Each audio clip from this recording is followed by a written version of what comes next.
4 very simple micro games where if you succeed, the enemy takes damage, and if you fail, you take damage. That's it. Perfectly serviceable, but very simple, very basic. This encounter is about 1 minute long. And remember, that is one of 2 encounters that are in the game. From here, we now have 3 puzzles in a row. Only 1 more puzzle exists in the game after this. And if I wasn't being so generous, I wouldn't call them puzzles at all. And I don't mean that they're easy. Do you remember those little things that babies use? Yep. Where it's a circle hole and a circle block and a triangle hole and a triangle block? Yep. That's what I would call an easy puzzle. What makes it a puzzle is you still have options. You could fuck up and try and put the triangle block in the circle hole. Right, of course. That's not what these puzzles are. These, you have a square hole and a square block and literally nothing else. You cannot fail these. No. There is only one option. If you try the shit. only possible thing, you will complete the puzzle. Look at this first puzzle. You can only push Jesus. these blocks and nothing else. You can only push those blocks in one direction, nowhere else, and that's all you have to do. Push those 2 blocks in the only places they can possibly go, and you have now completed the puzzle. And you might say, maybe that's just to teach you the mechanics, but it doesn't get better from there. Puzzle number 2. All you can interact with are the switches. There is nothing else you can do. All you have to do is keep activating switches until you win. You could close your eyes. Is it bad that these are kind of like the status quo in every single gacha game where like you just literally just couldn't fuck up? And so I'm like, it's not so bad, guys. No, that's crazy. Yeah, no, that's crazy. Man, that's bad. Okay. All right. You do not have to think. There is no fail state. You just hit the switches until you succeed. Hit every switch to complete the puzzle. That's what I'm talking about when I say it's square peg and square hole. All you have to do is try and you succeed. As long as you are engaging with the game at all, you're moving forward. There is no thought necessary at all. That's why I don't consider it a puzzle. There is no triangle block for you to put in the square hole. And puzzle number 3 is literally the exact same thing as puzzle number 1. All you have to do is push the only blocks that you could possibly push in the only direction they will possibly go, then you flip the switches and you've succeeded. Literally no thought whatsoever. It's not a puzzle, but I'm being generous, so we'll give it to them. There are now 4 puzzles in the game, and you see the quality. 1 combat encounter, 4 puzzles. We're almost done with all of the gameplay, guys. By the way. No, this is huge. That was in the game in 2017. After this, you get the final combat encounter in the entire game, which is the exact same fight as before, except this time you get to fight him for 2 minutes and 30 seconds. So that means in this game that has been developed for over 8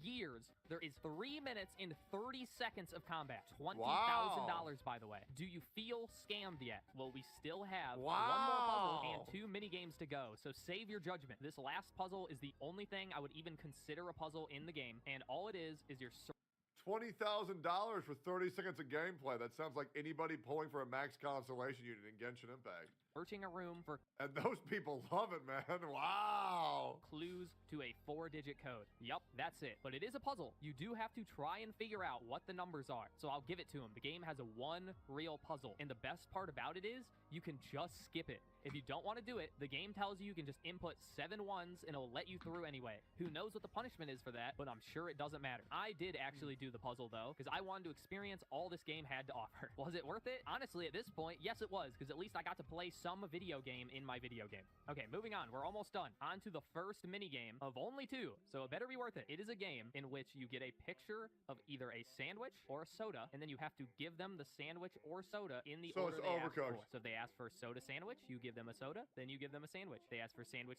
you give them a sandwich, and then a sandwich. Does this sound fun? Does it sound interesting? Does it sound like it took 8 years to make? And that's half. Half of all of the mini games in this video game is this. Just soak it in bro? for You don't like Overcooked? What do you mean? Burn this into your mind. What, bro? What? To talk about the code. That was great. How bad So it is. good. I want you to keep in mind what he's coding, like what he's doing this for. Think to yourself, could this be done in RPG Maker? So far, except the one and only combat encounter, there is nothing here that could not be done in RPG Maker with literally no coding at all. But maybe this last minigame will change my mind. It'll truly blow everything else out of the water. Nope, it's just as bad as everything else. Come on, what did you expect? This is something that you make for your first game. It is one step beyond Hello World. It is a game in which you must dodge falling objects. Yes, I know, you're technically supposed to be running forward, but programming-wise, that's literally all it is. You're dodging falling objects while trying to hit the object you want. That's it. There's nothing else to it. This is something you teach a middle schooler how to do for their very first coding class, and that's all of the gameplay in the whole game. And looking at all this, I just don't get it. Like, I'm genuinely confused. When Pirate Software told everyone that he worked on video games for 20 years, that he worked as a hacker, why did anyone believe him when this was what he was putting out? Why did it take this long for people to call him out for being a fraud when this is his magnum opus that took him 8 years? 8 years of perfecting your craft for something a middle schooler could make. This isn't the work of a professional. This isn't even the work of an amateur. It's pathetic. The worst part is, after scamming his own fans out of $20,000 and more, he has the balls to bait you into thinking there was another boss fight. You are seconds away from fighting an enemy literally called boss, and it fakes you out with a fake battle screen only to give a shitty Chrono Trigger-esque judgment segment where you hurt the boss by making good decisions. This is what I'm talking about, where I say it's baffling that it's taken this long for someone to call this guy out. He's been literally scamming and fucking with his own fans for years. But I'm getting ahead of myself. It's time to talk about the story. And that was clearly the focus of the game. Because the gameplay is only about, and I'm being very generous here, 10 minutes. So the rest of this entire game is walking around and talking to NPCs. So is the writing good? I mean, come on. That's not even a rhetorical at this point, because I know you're not asking it. Obviously, it's bad. Of course it's bad. But compared to the gameplay, it's not that bad. I would describe it as general 13-year-old girl writing. Like maybe something you'd see on someone's Tumblr like fanfiction account, like about that level. There are a couple really cringy lines of dialogue that are funny. Like he unironically says sad armadillo noises, but it doesn't really get any more interesting than that. The real problem with the story of this game is the same problem you see in any teenage writing, that the game never gives you a reason to care about anything. Going back to that fake out boss fight, this is a boss fight where it's revealed that it's your mom, that you have mommy issues, and you defeat her by proving that you're not like her, where she accuses you of being evil, and then it checks your previous actions to see if they line up with her beliefs. And if you defied her and were a good person, you defeat her. It's clearly supposed to be a big emotional moment. The problem is we have no reason to care about any of this because before this exchange, there's literally only one encounter with your mom that you weren't even there for. It's a flashback of your mom talking to your dad where she calls you lazy and the dad pathetic. That's it. Johnny isn't understanding why it matters if his game sucks. There are tons of shit games on Steam that we just don't buy. Well, it's just kind of just like if I were to like fancy myself a degree above the rest for my skills in the industry and my creation in the industry, and then you look at the creation of the industry, and it's like, you know, it's like you know, Gordon Ramsay's like, oh, I have all these recipes, and then it's like, oh, all you've done is cook a hamburger, right? So it's like when you put yourself on that pedestal, and you look at what put you and elevated you to that height, and it's like a pile of garbage, well, then obviously people are going to be upset, right? They're going to call you a phony, right? There's nothing else. There is no other reason to believe the mom is even abusive, let alone so evil that we had to have a boss fight about it. And that's not even the worst part. Where she chastises you for your decisions, they include decisions you didn't even make. She accuses you of killing this character when I didn't even have the option. If I knew I could kill that character, I probably would have. It would have been funny. So when she's like, oh, I bet you killed that guy, and you're like, no, I would never do that. Except I would totally do that. I just never got the option. It doesn't show good moral character to just not press A on every possible thing. And the worst example of the game failing to make you care about something is the whole point of the game. The reason why you're doing everything in the center of your character is that your dog dies. Your talking dog, who's your best friend, dies, and you must go save him, sort of. Yeah, it really seems like he's dead forever, but that's what you're trying to do is save him. The problem being, you literally only spend the first 5 minutes of the game with the dog. Why in the fuck should I care about this dog? I've spent no time with him. I know nothing about him. Man. I know they're friends. That's it. That's like someone going up to you and being like, hey, my neighbor... Bro doesn't have a dog. Bro doesn't get it. That's all right, man. Don't worry, Thor. I get it. It's cute. It's your dog, man. That's everything to you. His brother's daughter's dog died. Isn't that sad? And you'd be like, yeah, I guess so. Yeah, that's sad. That sucks. But I don't care. It doesn't make me want to play this whole game and fight for whatever. You have to get me to care about this. Show me how the dog helped him deal with his abusive mother. You have to show me that. This is literally first grade writing, by the way, by a 40-year-old man. Yes, this game that looks like it was made by a teenage girl and is written like it was made by a teenage girl was made by a 37-year-old man. I mean, there really isn't anything else to talk about the story. Nothing happens. The real problem is the game doesn't have real characters. They're all... Can we stop age shaming, guys? I mean, listen.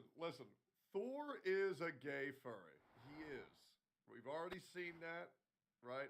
You don't stop being a gay furry just because you're 37. Let's stop age shaming, guys, all right? And this is coming from a 31-year-old chipper young man. You know, let's leave the guy alone, you know what I'm saying? Just caricatures. The only character that has more than a handful of lines is the main character, and the only thing I know about him is that he cares about his dog, and he has an But what about Hassan? Hassan's 45, it's different. abusive mother. Maybe he's a bit sarcastic sometimes. I don't even know what he likes, what he dislikes. What does he have fun doing? How does he feel about things? Is he right wing? Is he left wing? How would he feel about the Federal Reserve? I don't know. I don't know anything about him. And I actually read every piece of mandatory dialogue. It's not like I was just skipping through things. The game is just so busy trying to make funny lines that are profoundly cringe that it never tries to say anything about anything. Actually, it does try and make one statement. It does have a line about how in the corporate world, you never go up, you only go sideways. No, Thor, that's just you, and it's because you're bad. No one was ever going to promote you out of QA when you can't fucking program, you can't write, and you're clearly an idiot. And what doesn't help the story is how much you know he's holding back. And for no reason, another very common novice writer mistake is focusing too much on the reveal and not enough on the build-up. After your dog dies, you're feeling constant guilt, where it's like, oh, it's your fault, you killed the dog, and it doesn't make any sense. Yeah, that's rough, boys, that's rough. How the dog dies is you're just asleep, and you wake up, and the dog is dead. It has nothing to do with you. A monster killed it while you were asleep. It couldn't possibly be your fault. So clearly, there is some kind of reveal later in the game where the dog died for a real reason, and the monster's not real, or something like that. Because as it is now, it doesn't make any sense. I have no reason to be like, I killed this dog. I didn't do anything, and neither did the kid. And there's no reason for him to feel this way. It just doesn't make sense. So the story's bad, the gameplay's bad. What else is there? What could possibly make this game worth playing? Well, one of the big selling points is the multiple routes, that all of your decisions matter. I've already told you. Don't tell me the decisions don't matter. How long is this game? 4 to 5 hours. Guys, we might have to play this. We might have to play this. We might have to play this. I only played one route, the good route, and if you've listened to a single word I've said so far, you know exactly why. But let me tell you now, the decision-making is just as bad as the rest of the game. You literally have an evil voice telling you which is the bad option and which is the good option. It is literally as overt as listen to this character's problems and be nice, or kill them. And just in case it's slightly more subtle than hitting you in the back of the head with a sledgehammer, you have the evil voice in your head telling you what the evil option is. No, the choices obviously don't matter, because being forced to play this game again is a form of cruel and unusual punishment. But that's the whole game. That's it. And why do you think there is so little? Probably because there's only one completed chapter. Yes, that's it. You have one chapter. You know what this video reminds me of? Old JonTron videos. Which, by the way, JonTron was one of the greatest YouTube creators of all time, right? Like, the seething hatred that this guy has for this game, oh, it's so refreshing. Genuinely. Now, JonTron was at least funny. I think this video is actually pretty funny, to be honest. I think just unadulterated rage is hilarious to me. He's jaded as fuck. Oh, yeah, I love jaded videos. About, who knows, maybe half of Chapter 2, maybe it's 75%. I will admit, like, there's definitely a couple pot shots at Pirate that, like, you know, a little bit unclassy. But that being said, bro never acted like he was classy, right? I have no idea how much more there could be. And then the very opening of Chapter 3. That's all that's completed in 8 years. He's completed one chapter of an unplayably bad game. So yeah, maybe there's more character development in the rest of the game. And maybe it'll make me really care about that dead dog. But I have the strangest feeling that none of that's ever going to happen, that the game is never going to be finished. Because at this rate, it's going to take him the rest of his life. He will die before this game is completed. So is the game worth playing? No. Is it bad? Obviously. I'll be the judge of that. We're going to be doing a Heartbound stream very soon, guys. This is something I'll a be the judge of teenage that. girl makes for a school project in RPG Maker. Not If my brother wasn't here right now, I would be playing this right now, but I want to go hang out with him later. But we're gonna be playing this very soon once he leaves. something made by a nearly 40-year-old man on a 3-person team. Now it's finally time to talk about the code. Now that you have the full context, you can understand not only why is this bad, but why it was completely unnecessary, because the entire game could be made with no coding at all in RPG Maker. 99% of the game is just walking around and talking to people. RPG Maker games with no RPG elements that are just walking and talking have been made since the beginning of fucking time. This game would actually be better if it was made in RPG Maker, because he fucked up something as simple as just showing text on the screen. How the game works is you left click to enter dialogue. Then if you're going to progress the text, which you're going to have to do if you can read at a first grade level, you must then right click. Then if you want to move on to the next text box, you can't right click, you have to left click again. So just reading is this song and dance of left click, right click, left click, left click, right click, left click. You see how that might get annoying really fucking fast? What? Or if you're as bored as I was, it's the only fun part of the game. Anyway, there you go. That's it. This is the code I wanted to talk about. No, it's not the 1000. What the fuck is this instance underscore destroy? What the fuck is this? Element switch statement. Yes. I do have some history in HTML, CSS, and Java. About 2 years. Not too much, but I've never heard of instance destroy. That's real. No, it's not the array of flags with 560 elements all listed out in a row. Yes, that exists also. It's just this. Now, if you've never coded before, you might not understand why this is so bad, that this was so shocking that it made me create this video. What? Let me start by explaining what a switch is. The switch is a form of go to, because literally all it does is go to a section of code. That's it. In this case, we take the argument global.storylineArray 333. God, that is insane to say, by the way. And based on what that value is, we go to that case. So if the value is 1, we go to case 1. If the value is 2, we go to case 2.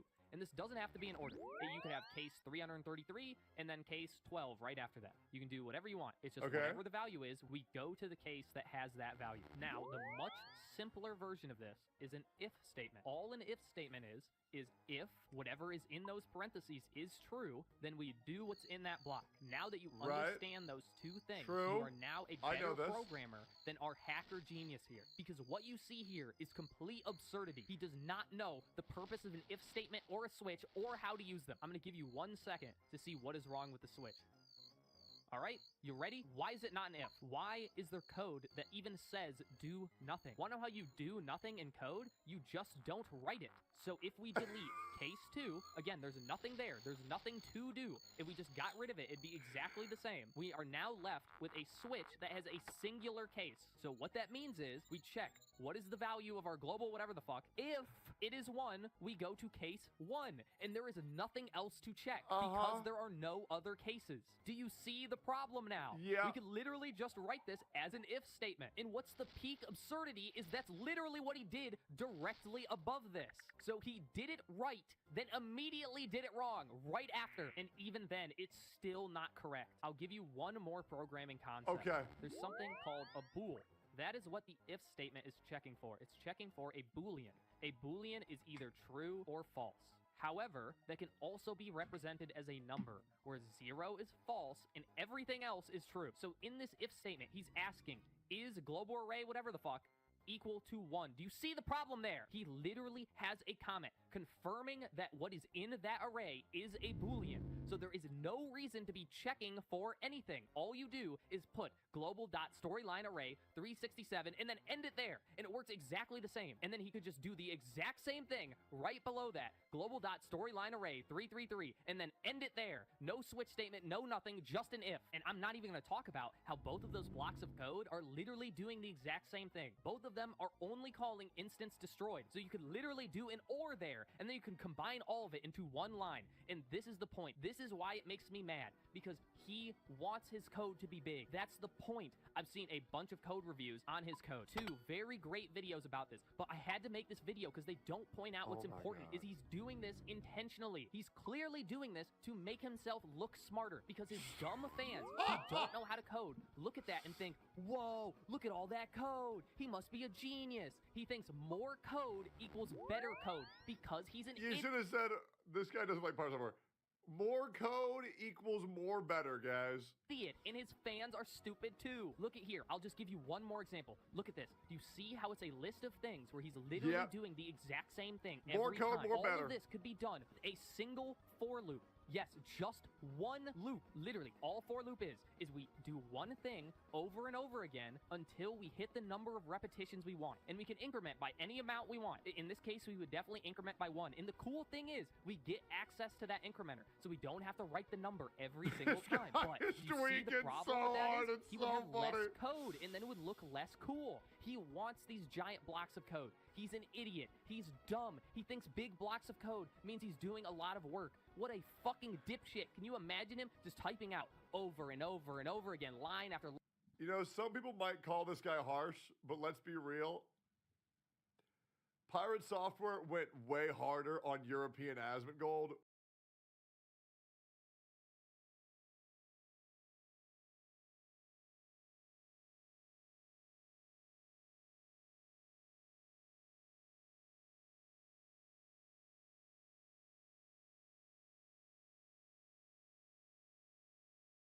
When talking about his introduction to SKG.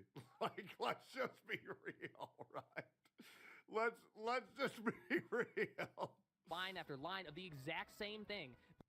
This is dog shit. Eat my entire ass. Being like, man, I guess there's no better way of doing this. God. Maybe he's that stupid. Honestly, he probably is. But at least part of it has to be him trying to look cool with these giant chunks of text. That's why he doesn't use loops. That's why he used a switch statement when he could use an if. That's why he's checking if true equals true. Yes, that's literally what this means. What he's typing here is true equals true. That's why he refuses to write true or false instead of 0 or 1, because numbers look cooler than true or false. That's why he refuses to use functions and will literally just repeat the exact same steps over and over again. It's because he wants to look cool. He's a child. Everything in this video so far can be explained by the fact that he is a man-child. He is a 37-year-old teenage girl. He codes like a teenager. He writes like a teenager, and he makes big, exaggerated lies just like a teenager. And just like a teenager, he will never admit when he's wrong. And that's why this entire controversy happened. It has nothing to do with Stop Killing Games. It has nothing to do with him letting his friends die in World of Warcraft. It's that he's a child who refuses to grow up. And if you give a child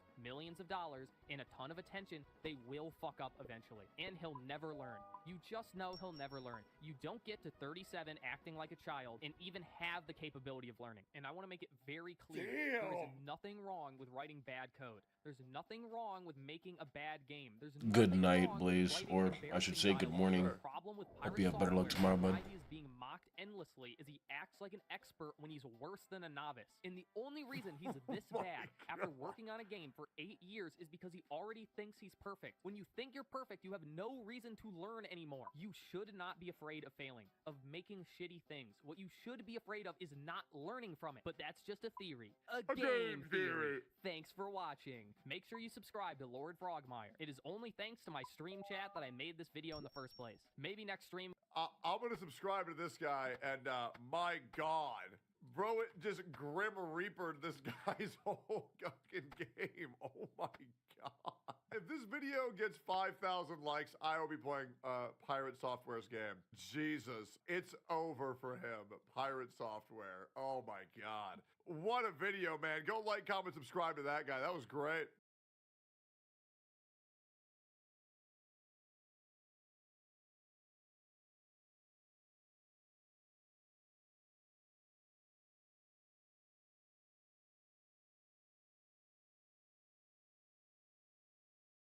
Well, boys, you get what you deserve. Welcome back to the greatest series on YouTube.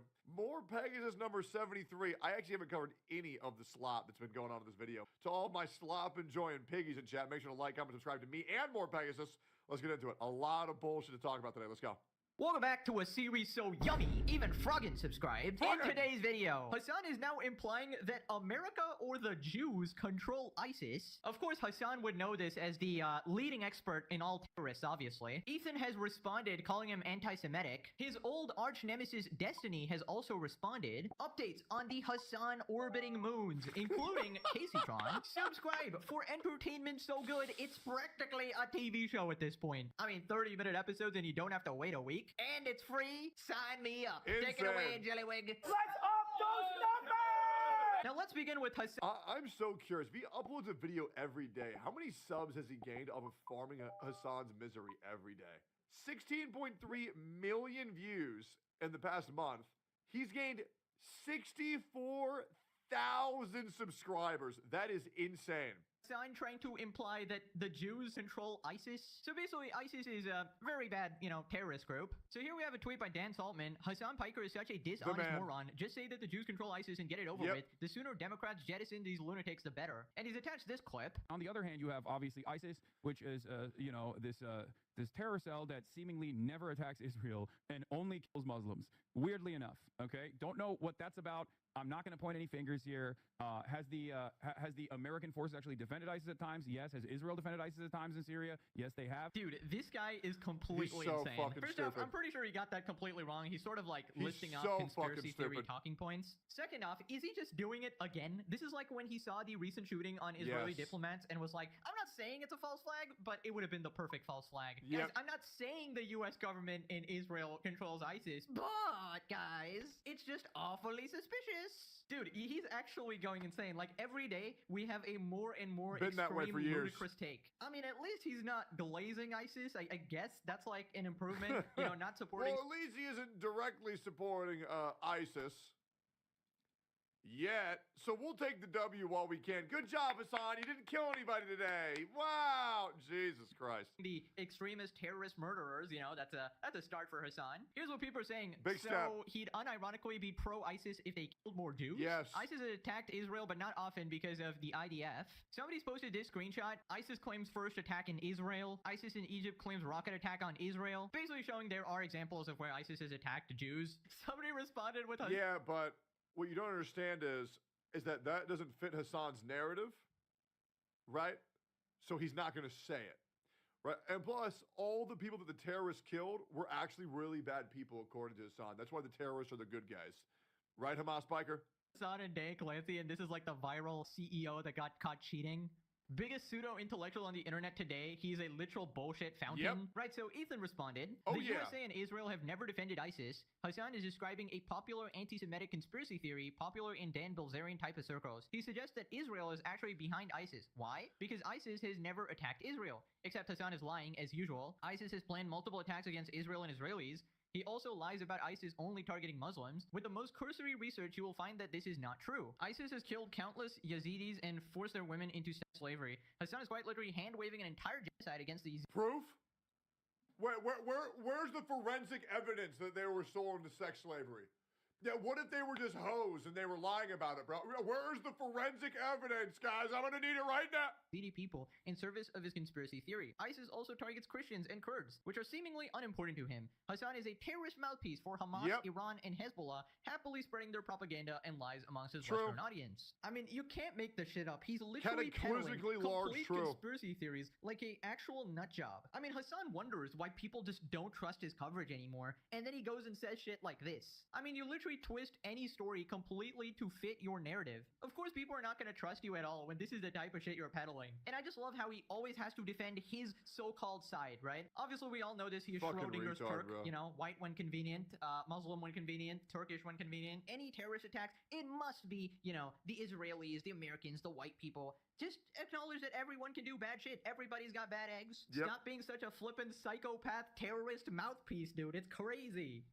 Just as a joke, I'm just going to use Hassan's same logic against him, right? How is it that Hassan always finds himself on the side of the terrorist? It's just convenient, isn't it? He's always supporting Hamas, the Houthis, Hezbollah. Now he's trying to say that ISIS is... You can't do that, dude. You can't use Hassan's strats against him, bro. You're going to hurt his feelings, and his dad's going to get really upset. somehow set up by the Jews. Imagine that. I don't know, it's just lovely terrorist talking points. People responding, when it isn't Asmongold, Nux, Destiny, or Ethan, Hassan has Israel derangement syndrome. Yep. I hate closeted anti-Semitics. The word salad excusing hate, yet coming across as moral is sick. Hassan is beyond retired in the head. If Hassan's nose grew like Pinocchio, how long do you think it would be? It would wrap around the earth about 60,000 times. Anyways, after this, Destiny responded. Destiny reacts to Hassan's take that I think it would be bigger. I think it would wrap around Frogan's waistline. Yep. ISIS That's only goes after huge. Muslims rather than Israel. Wait till he finds out who the majority of the Houthis killed were. On the other hand, you have obviously ISIS, which is this terror cell that seemingly never attacks Israel and only kills Muslims. Weirdly enough. Oh, he's so close. Oh no, he's so close. Holy shit. He's right on the he's right there. Israel and only kills Muslims. Weirdly enough. Israel. Wait till he finds out who the majority of the Houthis killed were. On the other hand, you have obviously ISIS, which is this terror cell that seemingly never attacks Israel and only kills Muslims. Weirdly enough. Oh, he's so close. Oh no, he's so close. Holy shit. He's right on the he's right there. He's like, isn't it kind of weird that there's this like extremist Muslim organization and it seems like the majority of people they kill are actually other Muslims, which I thought only the United States and white people killed. He's so close. Okay, don't know what that's about. Wait till he finds out who the majority of the Houthis killed were, or the majority of Hezbollah killed, or the majority of every basically Arab extremist group that's ever existed is killed, or the Taliban killed, or anybody else. He's so close. This is shocking information. You're telling me extremist terrorists actually kill all kinds of people? In fact, they seem to want to terrorize civilians in general? Shocking information here. The point is, they are extremist, radical, violent pieces of shit. I'm telling you guys, doing 2 seconds of Google searching after everything Hassan says will drastically change your viewpoint of everything he says and does. But yeah, ask Grok. Whenever Hassan says anything, just ask Grok. Your worldview on what he says will drastically change. You probably need to be condemned. It's just insane. We got top Twitch streamer Hassan here, you know, the voice of the left apparently, who... Maybe that's what we'll do, is I'll download Grok Premium, and I'll watch 30 minutes of Hassan's stream. And after everything he says, I'm going to ask Grok. And we're going to see how differently the streams sing. Supports several terrorist groups. We'll figure it out. When you tell him the terrorists he supports actually kill people, including Muslims. Shocked Pikachu face? So let me get this straight. So in Hassan's twisted sort of mind here, one of the reasons he will be glazing these terrorist groups is because in his mind, they actually kill non-Muslim people. And they basically kill other types of people, which is why he's okay with it. How insane is that? But of course, he's progressive, guys. He's the masculine voice of the left. I'm very open-minded. I love gay people, of course. Surely my terrorist buddies also love them. Just ask my best friend here. He's a big fan of the gay ones. What about my good nephew here, my favorite teenager? Luffy, of course. Oh, what's that? He was bragging about bombing some ships? You know, posing next to a hijack ship? No. Just ignore that. He's a freedom fighter, of course. Don't talk about the slaves they keep. Oh, stop it. You're making me look so stupid. Anyways, after this, Destiny talks about Hassan's way of phrasing his arguments, right? In a very disingenuous way. I'm not going to point any fingers here. Has the American forces actually defended ISIS at times? Yes. Has Israel defended ISIS at times in Syria? Yes, they. Remember, Syria is the place where you can make any argument about anybody doing anything that you ever want ever, okay? Russian jets flying to Syria could be doing 10 things simultaneously. They could be violating Turkey's airspace. They could be violating the airspace of a NATO ally, being a threat to the West. They could be attacking terrorists like ISIS. They could be bombing innocent Kurdish people who have nothing to do with anything. They could be helping Assad. They could be bombing Syria. There are so many different factions that were at play, coming and going at different points during the Syrian civil war, that you can basically say whatever the f you want, and you'll probably be right. You'll probably, at some point, we supported ISIS. At some point in that war, there probably was a time we attacked somebody who was attacking the same person where our interests are aligned. I think ISIS didn't like Assad. We didn't like Assad. There are probably points where Al-Qaeda was involved, and they still are involved to some extent. I think they still have like 100 square meters of like a... Yeah, so the thing about that is... This is the thing that's so tragic about Destiny is, obviously Destiny's on his crash out arc, but I love Destiny so much whenever he's tackling Hassan's points. And that's the real shame. I really wish Destiny would allow himself to not be miserable for one day so he could see how many people want to give him a chance and be cool. But I don't think that's ever going to happen, and that's the sad part. That is not the same as explicit support. So if two people are trying to accomplish the same objective, it just so happens they have a common goal at one point. It doesn't mean they are in cahoots. For example, we'll take me and Destiny. We both don't like Hassan, but I also don't like Destiny for a couple of his other takes, which have been very stupid. Yep. So, obviously, I'm not in cahoots with Destiny here. It just so happens we have a common enemy here, that being Hassan. But you know who actually is in cahoots? People who actually finance the freaking terrorist organizations. And you know who does that one, Hassan? The Iranian government, who you seem to love so much, who you defend so vigorously. The Hamas leader, you know, the terrorist leader, literally thanked them for their financial support. That is considered explicit support. That's not like a common goal or they have the same objective. It's just like, hey, you're helping me straight up. But don't worry, guys. According to Hassan, the Iranian government is actually very progressive. They definitely do not oppress anyone. Destiny might have been one of the few people who's been backstabbed as much as you. Yeah, but here's the thing, man. Like, you gotta understand, right? Like, even, I don't think there's been anybody who's been backstabbed more than me. Like, come, really? Destiny does a lot of, like, very competitive, contested viewpoints and heavy politics and debates, right? Brother, I just played gacha games. You can't let Brandon, Michael, and Tom's actions affect how you're gonna treat John or fucking Kevin. You know what I mean? Like, you gotta be able to put that shit to the side. It sucks that it happened. It does. But you got to be able to put that shit to the side, brother. And especially not... I think his case with Pixie made him very crude. I got no idea about what he's going through. Maybe you guys have a point. Maybe I don't understand the context of why Destiny's such a bitter man, but I don't know. I just remember really liking his content and him just becoming incredibly bitter. But, you know, not everyone's as strong as you. Well, I don't know. Maybe. But maybe somebody can fill me out on why Destiny's so bitter these days. Women. Don't you know? I've seen TikTok dances there. Also, they're very pro-LGBT. By the way, Iran is actually weirdly very pro-trans. You know, forcing gay people to transition. Pro-trans, of course. I love it when two regards go after each other's throats. Took all of 8 seconds to have Grok tell me that yes, ISIS has targeted or murdered Jews for being Jews. Mr. Piker is undeniably a very simple, disingenuous man. Hassan is stupid. Thank you. That sums it up. And was moving on to Hassan's subreddit. Apparently, they're really mad at him using the word schizophrenic. I can't subscribe to Hassan until he stops using schizophrenic as an insult. I live with BPD. And then they have like... Wait, am I allowed to get offended when people call people schizos because I have schizophrenia? I don't care. I think it's funny. Yes. Ooh, I'm allowed to get offended, boys. Hell yeah. Okay. I'm going to use that to my advantage. This huge paragraph here. When you use schizophrenic as an insult, you are not tearing down conspiracy-minded white Trump supporters. You are associating with some of the most hateful people in the country. I hope this makes sense. People responded, oh, please let them all start turning on each other. We already started seeing this happening with the Orbiters. If it happens within Hassan's community as well, amazing. This guy's gonna get banned and doxxed for making a suggestion about Hassan's insults. We got MAGA Gay saying, when you find your co-work snowflake, it's an inevitability they'll find something stupid to turn on you over. Never end security test Lamau. You know what I want to do? I want to check Hassan's fridge. I want to see if he's still drinking that Diet Coke that he promised to stop drinking for that one lunatic thing. Let's start a petition to check Hassan Piker's fridge.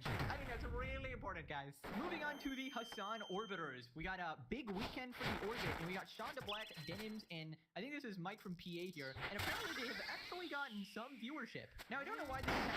Why they all have Hassan in the title. I'm the new Hassan. I guess maybe you took a break or something like that, because that's like the literal definition of the Orbiters here.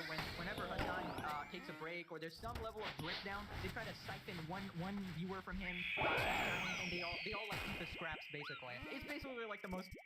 Wait, does that work? I put NMP lol Zach Raw and Asmongold on my title. Okay. We'll do that next time for sure. Pathetic dick sucking you'll ever see. Taylor responded, Denims looks like she's the first to rat out the snark mods in the Orbiter group. By the way, quick context, Denims lawyers and Ethan's lawyers agreed to subpoena the Reddit mods and expedite that. And good to see that Denims loves her community. Be named in the law. Loves her loyal community that she backstabs these first opportunity to do so. Man, I really, it's just so out of character for Denims considering that she's a, well, you know, I would say it, but I'm not allowed to say that shit on Twitch anymore. Maybe I'll go live on Kick and YouTube, and I'll give my actual thoughts on Denims, but I'm not allowed to anymore. But you guys can fill in the blanks, I can't. It was all a game of who's likely going to cooperate with Ethan, and Denim surprised me given she was a worse offender here. That wasn't Denim's decision, it was her lawyers, and she pretty much just had to agree to whatever they said. That's kind of what happens when you hire legal counsel. Wait, guys, you can't say that. I don't allow that, guys. Do not call her that. If you call her that, it's against my wishes. I want everybody to be very nice to Denims. She's a lovely woman, and I'm offended that anybody would call her that. And just know, you can obviously do whatever you want, but I do not allow it, and I frown upon it. I absolve myself of all wrongdoing, guys. Counsel You gotta listen to them and not do your usual stupid moves. And honestly, I'm not surprised that Denims was the first one to do it, considering Casey Tron didn't even have a lawyer, and Frogan, apparently, like she claims she did, I highly doubt she actually has a lawyer yet. Fighting for the scraps from his corpse, no wonder he hates all these people. I mean, I wouldn't be surprised. Perfect representation of parasitic simps that rely on one hippie to have an online career. Absolutely shameless. Denim's literally just restreaming the news. Bro's tag is just black. Wait, so if you look at Sean the Black, the tags are black and black brilliance. Amazing, amazing. Definitely not using the race card at all, guys. Now, Dan Saltman also made this tweet. He thinks that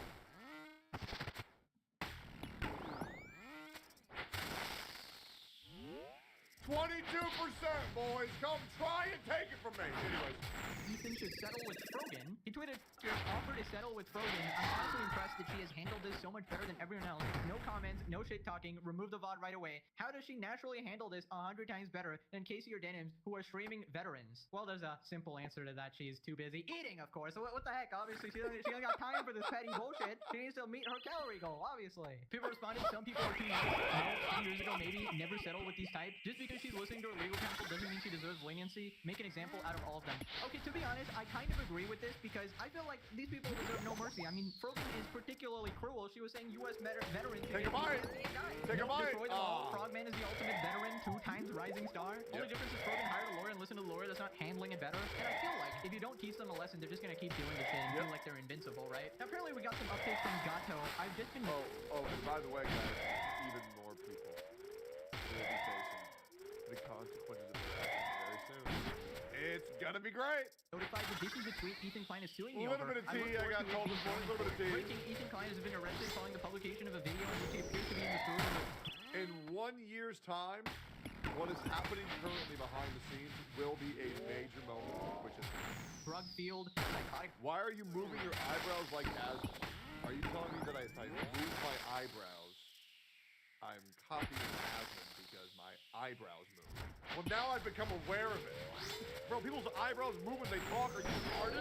Right. So, again, I don't know why, if this is the actual reason, this person can be making shit up. In fact, that is their entire career on Twitter, basically just making shit up. So, unless I hear this from Ethan, I'm not going to believe it. I have no idea what Ethan is doing it for, but I know he is SOL with what I'm bringing. Legal Mindset responded, likely defamation and or IEED. My initial thought going through Gato's tweets would just be various instances of defamation per se and some actual malice as well.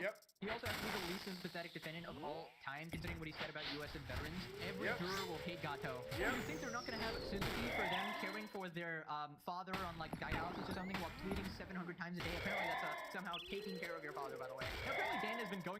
Hey guys, I got a question. Why you think Pink ain't talk about me no more? Because she knows she's fucked. After a user called Jake from Chinatown. If you remember, this person was the one who said they wanted God to will swing deal with you Ethan's now. kids into an oak tree. Basically completely unhinged. Dan responds, I have a full archive of all your tweets that I saved with a third-party compliant archive for discovery. I'll send them all to Ethan. But hey, as you formally said here... Believe all women with big tits? She fucking bought those too! So like, it's just fucking plastic, brother! Like what? For being a freaking... For real? Yeah. Nose job too. Yes. Is really. Or maybe that won't work for you in court. Of course, this archive was collected before you started mass deleting anything that was just insanely defamatory. But as I said, I have everything saved. Anyways, the archive includes photo media as well as the tweet analytics. For all the accounts I track all the time, Jake Chinatown and Jake Chinatown. I suppose this will be helpful for Ethan to prove damages when he can pull up defamatory posts from you and also show how many times those posts are seen by others. Fellas, is this what I think it is? Another lawsuit? Another lawsuit! Ay, ay, ay. We were just eating good, man. It's just he's going after all of the psychopaths. It's crazy. Anyways, moving on to Casey Tron. It's good. She's gone completely nuts. She's trying to cast a spell on Ethan. So this is like a parody count. This is not actually Ethan, but the video is definitely Casey. My enemies have now resorted to witchcraft to stop me. No Casey Tron, way. you're no match against the powers I'm about to unleash on you and Snuggers. They made me fill out your paper with their own blood, so I take everything. The blood oath will stand the test of time. Right, so here we have a TikTok. Music is copyrighted, so I'm just gonna read it out. What I'm about to do now, and this is really important that I do this, I'm about to do a protection spell on myself. Right? Against Ethan, I'm gonna be summoning protective energies to try to just keep me safe during this time. Protect us from Ethan Klein. Was that Salt? She's doing the thing where, you know the SpongeBob episode where they draw a circle to avoid the sea bear? She's literally doing that. You can't make this shit up, dog. Right. Protect us Oh, from the balls. Of course, gotta mention balls. Man Dan. Protect us from Epstein. Protect us from Diddy Dan. Protect us from AB. Protect us from Olivia. Okay, so these are like naming members of Ethan's crew here. Protect us from H3 Podcast and all of the And okay, and we got some sort of animation. We got help. Well, okay, I guess he's casting some. This is obviously a joke. God, I hope it is. But I'll be real, in a little bit longer, I don't think that we're going to be telling jokes, guys. I think we're going to be back to the unemployment line. Saying that it's not even being transcribed here. Protect us from Ethan Klein. Protect us from his wife, Eli Guys. Protect us from the viewers of the H3 podcast. Anybody who's even viewed them. The wicked evil viewers of the H3 podcast. Oh, okay. Apparently people are evil. Wishing people harm. Wishing women harm, of course. Women. The mothers. Daughters harm. Incel energy. Infesting. This is psychotic. I like how he says incel energy. It's like a rotating circle. Just like providing her energy. We call upon It's insane. From it. Okay, so as I mentioned before, her entire life is this sort of troll over here, which is literally what she's doing here. But here's a newsflash, Casey. The lawsuit is very real. That is not actually a troll. And you can't hide behind irony or humor or satire anymore because it seems like you legitimately have a mental breakdown. I think the tears she had on stream were very real as well. She was breaking down crying after Ethan actually sued her. And this is after she's been vicious to people on Twitter for a decade, constantly harassing people over and over and over again, just slandering them over. And then finally, a little bit of the consequences of your actions, and you. To be fair, 10, 12 years ago, Casey-tron was funny. Current Casey-tron is sad and pathetic. Into an actual witch, you're casting a spell on TikTok. Guys, honestly, like, who the heck are we even dealing with? Like, this is the people we're supposed to make like logical arguments again. She's casting a goddamn spell. How does NMP hang out with her? What the fuck do you mean? There's no way NMP hangs with her. He did in the past? Who cares? Past is the past. What is even going on? Right, people responded, Yo, Decoy, what up, bro? The ultimate showdown. It's unfortunate that she's a terrible person because she's unironically funny. I mean, maybe in like a sad and pathetic way, but I feel like half of the things she says she genuinely means. We'll take a look at some other things coming up where she basically just blames men for all of her problems. And that is fortunately not a joke. She just burned a hole in that grass. Way to be an all-embracing Earth Mother. Literally salt the ground, ya dummy. Right, so moving on to some extra Casey clips we got here. Apparently she was making fun of Ethan on Ozempic while simultaneously stuffing her face. Shout out to Willie Mac for this. She's making fun of Ethan for being on Ozempic and she's stuffing her hole with Taco Bell. They're gonna be mad that I called his wife ugly, and she's ugly on the inside and the outside. I've lost some weight. I have. I've lost like 20 pounds now. So, and I'm doing it the non-easy way. I know like Ethan doesn't know much about like having to work all the time because he only has to clock in for like 4 hours a day or something. But like at that time, I had been live for 3 months. Okay, like at that time, like I was clocking in at around 700 hours on the clock, and I was very mentally unwell. So I was a very weed dependent, but I have gotten better off the weed. No, We definitely believe you. Although I would like some photo evidence. I'd like a picture of your. Bro, 17 bong rips in 1 hour. Hey, brother, you might as well be part 3 at that point. Monthly expenses, particularly your weed bill, you know, just to make sure. I mean, dude, why is she acting like she actually works hard? You literally do nothing all day. You stay on Twitter and you tweet the word incel all day, every day. Yep. And I guess the rest of the time, you're reacting to videos on stream, which is you basically smoking up a storm. Your streaming career is a complete failure. You are self-admittedly broke. You're getting financially ruined by Ethan. And for some godforsaken reason, you dragged your Discord mod-ass husband into this as well, essentially ruining his life too. She said that stuff about Ethan only working like 4 hours a day. Just because he streams 4 hours, that doesn't mean he's only working 4 hours a day. That's like saying, oh, well, Pegasus videos are 30 minutes. Dude, we need to start something cooler than involuntary celibate. We need to start voluntary celibate. Because women are here to be put on this earth to ruin men's lives. And so I'm voluntarily celibate because ain't nobody trying to deal with that shit. I'm a vol cell. Man. Fuck him. He's clearly making these videos. There's only one good woman on this earth. And if that falls through, I give up. Anyways. In 30 minutes. Like, obviously, you need to do some level of research, some level of preparation. You can't just freestyle for like 4 hours straight. Like, obviously, Ethan has some level of preparation before he does his streams or whatever. I don't know the behind the scenes, but you know, he has a bunch of employees. Why would it, like, if his job was so easy, he wouldn't need any employees, would he? But obviously, Casey would think these videos only take like 30 minutes or, you know, there's no effort put into them because that's how she would do things. She just opens the video, reacts to it, does absolutely nothing, you know? And even her reaction is basically her just smoking and saying nothing of value at all. Now, this next part, we get an insight into the psyche of Casey-tron. Basically, basically she just blames all her failures on men. And don't be fooled, this is not a troll. This is legitimately how she thinks. Yep. If I had been given just like one fucking leg up in life, I've always been funny. I should be more famous than I am, but I'm not because I'm not a fucking man. And that's just the fucking truth. Hey, low-key, I agree with her. I'm sorry. Actually, Casey-tron is just female Pokelols. She got a point. Pokelols gets at least 2K viewers. Anyways. I know all of the incels will be like, oh, here she goes again, claiming sexism. Think about it.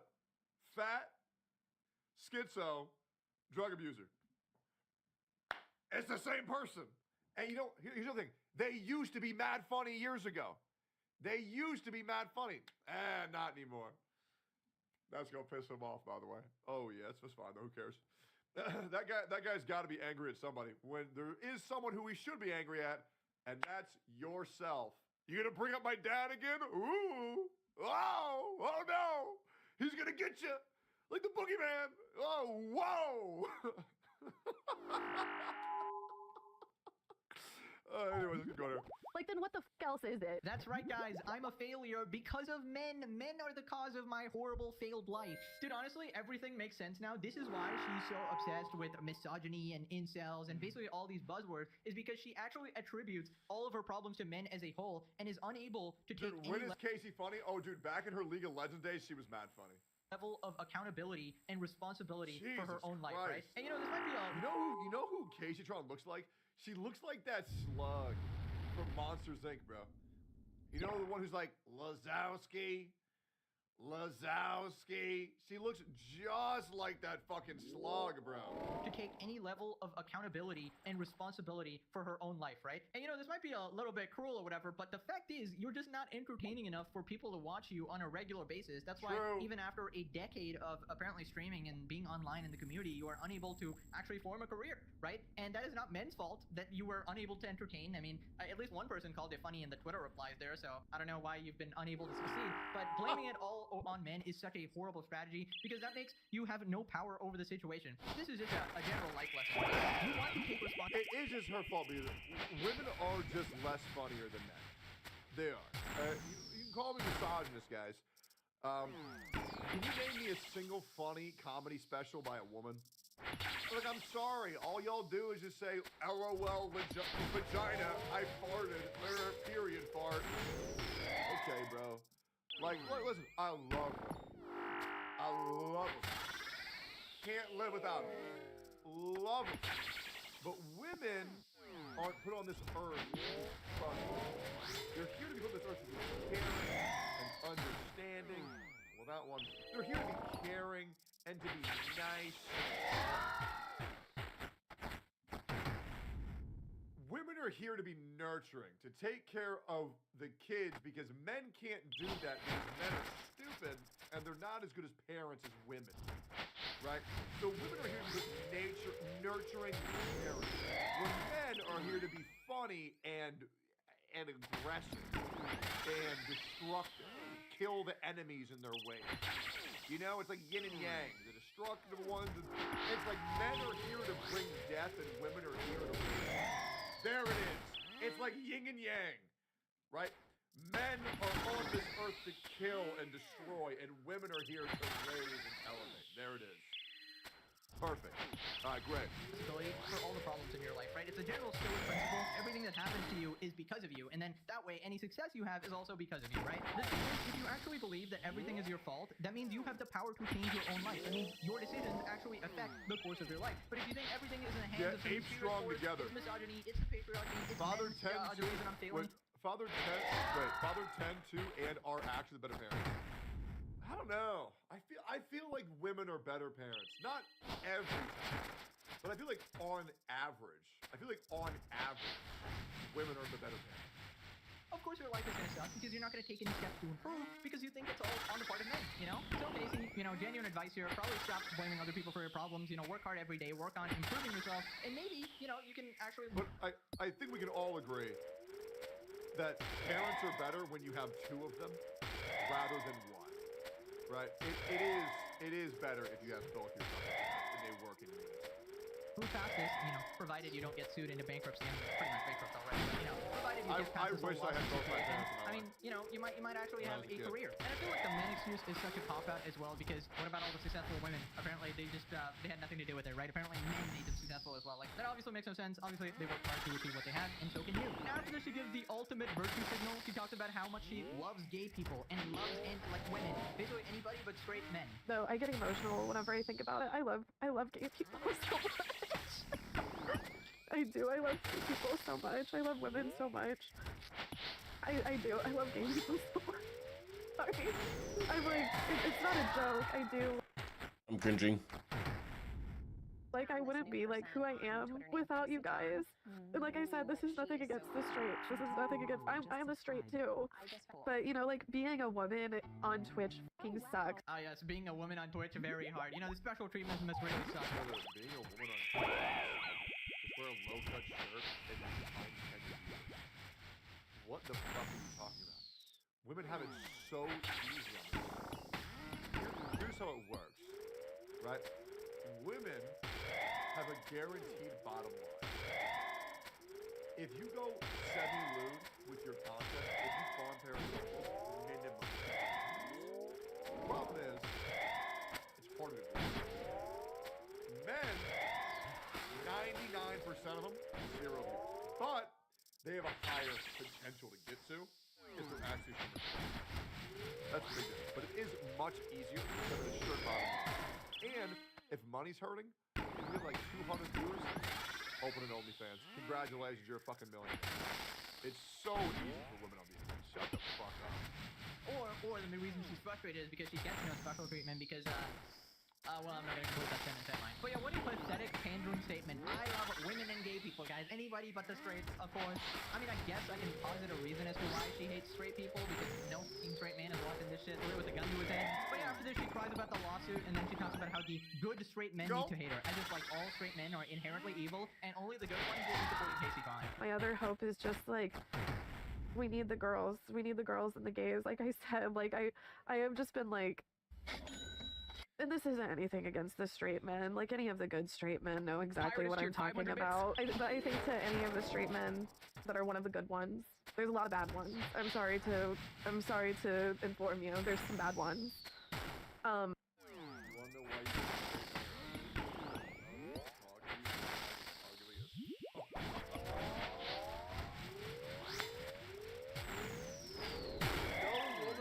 Straight men more than ugly bitches. Yep. That's why she's mad, bro. Yeah, hippo angry.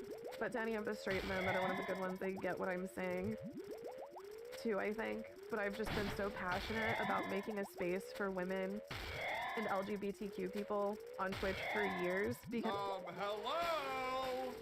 Do you mean the 2S LGBTQIA plus? Yeah, you fucked up the Wi-Fi password, sweetheart. You're not being very inclusive right now. Kind of pissing me off. It's hard to be seen as a human Cancel her. Whenever you're a woman. Dude, oh my god, this is actually some like S-tier brainwashing. Dude, you fucked up the Wi-Fi password. It has me fucking dying. Oh my god. Bro, it's not real. Actually serious, like this is legitimately how she views the world. I mean, yeah, you fucked up the Wi-Fi password, sweetheart. And LGBTQ people on Twitch for years because hello?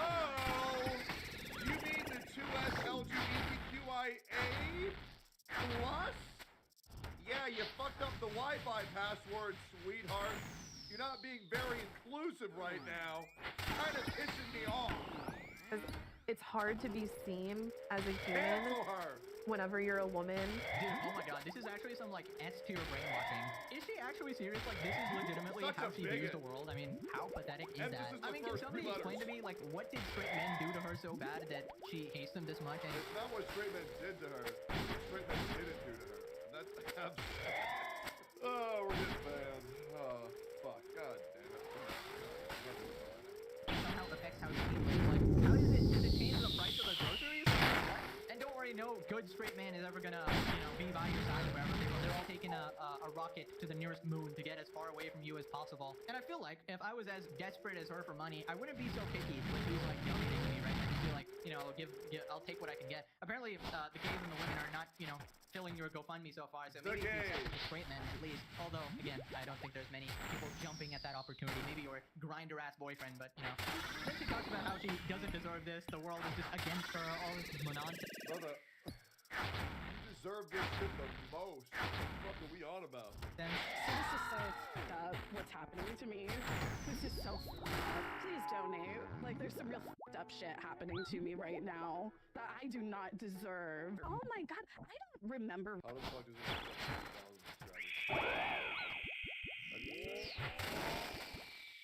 How the fuck is this slug? Reacting to that? I don't recall. Like, I don't know. I think that he probably just took some other video that I was reacting to of Real Housewives or something, and that's why I'm smoking the weed, because I don't think I ever reacted to that. Like, I don't remember it. Maybe it just wasn't memorable. dude, I still believe that was an actual argument she made. Like, holy shit. Genius strategy, obviously, debunked by legal mindset. That's obviously not gonna fly in court. Now again, she's gonna say, it's a troll, everything I do is a troll. But again, the lawsuit is very real. I honestly think Casey might, okay, now that I think, yeah, she might actually qualify as the most pathetic Hassan orbiter. Like, now that I think about it, yeah, easily. I mean, maybe Mike and PA, but he's like pathetic in a different way. Casey's like, you know, that broke type of. Every incel community that's been attacking me relentlessly for like the past 10 years is going to use it for YouTube clips because they literally make careers out of bullying women like me.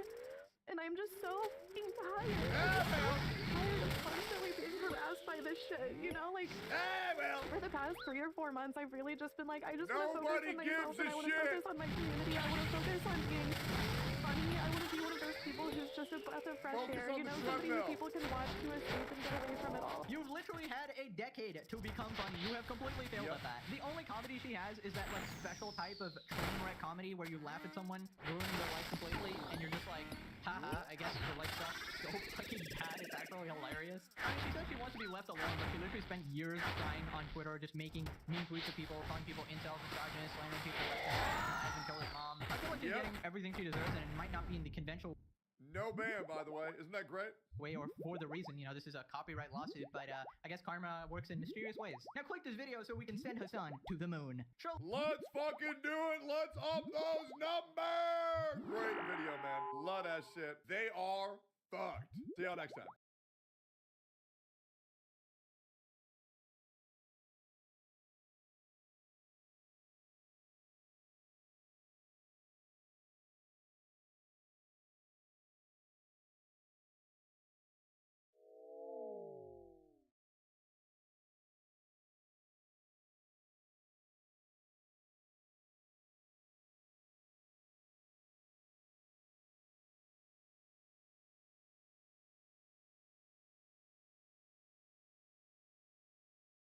Illuminati is a video essay channel about scams and other hot button issues. And if you know who I am, then you probably know who she is. There's some obvious similarities between our content. We both produce fully scripted documentaries, for lack of a better word, about topics people find interesting.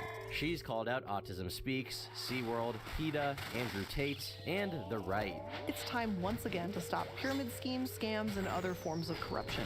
A noble pursuit, no doubt. But recently, a boatload of information has come out about Illuminati that has painted her as a manipulative, vindictive individual, who in many ways is comparable to the people she criticizes. Leaking private information to discredit someone, lying to her audience, paying people to sift through her ex-collaborators' content to find dirt on them, and running an alt account to try and ruin their career behind the scenes. All of this and more has led to the destruction of her reputation amongst viewers. The most ironic part is that she started it all herself by calling out another YouTuber for supposed plagiarism. This is the turbulent story of Illuminati.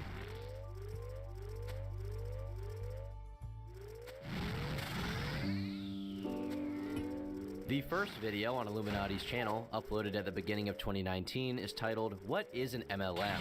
The History of Multi-Level Marketing. It introduces viewers to MLMs, a controversial marketing strategy where salespeople earn income not only from direct product sales, but also from sales made by others they've recruited to the business, rather than receiving a fixed salary. While that may sound like a nebulous definition, an easier way to understand the concept is by thinking about it like a pyramid. At the highest level, you have the person who either created or sells a particular product.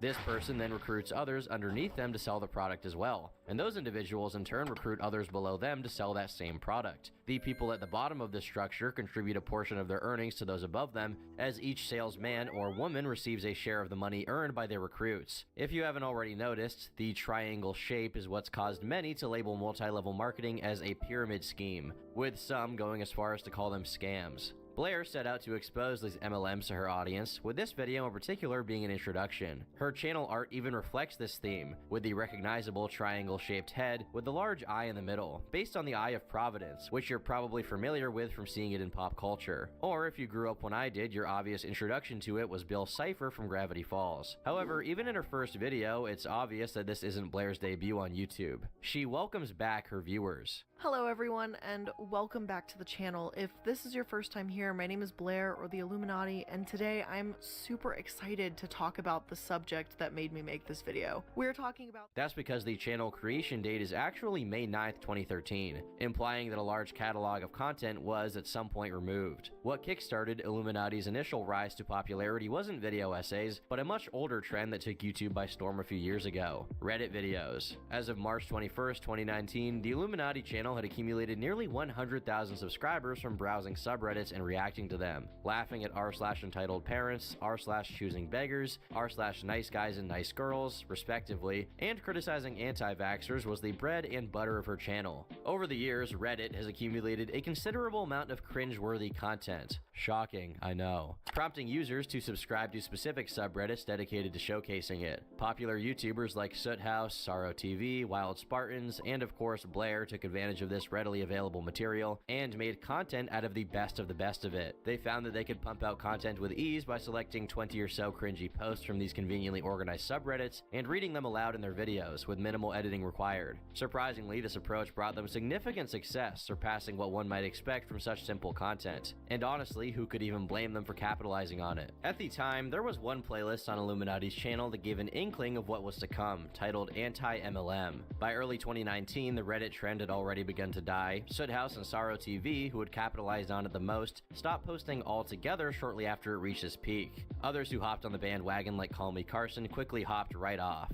If Blair wanted her channel to keep growing, she needed a new type of content, or she risked fading into obscurity. Luckily, a life raft would come her way in the form of video essays. SunnyB2, Patrick CC, and others began to make videos documenting interesting subjects. From the ever-classic rise and fall of an internet personality, to videos about specific controversies or websites, and even lists and icebergs. You name a mildly entertaining topic, and there's bound to be a video essay about it. It's a genre composed of well-edited, easy-to-digest content that gives the audience new food for thought, whether relatively basic or highly philosophical, on a weekly basis. Blair rightly viewed this burgeoning market as a land of opportunity. As I previously mentioned, this type of content is the only one that even remains on Blair's channel. She quickly became dead set on exposing various companies, including Lime Cosmetics, Chanel, Herbalife, the Salvation Army, and any MLMs she came across. She also ventured into broader topics like the education system, expanding beyond her specific focus on company exposés. The education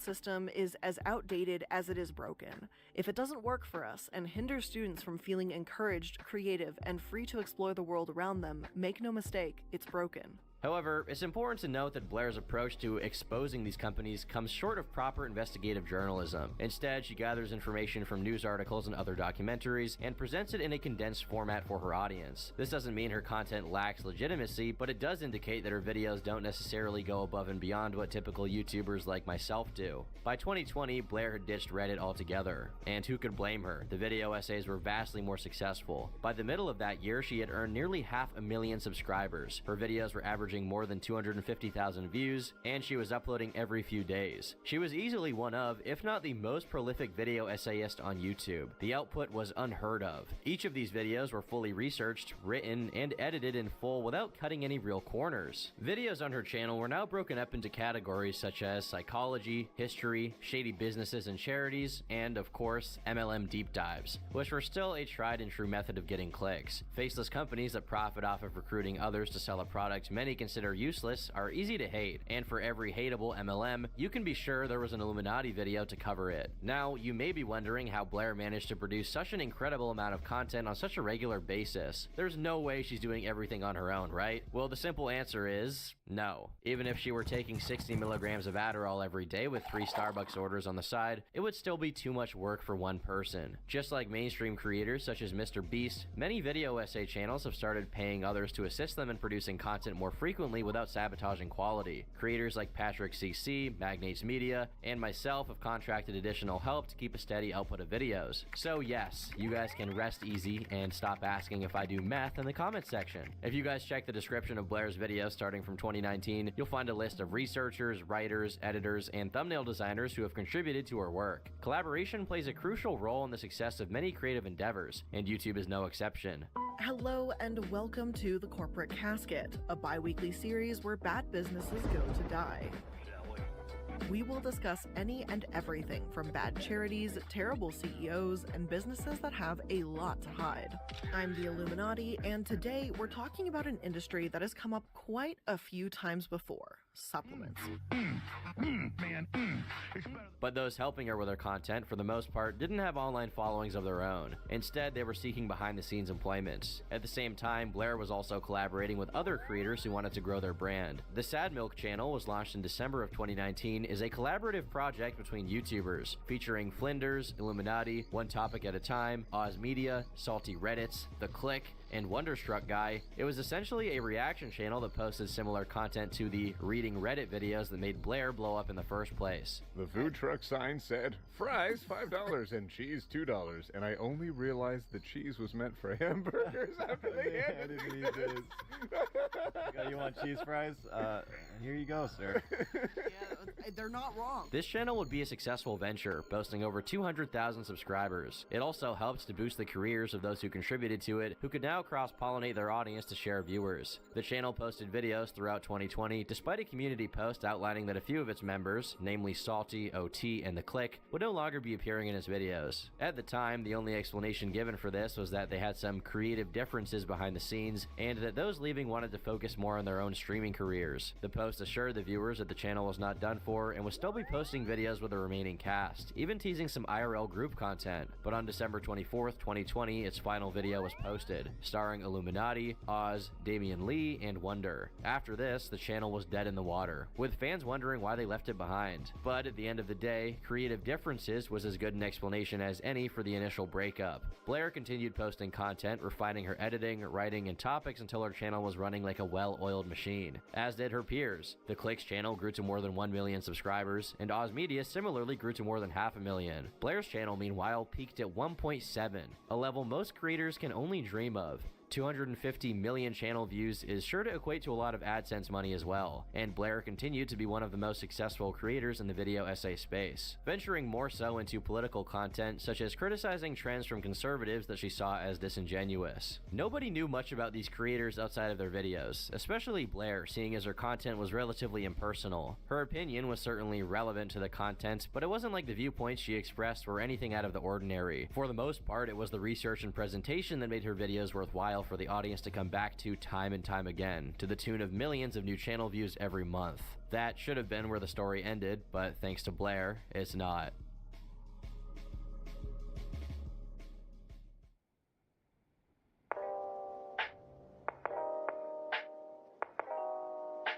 The first domino in toppling Blair's empire was actually pushed by her. On April 20th, 2023, Blair tweets out, "Not at Legal Eagle broaching my editors to take my video style," and when they didn't give up the info, they literally copied, and by the way, I have the messages from my editors, and found an email from them too. Just change the color from purple to blue, huh? Interesting. This is an allegation of plagiarism. She claims that someone from another YouTuber's team tried to steal her editor's style, had been caught fishing for information about how to execute said style, and when the information wasn't given, they just figured it out themselves. She followed this up with an email from the editor in question who wrote, "I work as an editor for Legal Eagle, and I was wondering if there were some After Effects plugins you guys use for things like the intro to the first NFL video, where the lighter color appears to stick out in 3D. We could recreate it, but we figured there was probably a faster method you guys were using. Here's the video I'm talking about so you know what I mean. Thanks, Danny." Blair then states that he also went to my Discord to try and get more to copy the style. Here we have the editor, Danny, asking if he's allowed to post a video essay he made inspired by Blair's channel, since he wouldn't want to break a no self-promo rule. 8 minutes later, he asks if there's some way he can talk to one of the editors because he'd like to know how they did a specific effect. Another user tells him he has to be a higher rank in the server to post links, and then directs him to the proper channel. He follows up again by asking if he could speak to the editors, but this is where the screenshot ends. Blair then shows the two videos side by side, first hers and then Legal Eagle's, as evidence of this plagiarism. She follows us up with another example of a highlight effect being used on text to add to her narrative that Legal Eagle's editors were stealing her style.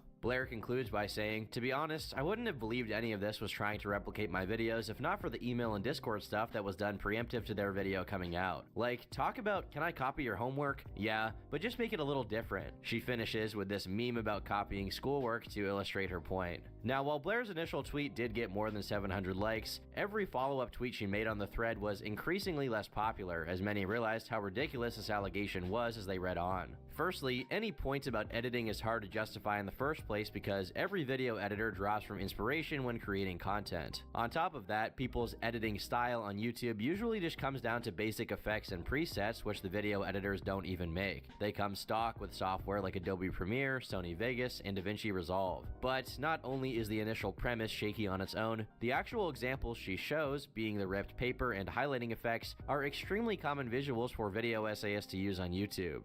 Thousands of independent creators have employed these two techniques. The highlighter effect in question is commonly referred to by many as the Vox highlighter effect because of the video publisher Vox using it in their videos often. There's plenty of tutorials too, both old and new, that inform aspiring editors how to create the look. The same goes for this ripped paper effect, with thousands of stock photos being available for commercial purchase that showcase the same thing, and plenty of YouTubers and documentaries have used that background for its simple, appealing look on thousands of other occasions as well. Tedious details aside, the intentions of Danny, Legal Eagle's editor, just don't come off as malicious. It's as simple as that. He even states he could recreate the effects himself, but thought it was more convenient to ask for assistance. For someone like Blair, whose channel contains almost nothing purely original and is, like many channels, a melting pot of various ideas and influences from all over the place, to complain about her editing style being copied, something she isn't even particularly known for, is strange. Many creators in the replies express their confusion. Your example is highlighting text? Vox would like a word, as would my videos from 2015, and just about a million other creators. You think you invented the highlighter animation and have a claim to it? We've been using that effect before your channel even existed. Just to clarify, one of Legal Eagle's editors asked one of your editors what plugin they used for a personal video they were working on for their own channel. I take plagiarism really seriously, so I'm interested in an explanation of what exactly is wrong here. Furthermore, some began questioning if this wild and baseless accusation was just a one-off incident or part of a larger pattern of behavior from Blair. Legal Eagle himself responded the same day in confusion, reiterating the points many had already made before he managed to address the controversy, stating, "YouTube is great because it's collaborative and the rising tide raises all ships. My team and I always try to provide original, high-quality, informative content. We try to help others when they ask for it. There aren't really any trade secrets around here." Blair quietly deleted the post and didn't make another public statement for the time being, seemingly backing off on her prior stance. However, the floodgates had been opened.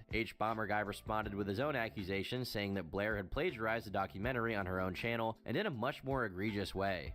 Professor Hugh Fudenberg. Professor Fudenberg has long been controversial. A man named Hugh Fudenberg, a former immunologist who has been long controversial. In 1989, he was caught up in a bizarre lawsuit involving the Food and Drug Administration, which told him he had to stop injecting his autistic child patients with blood products. In 1989, he was caught up in a bizarre lawsuit with the Food and Drug Administration, which told him he had to stop injecting his autistic patients with blood products. Now, not only was the initial allegation discredited, but her credibility as a narrator was done for. She looked to be guilty of the same thing she had accused others of, and to a much greater degree. Plagiarism is one of the most serious accusations you can levy against a creator since it devalues their work entirely. And with this new accusation towards Blair, it was about her writing, not just some video editing trick. In hindsight, her tweet that started this all looked like projection. Her deleting her original tweet against Legal Eagle didn't stop those flooding her replies, demanding an explanation. For now, she stayed silent, apart from a statement the same day claiming someone had been trying to hack into her accounts. Meanwhile, the drama wouldn't be contained to Twitter. Creators knew the time to drop videos was now, while the topic was still hot. First, Illuminati starts off with this email containing supposedly nefarious activity.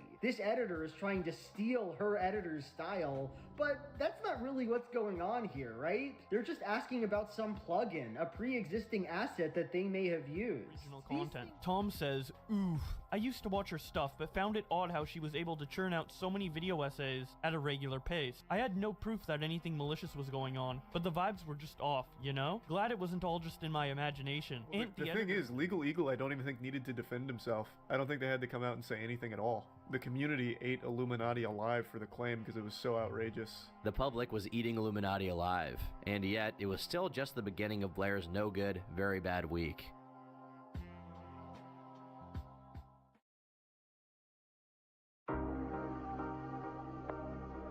As it turns out, the former members of Sad Milk were watching the situation from a distance, and it was becoming increasingly apparent to them that they couldn't stay silent about their own experiences with Blair for much longer, in light of this new drama. As such, the Click and Wonderstruck posted their own extensive threads about Blair with a slew of claims, which at the time were unsubstantiated. Click began by clarifying that his departure from their collab channel was not an amicable one, but that he left because of Blair's behavior. He lists her typical behaviors as lashing out at friends and fans, paranoia, and generally poor anger management, to name a few. Eventually, I believe pretty much the whole group left her. The last meeting I ever had with her, she spent half an hour screaming at me for an array of random things, calling me a bad friend, lazy, and a bunch of random accusations that didn't really have anything to do with me. There's no way you can have the resume you claim and be this fucking stupid, and so on. No one even raised their voice back at her. I left along with several other members, half the group at the time. She spent the next few months spreading lies and half-truths about us on the Sad Milk Reddit page and vague posting on Twitter. I still have all the screenshots. She would turn friends against you, or specifically team up with people she knew didn't like you so she had allies against you, rallying mainly banned problematic community members known to be liars and conflict seekers. When people started questioning that maybe she was the reason everyone left, there was a very convenient digging up of 11 to 14-year-old videos of me. Stuff I made back when I started my channel in 2009 when I was a teenager. And as you can probably guess, some of the jokes from that time aged like milk. I publicly owned up to my past mistakes and apologized, doing my best to be transparent and honest about my past. She would still harp on it, ignoring the fact that it had already been addressed, trying to direct as much attention to it as possible, publicly stating it was a bad apology, along with vague posting about it in comments on the collaboration channel, maybe in an attempt to get people to assume I had been kicked out for poor behavior, rather than leave because of her own behavior. She, assuming it was her as she had channel access, also liked to pull what I can only describe as very petty acts of revenge. For example, some people left comments on the collaboration channel saying, "Good that Click left." They obviously got ratioed hard, as people were there for creators. She would manually go in and delete the ratioing comments, but leave the original hate comment. She tried to gain control of my Discord when it surpassed hers in size by tossing around accusations at staff and trying to get rid of my team and replacing it with hers, giving me the ultimatum to fire my entire senior team or be publicly fired from Sad Milk myself. This is just a brief summary of events. It's sad to see she hasn't changed. All of this painted Illuminati as vindictive, petty, and spiteful, digging through your 10-year-old videos to find dirt, spreading rumors behind your back, turning your friends against you. These are all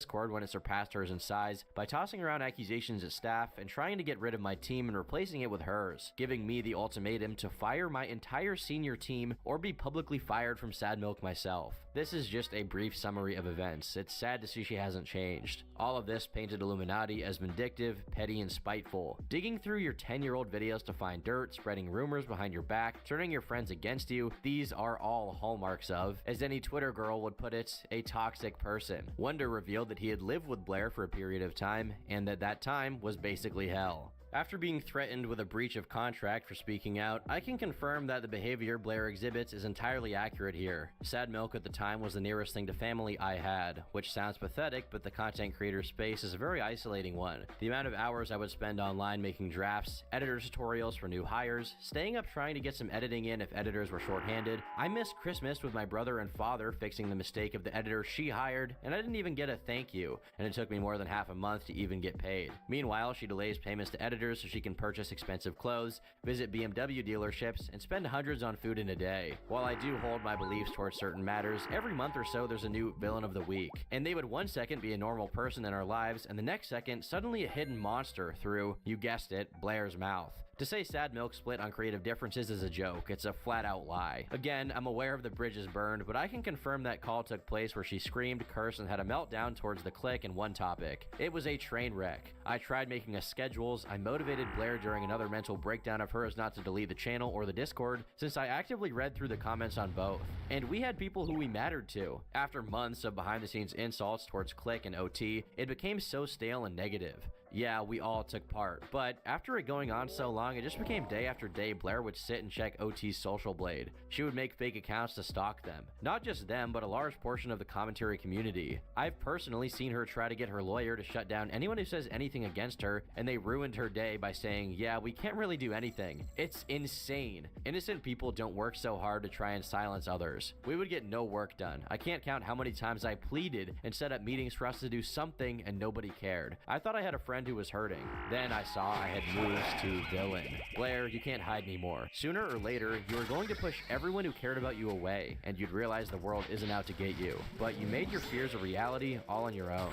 Oz Media posted a similar call-out thread, reiterating much of the same sentiment about how she was a toxic, vindictive person. Given their prior public collabs with Blair and the photos of Blair's house that Wonder provided, there was some credibility to these accusations. If these claims, along with the accusations of plagiarism, were true, a more clear and sinister image of Blair's character was forming. But for the general public, none of it was easily verifiable, and without actual evidence showing that these events took place, who is to say what really happened? These threads were both posted on the 23rd of April, and 5 days later, Blair would apologize for what she described as jumping the gun on Legal Eagle. Despite everything that was said about her, this was the point where she could have just walked away. Neither the clique nor Wonder said they would be posting anything to their channels about it, meaning whatever allegations existed could have died then and there, and this could have been a forgotten footnote in the plagiarism drama. Instead, Blair tempted fate with a new response video.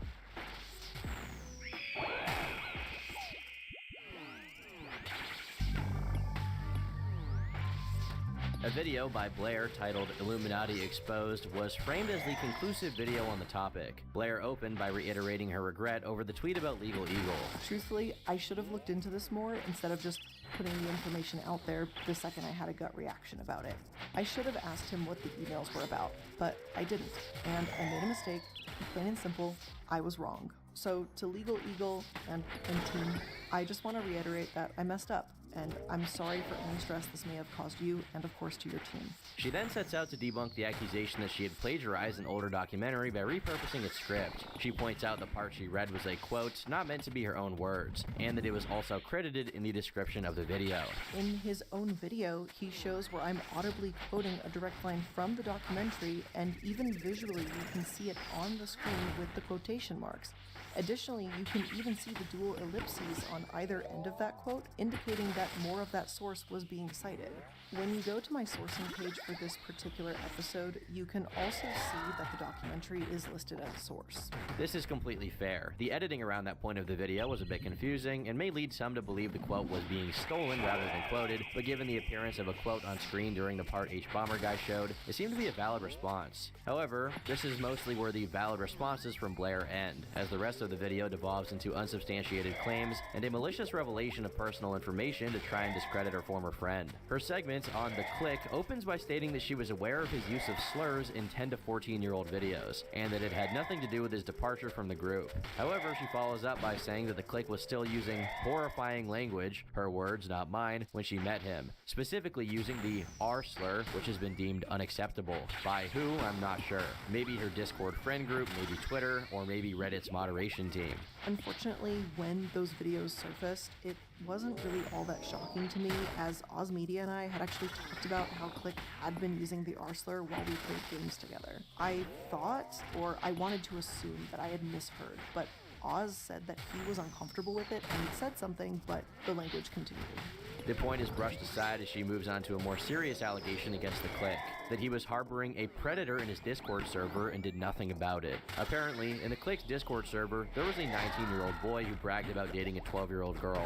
Naturally, this raised some red flags, and after a server mod reached out to him for clarification, this individual reiterated that it wasn't a joke of any kind, and that him dating a 12-year-old was even supported by a therapist. Blair claimed that the Click's moderators did nothing to ban him from the server, forcing a mod to come to her for assistance. She then banned this predator from her personal community server, the Sad Milk server, and reported them to Discord. Blair then claims that this happened right after one of the Click's admins was caught sharing NSFW with known minors, and cites information from Rain.com to explain that this is a common tactic amongst groomers, desensitizing minors to lewd content over time. So we used this individual's ID number and we banned them from the Sad Milk server and from my server, and we reported them to Discord's Trust and Safety team, who we hope did pursue this further. In an effort to have action taken against this predator in the Click's Discord, she messaged one topic, another member of Sad Milk and Click's good friend, asking for him to do something about it. After seeing the degenerate material in question, he left the group chat and reported and removed the individual himself.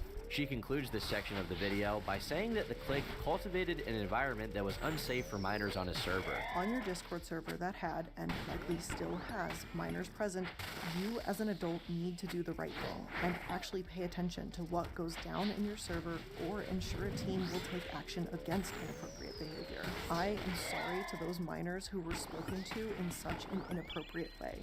Now, in this video, Blair never states that this was the reason why she stopped working with the Click. In fact, she doesn't address the vast majority of the points he raised in his thread. Instead, she focuses on highlighting that he used the R slur and is supposedly indifferent towards files being on his Discord. She gives a 2-minute diatribe passionately discussing why grooming children is bad, as if anyone needed that explanation. She even states that this situation made her regret trying to get his channel reinstated when it was previously deleted for some old content that violated terms of service. She claims she spoke to YouTube directly. It implies her efforts are the reason why the channel still exists today. But because of his mishandling of his community, she now regrets that. Many were quick to point out the ridiculousness of the allegation, especially with no screenshots to back up the notion that the Click hadn't tried to help. Given the server had 40,000 members, there were bound to be a few bad apples in the bunch. Nevertheless, the section paled in comparison to the issues present in her response to Wonder. It similarly avoided most of what was said in the thread, instead pivoting to attacking his character as a means to discredit his claims. Blair begins by claiming she never neglected to pay Wonder, which was one of his allegations, where he said that payments to editors were delayed while Blair visited BMW dealerships and ordered Uber Eats. He says that it took more than half a month for him to be paid, while Blair claims that this was just the way she and many companies pay their employees on a bi-weekly basis. She then says the reason Wonder lived with her was because she generously extended him a job offer for an easy editing gig and allowed him to live under her roof for a time. According to her, despite this generosity, he trashed the car she lended to him. Within 1 month of using the vehicle, the car was visibly soiled. Trash was littered in the car. It contained dirty clothing, which consisted of, I think, 2 pairs of dirty boxers and maybe 3 mismatched socks. There was also a huge crack that went across most of the windshield, and for some reason the glove box compartment in the front passenger seat was somehow broken. The state of the vehicle was shocking, to be honest, but at this point I was just happy to have my car back and know that it couldn't be damaged any further. This segment mostly comes down to Blair publishing petty interpersonal drama that never needed to be made public in the first place. But in fairness, Wonder initially did the same by posting pictures of her house that made it look like it belonged on an episode of Hoarders. Nonetheless, Blair then delved into Wonder's mental health and addressed his intention of suicide, as well as a message where he stated that the emotional pressure from hers will push them over the edge. Blair didn't explain why this was at all relevant, but it appeared to be an attempt by her to make Wonder look unstable. Inexplicably, she spends a few minutes talking about how her dog and his dog didn't get along when they lived together. The tension began with our dogs and his unwillingness to help ease the situation between our pets. I did everything I thought of at the time to introduce James and Casper in a way that facilitated a good relationship between the dogs. They met on neutral ground at a dog park and only had supervised play at the house. While I appreciate her expert analysis on which dog was in the right or whatever, believe it or not, there actually is a reason for this. It was the reason she provided for why there was so much conflict while they lived together. Wonder claimed it was because of her behavior, but Blair suggested that it came down to the dog situation, her recommending her therapist to him, which created a conflict of interest, and the car being trashed. In response to the accusation of being a hoarder, Blair clarifies that this was just one messy room in her house due to the ongoing process of moving in. In isolation, her point actually holds some merit, as she highlights that Wonder posted an irrelevant photo with the intention of humiliating her. I feel the need to point out these minor details since the out-of-context photos of the house being moved into are being used as a way to show that I'm a supposed monster and that, quote, my home is a mess, like hoarder's bad. And just, what was the point of this, Wonder? Why would you even bother posting something like this, except to humiliate me? This was a room that we told you we were using to move, and we let you know it was off limits to you. That photo alone shows your consistent lack of respect for Oz's and my boundaries. And Wonder, I am sorry that I was ever friends with you. Towards the end of the video, Blair starts crying as she expresses how deeply the falling out between her and Oz Media affected her. You were right.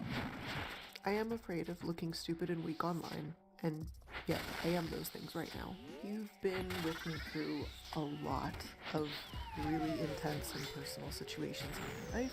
You were there throughout the entire process of my mom's cancer diagnosis, her various treatments, and hospitalizations. And I know there were many times when I had to run out the door suddenly because there was a crash cart in her room and they didn't know if she was gonna make it. And you said you'd stay at the house and watch Casper so I could go to my mom. The video concludes with Blair acknowledging that she wants to take responsibility for her faults, such as her impulsivity in the Legal Eagle situation. Her immediate fan base, with little knowledge of the situation, were supportive. However, some viewers found her remarks lacking substance. They noted that the segments on the click appeared to be thin on evidence, despite her initial promise of providing screenshots as evidence. No actual screenshots were shown to support her claims against the click. Furthermore, many took issue with her disclosing Wonder's mental health status. Posting Wonder's suicide note is disgusting. I don't care how you two fell out, he trusted you with a very sensitive situation, and you used that to get the focus off of yourself. That's disgusting. You have no shame. This is immensely disappointing. I was hoping the information and rumors I'd been hearing about you for years were untrue, but it looks as if I was sorely mistaken. The click hinted that a detailed response was to come, while the other former Sad Milk members posted their own rebuttals on Twitter. While the dislike bar on Blair's video climbed, people waited with bated breath to see if the click's response would be the final nail in the coffin of this saga.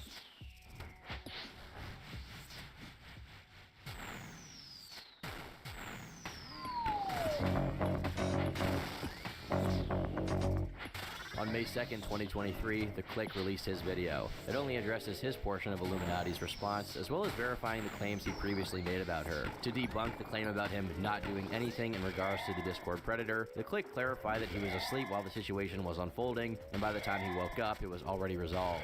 She brought one topic into a chat room, as she shown in her video and her accusations. However, her statement in these DMs about Click knowing is very odd, as I would have been very unconscious when the ban was happening. She might be referring to me knowing by the time I woke up, but the fact remains I wasn't there, nor did I endorse this random creep. In her video, Blair claims she reached out to the Click for his aid in resolving the issue. As he shows in his, he was the first one to reach out, while her responses back were fairly vague and didn't provide any of the relevant information at all. This recontextualized her messages with one topic. They weren't about resolving the predator problem, they were about making the Click look bad to his friend. Instead of directly messaging the Click to address her concerns, Blair messaged his friend and accused him of doing nothing. However, it's important to note that the Click wasn't around at the time, so reaching out to him directly wouldn't have been possible anyway. He was asleep. In his response, the Click addresses a point that Blair emphasized, but is seen by some as a non-issue. Blair claimed that she could never be friends with someone who used the R slur in video games. However, the Click points out that despite her messaging others about how problematic it was, she continued to hang out with him regardless. She would never be friends with someone that used that language. Yet she regularly played games with me as a friend during this time, where I allegedly kept on saying these things. Which one is it? I don't think you can have both. He then says he stopped using the word forbidden content as he didn't want to offend anyone. This pivots to her deleting comments, which, while it can't be proven, a before and after screenshot of the Sad Milk channel showed that anyone speaking positively about him or protesting his removal did in fact have their comments suspiciously deleted. Blair herself on her main account then began snidely spreading rumors in comment sections, saying, "I didn't say the N-word in old videos, just saying." The videos in question were between 10 and 14 years old, by the way. But all of this is relatively petty. Even the accusations regarding Click's Discord could be chalked up to miscommunication. But he then reveals she was spreading rumors about him not respecting his Discord mods, as if unwashed internet janitors deserve respect in the first place. No offense to you guys that moderate my Discord.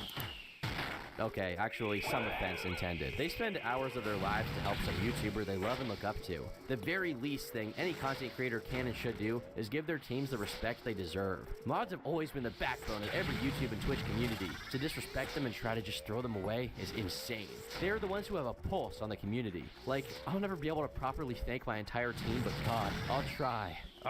This Click One topic has me heated. These stupid fucks. How could you not care about the people who care about your community the most? How? Usually, YouTubers try to fight against cultivating parasocial relationships. I guess Blair didn't get the memo. She continued spreading the claim that the Click harbored a predator on his Discord server and threw a hissy fit about him making a harmless white van joke in an old video, as well as pulling other jokes out of context to imply he was a degenerate. Here's the same chat room again, in what I'm assuming is suggesting that my god, I'm so down with the kids boomer joke from Twitter has pedo implications. Oh, the younglings think I'm so cool.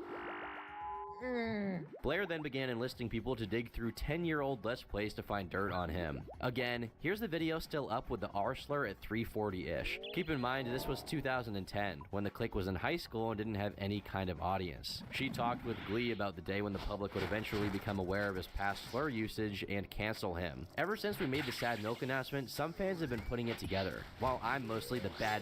Some are figuring it out. Listen, I have Click on video saying the F slur and R slur. He will put himself with his own ego, and I won't have to deal with any of that. Oh yeah, it's in his old videos. Some Discord users are overweight mods, some are e-girls, some are traps, and some make Machiavellian plots to destroy their friends' careers because 10 years ago they said retard. The amount of spite you must feel to devote this much energy to someone who did nothing wrong to you is unimaginable. I'm a level with y'all here. Reading through things and seeing people excuse Click saying the R slur because it was 10 years ago and it's irrelevant is super yikes to me. Super yikes. Oh boy. It's super yikes, guys. Again, I'm the same age as Click and that word wasn't ever in my vocabulary. Not 10 years ago, not now. Because it was never appropriate. Same with him saying the N-word and F-slur. Being edgy is not an excuse. And seeing it dismissed so lightly like that is actually gross. As if iDubbbz wasn't calling himself and his fans NFs 3 years prior to these videos. And that's not to mention what goes on in every 15-year-old's Xbox Live lobby. If all of that wasn't enough, Blair was also paying people hundreds of dollars to sift through material to find compromising clips of the Click. I need you to help find the Click saying the R slur and Sad Milk's raw audio. I will pay you $200 to find it. Blair spending more money than most people spend on groceries to expose some Swedish dude for saying the R word. As for why, it seems like it was either out of jealousy that his own channel was taking off or out of spite that he left the collab channel due to her behavior and no longer wanted to be her buddy. Why would she go through all this trouble, even spend money, just to try to ruin myself and others? Why would she do all of this to someone who considered her a friend? However, this wasn't even the worst part. Got Click saying the N-word apparently, and here we have a YouTube link. 16 seconds in, the alt account is gonna love this one. This was in reference to an anonymous Twitter account Blair was running with the intention of sowing dissent among the Click's viewers and damaging his reputation. She carried this out not only on Twitter, but also on Reddit, because of course it was on Reddit. She made the following post pretending to be a random Click fan. I saw the Sad Milk announcement. I follow all the milkmen on their social media. I'm seeing the comments on their new announcement and I feel there's a big piece of the puzzle that's missing. We don't know what happened. I made an account on Reddit to see if this subreddit is active and I see you're still talking about this too. I think this is a very good place to vent and rant about what I figured out because no one else was talking about it. So I'm really wondering if I'm just freaking out over nothing. Like, it really looks like creative differences is dumb AF. Blair tweeting about being stabbed in the back, One Topic leaving his supporter server and then watching so many of his mods disappear, and Wonderstruck talking about how he hates his friends fighting, and even Clicky not streaming as much and deleting some of his streams and clips. I think something happened, guys. I think I figured out what really happened. I was a big fan of Click. I thought his streams were a great way to interact with people like me, even if I couldn't donate as much. This post goes on to claim that Blair must have seen Click's old slur usage, and that's what actually caused Sad Milk to dissolve. After Blair posted to Reddit with her official account, she then used this alt account asking if this was some kind of cover-up and claiming to be disappointed that Blair would hang out with someone who used the R slur and F slur. The Doobie Schmerz Reddit also replied to other users saying the clique needed to apologize and that he couldn't erase the past. The same scheme of having all her alt accounts interact with one another was repeated on Twitter. There, her bio simply read, "I know the truth." Her tweets included, "Blocking me to run away from the fact that the clique said the N-word doesn't make you look good unless you're okay with this language," and "Imagine not apologizing for saying the N-word." The account was even responding to Def Noodles at the peak of his popularity, trying to get him to cover the clique's horrifying language. Keep in mind, all of this was Blair. On her official account, she would tweet about how non-POC creators shouldn't use that word, and then respond to herself on the alt account showing her former collaborator using it a decade prior. When people would tweet about being unproblematic streamers, she would respond with the same, even to her fellow collaborators on the Sad Milk channel. The account went inactive in November 2020, the same month it was created. After a full week of spamming friends, colleagues, YouTubers, and anyone she thought could kickstart a significant controversy, Blair shelved the project. Regardless, the proof of her intentions remained on Discord. Here is the same account, Doobie Schmerz, on Twitter. This was an account I remember distinctly from 2020, 2021, that was relentlessly harassing myself, my friends, my colleagues, my streaming colleagues, past colleagues, ex-Sad Milk members, community members, you name it. You name it. At the time, I wrote it off as a disgruntled troll with a little bit too much time on their hands and tried my best to ignore it. This was Blair all along. She was making alt accounts to spread her stuff because she probably knows deep down inside that the stuff she was digging up on me and all the stuff she was doing was so petty that she could never actually make a public statement of it. So she did this just to get back at an ex-colleague. She did this. She paid people to dig up dirt, make alt accounts, harass me for months. Why? The top comment on Click's video was from Oz Media himself, who had assisted Blair with a lot of her shenanigans. "Hey everyone, I wanted to thank the Click for being so forgiving with how complicit I was with a lot of Blair's behavior, especially with her alt account. I should have done more to stop her. I honestly don't remember much, but I've seemed to mentally distance myself from these actions and my involvement. This doesn't excuse my part in this. I, at the time, was apparently aware of Blair doing this. I don't remember my involvement. All I have to go off of is that screenshot Click showed at the given timestamp. I have a lot of growing I need to do to fix the mistakes I made with backing someone I genuinely believe was the right choice. I'm taking responsibility now, though, and admitting that I f***ed up by not only backing the wrong horse, but doing nothing when this horse seemingly started to kick and bite people. Yes, the horse will be a horse, but I could have probably done more." The remainder of the comment section consisted of fans expressing their shock at these revelations. When posts about the drama started spreading to Blair's own subreddit, they were deleted before they could gain any traction, and then the Reddit was shut down. Meanwhile, other subs were readily spreading the info from the video, appalled at how vindictive and unhinged her behavior was. Tweets went viral calling her a garbage human being, while others reposted their messages from the comment section sharing their sympathies for those she tried to hurt. As public distaste for Illuminati grew, her subscriber count fell, in excess of 10,000 to 20,000 per day. On May 11th, Wonderstruck released his own video, detailing his own experience working for Blair, reiterating everything he said in the thread. While his claims were less shocking, they still added to the overall narrative of how unstable Blair was and still is.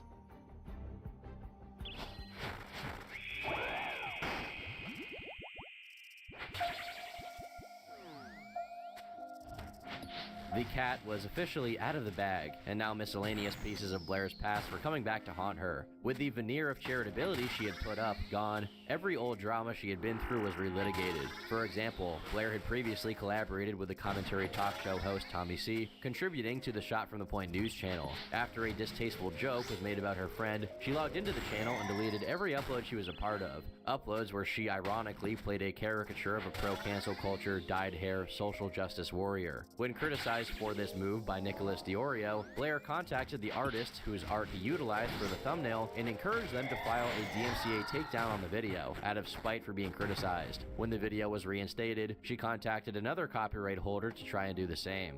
The title of it was, "Have your mods flag this one down, bitch." So it's funny that he titles the video that, and then the video gets flagged down. For the time, this drama was swept under the rug. Tommy C, Nicholas Diorio, and Tipster didn't exactly have the pull to get it into the drama news cycle, and Blair had moved communities to a new audience of 160,000 subs. But now, people are finally discussing this 4-year-old drama, since it shows Blair's behavior is not a new phenomenon. Ever since the revelations about her behavior surfaced, Blair has remained silent. Her videos continue to receive around 100,000 views per upload, but many of the top comments now focus on her off-screen conduct rather than the content itself. Her subscriber count is in freefall. So far, she's given no indication that she'll be responding to her critics anytime soon. Given the magnitude of the drama, it's difficult to imagine any kind of response to it that'd be satisfactory. A comparison many have made is to Creepshow Art, another female commentary YouTuber known for criticizing others while presenting herself as morally superior, despite later being revealed through leaked private messages to be a pathological liar and manipulator, as well as borderline stalker. However, one key difference is that there were hints of Shannon's deceptive behavior in her videos, whereas Blair appeared normal and reasonable in her content. The true extent of Blair's twisted mindset could only be glimpsed at by looking at the destruction left in her wake. As for whether Blair's reputation could ever recover, it's unlikely. This situation has deeply impacted the way she's perceived by her audience, though it is possible for her channel performance to recover over time. She seems to be making efforts to move forward and rebuild, but overcoming the public's negative perception of her will be a significant challenge along the way. More than anything, she's lost the opportunity to befriend other creators. Who would want to work with someone who might pay people to dig up your 10-year-old videos to find dirt if you ever get on their bad side? Who runs a handful of alt accounts spanning multiple websites dedicated exclusively to exposing her former friends? And that's on top of the general deceitfulness we've seen. Spreading lies, leaking someone's suicide note, abusing the DMCA system to silence criticism, and smearing someone as a predator protector because of one incident in their public Discord server that they weren't even aware of. You would think that using someone's honest mistakes, or even simply their vulnerabilities against them, is the last thing anyone who claims to care about those who are weak and marginalized would be doing. Guess I'm wrong. I've been Turkey Tom, thanks for watching, and until next time, leave me alone.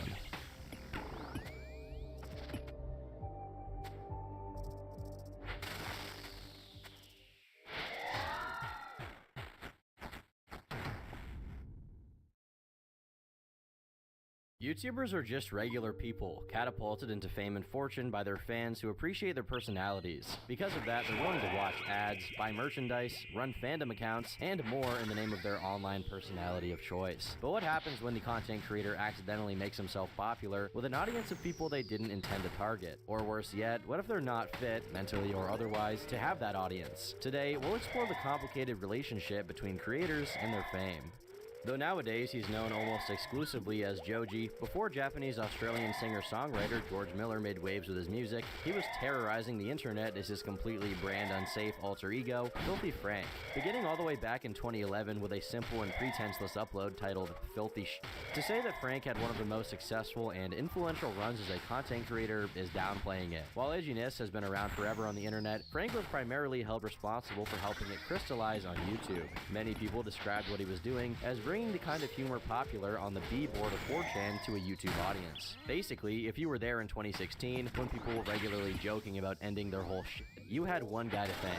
In many ways, he walked so that others could run. His earlier content consisted of a lot of yelling, embarrassing himself in public, raps, and every kind of inappropriate ism known to man.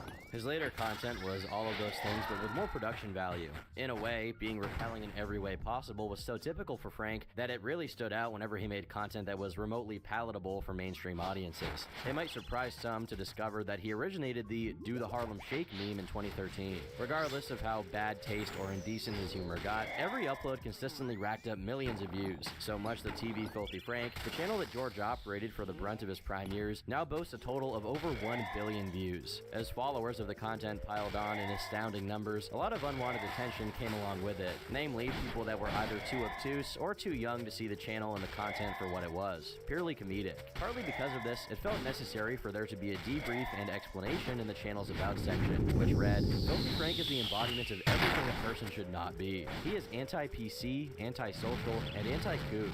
He behaves and reacts excessively to everything. expressly to highlight the ridiculousness of racism, misogyny, legalism, injustice, ignorance, and other social blights. He also sets an example to show how easy it is in the social media for any zany material to gain traction/followings by simply sharing unsavory opinions and joking about topics many find offensive. There's no denying that the show is terribly offensive, but this terrible offensiveness is a deliberate and unapologetic parody of the whole social media machine and a reflection of the human microcosm that social media is. Or maybe I'm just f***ing retarded. Despite this disclaimer seemingly softening the blow, the content itself remained pretty rough around the edges well into the late 2010s. Honestly, it's surprising it lasted as long as it did. Unlike many other instances where people dabble in offensive and sensitive topics and get banned for it, Frank left the platform of his own accord, much to the dismay of the extremely loyal following he had built up. While it initially puzzled a few of the watchers who didn't see it coming, the seeds for the disbandment of the Filthy Frank identity had been sown a long time before the prospect of a professional music career was on George's horizon. In 2014, Frank released a now deleted video to his old account, Disaster Music, called Filthy Frank Exposes Himself, where he appears as George, no character, and explains his reasons for why the content slowed down. So I'm gonna be straight up with you guys. I have not been well the last couple months. Long story short, I was born with this, but I was recently diagnosed with a brain condition that ironically gives me seizures. You know, this whole time we thought it was so funny doing these fake seizures, and now some call it bad luck, some call it karma, but ironically, boss. Hey boss, I have a seizure. Besides juggling the show with his college assignments and even jobs, he reveals he'd also been struggling with a neurological problem that caused him to have stress-induced seizures. In the same video, he mentions that some of his viewers might get upset that he broke the fourth wall to inform them of his health concerns, once again signaling a potential divide between him and his fan base. Years later, in an exchange he had on his personal Twitter account, George says, "So I act out some cringe shit, upload, bounce. Same old cycle for now. Admittedly, some are passion projects forced through the FF character. When asked by his fans if he loved what he did, he said, "It doesn't really matter. That's how the world is, hun. It's just a big ball of poop, and you will find out sooner or later." This despondent attitude about the content was a bit of a shock to the fans who cherished it. At this point, he was already laying the groundwork to bridge the Filthy Frank show and his interest in making music, mainly through Pink Guy's music projects, which were becoming bigger and more ambitious. This transition also coincided with YouTube's first adpocalypse, and as you can imagine, it wasn't looking good for his channel, considering the caliber of content it was chock full of. Not only that, but the cultural climate was rapidly shifting from one that was okay with edgier content to one that saw it as the potential promotion of bigotry and prejudice, which again the channel was rife with, albeit in a comedic context. These tweets preceded the actual end of the show by a whole 2 years. It was only in 2018 that the cost of being Filthy Frank became too much to afford, given that the benefits were steadily declining and on their way to being non-existent. Along with a video officially declaring it to be over, George tweeted an explanation that read, "I believe an official statement as to why I'm now done with comedy is owed to my former fan base, of which I'm extremely grateful for. And while it genuinely pains me to express this, I do hope that the reasons below may provide some insight into my decision. Unfortunately, I no longer enjoy producing that content. Several serious health concerns, including but not limited to throat tissue damage and neurological conditions that I prefer not to get into. This decision is final. I really can't express just how grateful I am to all of you, nor will I ever forget the relationship that we had together. Moving forward, it is up to you whether you'd like to join or not. In any event, I will strive to continue creating and developing projects I'm passionate about and hope you'll succeed in doing the same." In another post, he said, "At the end of the day, I'd like you to know that I'm truly sorry for disappointing you. I do want to clarify that tending to severe health issues does not equate to abandonment. Please do not internalize the repercussions of my health issues. I'm not following dreams here. I am following neurologist's order. This is about livelihood. I only want to live a long, happy, and healthy life, and I pray that each of you are able to do the same." Despite how career-endingly controversial his run as Filthy Frank was, George managed to launch his music career into the stratosphere with ease. Partly this was because of how clean-cut his departure from the Filthy Frank brand was, but also because a substantial amount of Frank fans already wanted him to focus on the Joji projects, even if they came at the behest of the end of Frank. Since his shift into exclusively working on music, he's published 3 studio albums and accrued over 1 billion views on YouTube. A pretty impressive feat if I may say so myself. But despite how well received Joji was by his original fan base, some newcomers who were just stumbling into his music for the first time were shocked to find out what George was up to before becoming a musician. In particular, the K-pop K-pop stan communities on Twitter were mortified upon discovering the existence of Filthy Frank, which begat the 2020 #JojiIsOver party. Unbeknownst to them, most people online who followed George's music releases knew about Frank and were Frank fans before they were Joji fans. This fact didn't stop the K-pop stans from wigging out and acting as if uncovering his problematic past would result in his downfall. Of course, that's not what happened. In fact, nobody cared about their takes as usual, but an attempt was made. Fortunately for him, this campaign failed in such a humiliating fashion that it became a meme, which later discouraged people from trying at all. Ultimately, this worked out in George's favor. It's also worth noting that in recent months, YouTube themselves have begun removing some of his more offensive uploads, such as the Cake Trilogy, which are now only available through fan re-uploads on YouTube. While it has been widely speculated that George resents his fame as Filthy Frank, or has tried to part ways with it entirely due to fear of being cancelled, there have been multiple instances of him referencing his old persona in jest at concerts, usually promoted by an audience member in a pink eye costume, or when the crowd begins chanting Filthy Frank, to which he replies by saying they're people of culture.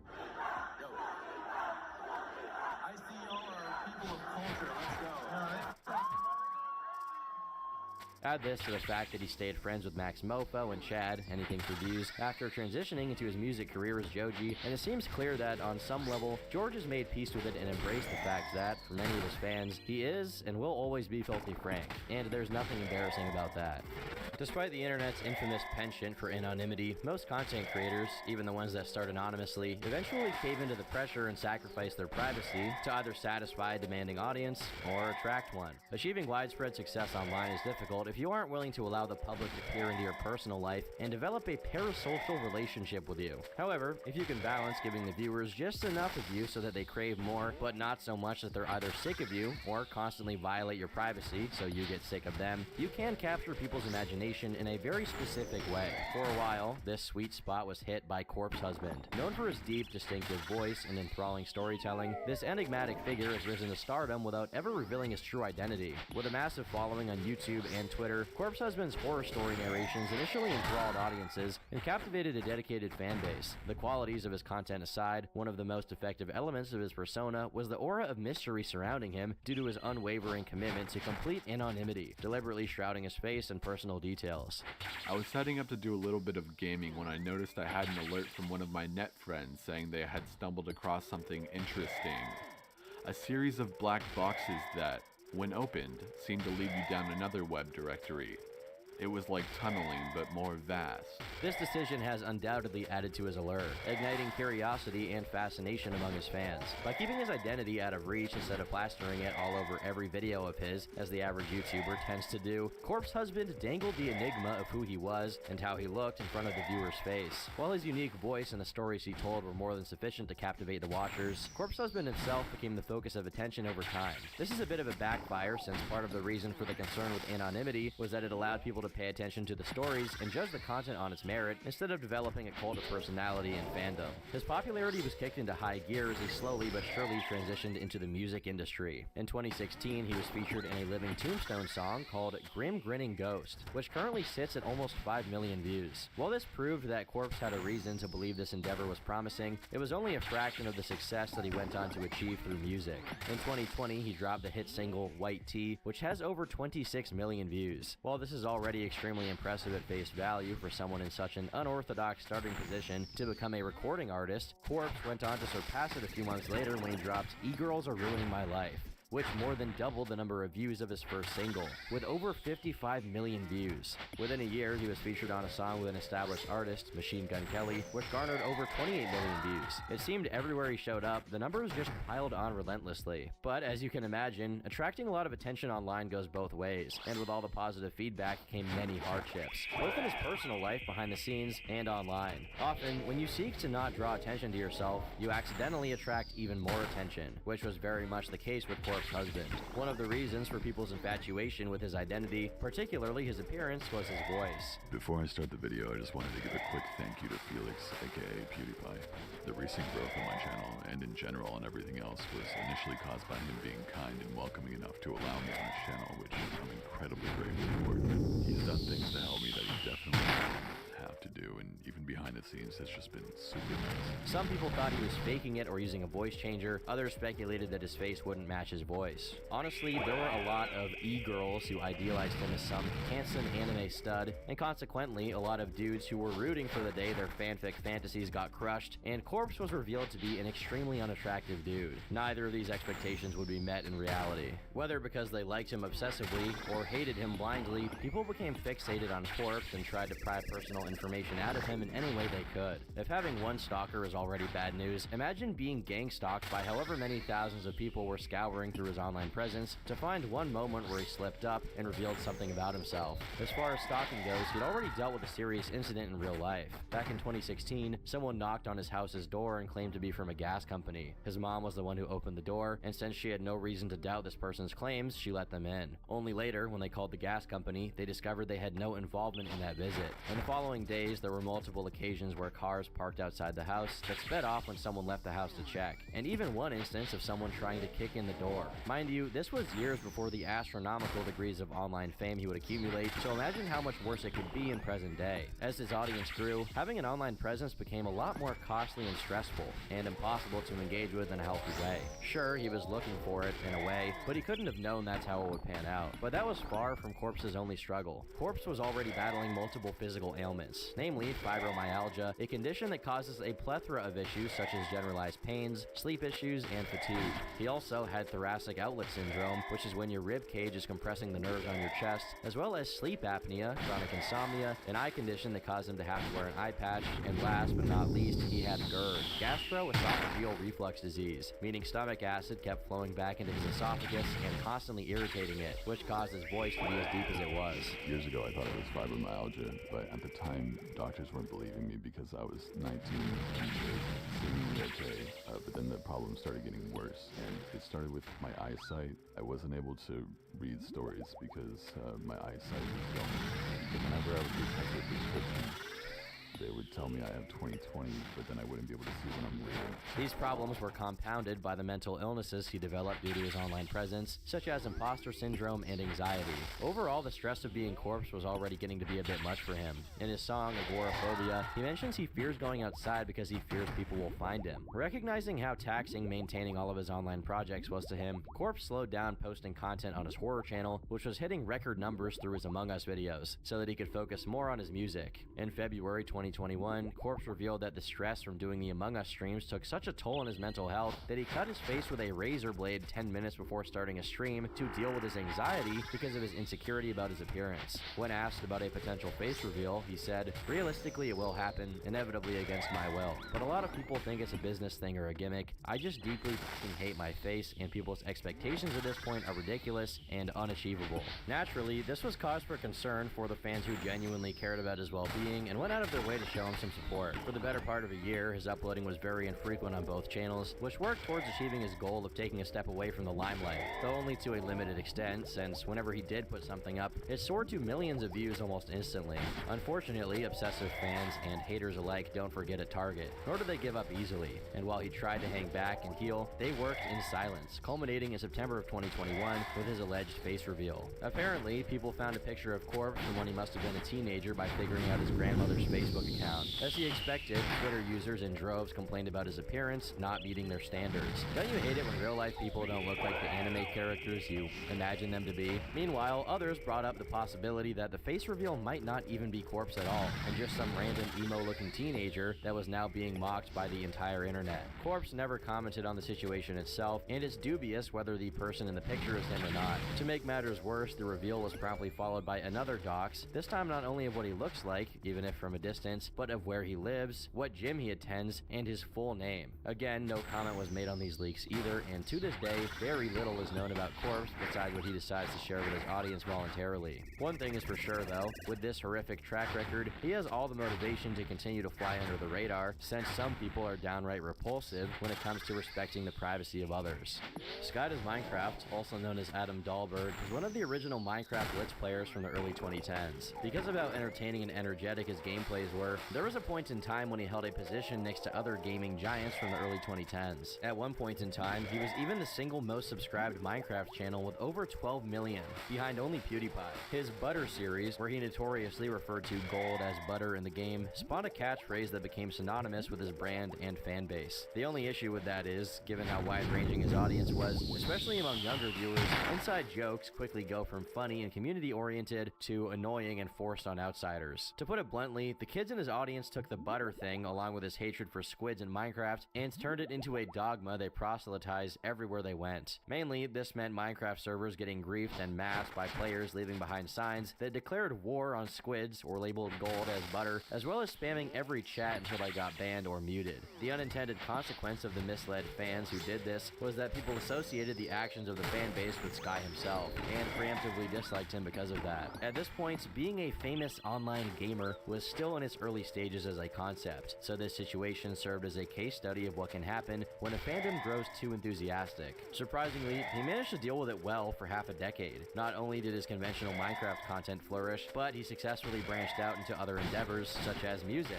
Even if it was still centered around Minecraft, 89 million views is nothing to sneeze at, especially considering how much of a cultural staple of nostalgia these kinds of songs eventually became to those who grew up watching the YouTubers from this era. Right around the same time as online popularity was peaking, his personal life was also reaching its zenith, as in 2015, he married his girlfriend Alessa, with whom he had a child, Mason. Initially, this marked a change for the better in his life, as they decided to no longer curse on the videos so that kids, including their son, could watch them. It was an endearing arc, from being a silly gamer to a family man, and the fans appreciated the parts of their life he chose to share with them. However, this period of grace didn't last very long. Within the next 2 years, Sky's following went from delighted in how wholesome his story was to closely watching Sky and Alessa's relationship fall apart, supposedly after multiple instances of her cheating on him. At least that's how the story was told. Sky Does Minecraft, a YouTuber with over 11 million subscribers, went fucking off on Twitter last night because his fiance, the mother to his kid, had been cheating on him. It all started with Sky quoting one of her tweets which said, "I wish I never met you, and I wish everyone knew what a horrible person you are behind your mask you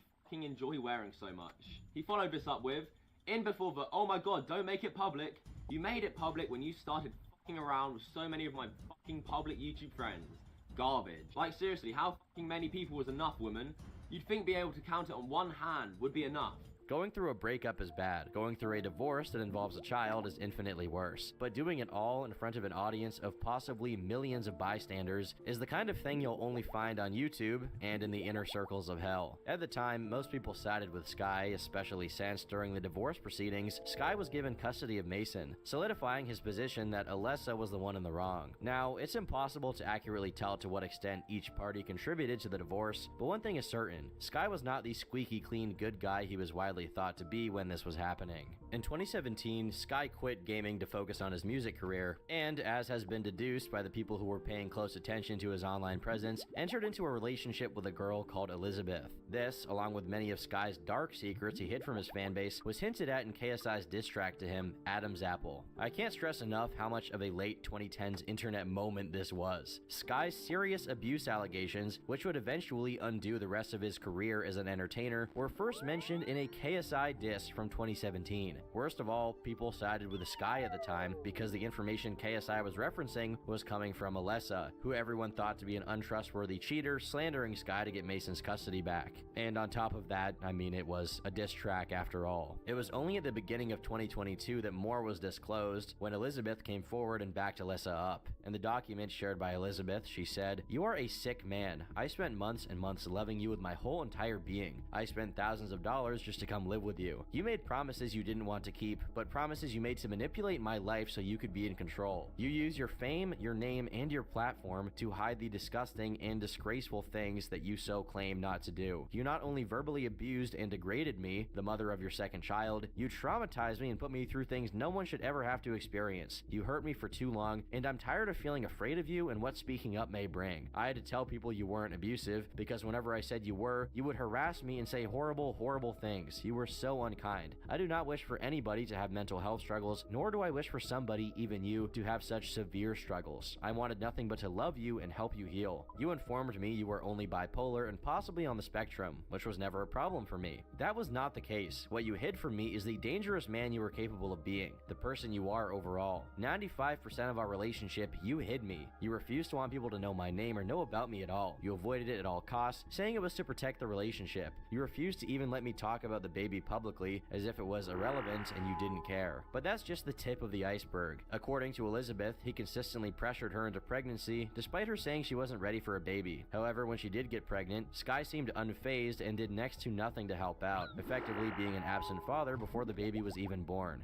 Additionally, the cheating accusations he levied at Alessa started looking like projection, since Elizabeth described him as being very shifty with his online messaging, using multiple different apps and deleting and hiding messages to prevent her from seeing what he was doing on his phone all the time. Another red flag about his infidelity was that he repeatedly tried to convince Elizabeth to open their relationship into polyamory. Of course, this was because he was already cheating on her. What aggravated this habit of Sky's was that he never asked for the ages of the girls he engaged in conversation with and even sent nudes to. Honestly, there's no downplaying the sheer volume of insanity in these accusations, with the worst of which being making multiple death threats to and physically hurting Elizabeth by elbowing her in the stomach, and stealing money from companies to buy drugs, which Elizabeth had to pay back out of her own pocket. He also had the habit of randomly spamming and harassing people online late at night during one of his psychotic drug binges, and purposely clogging the toilet so that Elizabeth would have to go to a nearby gas station in the middle of the night to go to the bathroom. Okay, now that one is just freaking epic. Eventually, the police became involved and helped Elizabeth out of her unfortunate situation, but not before she began to self-harm as a consequence of Sky's abuse.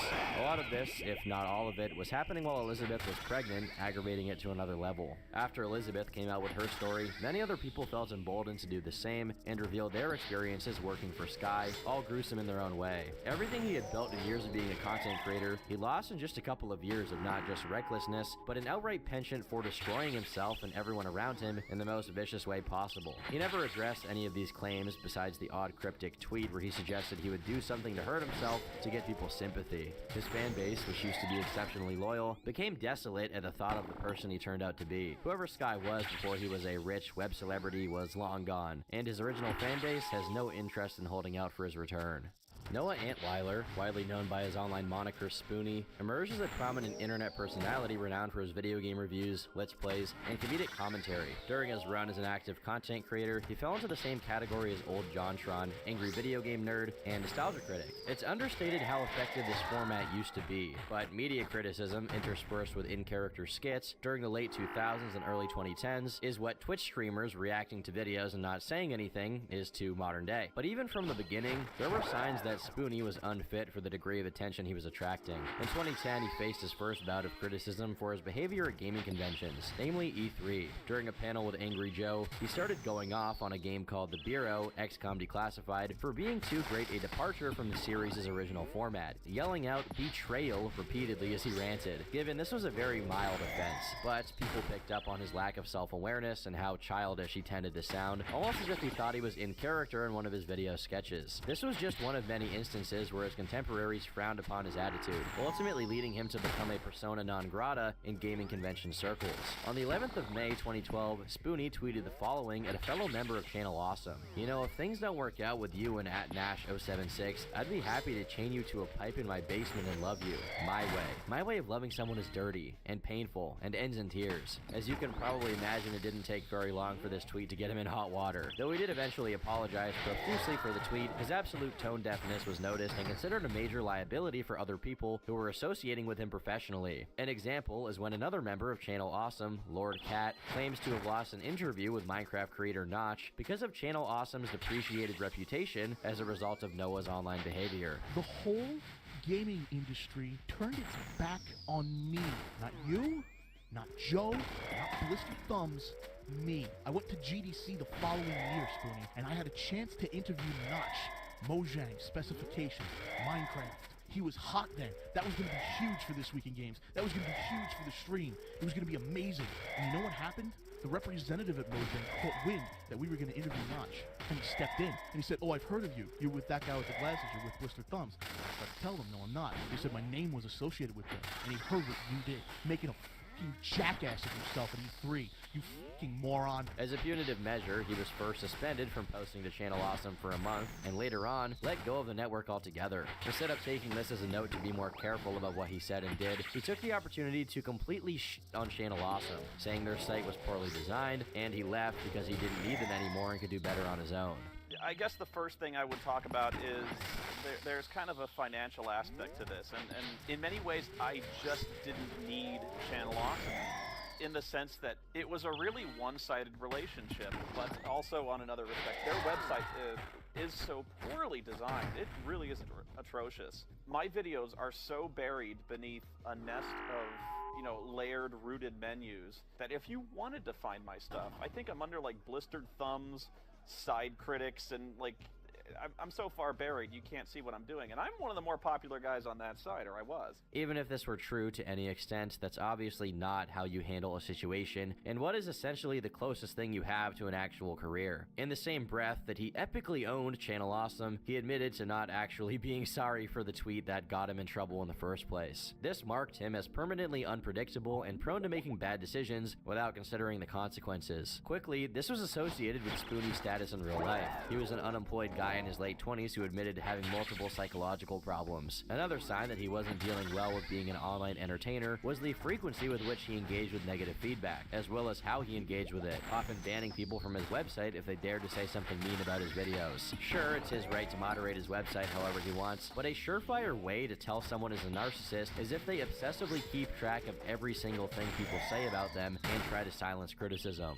Of course, the more he complained and interacted with the people saying abjectly negative things about him, the more people would do that just to spite him, since they knew it would always get a reaction. Such is the nature of the internet after all. But you can't expect a guy who held a contest in which the prize was an autographed picture of himself to be capable of dealing with trolls in a moderately mature fashion. You see, Spoonie wasn't content in being a content creator. He idealized himself as an actor and comedian, which eventually culminated in the solidification of the infamous Spoonie movie. Despite the bad rep he had accrued in his already sparse upload schedule screeching to a halt after his departure from Channel Awesome, he was still a known entity in gaming circles and held in some regard by other content creators. Despite his tunnel vision on the hate he got, many people still really liked him and his content. Proof of which is that within 6 months of opening his Patreon page, he had over 500 supporters and was making almost $5,000 a month. He was being paid that much to produce $0 budget videos of him yapping about any media he wanted. Let it sink in just how much of a blessed position that really is. Eventually, his Patreon reached its highest goal, $5 grand, which would kick off the production of the Spoonie movie. At least that's what the rewards on the Patreon said. When he announced he would begin working on the film, it was clear that he had no idea what he was getting into. Hey guys, bunch of big news lately. I haven't had a chance to report on it till now because I was out of state. But I guess the big news is somehow you guys have reached the Patreon goal where it was listed that I would start work on a movie. I was blown away by this. You guys are the best fans in the world. Oh my god. It was just astonishing. Oh my god. But that's part of what I wanted to talk to you about was the plan. The current status of things. The plan is... As a consequence, his own fans began pointing it out. After all, they were paying because they liked the reviews, not because they wanted a movie. The decision to make a movie was much more about Spoonie's fantasy about being an actor than responding to any popular demand. Another common criticism levied at Spoonie was that, despite him making more money than he'd ever made before, the quality of the content was steadily decreasing. But these criticisms were often silenced, as Spoonie disabled the comments and ratings on any video they showed up on. This behavior, paired with his straight-up non-existent upload schedule, sapped the momentum he had built up on his Patreon, and within a year, he was getting $2,500, only half of what he was making before. He became increasingly inactive on all fronts, except Twitter, which he frequently updated with his usual ranting and raving. His hyperactivity on the platform reached critical mass with the election cycle, after which he spent 6 months without uploading any content, while his Patreon plummeted to just $600. In July, he made a series of tweets saying, "Having a panic attack. I have so many things to do, so many #1 priorities, all I can think to do is hide in bed. Every time I do, I'm afraid that for some reason this time I just won't wake up. I just can't face the goddamn camera for some reason. I've been down here for months trying to get my head straight, and I can't. Financially, this became an emergency 6 months ago, so I haven't been lacking for motivation. No idea what I'm going to do. I haven't given up, I never gave up, but I haven't gotten anywhere either. Replying to someone, he claimed that he was out of money and was going to lose his house. While this cannot be verified, it would make sense considering he showed no signs of being employed in any other way besides his Patreon, which he continued to update for the rest of 2017. It's not even necessary to say that the movie never materialized, despite being used as an excuse for the lack of regular Spoonie content. Even his most arduous fans were struggling with still supporting him at this point. Spoonie was now in his late 30s, and his mental issues were getting the best of him. He was suspended from Twitter for suggesting he would himself and take others with him, though his account has since been reinstated. The bank foreclosed his house, his girlfriend left him, and just recently his dog Oreo passed away. Though since 2022 there have been things that suggest Noah might eventually make a comeback and do reviews, his story stands out as one of the most tragic meltdowns of a content creator. During the mid-2010s, when edgy content wasn't only surviving, but thriving on every online platform, Ian Washburn, or iDubbbz, emerged as a prominent figure, and in a way, the de facto leader of this era and genre of content. After years of diligently putting in work doing episodes on his series Kickstarter crap, wherein he reviewed poorly put together or outright deceptive Kickstarter projects, Ian developed two things: a small but respectable fan base, and a very articulate capacity for criticism. He turned his fan base into content by doing bad unboxing, which often ended in him being buried underneath sex toys and copies of Mein Kampf. With his critical sense, he made Content Cop, a series hailed for its unrelenting and brutal takedowns of other YouTube personalities that iDubbbz disapproved of. What stood out was his no-holds-barred attitude towards what he was willing to do in order to effectively prove a point. From attending Hannah Mojo's event only to tell her to say the gamer word when they were taking a selfie, to shaving only the front of his head to demonstrate he wasn't insecure about his hairline on the Leafy is Here content deputy. He seemed invincible, immune to the hang-ups that would make pretty much any other person crawl into a fetal position and cry. On a platform where drama videos abound into endless back and forth with no clear winner, it was a sight for sore eyes when a new Content Cop appeared in the recommended, since with those, you always knew you would get what you subscribed for. But besides his own content, he also made illustrious appearances in other people's channels, most notably the notorious Cake trilogy from Filthy Frank. You really cannot understate how monumental these videos were during this era. It's a you had to be there kind of thing. But with peaks so high, how could he ever follow it up? That's the question iDubbbz had been trying to answer for years. While Kickstarter crap and Content Cop were discontinued entirely, the bad unboxing series lingered on for a while, though it took on increasingly strange formats. Besides the odd episode of iDubbbz Complains and the videos where he saved squirrels on his second channel, it seemed like he was genuinely at a loss as to what direction he would go with his content. Consequently, the uploads were far apart, and when they did come, they seemed underwhelming. But in 2019, Ian struck gold once again with his documentary on Airsoft Fatty, Full Force. Though it did numbers, it didn't have the cultural impact his past works had. While most of the feedback was largely positive, an undercurrent of iDubbbz fans began wondering where the edge he had went. Why did these new uploads feel oddly lukewarm? Eventually, this weird vibe some of his fans were getting from the content was made manifest when iDubbbz's then girlfriend, Anissa, started an OnlyFans account. Many people felt that Ian's tolerance of this greatly betrayed his critical character. Though he'd never given his opinion on that specific topic, people presumed he wouldn't be the kind of guy who was okay with his girlfriend exposing herself in that way. While Ian harped on how ridiculous it was that people felt a parasocial connection to him and even looked up to him, his demeanor felt distinctly different, like he was more emotionally aggravated about this topic than he'd ever been about almost anything he covered on his channel. The conclusion drawn from this debacle was that the rift between Ian and his fan base was always there, and the conflict surrounding Anissa's OnlyFans just revealed it. Other people speculated that Anissa was affecting his opinions and softening his stance. Some even argued that Anissa's OnlyFans was a sign of her issues with self-esteem, and that Ian's tolerance of it was effectively enabling her. Ultimately, the only certain thing you can say about this controversy is that it marked a major shift in people's view of iDubbbz. A lot of people felt very alienated, and tied it to the noticeably milder content he'd been putting out. After all, when someone spends over half a decade being the most offensive person imaginable, it's a very radical change in pace when he starts making videos complaining about the amount of peanuts that come in peanut products. His content was still doing well, but it felt more like a regular YouTuber stuff as opposed to the headliner he once was. His personal views were once again the topic of discussion when at the end of 2020, he made a video lambasting anti-maskers. Regardless of what he thought on the matter, the fact that he would go out of his way to make a video about them was seen as a gratuitous virtue signal and perhaps a way to cut contrarian or right-wing viewers that he no longer wanted his fan base out. A year later in 2021, some of his public perception would be restored with the dawn of Creator Clash, a boxing event that came together as a consequence of his yearning to fight Rice Gum, the final target of the Content Cop series. More importantly, Ian uploaded another documentary video, this time on comedian Sam Hyde. The video made waves since for years, no one with a significant mainstream presence interacted with Sam after the cancellation of his Adult Swim show World Peace due to political controversies. It also made people question just how loyal Ian was to his more progressive sensibilities, since he was essentially giving the time of day to someone who donated thousands of dollars to the Daily Stormer, an openly anti-Semitic and far-right website. Strangely, it seems Ian himself believed Sam's more offensive or risque jokes weren't ironic at all. The reception to the documentary was mixed. For some who were fans of both Sam and Ian, seeing them interact at all was amazing. Others picked up on how oddly passive-aggressive Ian behaved at times. Devout Sam fans felt it was a hit piece designed to show that he had fallen off.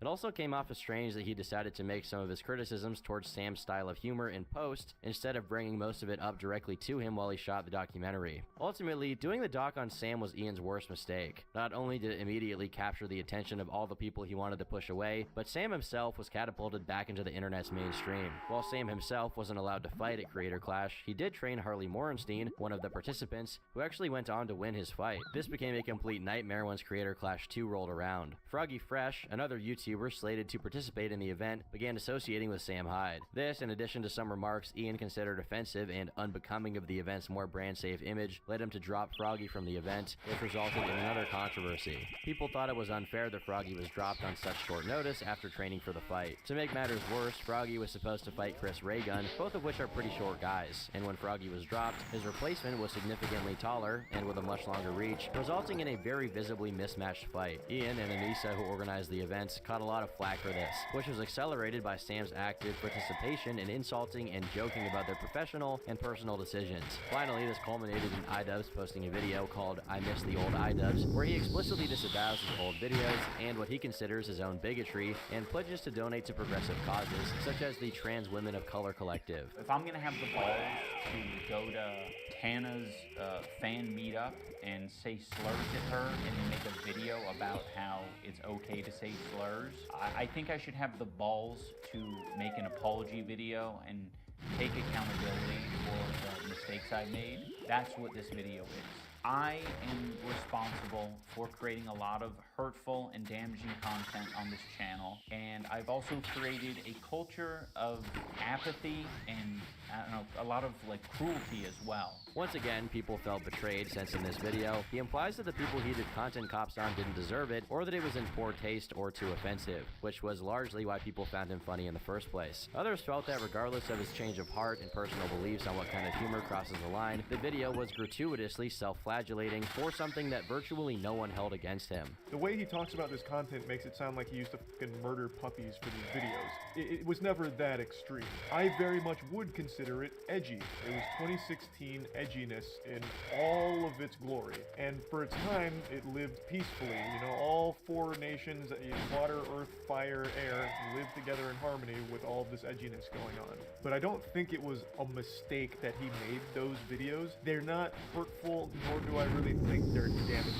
There's been no significant criticism of content cops and their level of edginess since they came out, other than for Ian himself. There's no telling where Ian's struggle with the chasm between him and his audience will go next, but it shows how easily a creator can develop a fan base that consists of people they actually don't agree with or like. I've been Turkey Tom, thanks for watching, and until next time, leave me alone.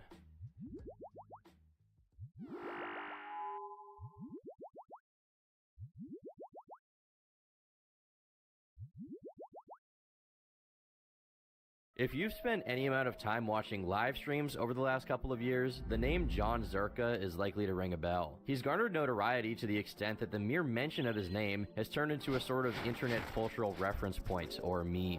Zerka has definitely constructed a public persona that could very well be compared to that of a super troll, captivating audiences by frequently making audacious remarks and doing things considered taboo by mainstream standards, all in the pursuit of getting reactions. The most recent of these controversies occurred when an interview cropped up where he was with an adult video star, and he said some pretty wild stuff.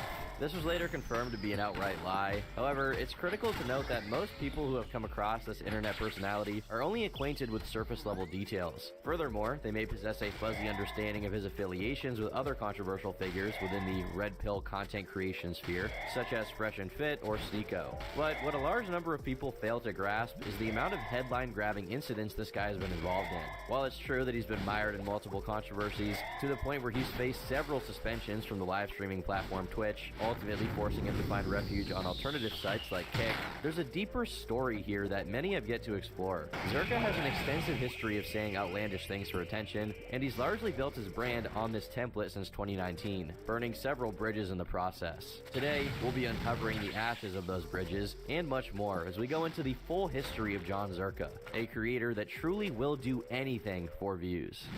Not much is known about Zerka before he made his first appearance on the internet, except for a few sparse details about when he was born and what he claims he used to spend time doing. The details that are known have been told by him, and with future context, knowing he tends to over-exaggerate things for his online character, many question the authenticity of any kind of background he claims to have before his appearance online. But for the sake of argument, let's assume his account of his past pre-internet to be largely factual.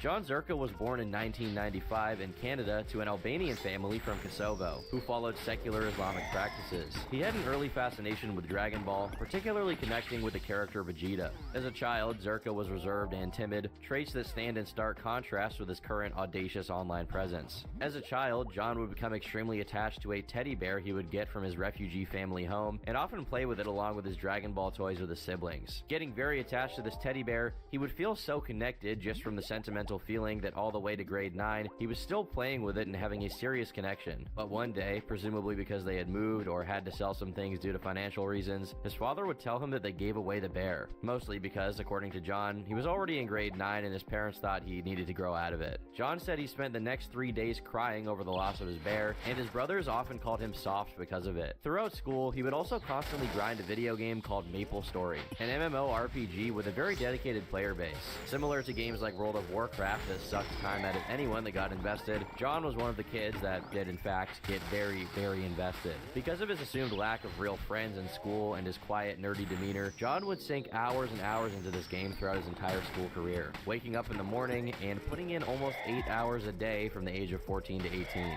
So much so that he got very out of shape, and his parents, particularly his mom, would beg him to stop playing and do something else. According to him, he didn't just play it, he made money and ran several of the higher up guilds, along with his hacker friends, using it to project his love for supervillains as Vegeta. He also got into VAC hacking and became close with the FM King, becoming the highest ranked Dragon Knight in the Scania server. He also describes this as when he learned about financial things like inflation, and that this game gave him purpose and meaning to his life. Because of the insane time sink, Zerka was failing all of his classes almost every year, and almost got kicked out multiple times. He would have to do summer school almost every year of high school. Despite his failing grades, teachers would notice him making impressive drawings of Dragon Ball characters, and as a result, according to him, he was put in a Certificate Genius ID class, where he apparently was placed in a classroom of super geniuses. Apparently, he never did well in these classes apart from art, and according to him, he drew the Mona Lisa with crayons, doing things that usually took weeks to finish in a few days when it came to drawing. And just a reminder, this is all coming from him, so the likelihood of a kid with failing grades in every single class being placed in genius classes, I think it's more likely he was in special ed. Being drawn to more artistic and language-based classes, he was very interested in Old English literature, particularly the story of Romeo and Juliet, wherein he imagined himself in the story and said he wanted to be Romeo. In real life, John was a quiet and nervous kid, and he never got into sports at all. According to him, the only sport I was good at was manipulation, but that still took him years to learn. The only sport I've ever been good at is manipulation, negotiating people out of the bar and giving me their money out of respect. Like, listen, I'm a fucking bartender, you're a big biker dude, you don't do that in my home, blah, blah, blah. But that took years. I wasn't even good at that. John would also constantly get the shakes, which led to some major issues in his life, with him even failing multiple times to get his driver's license. This was a very rough time for John. His first forays into dating were marred by nervousness, evidenced by the shakes he would often experience during these encounters. It was also during this time he attempted to pursue a career in sales, but to little avail. Failing to secure a stable job and life course, Zerka started selling drugs, leading to a transient lifestyle that involved crashing on friends' couches. Eventually, a close friend helped him secure a job as a nightclub bouncer, which would be his job for the next 5 years. Tragically, that friend would later be stabbed and presumably killed, plunging Zherka into a downward spiral of depression and substance abuse. He would also take this out in bars and would get into fights all the time. The convergence of these life events, along with his temperament, set the stage for his transition into what we know him as today, as at the time he would upload brutal videos from his bouncer job to his Instagram. By 2019, he was ready to take the internet by storm, and it was almost a foregone conclusion that Zherka would become the focal point of internet chatter. In January 2019, Zherka was still pretty much an unknown entity when it came to anything online related, but he still used the internet a lot when he wasn't doing hardcore drugs or beating up people as a bouncer. During his downtime, perhaps out of sheer boredom, he stumbled on Raj Patel's King of the Hill show, an internet reality show hosted by Raj.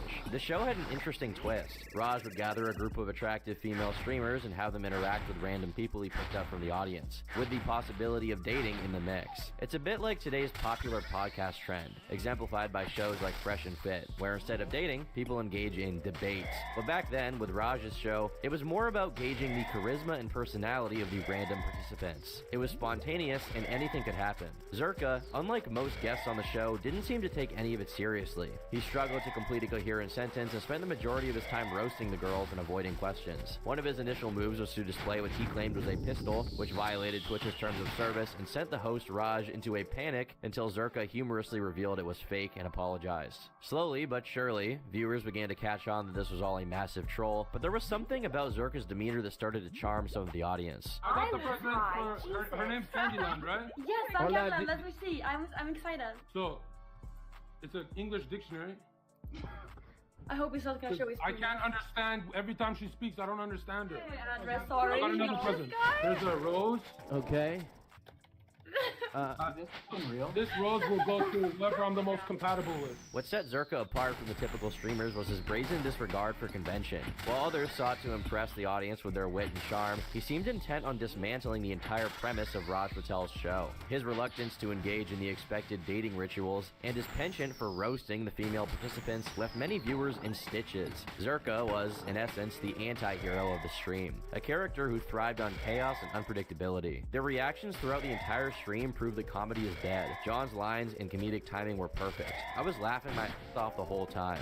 You say you're a sweetheart, so like what's the nicest thing you've ever done for a girl? Okay, for my ex, like, don't laugh. I would wash my body and my private parts with toothpaste so it tastes minty, right? No. I was thinking of her. This unorthodox approach to streaming not only set him apart, but also paved the way for a new kind of content creator who would emerge in the years to come. It's essential to remember that this was before figures like Andrew Tate gained widespread fame. So in some ways, Zherka's unapologetic attitude on his stream could be seen as a precursor to the kind of content creator that would emerge in the future. At a time when every Twitch streamer was very socially conscious, constantly trying to avoid bans, and constantly sucking up to bigger streamers, trying to social climb their way to the top, Zherka was a breath of fresh air. John Zherka, instead of social climbing, was happy to kick the ladder down and laugh from the bottom as everyone fell off. A major testament to his entertainment value was how well the stream did after it was posted to YouTube, getting 500,000 views in almost a day. People began to adore him and started following him on Instagram and Twitter, which he continuously promoted while delivering humorous insults to all of the female participants on the stream. John Zherka. How do you spell that? Okay. JON_Ken _ZHERKA.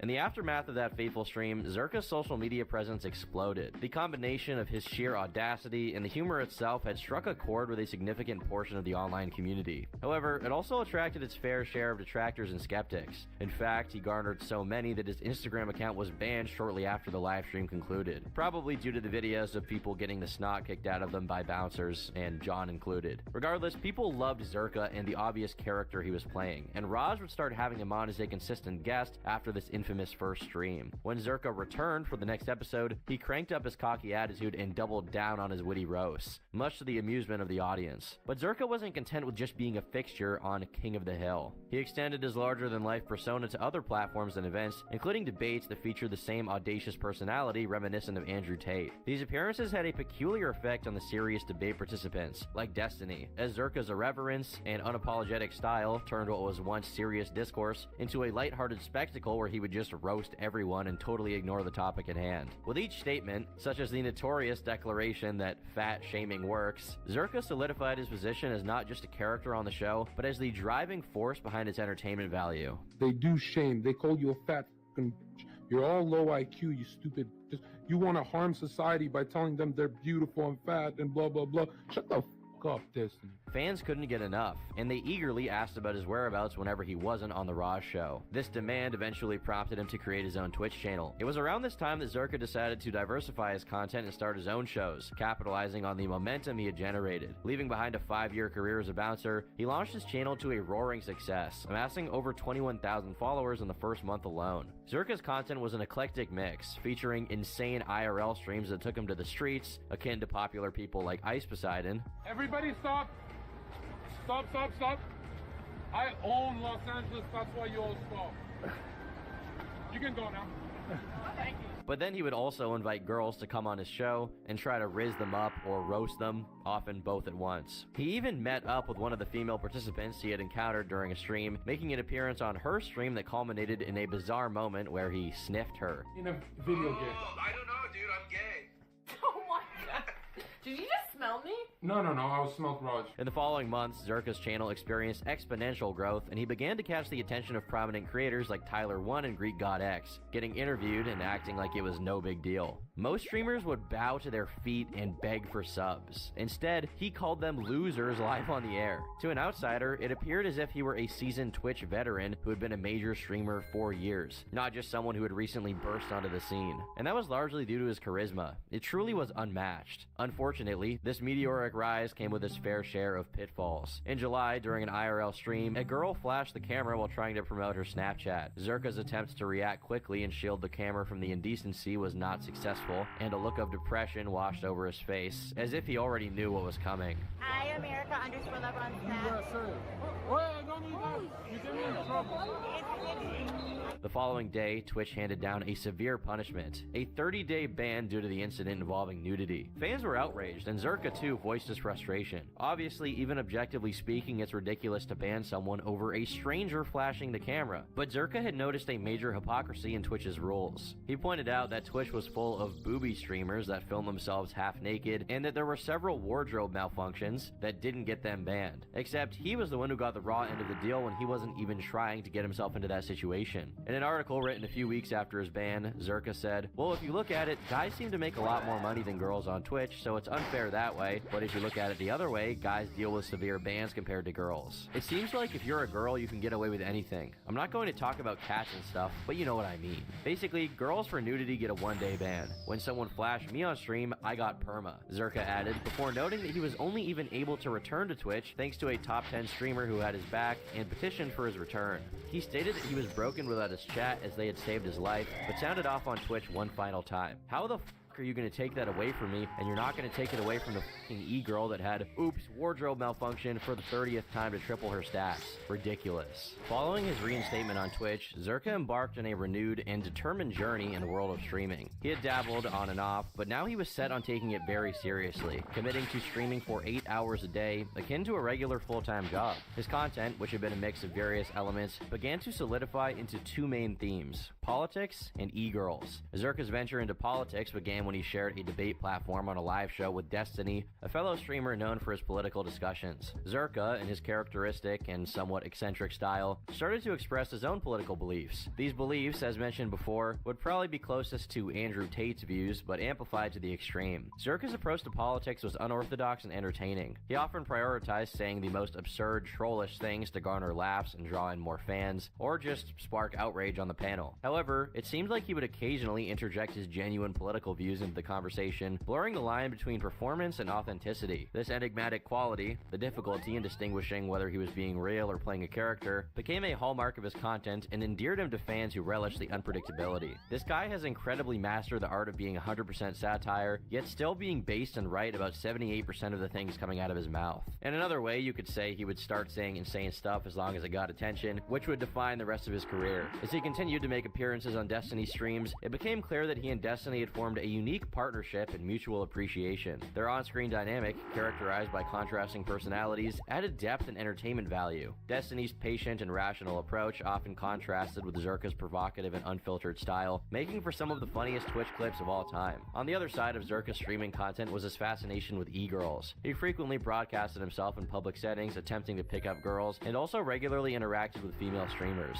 This also extended into online dating. He'd engage with his chat by swiping left or right on Tinder profiles, often with insane results, trying and failing to rizz up Idubbbz' wife, Anissa Jama, before being banned from her channel. Hi, I am a famous streamer looking to chill in chat.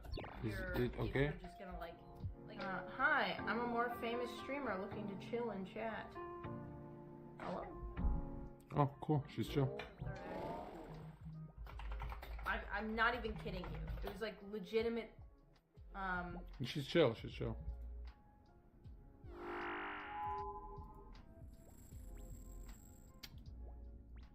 Maybe not. And before I go any further, this video is brought to you by the Turkey Tom Classic plushie. It's available for a limited time only, so get it while you can. Alright, back to the video. There was even one time when he was trying to rizz up a girl while her father was moderating the Twitch chat. Your parents proud, yeah? Oh yeah, my dad is actually a mod in my chat. He's like my #1 supporter on socials. My mom like is a little bit too much of a hippie, so kind of be into technology things, but Wait, your dad is in chat? yeah, he's probably watching. His pursuit of romance, both on and off the internet, became a recurring theme, and it seemed like if you were a female who was active on the internet, Zerka had either already tried to rizz you up or was planning to do so in the future. Around this time, Zerka would accidentally leak his phone number during a stream, but he played it off as a joke, and it didn't stop his popularity from continuing to soar. A few weeks later, another clip would blow up of him screaming, "Suck my too loud," interrupting his brother's work conference call and leading him to come in extremely angry while live on the air. Suck my... I got normie girls that come suck my freaking... I don't need Twitch girls. I need clips, viewers, and fucking community and an army. Yo, chill, bro. Chill. Yet, a shadow of discontent loomed over his relationship with Twitch. Even though his channel had amassed over 100,000 followers, Twitch had refused to award him the coveted verification checkmark. It appeared that after Zerka had publicly called out Twitch staff for their bias, the platform began to scrutinize his content more closely, actively seeking reasons to suspend him. Many speculated that Zerka's days on Twitch were numbered. Despite this, Zerka still ended the year on a high note, and views were still spiking to new highs never thought possible. However, things would take a turn for the worse in March. Zerka would tweet at Twitch saying that he just got banned out of nowhere, and he wanted to know why. After almost an entire month of being banned with no response, Zerka would then tweet out, "The reason I was banned was because I clicked on a photo of a girl in a bikini on stream for too long. I thought this would be harmless because girls literally blow up swimming pools in their living rooms and post sexually/bounce on a floaty for millions of dollars on Twitch. The biggest difference is that my chat was respectful, and these pool streamers have chats that are so insane that I'm shocked to get away with it." Fans were outraged, while haters celebrated his ban. Oh yeah, by this point, it's worth noting that John had accumulated a small number of detractors, mostly fitting into two separate camps. On one hand, you had people who interpreted his political statements seriously, and as a result became enraged by them, and on the other hand, you had those who saw through his ascent to the top of Twitch, pointing out the fact that he was continually pushing the line of what he would do or say for clout, and there didn't seem to be a real person behind the name John Zerka, simply an amalgamation of whatever made him most popular at the given moment. But for now, the audience was the least of John's concern, and Twitch staff was his #1 enemy.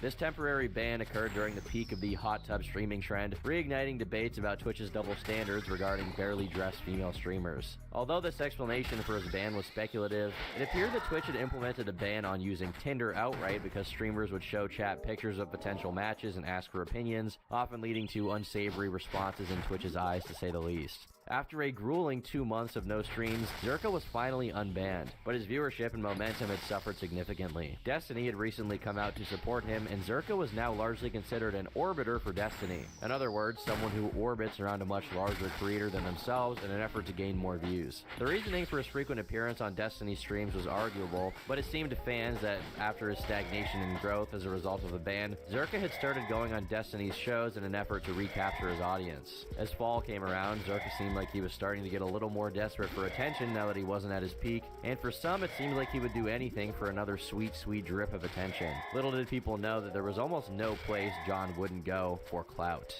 In order to understand the weight of Zerka's choice to take part in a certain fall drama, we're going to have to take a sidetrack to build up context for the situation. A very lengthy and convoluted sidetrack, so buckle up. Comparing Destiny to John Zerka is like comparing a horse to a dolphin. Both of them have zero qualities that they share alike physically, but they do have one major similarity: an animalistic desire to mate. Destiny has had a long history of flings with several e-girls, some of them being BPD or borderline personality disorder girls, and this situation involves one of them, a girl named Anna or Anna Frills, who's become extremely infamous in Destiny's community. Destiny and Anna, who by the way is a psychology student and a certified domestic abuse counselor, used to be friends. They engaged in discussions on their streams, exploring topics related to psychotherapy and abusive relationship dynamics. Destiny even went as far as taking the dark triad personality test per Anna's request.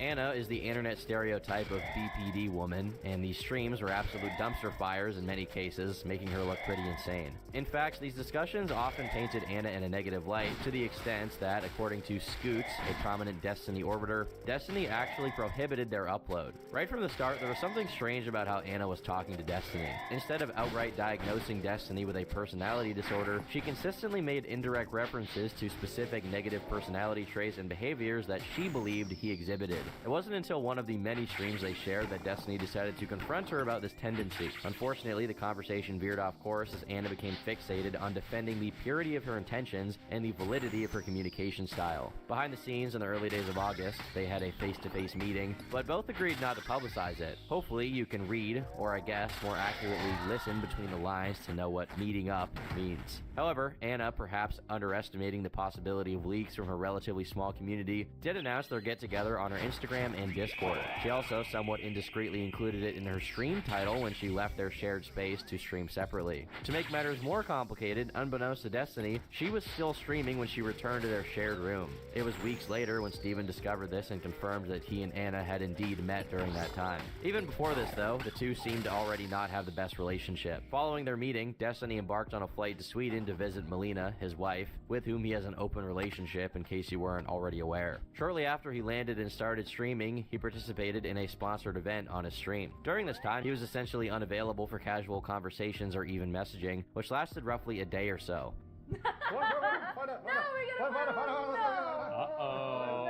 Mel time. Mel time. Weren't already aware. Though, the two seemed to already not have the best relationship. Following their meeting, Destiny embarked on a flight to Sweden to visit Melina, his wife, with whom he has an open relationship in case you weren't already aware. Shortly after he landed and started streaming, he participated in a sponsored event on his stream. During this time, he was essentially unavailable for casual conversations or even messaging, which lasted roughly a day or so.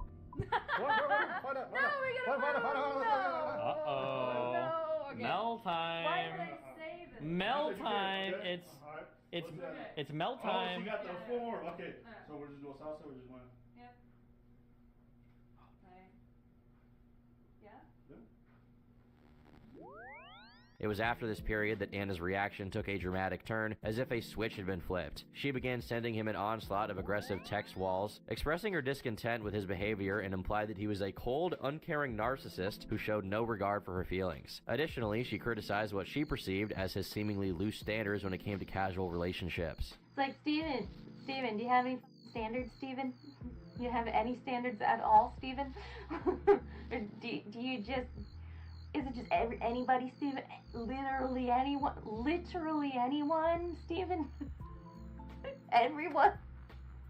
Like, are any standards at all? Like, you don't think so? On one of her streams, in response to a comment about Destiny's parenting, she suggested that extended periods of absence by fathers could have a negative impact on children. Clips of these comments made their way to Destiny, and on October 5th, he made a public announcement that he was ending his association with Anna. Fed up with the situation, Destiny decided to block Anna on Discord, hoping to put an end to the saga. However, Anna was undeterred and resorted to messaging him relentlessly on Instagram. Faced with this persistence, Destiny had no choice but to block her on Instagram time as well. But Anna's obsession was unrelenting. She then turned to Twitter as her next avenue for messaging. Her justification for this persistence was rooted in fear. She apparently was scared about what Destiny might do next, especially since he had already disclosed details about their relationship and supported them with screenshots of their text messages. Her fear was that he might take things to the next level and potentially share intimate images or content, something she was desperate to avoid at all costs. Dan, another friend of Destiny, managed to persuade both of them to have a moderated conversation on stream. This would allow them to address their respective grievances in a public forum, and thus, the stage was set for the first major breakup stream. Surprisingly, the outcome was an agreement from both parties to never speak about each other again. Unfortunately, Anna left this conversation feeling mistreated, as she later conveyed to her friend Drew. She was also dissatisfied that Destiny did not acknowledge or apologize for what she perceived as his abuse. Which, to be clear, there was no abuse. He just didn't message her back, and that set something off in her mind that made her obsessed with him. This ceasefire, however, proved short-lived. The need for further resolution led to the second significant breakup stream, this time moderated by Drew, who happened to be a psychotherapist in training and a friend of Anna's. Once again, the outcome was an agreement to refrain from discussing each other in the future. Destiny wanted to distance himself from the situation due to his personal nature, choosing not to upload these streams to his channel. Instead, they remained buried deep among the unlisted VODs. He also took steps to remove all posts in the subreddit that discussed their relationship, hoping to put this chapter behind him. For several months following their tumultuous breakup, both parties reached a mutual agreement to ban any discussion of Anna on the subreddit. Anna also committed to refraining from talking about Destiny during her streams. However, some interesting developments emerged during this time. Streamers Aristocracy and Prime extended invitations to Anna to participate in their panels, and intriguingly, Anna claimed that Steven had encouraged her to expand her streaming by appearing on these panels. It seemed that he was content with the idea of sharing the panel with her. Most notably, Anna also made an appearance on Zerka's stream.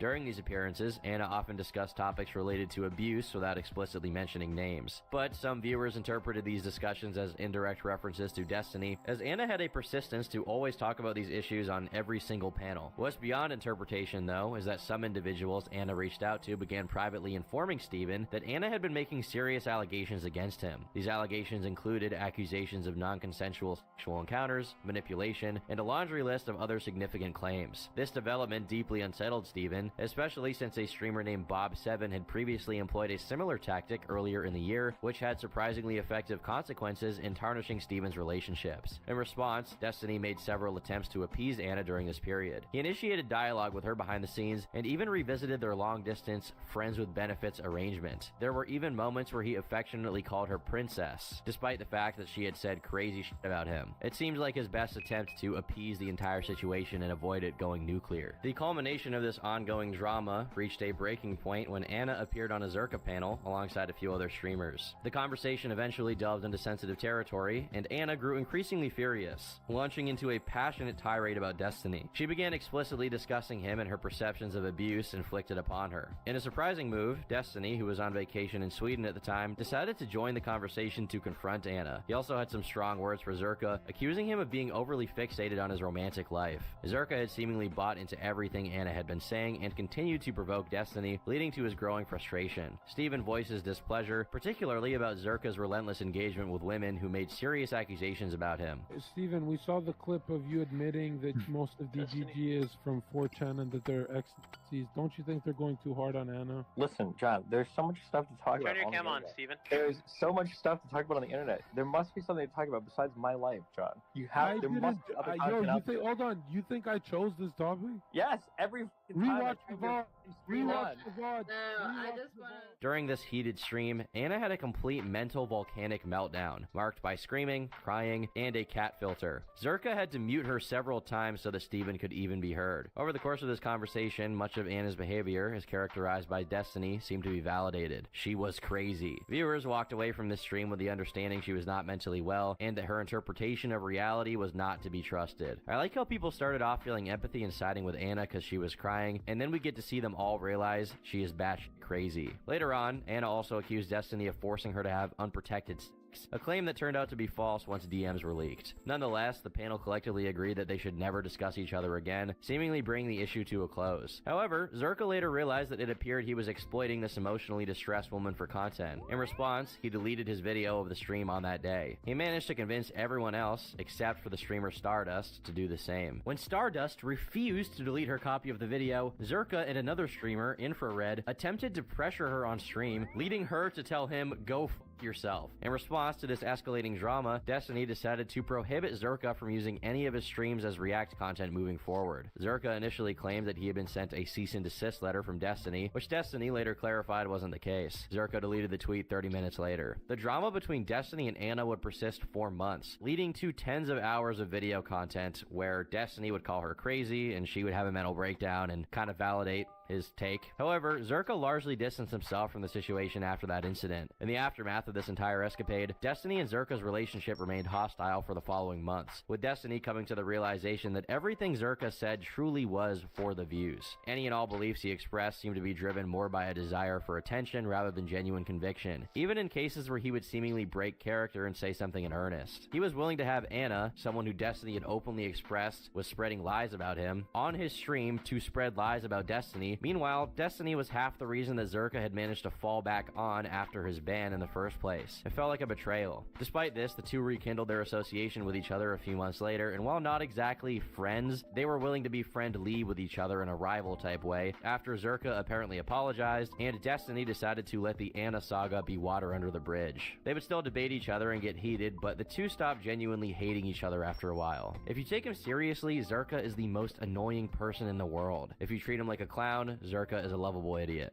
This period also coincided with the rise of red pill content, prompting Zerka to shift his content strategy. A new era was unfolding for the Zerka fanbase, and things were about to get even more crazy. In 2022, Zerka's content took on a familiar pattern of contrarian and red pill style stuff, designed to provoke intense reactions from his audience and others alike. His classic persona as a charismatic, selfish, and somewhat dense frat guy was a perfect recipe to blow up. Zerka continued with his regular routine of picking up girls and engaging in debates on his streams. It was also in 2022 that another prominent right-leaning creator, Sneeko, found himself facing bans on various social media platforms and sought a platform to consolidate his audience. Zerka reached out to Sneeko, and the two hit it off. In October, Zerka embarked on a unique adventure, collaborating with YouTuber Infrared in a trolling expedition on college campuses. They held up signs defending Putin and Russia, which led to a random college student throwing hot coffee at Zerka. Impressively, he used the sign as a makeshift shield to deflect the blow. We got Obama's drones on the way. Oh. Yo, get Blow. We got Obama's drones on the way. Oh. Yo, get this off camera! Don't talk. Late in 2022, Zerka engaged in various debates with Destiny, including a notable one about whether the Earth was flat or not. You can probably imagine the position that Zerka took. It's because the Earth is spinning on an axis and those stars are so tremendously far away from us, we're not going to see them move through the sky. Yeah, but you're not just spinning through an axis, the sun is moving too, so it's an asymmetric model where you're flying through space. So wait, yeah. John Zerka, if you look up at the sun, and you walk around your apartment building, the sun's not gonna move through the sky, dog. During the same month, another YouTuber named Mr. Girl, who you may remember for his very positive review of the movie Cuties, interviewed Zerka in an attempt to gather dirt about Destiny for his own reasons. During the stream, Zerka took the opportunity to troll Mr. Girl and made a mockery of his attentions, revealing a softer and more humorous side to his fans. This incident also showed that deep down, Zerka still had a certain affinity for Destiny. Zerka actually managed to make Mr. Girl look way worse than anyone else has. Mr. Girl is embarrassing. The following month, Destiny and Zerka even met in person and had lunch together. However, a bit of drama resurfaced in January when Zerka revealed that he had attempted to pay a creator named Dylan Burns in order to prevent him from making a video about the drama involving Anna. Despite everything that had happened, Zerka still seemed to maintain a friendship with her. Hope you know Anna had stated a whole reliving of her bad moment is taking a toll on her mental health. I will donate $1,000 anonymously if you stop. Money is no issue. Dude, I don't want money, I'm good. I'm not even going after her. I know next to nothing about this. The year 2023 would be explosive for Zerka, but it started on an unfortunate note. In February, Zerka received his third and final ban from Twitch, and this time it was permanent. While some viewers were puzzled, others weren't entirely surprised given his history of bans. Speculation ensued regarding the reason behind that ban, with some suggesting that JD, a fellow streamer, played a role. The theory circulating on subreddits and comment sections was that JD ANH had contacted Twitch moderators because her boyfriend felt uneasy about Zerka inviting her to his birthday stream podcast. It was perplexing to many. However, it was all conjecture until the streamer herself disclosed her involvement in Zerka's ban, albeit for a slightly different reason than the public theory. According to her, Zerka had lied about her cheating on her boyfriend, a claim she vehemently disputed. Outraged by this falsehood, she decided to take the matter to Twitch staff and requested Zerka's ban. Yeah, basically he lied that I cheated on my boyfriend with him again. I was back then single during the time I cheated on anyone, and just saying a lot of false shit on he would broadcast my stream, and it was really bad. Like, a lot of people came to my chat from his chat harassing me, saying bad things. So I went to Twitch staff, because I know people there, texted him, told him exactly what he did, and now he's been banned, and I assume it's because of The revelation that she had the means to influence a Twitch ban over a personal gripe raised eyebrows and drew criticism for its audacity. Even Destiny, who wasn't known for defending Zerka at this time, spoke up in his favor. He not only highlighted the absurdity of someone having the power to get others banned through a simple text message, but also vouched for Zerka's character. Destiny asserted that Zerka was not the type to engage in creepy behavior or slide into someone's DMs inappropriately. I will say, I've known Zerka for a while, and I've heard stuff privately, and I've known him publicly and personally. I really don't think Zerka, I don't know, I've never heard of him ever creeping on a girl ever. The idea that you could just casually like fucking DM like someone that works at Twitch and be like, I need you to like fucking permaban this fucking guy. I need you to end this dude's whole fucking career.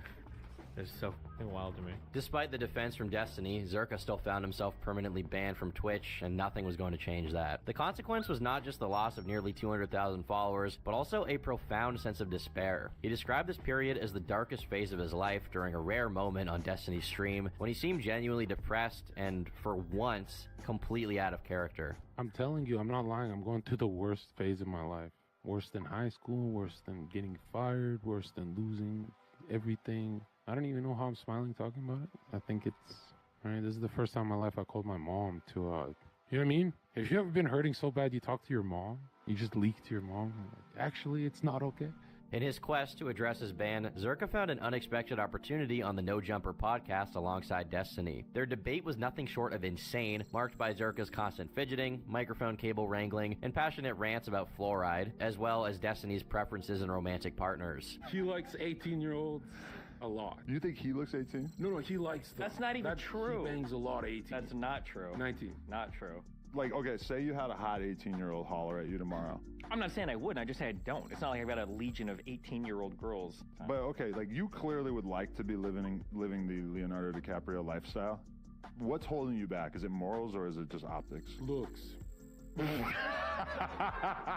This episode attracted a staggering number of views, partly due to Zerka's devoted following from his previously banned channel, and partly because No Jumper was experiencing a content drought. Even clips reposted to highlight specific channels received hundreds of thousands of views. New viewers, who had never encountered Zerka before, were captivated by his eccentric character and unfiltered craziness. The interview and debate with Destiny were such a hit that Zerka was invited back not once, but 2 times in quick succession, 9 days later and then 6 days after that. These interviews collectively garnered nearly 500,000 views, effectively catapulting him back into the spotlight after a period of waning relevance following his ban. Zerka craved this attention and wanted it to keep pouring in, and in May, Zerka appeared to engage in a fight with his former subscribers. But the video documenting this altercation was so blatantly staged that virtually everyone saw through the ruse almost immediately. Even when an article was written about this supposed feud, the primary focus shifted to people's annoyance at Zerka's attempts to manufacture drama to boost his relevance. A mere 7 days after this episode, Zerka embarked on a double date with Melina and Sneeko. The jokes practically wrote themselves, especially revolving around a certain word that starts with a C and ends with UCK. The great irony of this, of course, is that he was making these kind of jokes while ignoring Sneeko's own involvement in similar scenarios. During this double date, Zerka and Sneeko seemed to get friendlier, ultimately leading Sneeko to pave the way for Zerka's appearance on the up-and-coming Fresh and Fit podcast, thanks to his connections with the hosts. Fresh and Fit was like a second home for Zerka. The show delved into topics that aligned with what he had discussed with his audience for years: politics, masculinity, relationships, and all the nuances, or maybe lack of nuances in their case, in between. Zerka even had the chance to interact with other prominent figures on the politics side of things, such as Nick Fuentes, who's probably the most controversial person in modern politics. He swiftly became a regular on Fresh and Fit, winning over new fans who were previously unfamiliar with his persona. Around this time, Zerka also decided to launch his own channel on the alternative streaming site Kick, but it's unclear whether this was due to securing a deal or simply because he missed streaming on his own terms. While appearing on shows like Fresh and Fit was enjoyable, it was evident that Zerka longed for the independence of streaming on his own channel. In early June, he introduced his own website called Date IQ, which is essentially dedicated to how to pick up chicks as a Sigma alpha male, following a similar vein to many Andrew Tate clone websites. The website itself is actually really funny. If you go to the top, you just got a video of him on Fresh and Fit next to Sneeko, and then if you scroll down, you've got this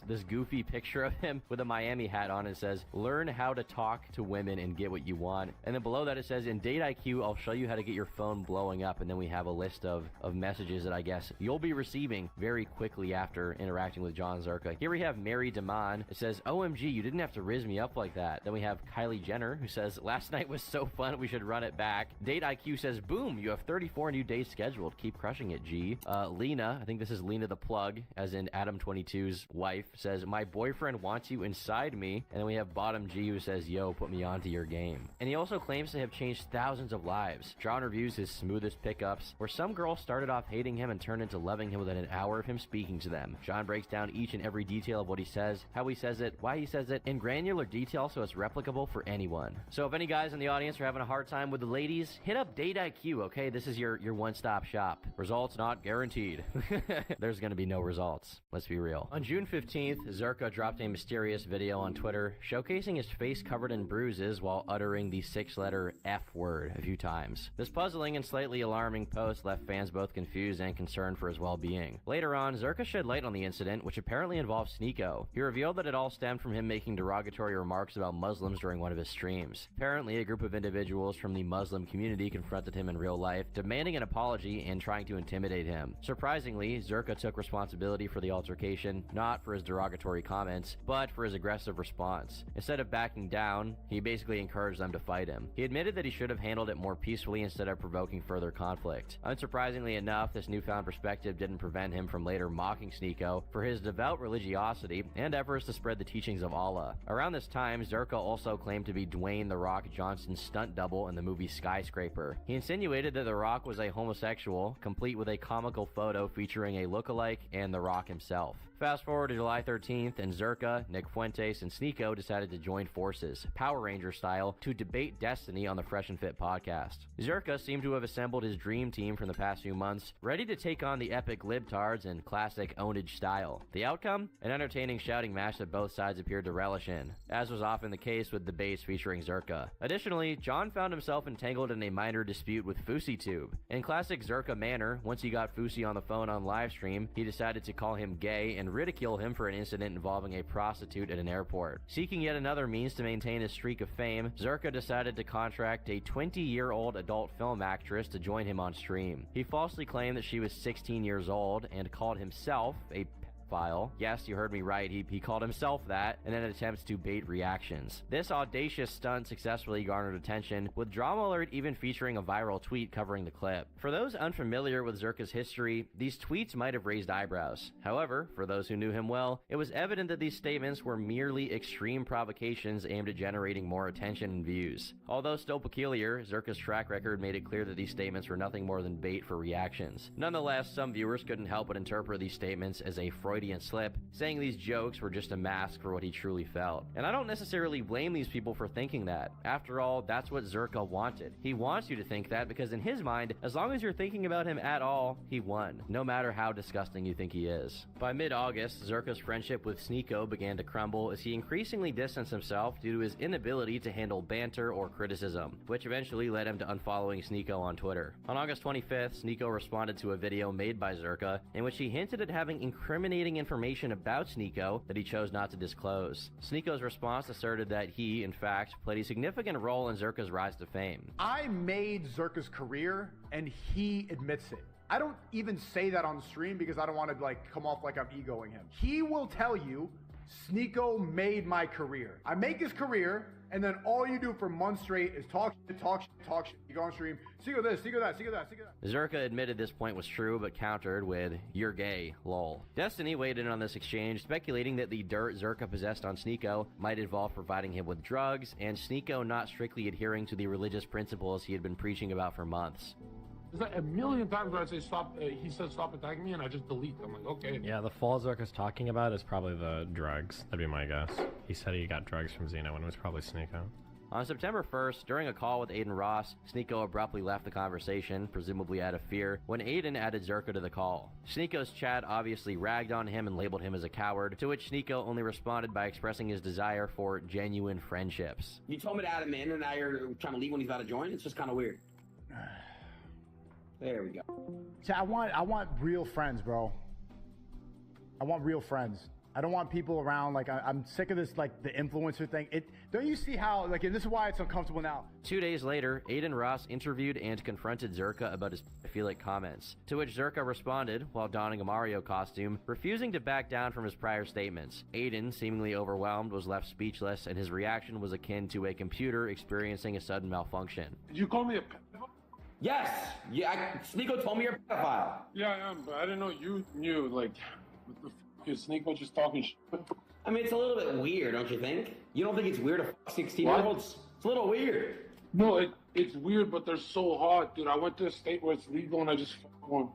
Yeah, nah. Come on, bro. Ultimately, John Zerka will stop at nothing to secure the highest amount of views, or what he deems to be the funniest content. Regardless of whether you agree with anything he says, it's hard to deny that he's an entertaining figure. At the end of the day, this is the primary objective for most online content creators, providing entertaining content. Sometimes it's enjoyable to watch an eccentric individual passionately scream at the top of their lungs about the earth being flat, even if you vehemently disagree with their views or actions. And sometimes it's also entertaining to watch a trash fire, which at this point, the IRL streaming community between FouseyTube, Aiden Ross, and John Zerka seems to be getting adequate fuel. The brakes on the Zerka train appear to be non-existent, and it's likely he will continue to pull off more stunts in the future, perpetually striving to outdo his own level of absurdity and outrage that he can generate towards himself.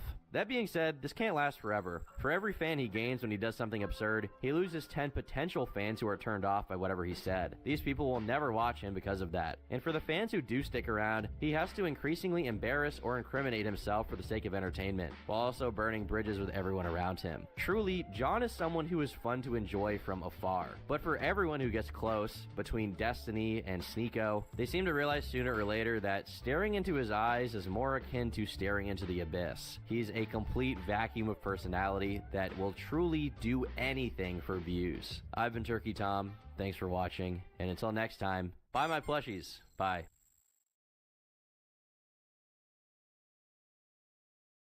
In October 2022, the infamous YouTuber Sneeko was banned from the platform.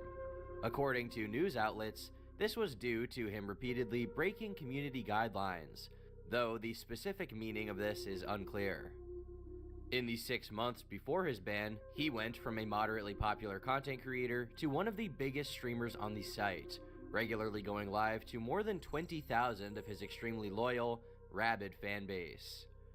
Some call him a savant social commentator, while others relegate his entire online presence to the promotion of hate, ignorance, and misogyny.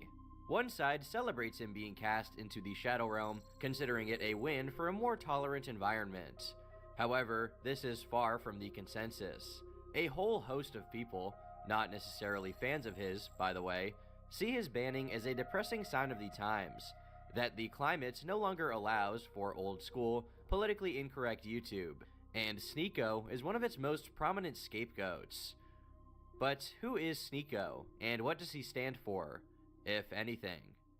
People keep saying they want the old Sneeko back, and I want to address this. You don't have to be a fan to understand this video. Look at my comments, you'll see half the people watching want to fight. It's unsettling to see someone you relate to become unrelatable.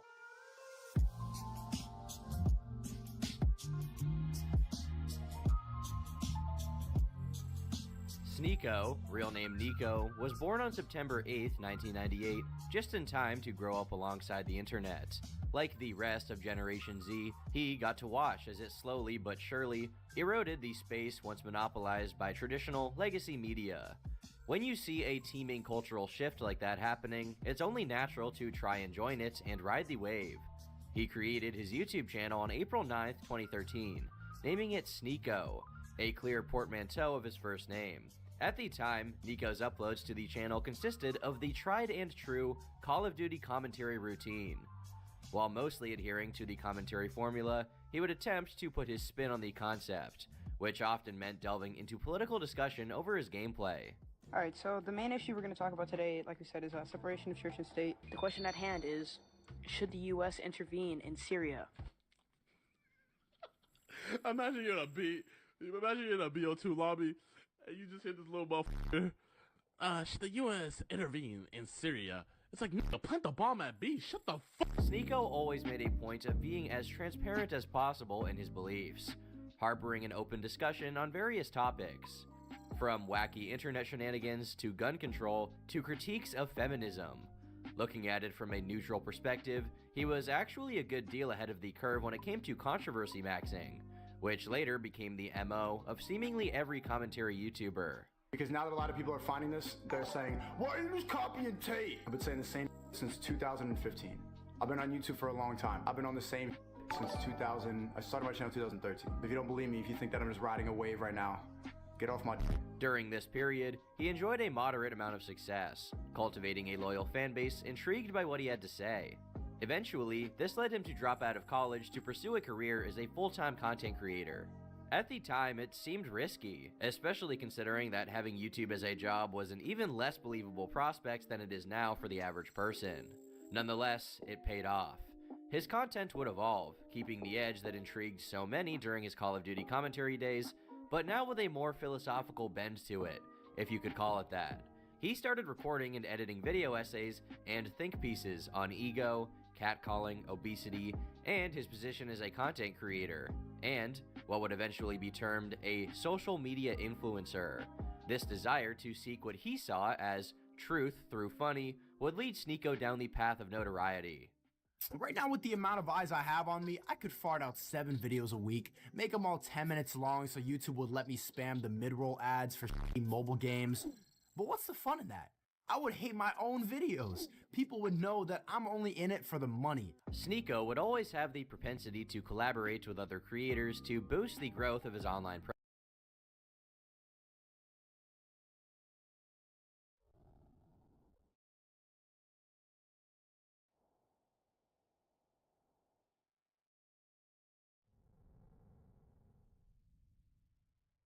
Logan Paul, piece of shit human being, absolute, straight up, just a garbage piece of shit human being.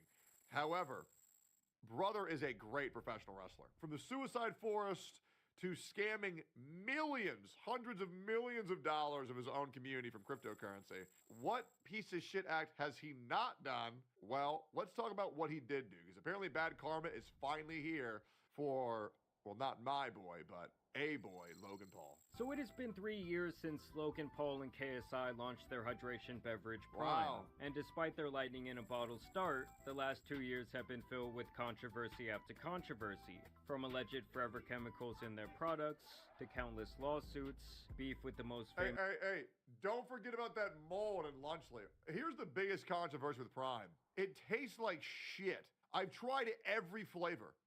They all taste like shit. Soccer player on the planet, and currently an extreme downfall of Prime sales all over the world. Now the future of the once extremely overhyped drink is in question, and what was once viewed as the next billion-dollar company to be acquired by the likes of Coca-Cola or Pepsi has now diminished to the clearance rack at your local Walmart. So what exactly went wrong with Prime, and will they ever be able to climb their way out of the hellish inferno they have entered in the last 365 days? Let's take a deeper look. So when Prime first came out, its hype train was driven directly by Logan Paul and KSI. Oh, bro, when you drink it, you're gonna come, bro. Whoa! Nah. That's how good it is, bro. Nah. Instant ejaculation. And it has been made clear in the years following that this brand is everything to them, especially Logan Paul, who has stated on multiple occasions that his overall goal in life is to become a billionaire. When do you guys just say fuck it and just... The honest answer? When we both hit that B. I'm out this bitch when I hit that B. I'm out. And you're gonna see it unhinged, unfiltered. Yo, I can't wait, Jake! And in his head, Logan saw Prime as the fastest way to get there. Basically, the plan was to build Prime up as a worthy competitor to the likes of Gatorade, Powerade, and Body Armor, hoping to achieve enough market share. Yeah, but here's the problem. Those other drinks taste good. Prime, just to let you know what they did, to anybody above the age of 8 to 10, it's gonna taste like shit. Because it's so oversweet, it burns your mouth. It feels like you're drinking battery acid with how much it stings from the oversweetness. It really is disgusting. Now, little kids might like it, but once they turn 12, they're done. And Logan Paul and KSI have fallen off tremendously as far as their reach on the youth for their content. They don't have big enough IPs in the demographic anymore to be able to sell their product to that demographic. They're advertising on WWE, which I'll be real, the largest demographic for WWE is, I believe, 29 to 35, right? So, like, they're not really able to hit that target demographic they once were able to hit by doing those vlogs on YouTube. They're fucked. The category. It's not that bad. Well, it's not that good now either. I would struggle to find anybody who would give Prime above a 5 or 4 of 10. To get acquired by one of the big boys. Inshallah, things go the right way. We're headed one direction, and that direction is to become the legacy brand that will be taking a massive chunk of the market. Which would obviously leave both Loken and KSI, who are said to have large shares in this company, with hundreds of millions to billions of dollars in their exit from Prime. Dude, when you try to disrupt well-established industries that have big heads already at the table, they don't want you to sit at that table, because that means you're taking money out of their pocket. For that to happen, Loken, who is rumored to own 20% of the company, would need a $5 billion acquisition to occur. We all know that Loken will stop at nothing to promote this product, being seen absolutely everywhere with it, and even using the hype of his wife's pregnancy to indirectly promote it alongside his, at the time, new product Lunchly, which also coincidentally features a Prime beverage. And of course, we have our snacks, our energy drink.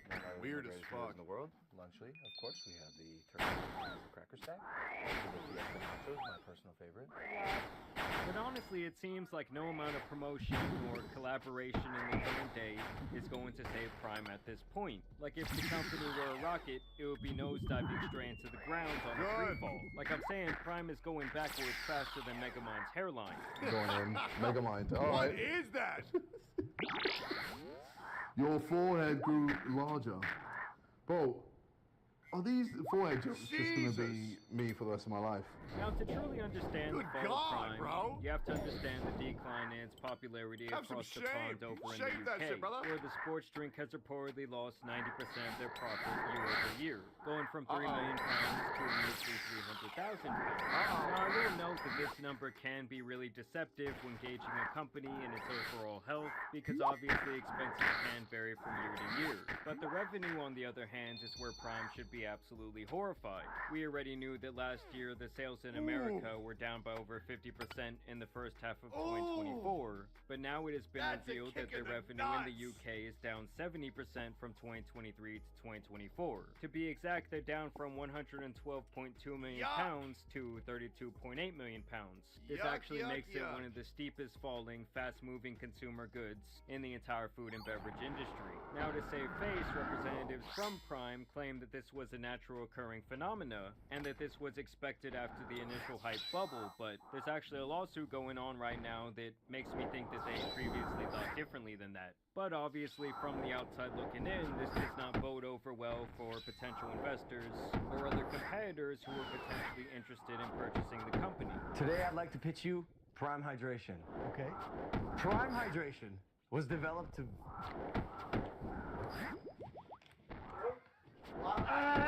Because when their threat of eating into your business starts going away, why would they want to catch that fallen knife when they can simply continue on with their already existing brands and their portfolios, while Prime kills themselves quarter by quarter? Like, why can't this be the next Gatorade? Like literally, Gatorade is so fucking archaic, and our thesis was to create a better for you hydration beverage. We did it. Am I crazy? There's already like tons of competitors. Like fucking Powerade, Body. You know what I mean? Like, I don't really think Gatorade is like a tyrannical business that needs overthrow. Like, we need Prime to survive and overthrow Gatorade. Why? Like, it's fine. It does its job. And also, God, bro, the lime cucumber, it makes me come. You're right. People bought it. They like it. They agree. Like there's no reason you should be drinking 150 plus calorie drink with 20. Yeah, bro. The leagues of Gatorade are so corrupt. We need this one guy who scammed hundreds of millions of his audience to save the day. Like, bro, Logan Paul, you're the bad guy. Logan Paul, you are the bad guy in this story. We want Gatorade to stomp you out. That's what we want. You are the guy we're rooting against, brother. I don't know anybody who sees this guy and says, you know what? I'm behind this guy. Who? This guy sucks. 7 grams of sugar, and if you want to hydrate, that's insane. Ooh, smells a bit high. What? What is that flavour you got there? Tropical punch, it says. Oh, Jesus. Loosely. You've just come from the Maldives. How tropical is it's like that? swallowing perfume. What is that? Yep. When you compare their rise and eventual There it decline is. to a drink like Hey, Body hey, hey. Armor, which was... You know who we should trust? Probably the guy with the best taste buds on Earth. One of the, 13 Michelin star chefs says it tastes like ass. We should probably listen. Unless you guys want to tell Gordon Ramsay how to taste and how to cook. Purchased by Coca-Cola, you can really see why Prime is not attractive to these companies in its current state. Body Armor spent 7 years growing more and more every single year And it's before great. Coca-Cola purchased 15% of their company. I will say the zero sugar body armor tastes like ass, but the full calorie body armor is amazing. In 2018. Basically, when this happens, the acquiring company has looked through the numbers and they agreed to pour gasoline on their fire through their experience, industry connections, and of course access to proprietary resources. Especially in this industry, the bottling manufacturer they own that gives Coke brands an insane competitive advantage. Well, this is a big opportunity for Body Armor because they're now going to be within the Coca-Cola bottling system. It's a 1-2 punch from Coke. After this partnership, they really lit the world on fire, with 180% overall growth in their sales from 2018 to 2019. And by 2021, that number had doubled yet again, and that is when Coca-Cola purchased the remaining 85% of the company for the full buyout. Meaning almost every year since their inception, Body Armor grew by at least 50%, and in some cases over 150% before they were completely acquired. You know, to buy a minority interest, put it in the bottling system, kind of like a test to see what we can do with these bottlers. And the rest is history. Since we've been in the system, we've gone from 200 million to 450 million to 700 million, and this year will be 1.1 billion in revenue. And the Coca-Cola bottlers have done an amazing, amazing job getting this brand to the next level. And obviously, when you were scaling up with more and more product being sold, you start getting things done at cheaper prices per unit because you are purchasing massive quantities from your manufacturers. And this is where Prime is really screwed. And some of you may remember they are even facing a $67 million lawsuit from Refresco Bottling Company because they allegedly backed out of a deal due to what I saw as fears that they would not be able to fill the quotas of this manufacturing contract. Meaning Prime no longer felt that they could sell enough product to justify the agreed upon number that would be manufactured when sales were still high. And in that case, they would owe the manufacturer tons of money for these unfulfilled orders they allegedly agreed to. You know, it's like Prime wanted to grow to appear attractive to the investors and to try and eat up this market share, and they thought the hype would not only continue but get larger, and it really bit them in the ass. Yep. Keep it, bro. It's as if it's like was it Supreme? People want That's what it feels like. It feels like a hype beast product. Bro, people don't want to throw it in the bin. And if we're to scale out even farther, where Prime really screwed up is having a lack of direction for... I'm gonna be real, bro. Like, if somebody buys Supreme shit, I immediately know everything about them. And that is, you're a dude who thinks that you're really cool, but you're an idiot. Like, straight up. You have to be a fucking moron to buy that shit. I'm sorry, guys. But nobody is here thinking, damn, that guy's wearing Supreme. Nobody is thinking that. I'm sorry. But if you have Supreme, I'm going to do you a favor. Sell that shit to somebody else right now because they'll buy that shit too. You get hundreds of thousands of dollars back. And then you come here and you say, you're right, Techie. I was wrong. I was down the unrighteous path. Here's Tech Gibson. Go out and get yourself a gold chain. And you want to know why gold chains are smart? Because they look good, you wear them all the fucking time, and they make you money. Because gold price is always going up. What you think we're going to lose the value of gold? Absolutely not. Go do something. And then when you're done with the gold chain, resell it to their brand. And never making it stand alone from these two clowns. Obviously, off the bat, it was driven by the pair, and the marketing that this was a limited supply product that everyone needed to try, even creating some sort of underground black market in the UK for kids. Local families we talked to said the craze sparked a secondhand market in some schools, with students reselling single bottles for a profit.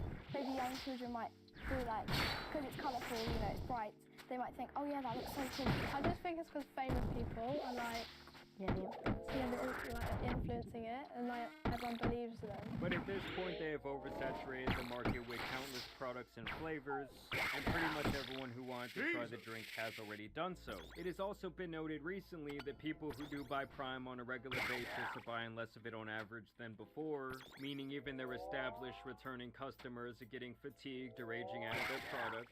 I mean, honestly, guys, when have you ever seen an adult drinking Prime since it came out? Like, the only time I see the drink in general is in massive quantities piled up on some sort of clearance section in my local grocery store, which obviously kills the consumer's perception of the brand. It is the simple psychology of supply and demand. Like, if you're seeing them all out there, like, oh, no one's buying that shit. They really just failed to make it clear whether this drink was for an athlete at a game or a child at their school lunch. It's for a fun, artistic kid trying to appear cool. That's it. I'm sorry, guys. If you're out there drinking Prime, everybody knows everything about it. It's not, guys. It's like wearing a t-shirt to your local bookstore, and we can smell you from a mile away. But something healthier an adult can drink. So let's get to the formula again and kind of round this out. So we have, again, the basis of the whole thing is essentially that this is not an actual electrolyte formula, rather it is a potassium drink with sucralose. That is what it is. Like, that's the purpose of Prime. It is something that you can drink on a daily basis as an enjoyable drink. That is what it is. It's not a actual performance-based, athlete-focused electrolyte blend. It is something that you can sip on in class, walking around, whatever, that is nearly void of calories that tastes good. The entire company thought that they could build themselves up on celebrity endorsement and shady marketing. Well, like I said, never really making an effort to try and make this product stand alone from these two clowns. And to me, a good company never needs to put down a competitor to prop themselves up. But that is all that Logan Paul and even Mr. Beast, who has tried his hands in similar food and beverage markets, want to do. Alright, we'll start off with the lunch. I'm sorry, that's trash. Alright, now we're trying lunch, please. Come on. We're not biased at all, but ours is way better. The hydration beverages that are on the market right now are like either A, not good for you, B, taste like shit, or C, are archaic as fuck. Gatorade's been around for 15 years, has 120 calories. It's so high in sugar, it's fucking garbage. Yeah, man. Zero sugar. Why has no one effectively made a drink that is actually better for you and is affordable and tastes good?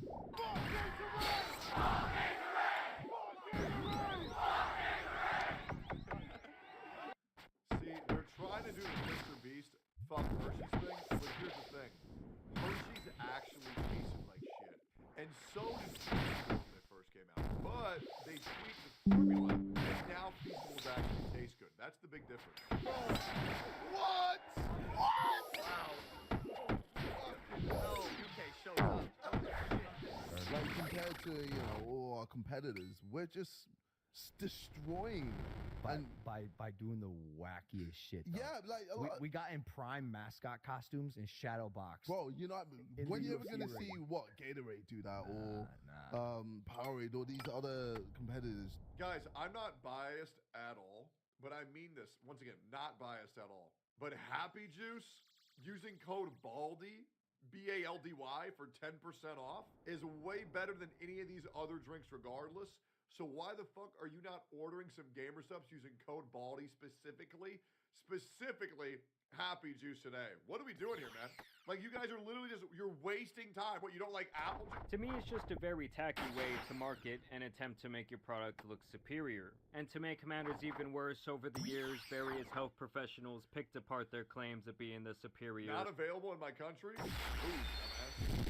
Healthier sports beverage. Hello? If a parent came into my doctor's office, I would not recommend that their child drink this for lunch. Prime, oh my god, I'm about to get so much hydration. No, this is garbage. I'm gonna tell you exactly why Prime doesn't rehydrate you. It is not optimal for hydration. Liquid IV with 11 grams of sugar compared to Prime's 2 grams. Liquid IV has 870 milligrams of electrolytes, and the Prime Stick has 871 milligrams of electrolytes. And Now it's intentional. Look, we're this much better by 1 milligram. This is not the same stratification of electrolytes. So when he lumps them together as if it is an electrolyte is an electrolyte, it's like, do you know the composition of sweat that even comes out of your fucking face when you're exercising, bro? I don't think so. I think you think that this is all the same, and for you to go at Liquid IV, ready to like chop their head off when you don't even know what the difference is and why it would be useful to maybe have some sodium in there is actually kind of laughable, to be honest. You want to know why it's not laughable? I'm gonna blow your mind. Whoever that guy was, he's probably very, very well informed. You know who's not well informed? The rest of the fucking planet. And that's why deceptive lies can overtake actual truths, informed truths, because no one's informed on this planet, and whatever they hear first, that's what they believe.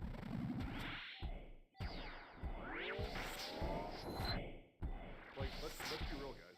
Give me a random story. All of us know Kai. We all kind of grasp the kind of guy Kai is. But to a guy who doesn't know Kai, and all of a sudden they say, oh yeah, Kai's a pedophile, they're not going to second guess that at all. Because that's the first information I heard. They're going to think, well, let me hold on a second. They're going to go, oh, okay, I just won't watch it. And that's it. That is how people operate. The first thing they hear is what they run with forever. Guys, case in point, same thing happened to Michael Jackson.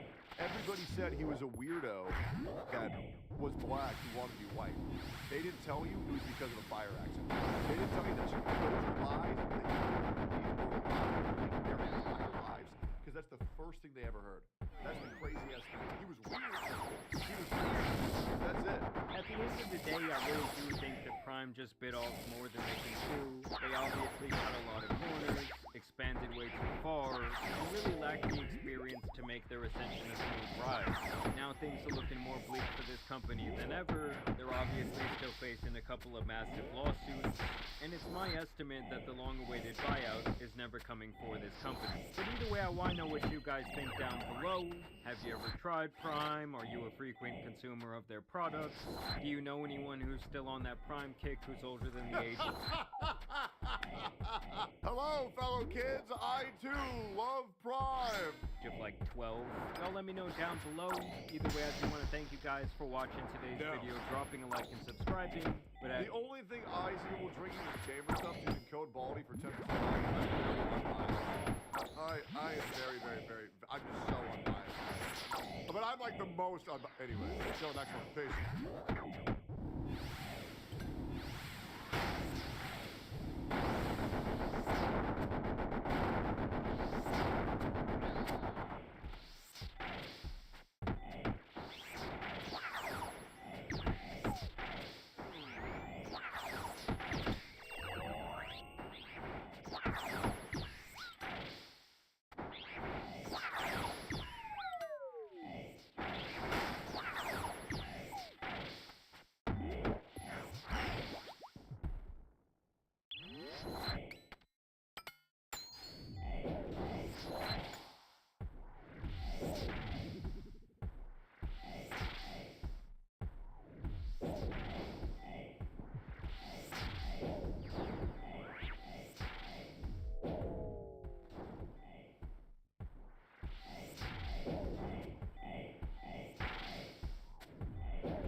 We are now going to watch a video on the world's most unlikable piece of shit. Somehow I'm not talking about myself or Hassan. He is not doing very Jack well. Doherty. So last time we talked about Jack This guy Doherty, he fucking apparently sucks. filed a police report saying that he was robbed at gunpoint in Beverly Hills, California. He Hey, you know what's crazy? He probably deserved it.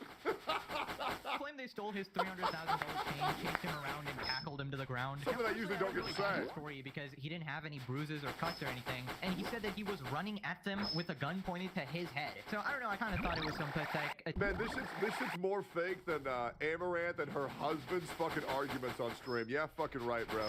Attempted insurance fraud, especially because it happened right after Jack lost his main source of income. His OnlyFans girlfriend broke up with him and called the cops on him. Now, we got some updates to the situation. Jack Doherty actually went on the No Jumper podcast with another puck, Adam22, and he basically just started crying about how his girlfriend left him. They also talk about how similar they are, both like sort of pimping out their girlfriend. McKinley has also apparently moved on. She's like going on dates with a streamer called... Bro, every girl that I've ever broken up with, I've never cried over. I'm just like, oh, thank God.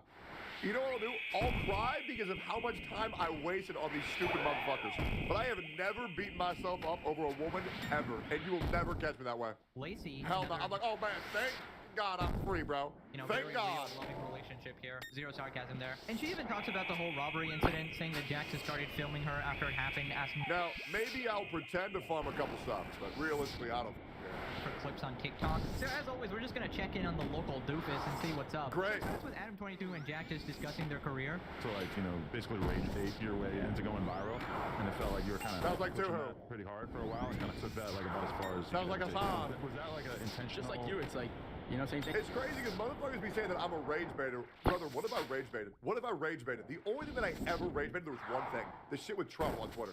That's the only thing that I ever rage baited. It's funny as fuck saying Trump pissed people off that much that I just farmed it. I just farmed that shit. That is the only rage bait I've ever done. Me saying the truth and the truth making you angry is not rage bait, brother. It's not. Because Genshin fans getting angry at me for saying the truth. Sorry, brothers. Robin is not a lesbian. That's not a rage bait. That's the goddamn truth. Thing, it's like you rage bait people so hard, you literally had another guy's wife. It's like, how much harder can you rage bait after that, right? Oh my God, not gonna lie, that was actually a decent comeback by Jack. I think it's very hard to be less embarrassing when Adam22 is in the room. The guy who literally had his wife get quote unquote railed, his words not mine, by Jason Love. Then Jack talks about McKinley saying that she's a holy girl. People give you the same thing though, because your girl was like doing OnlyFans or something, right? But like that was like she didn't start OnlyFans like 6 months after we were together. That's one thing. It wasn't like she had OnlyFans and I got like we were together. The right-wing dudes though will treat any girl who does OnlyFans like she's a straight up. I had a holy girl for 6 months though. Yeah. I really just feel that if you're in the sex industry and if you have an OnlyFans, you should be single. I really do. I really think it's like that straightforward, right? Like if you are selling yourself out sexually to other men, you should have the dignity to not dishonor your partner by doing that shit while y'all are together. And that might make you upset, but like it is cheating. And you can't convince me otherwise. I'm sorry. I don't give a fuck if you say, well, I don't love him when he was me in my ass. I only love you. Come on. Like, just have some sanctity in y'all's relationship. Get your money, pour yourself out. Now, once again, I believe once they retire, absolutely they can have a partner. Maybe if your partner's into getting fucked, go for it. But like, I just feel like it's so disrespectful. And I feel like a lot of people don't understand how much that can fuck with a man's mental or even a woman's mental or any male OnlyFans content creators. I genuinely don't. I just don't think it's a good thing to do. Unless you want to be an owner of the Cucking Pro Max. Oh my God, the unbelievable cringe I'm hearing right now. He really called McKinley a holy girl. Really, Jack? Really? The really, girl who dude? To promote her OnlyFans with really? 13-year-olds in her video. The absolute disgusting, degenerate freak who should probably be locked up alongside you as well. That is the holy girl, huh? Would you rather have this girl or this Eurus? I'm taking that Eurus. Eurus? Yep. All right. Ain't that kid 5 years old? Why the fuck are we asking him this? What the fuck is this? Would you rather have this girl or this McLaren? McLaren? Oh, okay. All right, well, sorry. All right, would you rather have this girl or this blue Lambo? Lambo. Still? Not good enough for you? No. Oh my gosh. She's really the type of girl you bring home to your like mom. 5. Obviously. I just love how embarrassed he actually is. He's like, oh no, she only started the OnlyFans 6 months after we got together. She's actually really innocent and wholesome, guy. Bro, that's worse. Oh yeah, I got a clouded boyfriend, so I'm gonna use him so I can whore myself out on the internet. What the fuck is this level of cuck pro maxing? It's a holy relationship. Bro, nobody is buying this. You both are complete degenerates. Your gene pool needs a lifeguard. We can't have this guy procreating. And I just love this debate. They're basically debating who is the bigger puck. You know, Adam22 getting his wife piped or Jack selling out his girlfriend. To be fair, I think Adam22 wins that hands down. But Jack is a close second. I'm pretty sure if you offered him a couple million, he'd do the same. Then Jack sort of slips up and admits that he's the one who put her on OnlyFans. So you the one who put her on the OF? Like, Wave? Like, oh, yo, I think this would be good. Yeah, pretty sort of. I mean, obviously, like, it was like mutual. Yeah, because that's one of the other things that they always throw at you is that they basically make it out as if you're like OnlyFans management shit is like primarily like aimed at getting girls who are like fresh out of high school. Is that like a fake narrative from your perspective? Yeah, I mean, most of the girls I work with are like older than me, even. Like a lot of them. Well, how old are you? 21. Which is why when a lot of people are saying, what the fuck? Yeah, notice how he said the word most and not all. That's a very interesting choice of words, Jack. That means you're basically admitting that some girls are indeed that you wait until they're 18 and basically immediately sign them up to OnlyFans and take a cut of their income. And he what the fuck? Sort of ruins these girls by preying on them. He said like she didn't even have an OnlyFans and he sort of convinced her, right? And I mean, he did say like a mutual or whatever, but let's be honest, if every girl that talks to this guy becomes an OF chick, I mean, that's one hell of a coincidence, right? I mean, we talked about this before, but I coincidence. Sort of predatory deal where he goes up to these girls and he's like, oh, you're gonna make so much money, you're so young, you gotta take advantage of this, I'll grow your business. And then Jack, Mr. Slimy Boss here, yeah, that's a yikes for me, dog. Well, you essentially just ruin your online reputation, and you sacrifice a lot in life as well, right? Obviously, if you're doing OnlyFans, you can have some family problems, some friend problems, some reputational problems, a bunch of problems. But again, I'm not gonna defend any of these girls either, because they are pretty degenerate, because you can't really be manipulated into making videos with little kids and promoting your OF like that, right? I think it's pretty effed yeah, hell nah. Hell nah. Talk about the whole get that kid the fuck away from that. I think we just broke up recently. Is that real or? Yeah. You down about it? Man, what a surprise. You gotta be. Cause y'all spent a lot of time together. Yeah, man, it sucks. Hey, I'm gonna just be 100%, brother. If you dating a girl as a content creator and they ain't trying to sign a prenup before y'all get married, you need to get the fuck out of there. And that needs to be a conversation that you have on early. Like early. Jack Doherty, I hate to blow up your ego, but these women are not going after you because they like you for you, brother. They want your money, and that is fucking it. You know, it's like we sign every day together for 2 years straight. It's hard to go from like, sign every day to like 0. You know, it's just like, it's a big shit. What was the main root cause of that from your perspective? Did you? Bro, I asked that shit within the first month. Every single fucking time. You know what I asked on the first day now? Do you have any mental illnesses that I should be aware of? Let me tell you. First date needs to be an escape room. That's how you check if they're crazy. Because women and men crack under pressure. That's where you take them. You take them to an escape room. Date 2. You take them to the pool. That's how you see them without makeup. That's how you tell if you're dating a hog or not. You try to see if you're dating a mud face. And you make sure they go underneath the water. Hell, or the water park. Yeah? Oh, and by the way, if a girl you meet or a guy you meet trauma dumps on you, the first time y'all talk, get out of there. Get out. Because if someone you don't even know is willing to tell you shit, their deepest, darkest secrets, you think they ain't gonna tell yo shit to everybody else? I want to like talk about it, you know. I feel like it's just like, I don't know. I don't want to sit on a podcast and just yap about it from my perspective, even though. Yeah. So obviously, I don't really know exactly what caused this breakup or whatever. I can only guess. But crazy little life advice. Your boyfriend, your girlfriend ain't your therapist.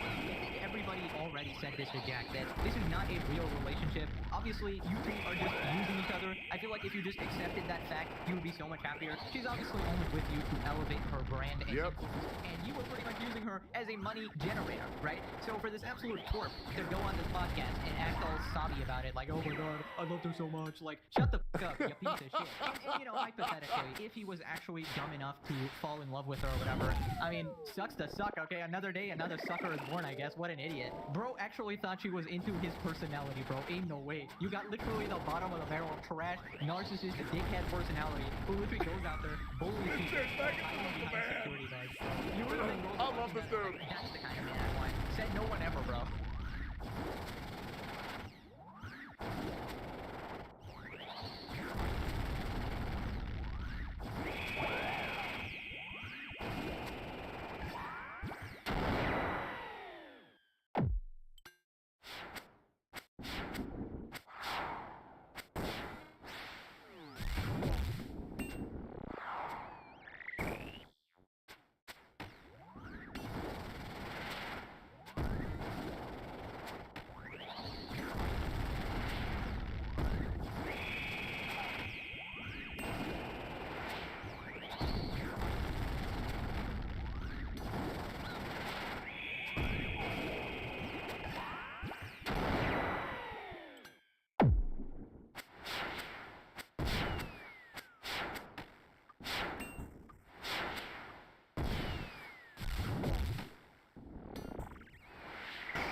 And it was after this Adam actually asked a good question. He asked Jack if he's actually hurt emotionally in the relationship. Isn't he or young is as fuck? or He's is he just 21. financially sad about Jack it. Doherty. No, it's already so like so much is so out there and it's so twisted and stupid already. It's just like I don't even care to like touch up on it anymore. I'll just leave it in the past and move on and just like can. But I mean, I guess a lot of people probably wonder like, are you hurt from a business perspective, or are you hurt like emotionally? Like that was something you actually way loved? more emotionally than I am business wise. You know, it's like money comes and goes. Like I can make that money back like in like just quick. You know, but it's just like it's more of like the time we spent together is like something I can't replace with like anyone else, you know? Okay, this is hilarious because literally right after he broke up, he got the carbon copy Temu version of McKinley here, bro. Bro literally replaced his Tesla Model X with the Tesla Model Y. You can't be serious, bro. Bro's like, nah, That's insane. she's irreplaceable. She's the love of my life. Oh my god, I'm Hell so no. distraught. Literally Hell gets the no. exact That's same one psycho-ass person behavior. Like 2 days after. Also, is it just me or does this guy flip-flop like crazy? Because remember that video where McKinley was taking all her stuff from his house and then Jack kept bad-mouthing her, right? Saying like, oh, she's the worst. Never trust girls ever. I can't believe I trusted her. I gave her my life and this is what happened to me. And he was basically just saying that she's like the worst thing that happened to him. And now what? You're back in love, dude? What the hell? Can you make up your mind? If you were to ask my obviously expert opinion here, I would say he's only financially distraught because she was undoubtedly his biggest moneymaker. Okay, she was generating absolute bank from her OnlyFans, and Jack has now lost that source of income, so he's distraught. She was the only Nah, person I that's really weird saw, as like, everything fuck, I've bro. done the That's past weird 2 as years. fuck.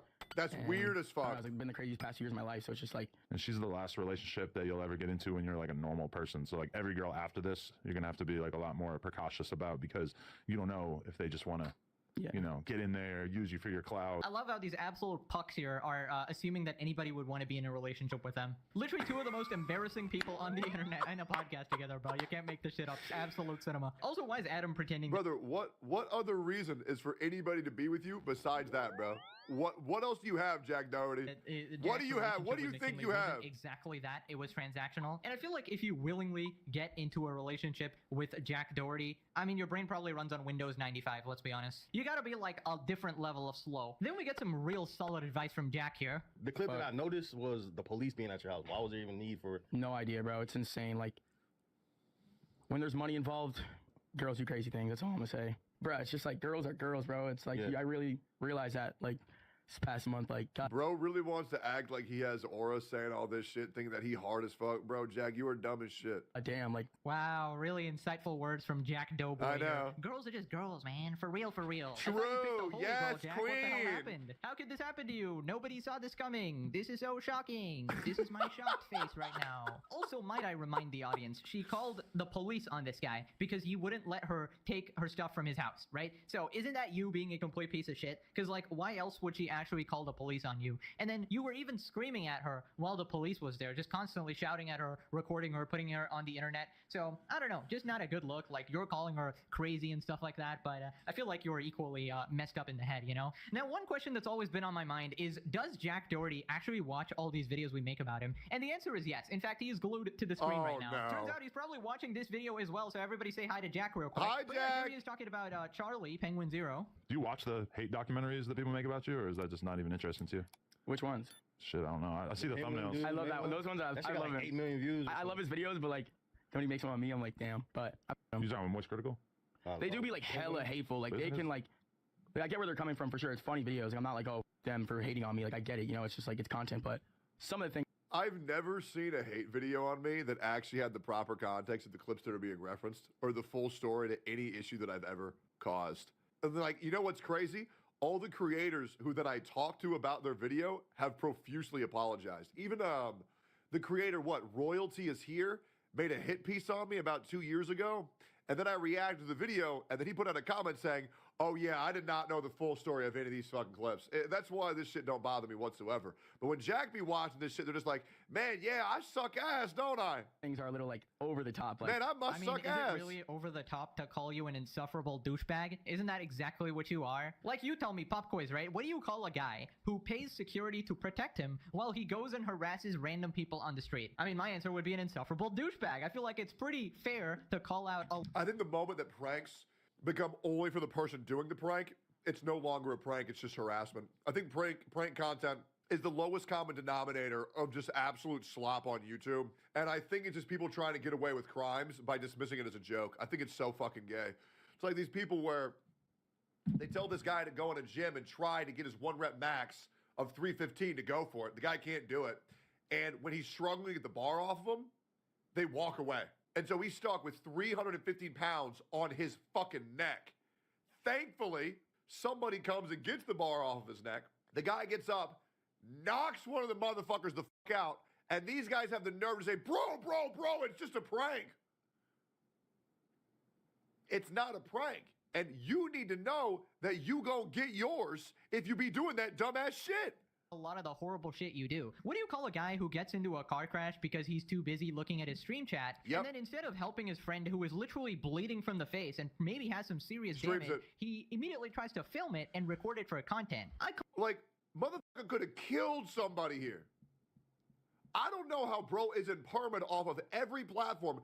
Bro could have fucking killed someone here. Call that person a giant piece of shit. But no, apparently it's hateful to call a douchebag a douchebag. How about you take some account... It's like when I called Frogan fat. You're gonna call that harassment, brother? That's me having eyeballs, brother. Accountability for once in your life and realize why people are actually calling you the things they are. Straight up, 100%. Please explain to me, how does this guy love Charlie's videos? Like, how can you watch him just completely shit on you and call you out and be like, I love this guy's videos, man. He really has some good points. Like, is it just going through one ear and out the other because this. He might be a huge Pegasus fan as well. You never know. I mean, I'm happy to have you, you know, +1 subscriber, but I'd also appreciate if you know, change your attitude a bit so I could move on and make videos on somebody else, right? True. Painful, but it's whatever. It's What's the narrative that you like? All right, that's not true. For the record, Penguins is Moist Critical. Oh, that is him? Same guy, aka Charlie. Yeah. Word. Yeah, what's some shit out there that you've seen people say that you're like, yeah, that's totally not true?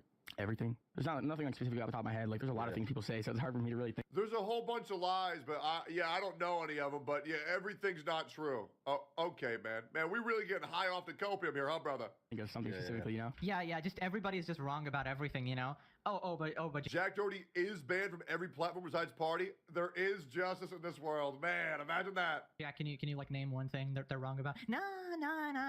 Just everything, you know? Like everything they're saying is just wrong. You know what I mean? No, actually, I don't, Jack. Like, I'd love to hear what they actually got wrong about you. The bro has no argument. Then he slips up again and admits that he's not even rage baiting. He's just naturally an a-hole, which is pretty obvious. Like right now, I don't go out of my way to like be a asshole. Like I try to be very nice. You know, I know people have a little stigma about me online. I want to change the narrative, but so I try to be nicer. You know, do better things with my money, like give back and stuff. And yeah, I don't know about that. Trouble. Yeah, am I living in a different universe? Like, when exactly have you ever done that? Because I've not seen that ever. When has Jack ever tried to be a good person trying to do good things? Because anytime I ever check up on this moron, it's Oh, bro, the Vinland Saga background footage, man. I love this guy. I love this man, bro. Literally prime B-roll. Another stupid stunt, right? And I'm not believing a word he says until he actually puts his money where his mouth is. I feel like people don't randomly change, and I don't think losing your OF girlfriend is like a traumatic enough experience to actually induce any change here. But anyways, let's check in on Jack Doherty's ex, McKinley. Apparently, she started appearing on streamer Lacey's stream, and they sort of like cringily flirt. Oh, that was perfect timing. I don't know what's more beautiful, the fireworks or you? That was a good one, right? That was good. Who the fuck actually watches this shit? Like, I actually want to know. This is some of the worst content I've ever seen. People... Dude, I'm going to be real. Like, 99% of IRL content made by streamers, I just find completely fucking unwatchable. I don't know what fucking 12-year-old kids are watching this shit because they're too poor to afford a YouTube subscription. I just don't get it, bro. Like, it's just embarrassing. And, like, these are the people that people, like, praise every single fucking day. People really come home after a long day and watch two people cringe flirting in public? Jesus Christ, man. You gotta get a life if you're watching this shit. Now, apparently Jack caught wind of the stream and started donating to Lacey to try and get Like, I find this content so cringe, where people are like, oh, dude, look at all my friends. They're like, oh, we're all hanging out. Oh, man, my streamer's talking to a girl. That's so cool. It's like, nah, bro. Like, I'll watch, like, Asmon. I'll watch, like, Moist. Because, like, I like hearing someone else's insight on the video and then me being able to put my insight in the chat and then them read the insight.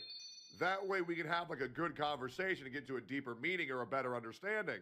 And it's nice, but watching these motherfuckers go live and like, dude, we're going to do a stream today, guys, where I'm giving $10,000 to prostitutes so I can show their OnlyFans. I'm like, nah, I'm good, man. Yeah, nah, I'm good. McKinley's attention, it seems. Oh my God. Doherty Jack, thank you for the 25 gifted. Thank you. Of course. Thank you for the 45 gifted. Okay, wow, it seems like Jack learned a lot from Adam22 here on how to get completely pucked. So now you're donating to the guy who's supposedly her next boyfriend? You can't be serious, bro. How are you this pathetic? Anyways, then McKinley talks about the whole robbing incident. Where's all the money? He had a bag, he had a gun, he had a mask. Oh my God, I'm so sorry. He literally put a gun to my head, I almost died. Then he came out and stole my wallet. So like, it wasn't that bad. I'm so sorry. It's okay. It's gotta be traumatizing. No, it's literally the most traumatizing thing ever, but... At least it wasn't on camera. It was on camera. Oh. Not the robbery, but like after the fact. What do you mean? Like my ex literally filmed it after. Oh, he didn't turn the stream off? No. Okay, assuming she's not lying and this is somewhat real or whatever, Jack does seem like the type of guy to do that. Like, we did see from the car crash incident that he loves filming people after traumatic incidents for content. Yeah, also be real. I don't believe anything that a disgruntled, bitter ex says on social media. Call me bitter or call me informed.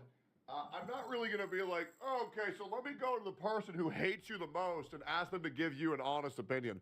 I'm going to give Jack the benefit of the doubt and claim that shit is fucking cap, but I could be wrong. I feel like we will have financial and success-motivated alternatives of them telling the truth.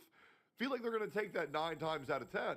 Call me crazy, but any girl who wants to talk about any issue they had with somebody else but then they only do it whenever that person's trending. I just feel like they're not really that trustworthy, guys. And I can't wait whenever I start trending on Twitter again to find out more things that I've done. I don't know why we're not talking about them now, to be honest, because ever since I stopped trending on Twitter, things have been real quiet, but it is crazy how two autistic OnlyFans girls and a bipolar, multiple personality disorder, trans person all came out with all these crazy ass stories the moment I started trending. I don't know. I hope we hear from them again next time I get trending. I better trend again. That way I can find out more lore of all this shit that I did. But I guess we're going to be quiet until that happens. I wonder why that is, guys. Right? But anyways, it's hard to tell what's going on. Either like Jack faked it and McKinley is in on it, or he faked it and she's not in on it, or it's real but like obviously grossly exaggerated. I don't know, and I don't really care. No. He said he wanted me to tell a story to get clips on TikTok, and I said I don't care about that. And I was just like, I'm kind of like traumatized right now. You can literally find it on TikTok, but that is. Yeah. So if you and I work out, and if I got robbed. Hey guys, I'm gonna give you a hot take.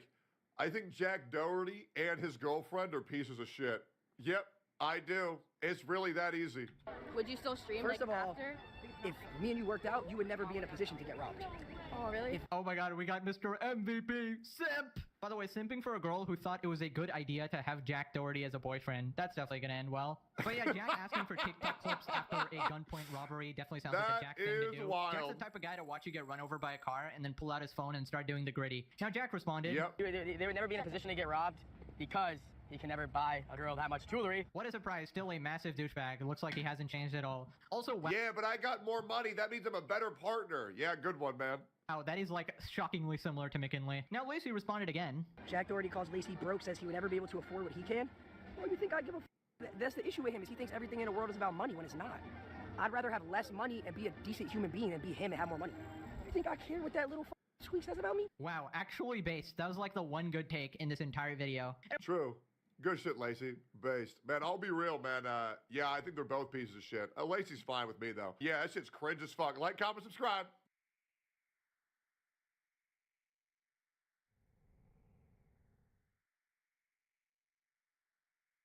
There's this guy on YouTube called Legal Mindset who usually has a pretty good head on his shoulders.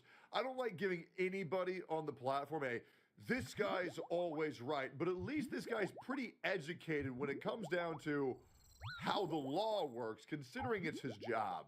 He is a lawyer, and he actually weighed in on how fucked Denims and Caseytron and Hassan and Frogan are, and I think maybe even Sean DeBlack, but I'm not sure if that happened before this video happened. It's 5 days ago.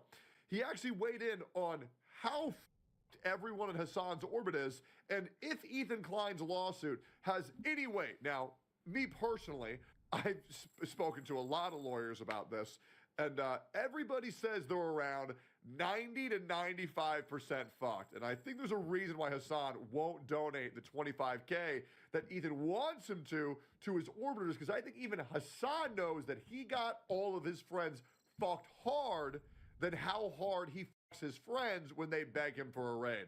Let's see what's going on here. Without further ado, let's just jump right into it. We're just going to start with looking at his video, and this is I'm suing these 3 creators, right? And spoiler alert, I am not one of those 3 creators. Yeah. So let's get into it here. Okay, let's get it. Hobby is spending hundreds of thousands of dollars on lawyers. Today, I invite you into my home. Okay, first little comment here. And by the way, I am going to be pausing this all the way through. We're not going to just do a full watch through without, don't pause it. The lawsuit, and the lawsuits could be hundreds of thousands of dollars, but honestly, the way he's dealing with it, he could probably get this done under 100K if he wanted to. And by the way, there are lawyers that will take this on a part contingency, so I'm not sure which lawyer. Really? See, I was underneath the impression that this might take minimum 400,000. Maybe getting a lawyer and suing somebody for them causing you grief is a lot easier than I thought. I usually avoid pursuing lawsuits like the plague because they're a fucking headache. And I hate having to find times to talk about all this shit, then being told, well, it's $500 an hour if we want to talk. And I'm like, oh my God. But if you can really get all this done for under 100K, that would be great, actually. Lawyers he's working with, but it's possible that he could get this done for under 100K. So I don't know about hundreds of thousands of dollars, but okay. home to share my favorite pastime with you. Join me in creating generational wealth for my attorney. Let me tell you guys. Yeah, and by the way, I see people in the chat saying, is it burning money illegal? I don't think that was real money. I think that was a prop. I'm pretty sure that was a prop. As a story. As was the same About thing a year a lot. and a half ago, it's a big conversation called ReactGate. ReactGate was a debate going on in the streaming community about what constituted fair use. People like Hassan, XQC, and many of the large Twitch streamers would watch other creators' entire video on their stream. They would rarely add sufficient commentary or even pause the video to speak. Most egregiously, they would re-upload the entire VOD to YouTube with the same thumbnail, the same title, so that they could cannibalize traffic from the original video. Here's what. Okay, let's start with that. So let's start with some basic principles because he's building a foundation here. So at the core of copyright, and of course, this is a very fundamental point. Copyright protections do start the moment you create a work. But at the fundamental analysis, I'm going to really break it down, is, okay, you've got your protections, but there is this exemption. There's this exception for fair use. Now, fair use is a case-by-case analysis. Every single video is different. So while one video may be fair use, another one might not. And two judges can look at the same video, and one could think the commentary is fair use, and one could think it's not. So it's very difficult to nail a copyright case and say, yep, that one is... And that's what's really scary about the law and lawsuits, is that there's been hundreds of thousands of people fucked just because of what was this judge's opinion on this. Because while everything can be handled by the law, you have to understand at a certain point, it's gonna come down to someone's personal bias and someone's own opinions, which is really scary. Because then even if you have an over and shut, over and shut case, maybe a judge has a bad day, maybe the judge is woke as fuck, maybe the judge hates men, maybe the judge hates women. You can't have your entire life fucked by one person's day. And it is very scary when dealing with the laws, or when dealing with lawsuits. It's transformative and that one's not. Yeah, a lot of judges don't agree a lot of the time. However, what he is pointing out is a problem on all platforms, especially regarding cannibalizing traffic. Sure. Because at the core of the analysis, and this is something I'm going to go back to time and time again, is are you using your video as a substitute for the original video? If the answer to that is yes, this is a substitute for the original video. Someone would watch your video instead of the original. Yeah. Then the judge is going to weigh on those scales on the side of this is not fair use, this is not protected, and you are violating your infringing copyright. So this is not something that's black and white. This is not something that is super objective. It is a subjective analysis based on several factors. But that substitute angle is the most important thing you should think about. Are they trying to use this as a replacement for the original? And are they doing it by taking the original wholesale? And that's why I've always said, including on my channel, I've said, look, I don't have a problem if anybody clips my stuff, etc. The only thing that is problematic is if you take the entire video with no commentary, no clipping, whatever, and you just re-upload it. Absolutely. That is a problem. That is a substitute. That is saying, okay. Yeah, I believe every creator should try to add their own spin, their own knowledge, their own humor, their own content delivery style to the videos. And I'll be real, there are a lot of content creators who I do use as a substitute for watching the original videos, because I'm not really watching the original video for the original video. I just like hearing people's opinions about that video, especially whether it's a topic that I'm kind of new to the space into, right? Like, for example, if I were to get into, let's say, sports and watch football, I wouldn't necessarily be entertained by just watching a football game.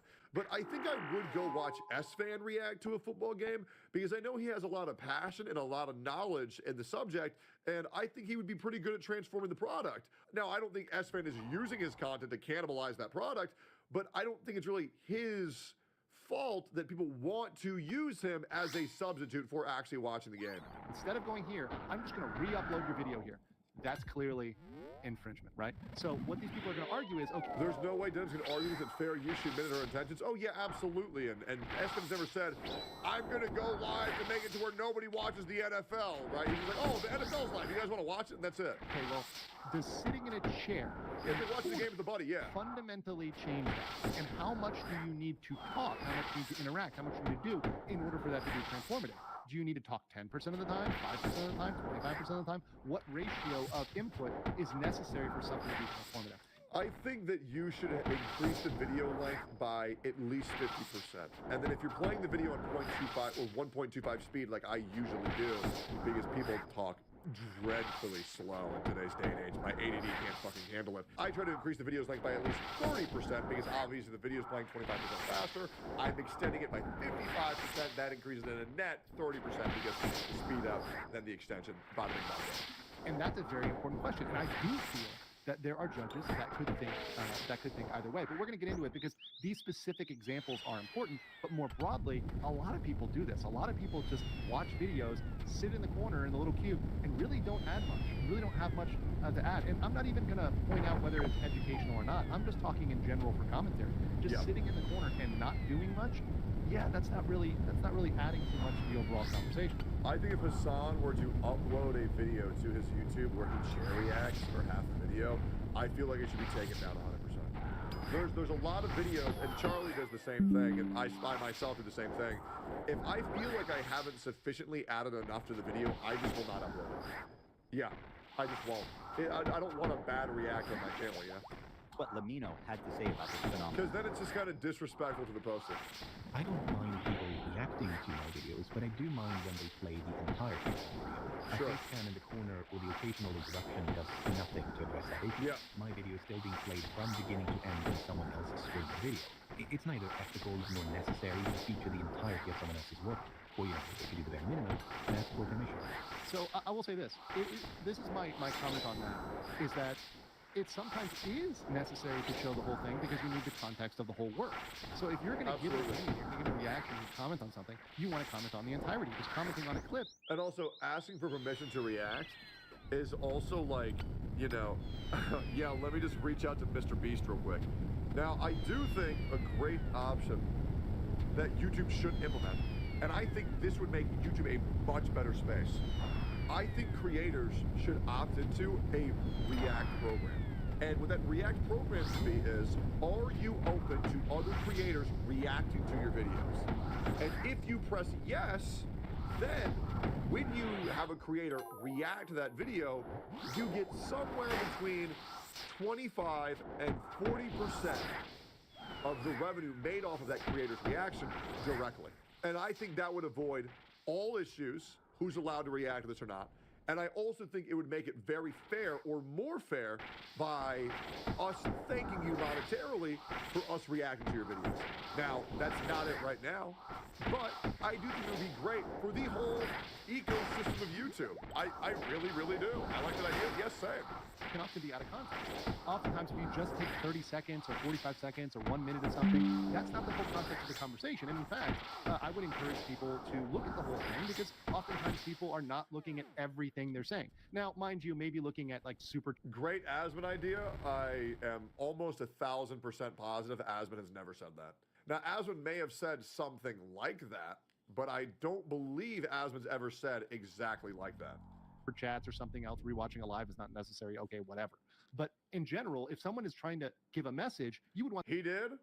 No, he hasn't, and I bet you $1,000 he hasn't. You want to know why? Because I know what Asmon said. Asmon's direct take is that if you react to a video, that you give the creator 50% of your revenue. I think that's far too much. I also think it's hard to know who is willing to participate in that and or not, which is why I also added the addendum of consenting to be reacting. That has never been said. And 25 to 40% is much more fair because I think admitting that it's a 50-50, it's not really a 50-50. It's more like a 25-40. Want them to fully respond to that. Can you unconsent, then what? Yeah, just say, I don't consent for my videos to be reacted to, and then you don't react to it. And then if someone reacts to your channel, while you say, I don't want my videos to be reacted to, you have free reign to copyright strike them. It's really that easy, right? It's really that easy. However, you want them to actually be contributing a response, right? And that's optimistic. But let's continue. And by the way, nice math. Not 25-40 as in one gets 25, one gets 40. That's although that's almost the Twitch sub revenue. I mean, like somewhere between the 25 and 40% range for how much someone makes. I've always said this: if someone is commenting on my stuff and they watch the whole video, that's fine for me. So you make a video by video basis? Yeah, that can work too. Feel differently about that, and many people, by the way, and you know, I'll know by the poll. Many people. What about unconsenting 10 years after? Yeah, that's not how that works. It's a permanent setting. I think reaction channels are just content leeching. So we'll see what the poll comes out, and we'll leave it up. Something that none of the major reaction channels have ever done. when they've streamed and re-uploaded my videos. But to answer your question, no, I don't want people to stream or re-upload the entirety of my videos. Now, understandably, this You need to play some video games from time to time. Video games are shit right now. Content feeds, essentially, get They're more boring as views than fuck. the author of the video, which in a lot of cases was happening. I have no Okay, desire. I'll tell you this. There's one reason why. Number one, the author might be boring as hell. They might be freaking boring. True. Sometimes people are, they're just paint dry. So the commenting on it can bring the animation, can bring the personality, can bring the comments that really bring it to life. And you see that with certain channels. I think Athlete is a great example of he can watch something that would be objectively boring otherwise, perhaps, or maybe not that interesting. But then by commenting on it, it brings out a different facade because you're bringing out a comment on an aspect of something. So saying, hey, this particular thing is interesting, let's talk about that. Or maybe it's something that's not said, right? So you're watching a video and they're talking about, you know, anything, right? You know, the crime of murder, right? And they're talking about how bad it is, right? But maybe they leave out false convictions, and you want to talk about false convictions. There could be something that's brought up that's relevant that's not in the video. So let's continue. People don't like injustice, and this just, we all see this and know it's not right. This debate culminated when XQC, one of the prime suspects, called in to my show to debate me, in which case I'm sad to report that I was terribly owned. So in that regard, do you care at all about like IP or copyright? Or like the fact that it's illegal, does that matter? That it might be illegal, does that matter to you? No. We can skip past this. So there's a key word he used. And he starts doing the word. That he used the French because he's Quebecois. That is good. I will say, you know what? I can give it a point on that. What they use there, an important word is malicious. So key in on that word because that may be the thing that screws the reaction channels that he's suing. Yes. And that may be the line that the judge draws between these people infringing and other reaction channels. Because by the way, like one of the big things that's really going to help me is the word malicious and a blatant disregard for the truth. Because people have had a blatant disregard for the truth with my case many, many, many times because it fits their agenda to believe that I'm a villain to make themselves look better and to discredit me. But I promise you guys, I've lived a very, very, very good life, and I honor myself a very, very, very good man, albeit a little bit of a jackass. It's just disgusting what these people are doing, and they know what they're doing, and it's premeditated, and they do it to everybody, and I think it's gross. By the way, I don't think he would win against other reaction channels. I think there's other channels that react to content or watch the full video. Yeah. He would lose it. Absolutely. But I think that word malicious may ultimately be the key. Am suing, you'll see, are much, much worse. Now, ironically, after this debate and in the wake of this large conversation, the problem seems to have only gotten worse. You have people like Hassan Piker paving the way of fair use with what's known as chair react. When Hassan gets up to go to the bathroom, or to eat, or talk to his mom, or to do whatever, disappears for an extended period of time, the video playing for his chair. Mr. Chair, they call it. Warn people to leave the that is airport in Sana. That hypercut is crazy. Hypercut is so crazy. And that's just the format and maybe the way it lends itself to. There are certain points at which, and I can empathize with this as a law tuber, if we watch, for example, a court case, there are points at which, if we watch an 8-hour-long court case, that we have to, when we have to go get some food, or we get a phone call, whatever, something. Yeah. And you pause the damn video, you know what I mean? You just press the pause button. Happens during an 8-hour-long court case, you gotta get up, you gotta do something, you gotta use the bathroom. I don't think necessarily getting up once or twice. However, if the majority of the content or the video isn't... I don't understand why anybody who's reacting, who fancies themselves a reactor, would willingly keep the video unpaused and walk away. That's admitting that you are not adding anything of substance or value to the video, and that those videos should be struck down. That hypercut comp of Hassan was all of the times he did that in a month. Just a month of getting up and walking away and saying, I acknowledge my inability of someone of substance and able to extrapolate upon or provide further context to or enhance the vibes of the video. I am a failure at my job. I will just simply walk away and no one will care. An empty chair or more time as an empty chair than you're commenting. Yeah, I do think that could be a potential problem. And it was in this setting that I formulated an idea. What if I could make a long form, Oh, he's talking live trials? Yeah, sure, that's different. Absolutely, 100%. Irresistible piece of content that I knew that these streamers couldn't resist. They couldn't avoid the temptation of watching it the second it was published. I don't have an issue with them. Just shit. It's not that I wanted these people to steal my video. It's that I knew they would. See that, and that's the defining line, I think, that keeps it.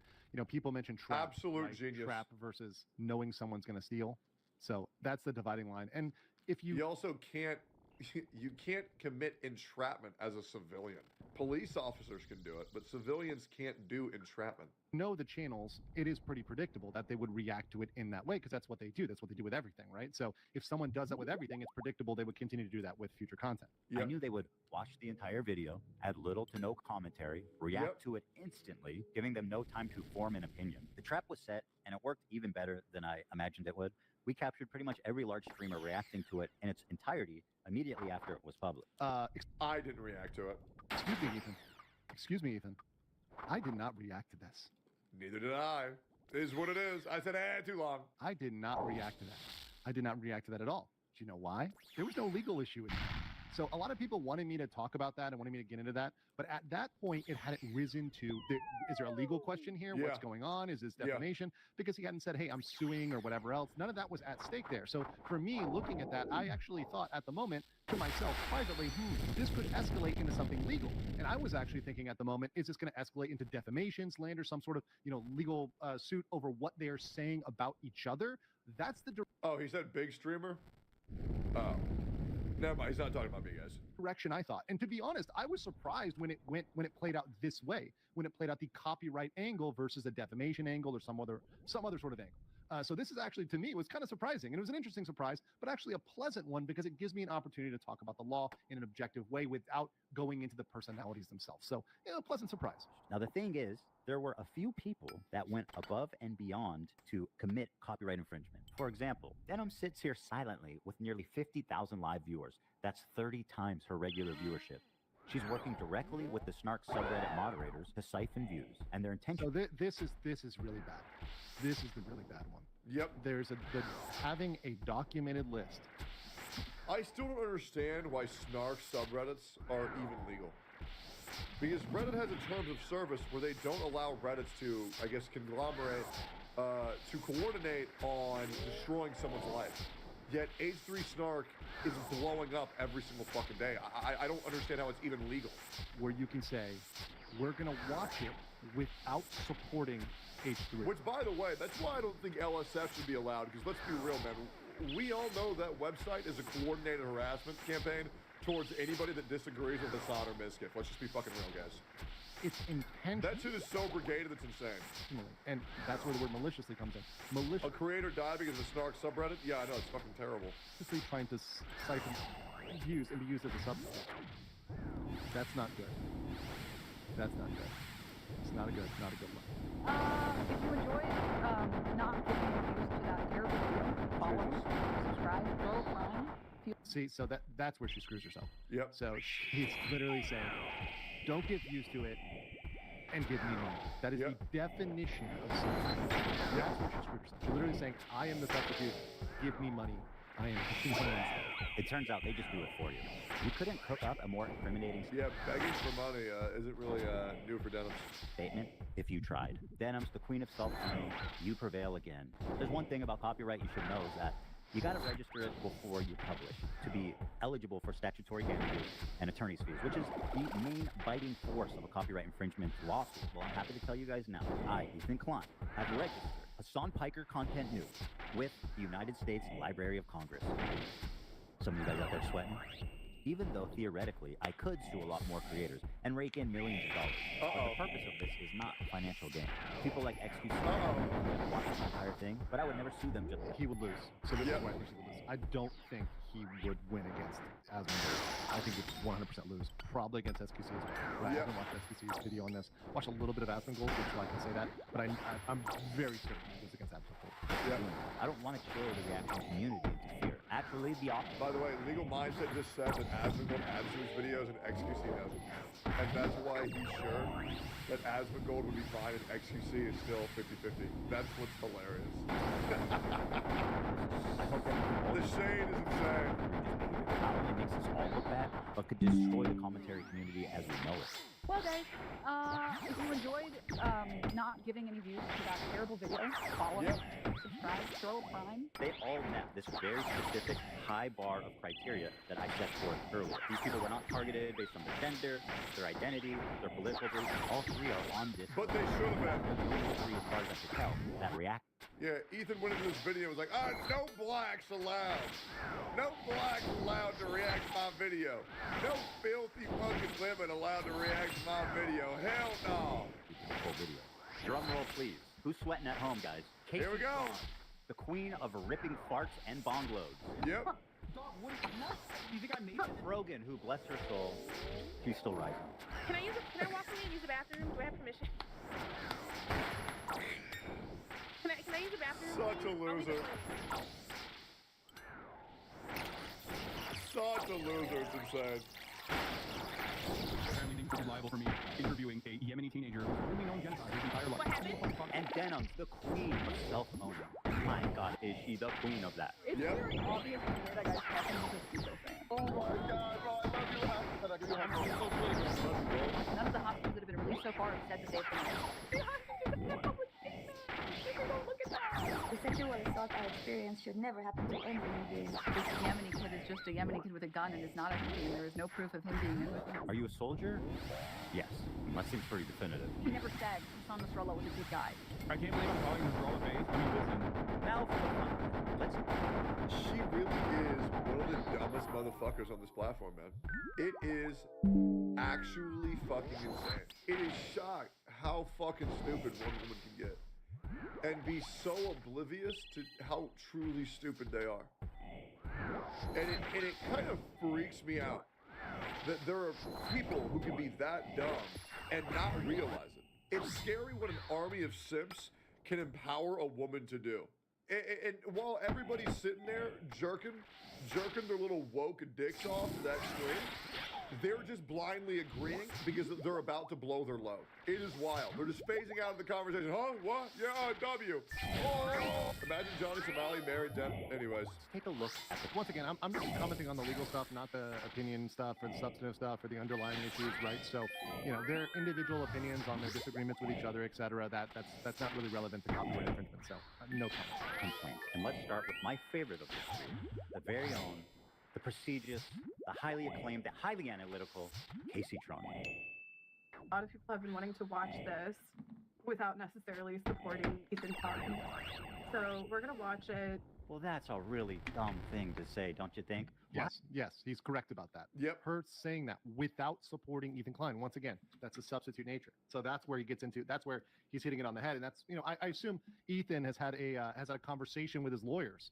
Unlike many other creators who absolutely. Just get on and blab and run their mouth, this is a pre-recorded video. It's not a live. So I'm sure he sat down in a conversation with his lawyers. I'm sure his lawyers watched this video and they're like, yep, looks good. Send it out. So, that's something that is a check mark in his box on that side. Tron smokes 42 times during her reaction. And just as a silly thought experiment, we thought, wouldn't it be funny if she spent more time smoking than she did talking? And thinking there was no way that could be true. Well, we tallied them up, and lo and behold, there's 15 minutes, 40 seconds of commentary versus 18 minutes and 55 seconds of smoking. She spent 3 minutes and 15 seconds longer smoking than she did talking in her quote-unquote reaction. And whatever talking she did was just to express how confused she was, presumably from smoking 42 times. What is happening? I'm trying to follow. I've lost the plot. The complaint continues. Indeed, Casey Tron is often too obliterated to comment on the news. That's insane. And instead stares blank. See this is good. This is good legal writing. Like putting obliterated. The word obliterated is funny, but it's not inappropriate. Yep. It's not inaccurate. Yep. It's good legal writing. This is very good legal writing. Absolutely. And when she's so wasted. Like once again, it just makes you chuckle a little, right? Yeah, and to court public opinion with a little bit of humor is also really smart. Whatever lawyer wrote this is a fucking genius. And that's what the judge is doing. The judge is a human being. They're not a robot. Stating outright that her intention of doing this is so that people who don't want to support me can watch it through her is why copyright infringement laws exist. Oh, absolutely. You could not and should not do that, especially if your commentary consists of you taking bong loads. At least try to engage with the content. Whoa, what was that? Oh, sorry, that was a flying... Yeah, Casey Tron takes bong loads. Denham's takes... well, anyways. Sorry, Cup. You know her and you love her, guys. And what is good here, and this is something that was pointed out over that he's like show. Let me fade back here a little bit.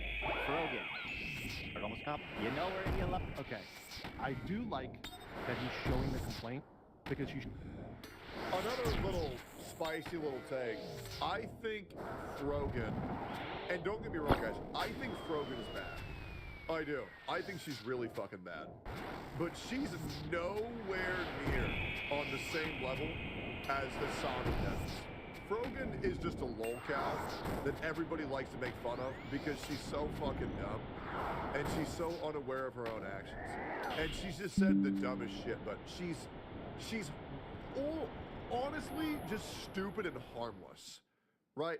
Denims and Hassan are, and like Mike from PA are stupid and harmful, right? So Frogan's like a level 1 crook and the other 3 are level 99 retards. You know what I'm saying?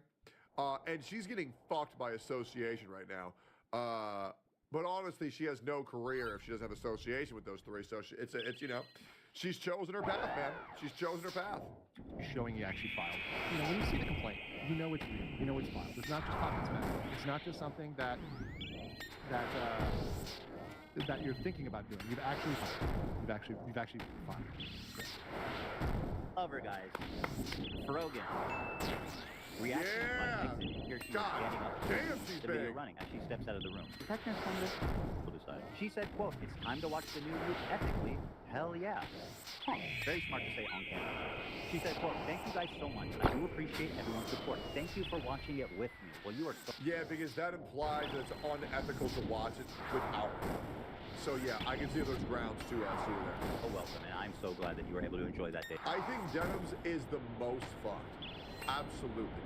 And I'll be real, I don't really give a fuck what happens to Casey Tron or Frogan, I just don't care. Like, Denims is definitely the real perpetrator. Obviously, I believe all of them should face justice, but Denims is the one where it's like, okay, dude, there's literally no skirting around this. As lazy and pathetic as her reaction is, this is not why she's getting sued. This is. Thank you guys so much. I do appreciate everyone's support. And thank you for watching it with me. First time viewer, time to watch Nuke Ethically. Hell yeah. I found my way from Reddit. Hi guys, welcome Reddit. Reddit people, Reddit people. I came to the Eastern Reddit. I feel pathetic while trying to get a father having a great time with Jack.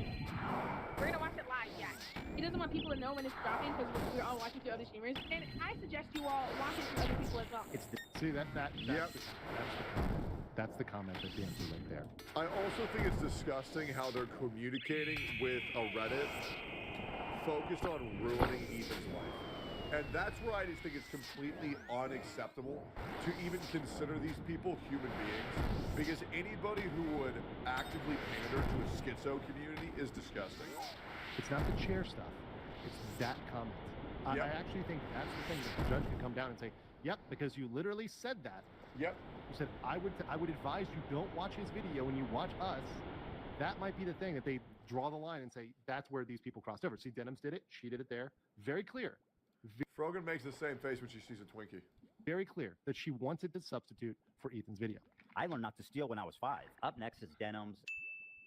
And honestly, just take a look at this, guys. Yep. It's a nightmare on Denim Street. Not only did she... Okay, that's kind of... I think they... Okay. Okay. Real quick. The Casey Tron one, she smoked more than she spoke. That was funny. Nightmare on Denim Street. I think that's a little pushing it. That's a little pushing it. They could come up with a better one than that. True. I'm gonna objection on that one. I mean, I like the legal humor, but that one, I don't know. Denim said, quote, "Well, guys, if you enjoyed not giving any views to that terrible video, give me a follow, subscribe, throw a prime if you like my content." Your content? The Queen of Self-Own and countdown timer, so we could tell exactly how long she was away. After being gone for a few minutes, she returns and then sits silently for another couple of minutes eating. I'm gonna go pee, and hopefully, when I'm back, they're done with this. God, she's such a loser. Holy fuck. All right, you do look better. Mr. 305. I see it. I remember when I dealt with Atsu and Envy that I thought there's no way, because Atsu was my previous #1 guy who had a goal on trying to ruin my life. Then it was Enviosity. I never could fathom it ever getting worse than these two, like ever. Oh my God, those two are like ants compared to what I'm dealing with now. Like, dude, if Atsu and Envy were to do the same shit they did to me 4 years ago today, I would literally hit him with a, anyways, y'all are gay as fuck, and then continue with my day. We really went through a training arc, huh? Dude, you should do this. I have an alternate. We're relying on you to stay live so we don't get more views on the nuke. Yeah, I'm gonna stream it. Since you confirmed it's coming out today, we're gonna stream it. If you want to watch it with someone else who's already watching it, come enjoy the watch party somewhere else. If you enjoyed not giving any views to that terrible video, follow, Misplay. subscribe, throw a prime. If you like the content, if you enjoyed your time here, because I'm gonna be honest, I did not want to watch that by myself. Let me also commercialize it by asking you to reward me financially for stealing his content. That is like chef kiss. By the way, so that's where we get into. So somebody mentioned statutory damages. So statutory damages is something that's prescribed by the statute. But beyond that, you can say, hey, I lost revenue, and the revenue they gained, I would have had. Yeah. So you can make that argument for that revenue in addition to the statutory damages. See, so there's a large amount of damages. Just because there's statutory damages doesn't mean you're precluded from going after compensatory damages or other forms of damages, right? So that's an additional. It's like an and one. It's an extra point. It's it's more, right, than you would normally get. So that's a good thing, at least for Ethan, if he wins. Always delivering the goods. She went on this dude's podcast to debate fair use. And would you be surprised if I told you she said a lot of incriminating things in that podcast? The queen of self-own never disappoints. I want to be clear on my opinion on filler content and stuff. I think filler content, you shouldn't do it. I know I do it as a react stream, and I try to do it only when I do it with Vox videos or Vice videos and stuff like that, because at least I'm not directly ripping from one content creator and not a whole team and stuff. And most of those videos have 5 million views. I only get 500 viewers. I'm taking maybe 50 views from the video. It's a lot harder to feel bad about that. Whereas I would feel very bad about doing that to a single content creator. That's not how the law works. Yep. By the way, that's not how the law works. I know. The law doesn't care whether you are a large creator or whether you're a small creator, and that's not going to matter at all. Her feelings, once again. Yeah, I would love for her to pull the misogyny card in court as well, man. We'll see how that goes. And like what she says there, she says repeatedly, her feelings. I would feel. The law doesn't give a shit about your feelings. No, it doesn't. It is what it is. Yep. Right? Regardless of whether you feel bad about it or not. Some people don't feel bad about stealing, but that's still a crime. Yep. Right? Some people don't feel bad about murder. It's still a crime. Yep. Whether you feel bad about it or not. That, my friend, is called theft. And you're a thief. And now I'm suing you. This is just a testimony to how brazen and how safe they've, gotten. That she thinks she can go out in public on video and say, I'm stealing this content because I want to. I'm coping even though I know it's stealing. Yeah, but to be fair, she's just a whittle guy. So the law doesn't matter anymore. And she really feels like Ethan's misogynist. Yep, and she really feels that Ethan's racist. So what do you think about that, Judge? Oh, you don't have a Twitter account? Oh, you don't care? Oh, I'm going to prison. When people watch it with me, they're definitely not going to go watch the original. You are way too comfortable. She thinks she's smart? Well, it's kind of humorous that you'd think that she has the ability to think. Well, committing crimes out in the open. Well, there you have it. I do appreciate he said that is not a crime, it's a civil offense. Yes, that's a good, his lawyer probably caught that one. You can tell the lawyer watched this one because that's a good clarification. It's not a crime. Open. Well, there you have it. Humorous that you'd think that she has the ability to think. Well, committing crimes out in the open. Well, there you have it. I do appreciate he said that is not a crime, it's a civil offense. Yes, that's a good, his lawyer probably caught that one. You can tell the lawyer watched this one because that's a good clarification. It's not a crime. It's a civil offense. 3 separate lawsuits for 3 separate geniuses. Now, I want to make it clear again, and I hope it's been obvious about why I'm suing these 3 people and not others. And here's a great example of React content being transformative. I have already seen this video in its entirety, but now watching this gave me the ability to now also hear insight from Legal Mindset. And that's the reason why I don't consider a lot of React content cannibalistic in nature. Because every creator, you're going to them for a specific reason for what input they're going to give. And I'll rewatch videos by other creators just to see how they reacted. It's the same thing with developer live streams for gacha games. People not only violated all the principles of fair use. Bro, you're being promoted on YouTube? What does that even mean? That's the part that really got me. I think if you're a reactor on Twitch, for the most part, if you make a good faith effort to comment, and if you make a good faith effort to promote the author, to link to them, to try to drive traffic to the original video, I think you're probably pretty much doing the right thing. Okay, so now he's making a moral argument here, so I'm gonna push back a little bit against Ethan, a little bit. He is now making a moral argument. This is not the law. The law is not good thing that it's transformative. Transformative, could be something that he might not consider a good faith effort, but it might still transform the content, right? So that's a little bit. He's going into an area where, okay, I see where you're going, and if you're leaning on the moral side. If your definition of good faith effort is transformative, okay, yeah, it's not necessarily where the line is. But I see what he's doing. And that's fine. And I would never sue someone for that. Take it to these three absolute morons. We need to bring back the word buffoon. Like, that's when you dunk on someone. To steal my property on video. You know, and to all the detractors who are saying that I'm targeting women, that I'm a hypocrite for suing for copyright infringement, I just have this to say. I don't care. What I do hope though is that you'll support this. That line was so badass every time. I don't care. What I do hope though is that you'll support this crowdfunding efforts to defend themselves. Because let's face it, I want to make sure there's money left over for me when I do my lawsuit. True. It's been great time. I'll see you around. Absolutely based, gigantic mic drop, bro. God, this video is so fucking good. That's the video there. That's what we have for that one. Interesting. I think they're 90% fucked. I think there's a 10% chance they can skirt around this. I think 90% of the time they're fucked. I think, once again, my final assessment here is that Ethan does have a chance to get past the motion to dismiss, to get past the slap statutes, and to get to discovery. I don't know whether he will ultimately prevail at trial, but I do think he has a good shot. I think he has a very, very good shot with these three specific targets. And I will say, at the end, he said, you know, how are they picked? I mean, people will also say, and I see people saying in the super chats, that they're all, you know, Hassan orbiters. Okay, that's fine. Obviously, there's a personal grudge, but he did not choose to go after Hassan. Absolutely. He chose to go after these specific people, and those statements were very damning. Yep. Very damning. Yep. So I'm glad a lawyer also agrees that they are fucked. To quote a great man, 620% fucked. Yeah, boys. We might be seeing the grand cooking happening live, and I am praying to God we can live stream those trials. Wouldn't that be cinema?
This influencer was just exposed for secretly running one of the most toxic forums on the internet where he was making over $400,000 a year. And what started as a simple request to please take down this thread about us turned into one of the most expensive games of hide and seek the internet has ever seen. So meet Sebastian Henry Bond, though for about 8 years, nobody really knew his name because he was hiding behind fake identities, encrypted emails, and offshore companies while operating Tattleife, a gossip forum allegedly making its victims' lives miserable. The website Tattleife launched in 2017 and was described as a commentary and critiques website focused on people who monetize their personal life as a business, aka a rant forum about online influencers. Essentially, the forum was a complete free-for-all where anonymous users could post whatever they wanted to about influencers, content creators, and small business owners. And when I say they posted whatever they wanted to, I really mean everything, ranging from appearance shaming to spreading completely false information and doxing. And the platform was getting up to 12 million monthly users, mostly from the UK, with dedicated threads targeting traditional celebrities, influencers, bloggers, and families.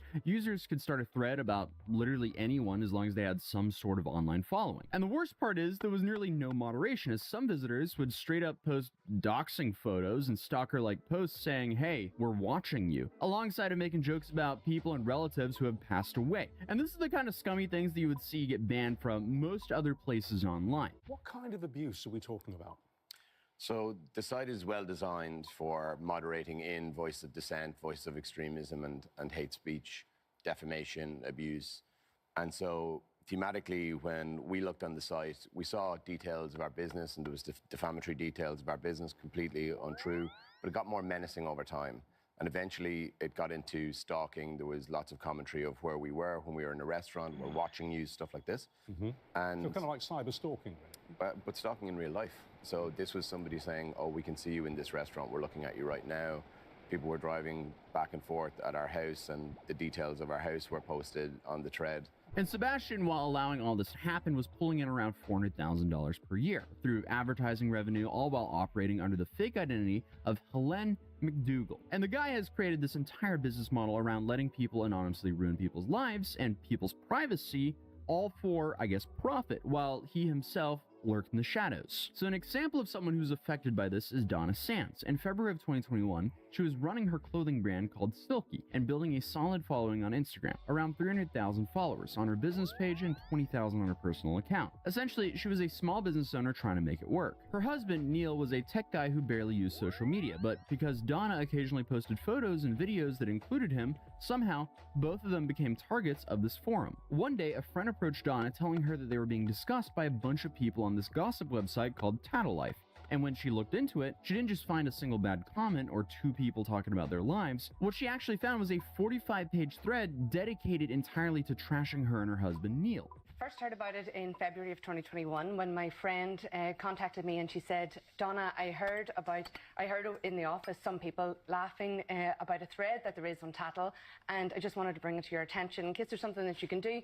And so initially I was like, this sounds very childish, and there's people, if it was kids, we'd be saying, you know, stop that. And But I went on and I very quickly realised that this isn't a gossip site. As Aoife said, it's harassment, it's slander, it's defamation, and it's been affecting people from high up, as we were talking about, but also like business owners and also people who have no public facing profile at all. But the harassment didn't just stay online, because the day they got their keys to their new home, they noticed a white car driving up and down their street continuously. And that same day, a photo of their new house suddenly appeared on Tattle Life, which is just an absolute nightmare. Imagine just achieving one of your biggest life goals of finally buying a house, and then to have it immediately posted online for everyone to see when you already are in the public light. Then, obviously, you have this incident in a bar in which, while visiting Neil's hometown, a woman approached the couple for a chat.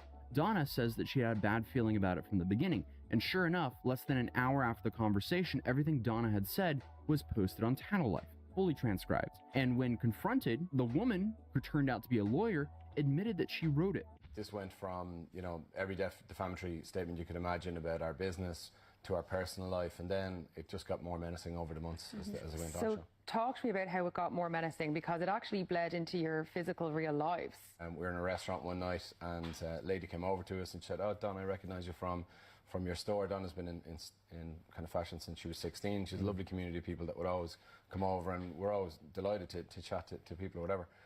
And we had sat down, 3 or 4 of our buddies were with her, we bought them a drink, and she went off. And about a half an hour later, we saw commentary very specific to the dialogue that we'd had in the restaurant on the site. And then it just got worse over time. People drove back and forth our house, and details of our address were given, and the license plate of my car, and so on. It's important to know that that lady that befriended us, and this is the thing that makes you very suspicious of other people, but she was a solicitor.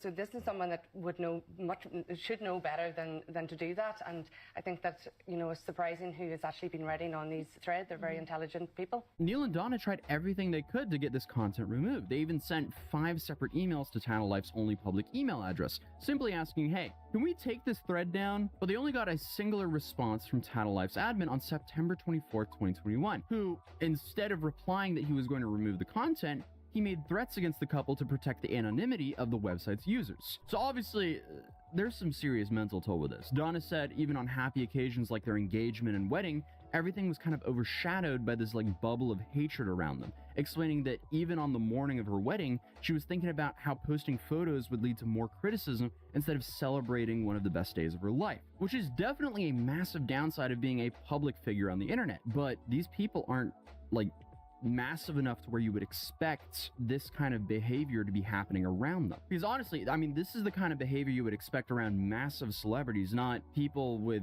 30,000 followers. And I guess this is just another important reminder that it's more than okay to just take pictures, enjoy your day, and hang them on the wall in your home rather than posting them online. There's nothing wrong with that, because privacy is definitely becoming more and more valuable as we go further into this social media age. But first, I want to talk about today's sponsor, Incogni, because it was only a year ago that the world experienced its largest ever data breach, exposing more than 26 billion records, making it highly likely that yours or someone you know's information was compromised. And when that happens, your personal information ends up in the dark corner on the internet for scammers to purchase. And unfortunately, once they have it, they can exploit it in countless harmful ways. From crafting convincing phishing emails and texts to opening credit accounts and completely stealing your identity. Unfortunately, data brokers are the problem here. They scrape your info from everywhere, package it up, and sell it to the highest bidder. And that's why you're being targeted by scammers and all sorts of telemarketers. It could also mean that your home address, relatives, and employment history are exposed to complete strangers. But thankfully, that's where Incogni comes in. Incogni scans the internet for all your personal information and automatically sends takedown requests, and they will keep checking for you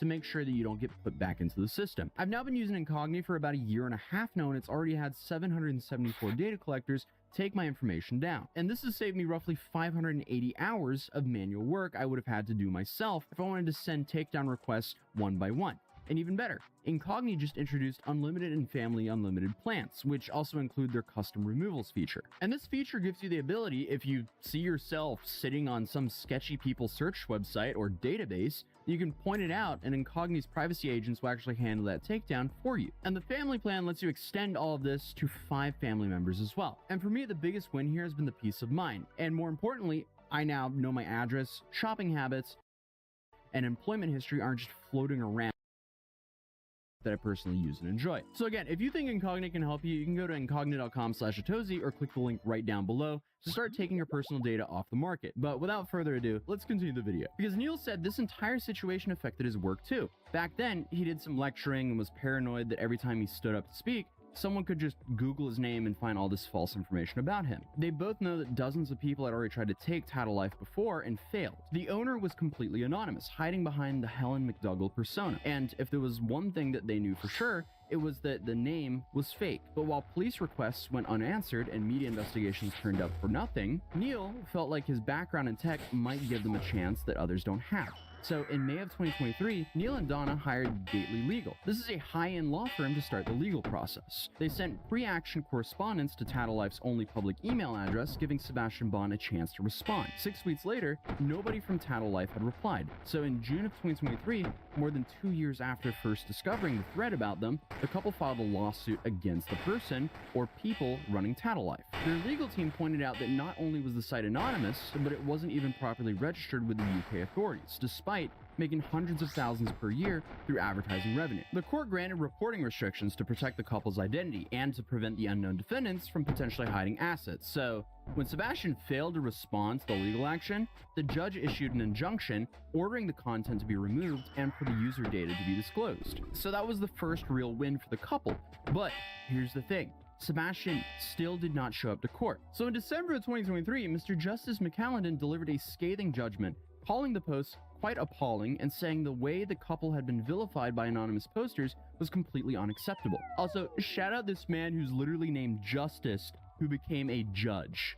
What a legend. And the judge, he did his own experiment to see how easy it was to find the thread about the couple. And his conclusion, yeah, it was extremely simple to access, and this was a clear case of peddling lies for profit through calculated extreme cynicism. In other words, defamation and harassment at an extremely high level. So, the judge awarded $200,000 in damages to each of them and ordered that their legal costs should be covered, allowing their search for accountability to continue. But at this point, they still had no idea who they were actually fighting. They were just fighting an anonymous website. And this is where things really get interesting, because finding Sebastian turned into this whole story of its own. Because Gately Legal hired Nardello & Co., a London and New York-based investigation firm that specializes in tracking down people who don't want to be found. These guys recently won Investigations Consultancy of the Year, and their day job is literally finding things or people that others can't. So they were put on the case, and their task was to unmask this fake Helen McDougall. Because, well, the truth is that everyone leaves a trace online,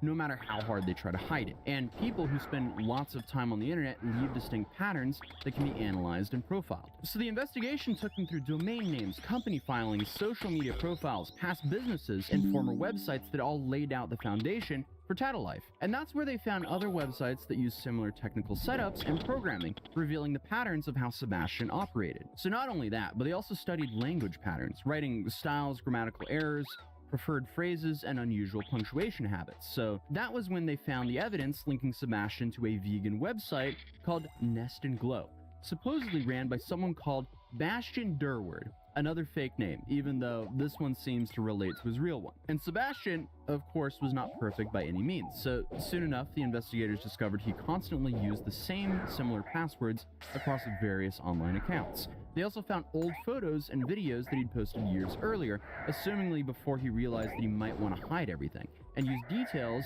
in the backgrounds to geolocate where they were actually taken. Essentially, they went full Rainbolt from GeoGuessr on this manhunt. Has the girl ever talked to you? No. This is Bolivia. Nice. Norway. Nice. And the tracing led them back to actually take it. Essentially, they went full Rainbolt from GeoGuessr on this manhunt. Has the girl ever talked to you? No. This is Bolivia. Nice. Norway. Nice. And the tracing led them back to Brighton, where Sebastian had previously studied before Tattle Life was created. They spent months going through all this evidence multiple times, worried that the guy could be framing someone else or that they had the wrong person entirely. And while the investigators were working on this identity puzzle, the legal team was following the money trail through the court orders. So they then discovered Sebastian was the sole director of the company called Yuzu Zest Limited. And from June 2023 to March 2025, there were regular payments between Yuzu and Sebastian's personal accounts, showing what the court called a embedded and complex financial relationship. The investigation also linked Sebastian to cryptocurrency exchanges, suggesting that he might be trying to move money around in ways that might be a little bit harder to track. Then they found another company called Kumquat Tree Limited, incorporated in Hong Kong in February of 2024. So Sebastian was, once again, the sole director and shareholder, and this company was receiving money generated by Tattle Life's advertising revenue. So the court then issued freezing orders to prevent Sebastian from moving or spending his assets, locking him out of his accounts worth about $2.4 million. And this also limited him to a basic spending allowance. But any remaining doubt about Sebastian's identity disappeared when Neil, Donna Sand's husband, received a legal letter from a solicitor representing the guy. And in that letter, the solicitor explicitly described Sebastian Bond as a founder of Tattle Life. And just like that, the manhunt was over. This is Sebastian Henry Bond, and he graduated in software development expertise and was definitely Helen McDougall and Bastian Durward. He set up Tattle Life, profited from it for 8 years, and this was, I guess, the mystery man that they'd been fighting. And on June 13, 2025, the court lifted the reporting restrictions and officially substituted Sebastian's real name on all the legal orders and claims. The thread about Donna and Neil was finally deleted from Tattle Life on May 11th of this year, nearly 20 months after the initial court injunction ordering for its removal. And now, the couple is trying to take legal action against individual users who posted on the thread, and they're encouraging others to gather evidence of the threads that targeted them as well. So that one thread might turn into becoming the most expensive thread on any internet forum ever. The couple seems to understand that they were very fortunate to have the means to hire top legal and investigation firms to work on their case, but most people targeted by sites like this, they do not have that kind of resources, which is exactly what operators like Sebastian really count on here. However, even the most elaborate schemes to hide online leave traces. Every domain registration, payment, or old photo posted years before you thought about covering your tracks, it all adds to create this trail that skilled investigators can actually follow. And it's safe to say that Sebastian probably never expected a small business owner from Northern Ireland and her husband to be the ones who would finally bring down his entire operation. Financial records showed that Sebastian had been spending regularly at UK supermarkets, pharmacies, gas stations, and restaurants through 2023 and most of 2024. But those transactions stopped on March 24th, 2025. And as of now, the investigators believe that he might be living in Thailand, though he also has connections to Bali as well. So at this point, who knows where he really is? The guy made hundreds of thousands of dollars for nearly decades by letting people anonymously destroy other people's lives and assumed, I guess, he was just untouchable. Turns out though, not so much. But that was the story of how one thread on the internet could cost a guy millions of dollars. So whether this story will actually deter other operations from running similar websites, that remains to be seen. But at least now, there's a roadmap for how to fight back against these kinds of platforms. Either way though, if you're new here, feel free to subscribe, drop a like on this video if you enjoyed it, and I'll see you guys in the next one. Peace.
There is a very broken way of PKing, and it is impossible to survive. This is the new Max Mage with the addition of the Avernic Treads and the Confliction Gauntlets, and I've got an employee helping me out today. He's going to be in max strength in 500 mil risk. Here's how it's going to work. My employee is going to find himself a target. You're my target, bro. Okay, bro. This is a good spot, all right, man. What are you looking at me like that for? Alex, you can't help yourself, bro.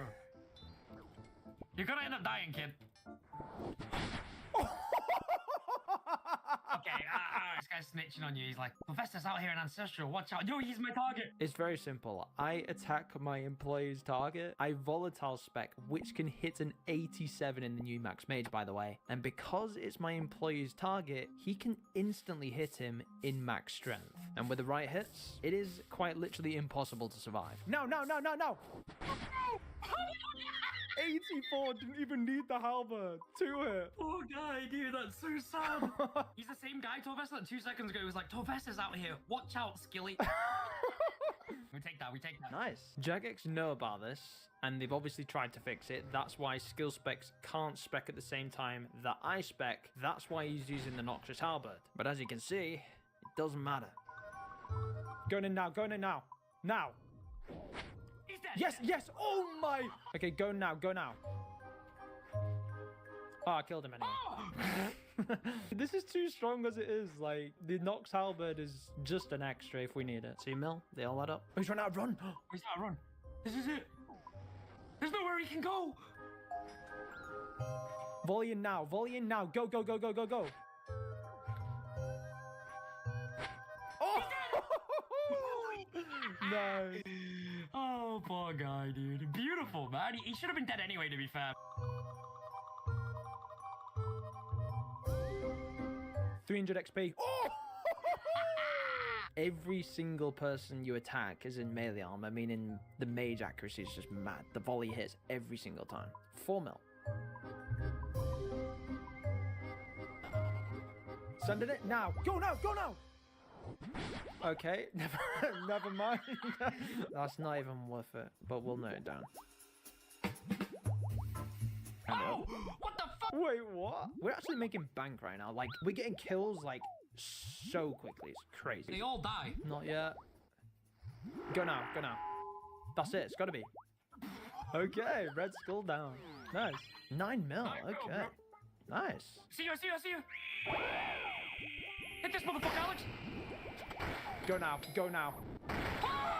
Survey says, not bad. 13 mil. For that kill, I'm not gonna lie. How would you like to go to Japan on me? Japan on you? Yeah. Slowed up ExpressVPN. Click Japan. Oh, you're such a fucking cunt, dude. Why? While you're over there, let me know what the Japanese Netflix is like. I've always wanted to watch Dragon Ball Super Broly.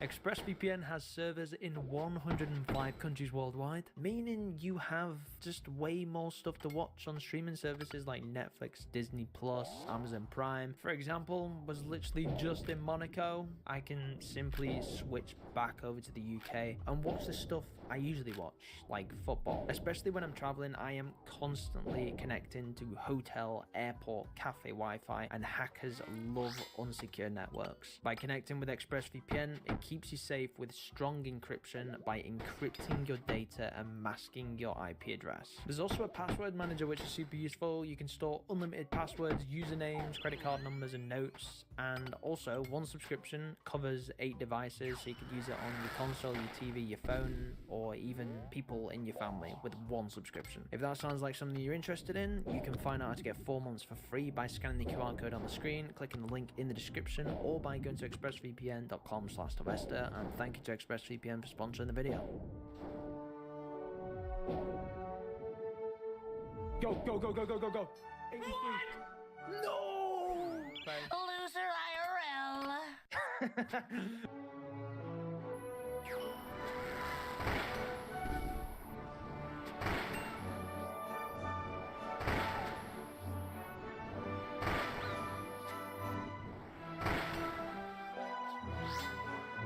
Go now if you can.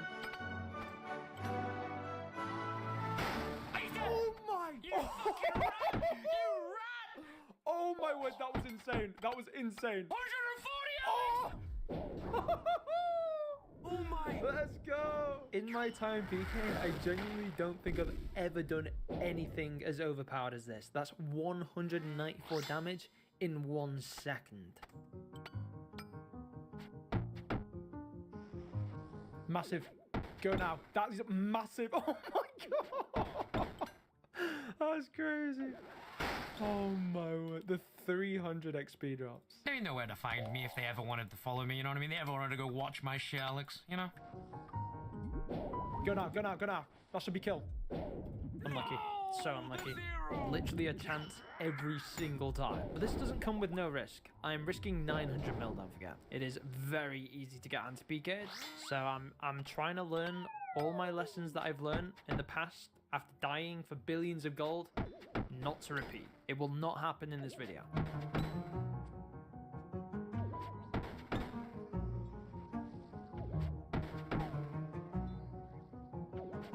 I'm just gonna send it. Go now, go now. That should be it. Yes, beautiful, absolutely beautiful. 11 mil. Hello, skill. Hey!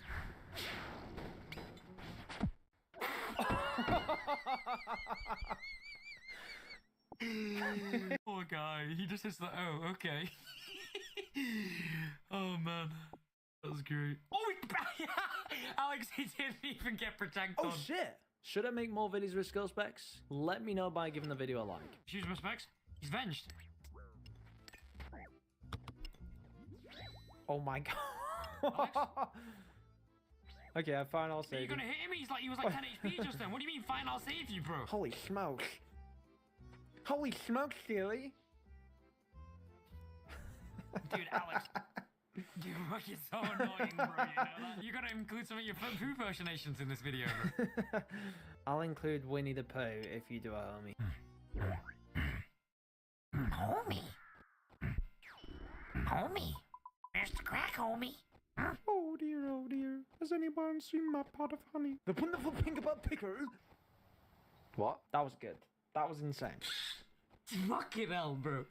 Go on, I'll let you have a chance. Go on, 50-50. son. You can do it. Go on, one more. Bash. One more? No, don't do that. Don't bosh. You're getting specced again for the bosh. Bash. 50-50. Oh, boshing. You fucking suck. My target's called Salami, bro. He's northeast. Alex? Alex, don't fuck around. Oh, that was a good homie. Wait. You probably just like, you stumbled in. Yeah, that's him, dude. Okay. Right. Oh, hi. Yeah. Nothing to see here. Go now, go now. Oh. 8 mil, nice. Oh, shit, okay. Go now. Ah, shit. Oh, you still died anyway. Okay.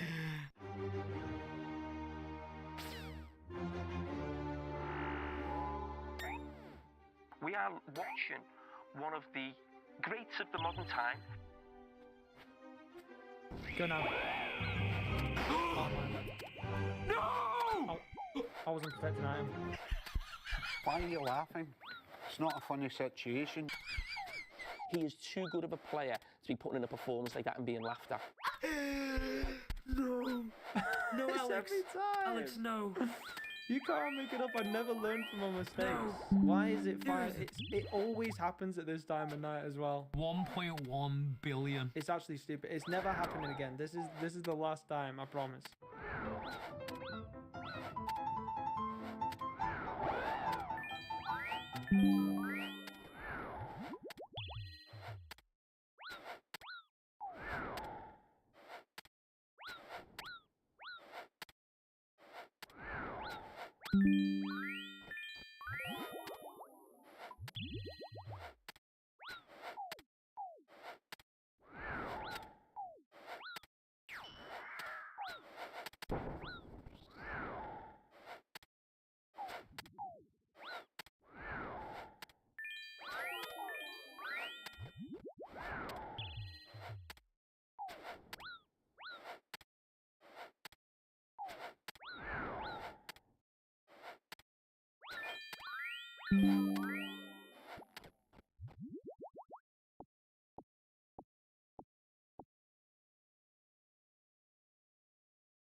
I have no idea what's going on in regards to Mutahar. I've seen video after video after video calling him out, exposing him. Mutahar has been a fake engineer for 10 years. I hate Mutahar, some ordinary gamers. Mutahar just ended his career. What did he do? I'm like, what did I do this time? Like, did he buy another Nintendo Switch? What is the crime he committed this time? Now, I've made a few videos about Mutahar. I made 2 or 3 if I'm not mistaken. Now, truth be told, you guys know me. I don't hate Muta. I just think he did dumb shit once or twice. Do I dislike Mutahar? No, I don't. I think people think that I hate him more than I actually quote unquote hate him. I don't hate him. I don't feel any way about him. I'm just like right in the middle. In this situation, when it comes to liking or disliking Mutahar, call me Boogie2988. The way I'm fan sitting how I feel about him. Once again, I don't feel strongly about him and I don't feel negative about him. It's just like he's a creator that exists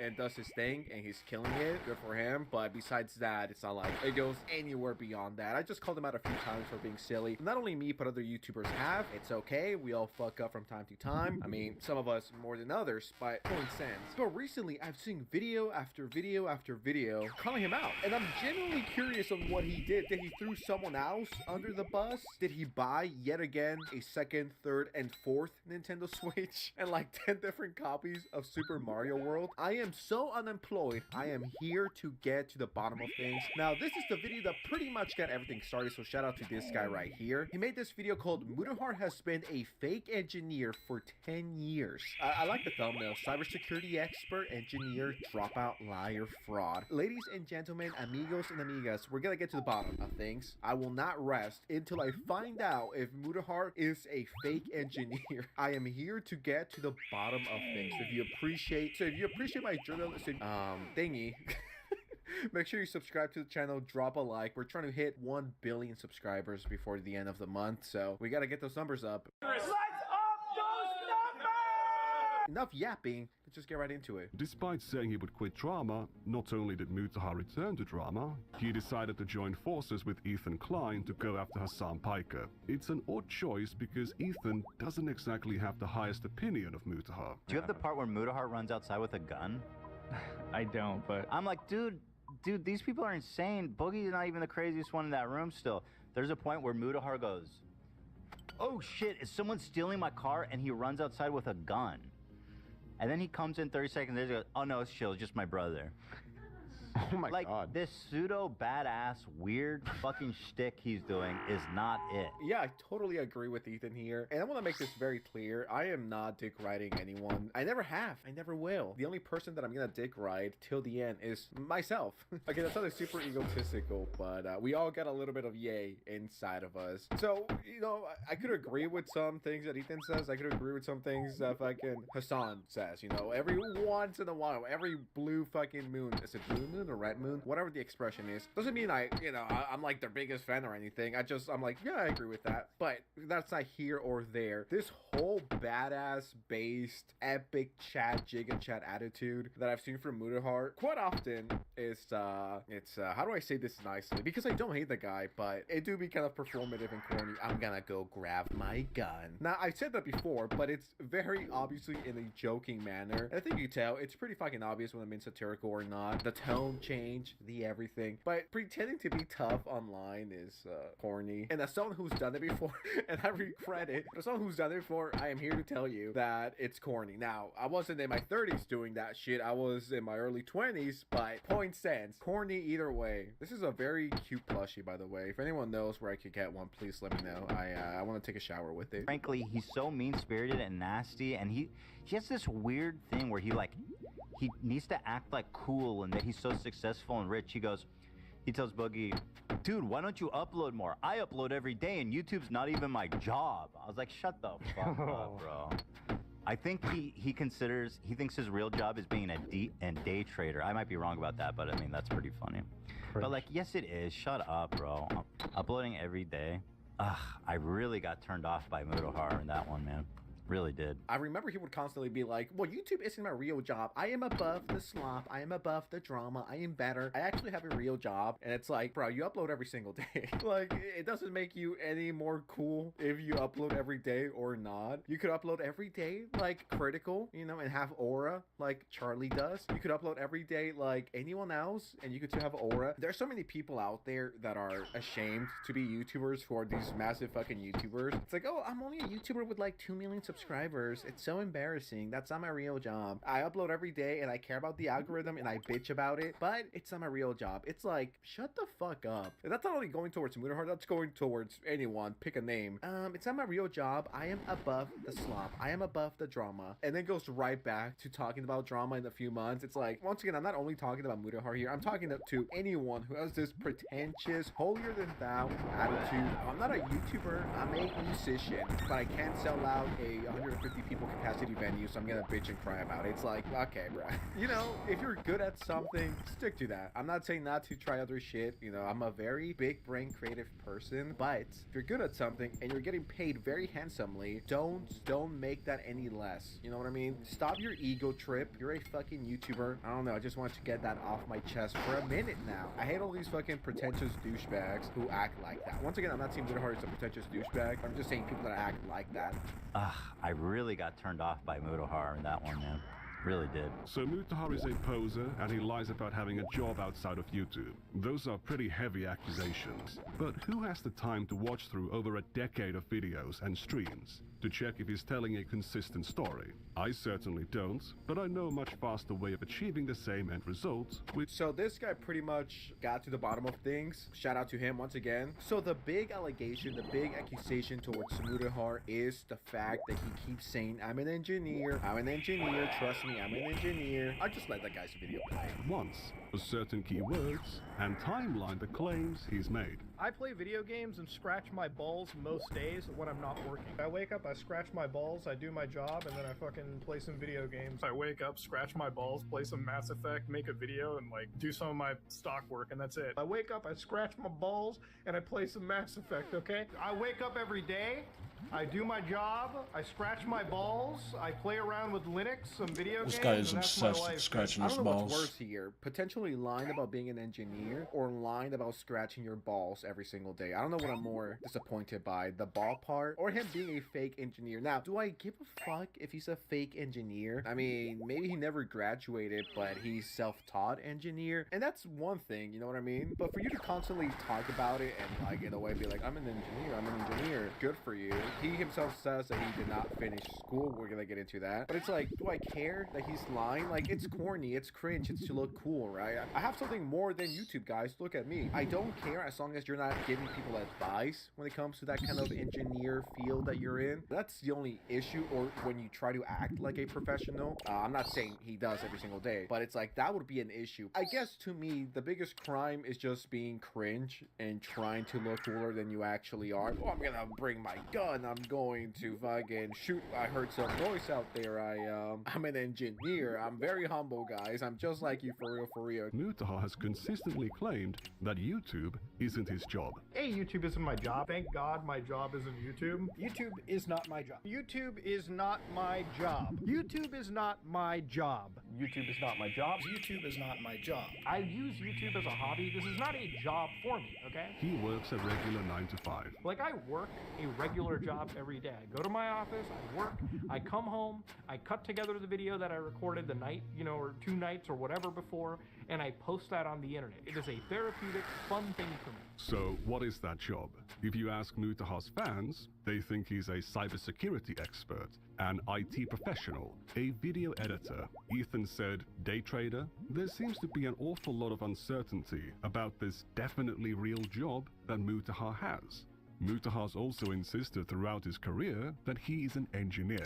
I'm an engineer. I'm a fucking engineer. I'm a goddamn engineer. I'm an engineer. I'm a fucking engineer. I'm an engineer. I'm only an engineer. Okay, I'm an engineer. So I'm an engineer. I'm just an engineer. I'm an engineer. I'm just a fucking engineer. I'm a goddamn engineer. I'm a fucking engineer. I'm an engineer. I'm an engineer. As an engineer, being an engineer. I can't be the only one who's getting PTSD to pirate software being like, I used to work at Blizzard for like 6 years. When I worked at Blizzard, I did that for Blizzard. Blizzard, 7 years. Yeah. Blizzard Blizzard. I used to work at Blizzard Entertainment. Used to work at Blizzard Entertainment. Your red team specialist for Blizzard Entertainment. And Blizzard.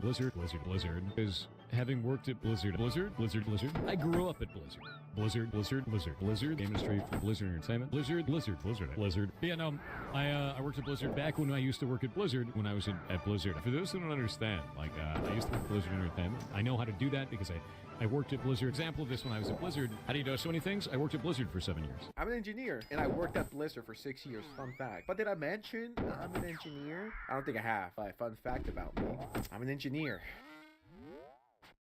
Tell you as an engineer, I'm just a dumb engineer as an engineer. My engineer asked, but as an engineer, so I'm just a fucking dumb engineer. Like, I can told her, like, I'm an engineer. I'm an engineer. As an engineer. As somebody that is an engineer, I'm saying I'm the number one engineer as an engineer. All right, as an engineer, I'm just an engineer. Speaking as somebody that is an engineer, I'm an engineer. But there's multiple types of engineers, so what kind of engineer is he? I'm a fucking computer engineer. I'm a computer engineer. Dude, I'm a fucking computer engineer. I'm a YouTuber. Why are you asking me? Code. And I'm just like a computer engineer by default. Like, I'm a fucking computer engineer, and I'm a fucking computer engineer.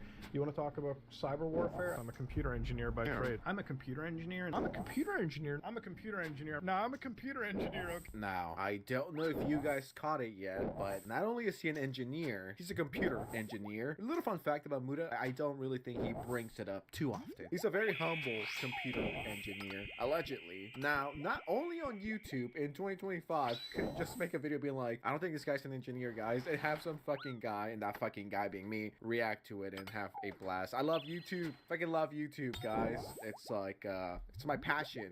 It makes me a lot of money. It's fun. I love being goofy, but I'm also an engineer, and I have a gun. Okay, I'm gonna stop. Fucking computer engineer? I'm a computer engineer. In the United States, people throw around the word engineer like candy. But in Canada, it's a bit more protected, especially in Ontario where Mutahar lives. Now, I do want to give the disclaimer that I'm not a lawyer or a Canadian. I'm just a guy who looks stuff up online, and based on what I've read, it's actually illegal to call yourself an engineer if you are not a licensed engineer. The Ontario Engineering Regulatory Body, Professional Engineers Ontario, claims to take offense to even titles like software engineer being used instead of software developer, but they do make an exception for terms like train engineer, broadcast engineer, or sound engineer, which are not professional engineers in the same way that a computer engineer or a civil engineer would be. Calling yourself a computer engineer to a public audience is like saying that you're a civil engineer or a mechanical engineer. You might as well call yourself a doctor or a therapist. For Mutahar to be a licensed computer engineer, for him to be able to legally call himself a computer engineer, or an engineer in general, he would need a 4-year degree, 4 years of training, and to pass the National Professional Practice Exam. If he had just a degree, then he could only call himself a computer engineer graduate. This is where things become a little bit difficult, because Mutahar is apparently not just a computer engineer. I'm a video engineer now. I think I know how this shit fucking works. Speaking out of an engineer, like, if I wasn't a computer science engineer, I wouldn't speak about Elon being an idiot. But as an engineer, yeah, I'm gonna call him a fucking idiot, because he does do idiotic statements. Okay, I think we get the point, Muda. You're a very smart, high IQ individual. You're an engineer. You're a professional computer fucking car engineer. You could make better cars than Tesla. We get it. Now, from what I've read, you could indeed be a self-taught software engineer, or whatever the fuck Mutahar said that he is. You can do it by yourself, which is epic and based, and if you're a self-taught engineer, shout out to you. That cannot be easy. But I think what people are upset about is like the authority that he puts down when he talks about this kind of stuff. Like, he's a professional, like he knows everything about whatever subject matter the situation might be, X, Y, or Z. Once again, there's nothing wrong with being a self-taught engineer, but it's like, why lie? You know what I mean? That's the people's main issue with Mutahar. This is why, as a cybersecurity engineer, a computer engineer is very much a real thing. But a video engineer or a broadcast engineer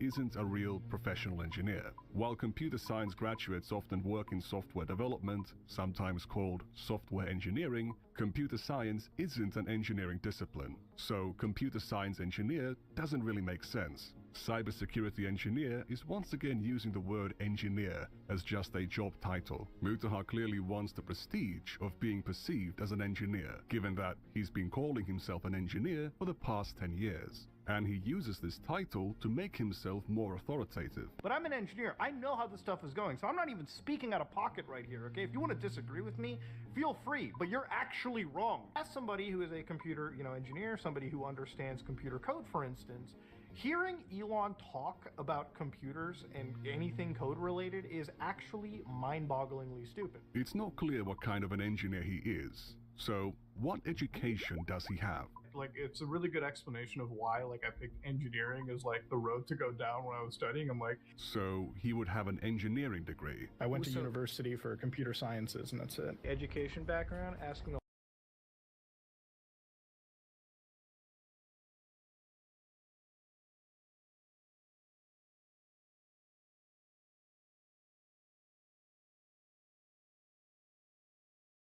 lot, asking because a lot of CS knowledge. Yeah, well, I did computer engineering when I fucking went to college. That's what I did. Okay, so at least a computer science degree. I thought when I got into university for a while, and I dropped out like a semester in because I was like, okay, no. Oh, he dropped out after a semester. Like, I'm a dropout myself. I've never finished university, but I'm not going to dog on, like, school. You know what I mean? Like, if you're going to learn to be an... Yeah, if you're going to be an engineer, if you're going to be a doctor, a lawyer, if you're going to be in the STEM field, you need to go to university, okay? You need to go to university to be an engineer, but Mutahar is a dropout. He has no degree. Were you a computer science major? Yeah, that's what I went to for college for a little bit, dropped out of it, I feel like there's a weird misconception. People think I'm like some fucking crazy degree holder. It's like, no. No, I would have been way more in fucking university debt if I went down that fucking route. I sure wonder why people might have that impression. Is it bad if you don't get a STEM degree? Look, I'm gonna sound biased as fuck, but STEM degrees all the way. I'm gonna sound biased because, as an engineer, like, you want to get the degree that's gonna get you a job. A good job.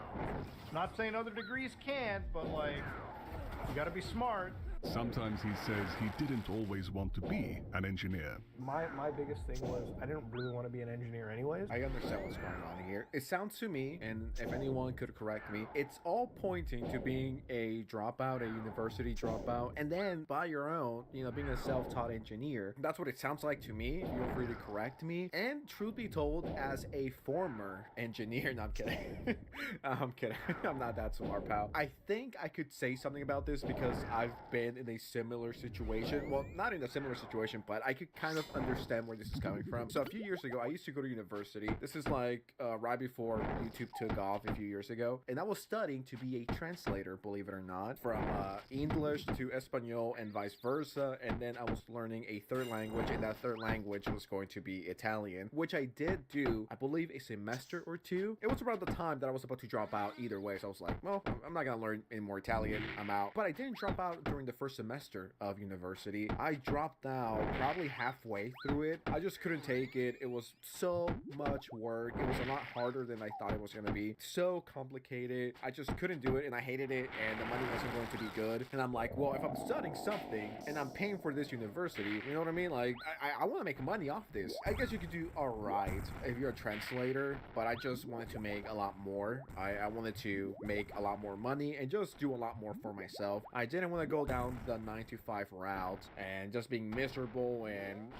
finish university, find a girl, get married, have kids, fucking die, buy a house. I fucking hate that traditional line of life. Go to school, get married, work for 25 fucking years, die, and, what do you do with your life? So I've always hated that. That shit always depressed me. Working at an office depressed me. So I was like, I gotta do something with my life. I gotta do something different. I have opinions. I want to say shit. I think I'm somewhat charismatic and funny sometimes. There's YouTubers out there that are not saying what I want to say. They're not saying how I feel. So let me give this a try. Worst that can happen is I embarrass myself in front of a few hundred people, if that, and I'll just go back to school, or I'll pick another major. I'll pick another career. I wasn't gonna be a bum, but I just wanted more to life than just, okay, fucking graduate. And truth be told, I got pretty close to graduating, but I decided to drop out last minute. I think I have 1 or 2 semesters left. I was doing fine, but I just didn't want to do it. I dropped out on my own behalf. I didn't get kicked out. I was just like, I don't like this. It's not gonna make me rich, and it's not gonna give me a lot of money. So peace out. I'm out. And does that mean that gives me authority to see a mistake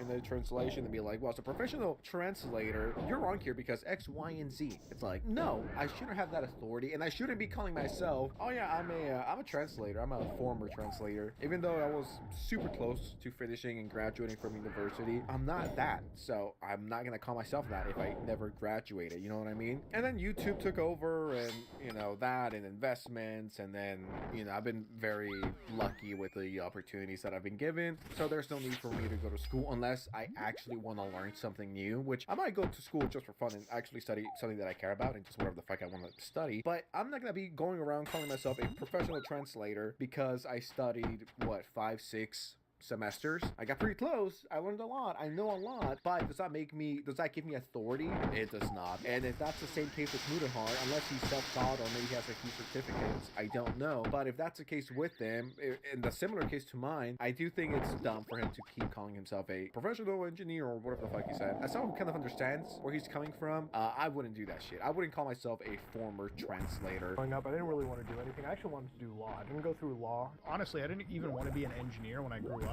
Like, I wanted to be a lawyer for the longest times.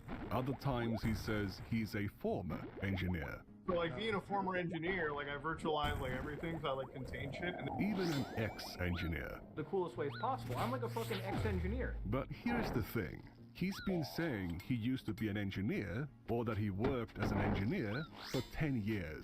I wanted to share sort of my engineering background with you. Okay, I worked as a fucking engineer, alright, before I went into this shit. I know this. I also like to mess around with technology. I myself used to be an engineer. Alright, if I hear Mutahar call himself an engineer one more time, I'm going to fucking lose my shit. We get it. Imagine you're just having dinner with Mutahar and he's like, oh, I'm an engineer. And you asked him, yo, how was your day? He's like, I'm an engineer. I'm good. I'm doing good. How was your day? I'm an engineer. Did I mention that I'm an engineer? Between 2013 and 2015, he's studying his videography diploma. From 2015 to 2020, he's a video editor, and from 2021 onwards, he's a day trader, investor, and eventually the CEO of his own company that does asset management and property development. He's also calling himself an engineer the whole time. We already know he's not an actual engineer. But is he actually a business owner? Because there's some weird inconsistencies in the things he says about it as well. As a boss, and I don't know, like, this is gonna sound like kind of cold, but I don't make jokes at the office. I don't make any fucking jokes at an office. I am not this kind of Mutahar, okay? So to explain what kind of person I am, like at the office, I'm just like, how's work? What are we doing? What's the plan for today? Based in Sigma moment? So no jokes allowed. I get it. I respect that. You gotta stay professional. You know, hopefully this is consistent. You know what I mean? Never would have my office turn into like frat house workplace. Like it would never be a frat house. He would never allow his office to turn into a frat house. But 8 months later... To be fair, like, there is a betting pool in amongst, like, my office friends, because we do talk about, like, which gig streamer's dying first. Yeah, and, Isn't that pretty fratty? Muda. Is it a safe space for my jokes, or is it not? I don't want to get fired. A fucked up joke? And if I see fucked up jokes, you know, which I haven't seen, I stop that shit right there. Maybe he just sucks at maintaining a professional culture. Could it be possible that Mutahar has been faking having a job all along? Doing daily uploads while being a CEO 9 to 5 is a pretty busy schedule. Ain't no fucking way Mutahar is lying about having a job. I don't think he is. Okay, I want to make that very clear. I don't think anyone would lie about having a real job. That would be hilarious. If it's like Mutahar makes hundreds of thousands of dollars, if not millions of dollars per year off YouTube alone. For him to see that and be like, nah, cool enough. I don't want to pretend I have a job. That would be insane. I once again, I don't think that's the case. I don't think Mutahar would scoop that low. Ethan said. When he was on the Unsubscribed podcast, Mutahar made sure to let everyone know he works 9 to 5 and that he's a very serious businessman. Legitimately still have a 9 to 5. Yeah, I have a 9 to 5. Dude, he works in hours and hours. That's what, like, this is why I respect it. How many subs do you have on YouTube? I think like 3.4 or 5 million or something. I don't know the exact amount. 3.5, like 3.5 million. We'll say that. And you're still doing multiple 9 to 5s where you're running different businesses. You were talking about yeah, I'm the Q4 being CEO of our own busy. company. Like I'm the CEO of like our own group. We do a lot of like property and like asset investment around where we live. We're getting into construction and everything too. So it's like for us, like my job is a 9 to 5 every day. You upload how many videos a week? A day. Like I upload it every day. This is why exactly, and why I always. He really loves bathing in that praise, but it's not enough. He needs to flex more. Well, that's like the algorithm tell, right? Like when you're like an engineer and somebody's like, man, why is the algorithm keep... Does he really try to...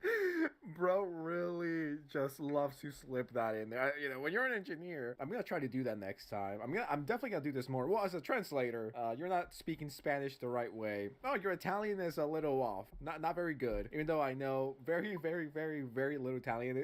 No bueno. I also want to point something out. It's like, oh yeah, you know, I just upload every single day. I'm just Mudahar. I'm cool like that. I legitimately upload it every single day for like 4 or 5 years. Is it a bit difficult? Yeah. Could it be done? Yeah. Did I do it when I was in school? Yeah. I don't know. I don't need the fucking praise from anyone. I did it because I loved it. The people loved it, and they made me a lot of money. So it's like, well, yeah, I'm gonna do it.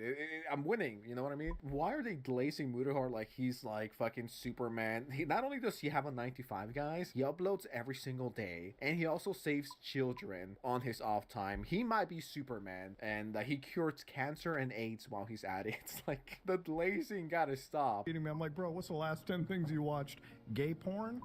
Probably gonna give you the 11 videos. I'm just saying. Driving there, we were talking about cybersecurity because that's what you went to school for. You're like, homeboy's very smart.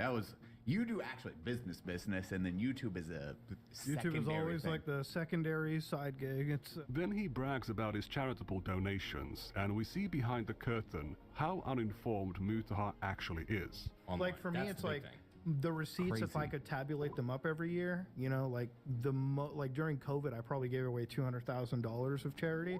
And it was like out of my personal accounts. I don't write any of this off for taxes because I don't believe in writing off charity for taxes. I think it's a pretty shitty thing to do. Writing off charitable donations is a shitty thing to do. How? Why? All that means is that the money you donated is tax exempt. It means you can donate more money to charity, as Brandon Herrera says. It's a pretty shitty thing to do. Well, for me, it's like the more money you can. Now, this is just so Mudahar looks like a nice, wholesome guy. I do not write off my charity donations because I'm just that type of guy. You know, I'm a nice guy like that. You should. Listen, I'm a retard, and if I were to donate to charity, I would 1,000% write it off. Does it make me a bad guy? No. Everyone wins here, okay? You win. You know, the people that need it the most win. Everyone wins here. What's wrong with writing off taxes if it's going towards a charity or it's going towards someone? This is just so he looks more like a good guy. I'm a good guy. I do not write off charities because I thought that was a cool thing to do. Write off, the more money you can keep from the government and spend it better, you know, putting it toward more charity. The money that How can you be the CEO of a company, a serious businessman who knows his shit, but you don't understand basic accounting? You want to talk about social battery? Like 7 is when I get up.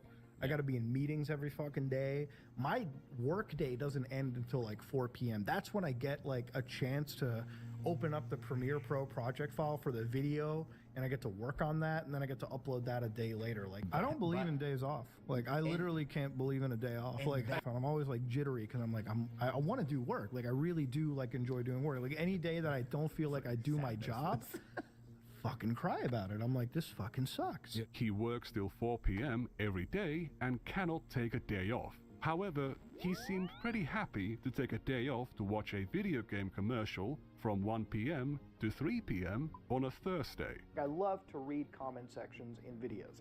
That is probably the best part of doing YouTube content. He's lying. That's the fucking worst part. If anything, he should be guilty for this and for lying about scratching his balls.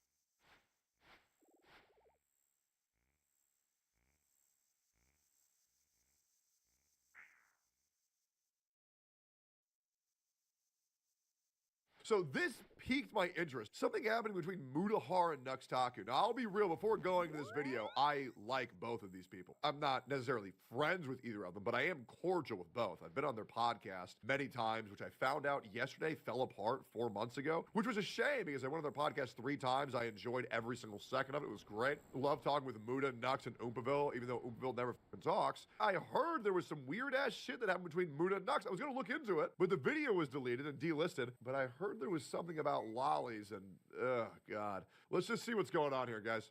Here. So it appears that the Sonichu medallion has claimed another soul. Only a few months after putting on this cursed trinket, Mutahar finds himself in some pretty serious... If you don't know what Sonichu is, there's this guy on the internet called Chris Chan, the most documented...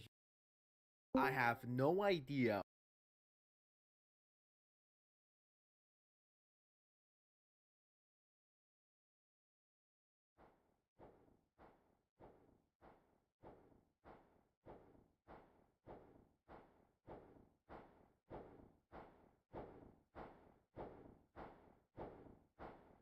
Star Wars The Force Unleashed 2 is one of the most beloved and critically acclaimed sequels of all time, with fans and critics alike praising it for its compelling story and for feeling like a complete game and not a rushed mess that you can beat in 2.5 hours.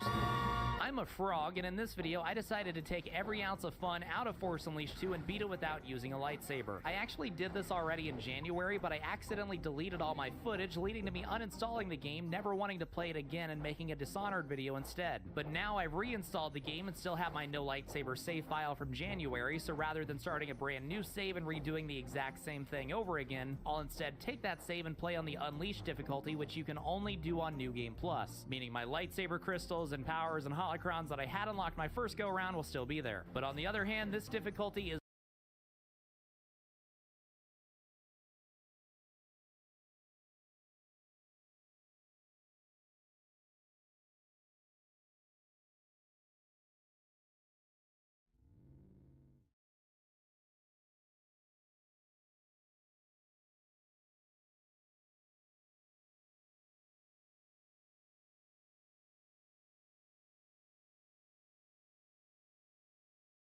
is way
harder than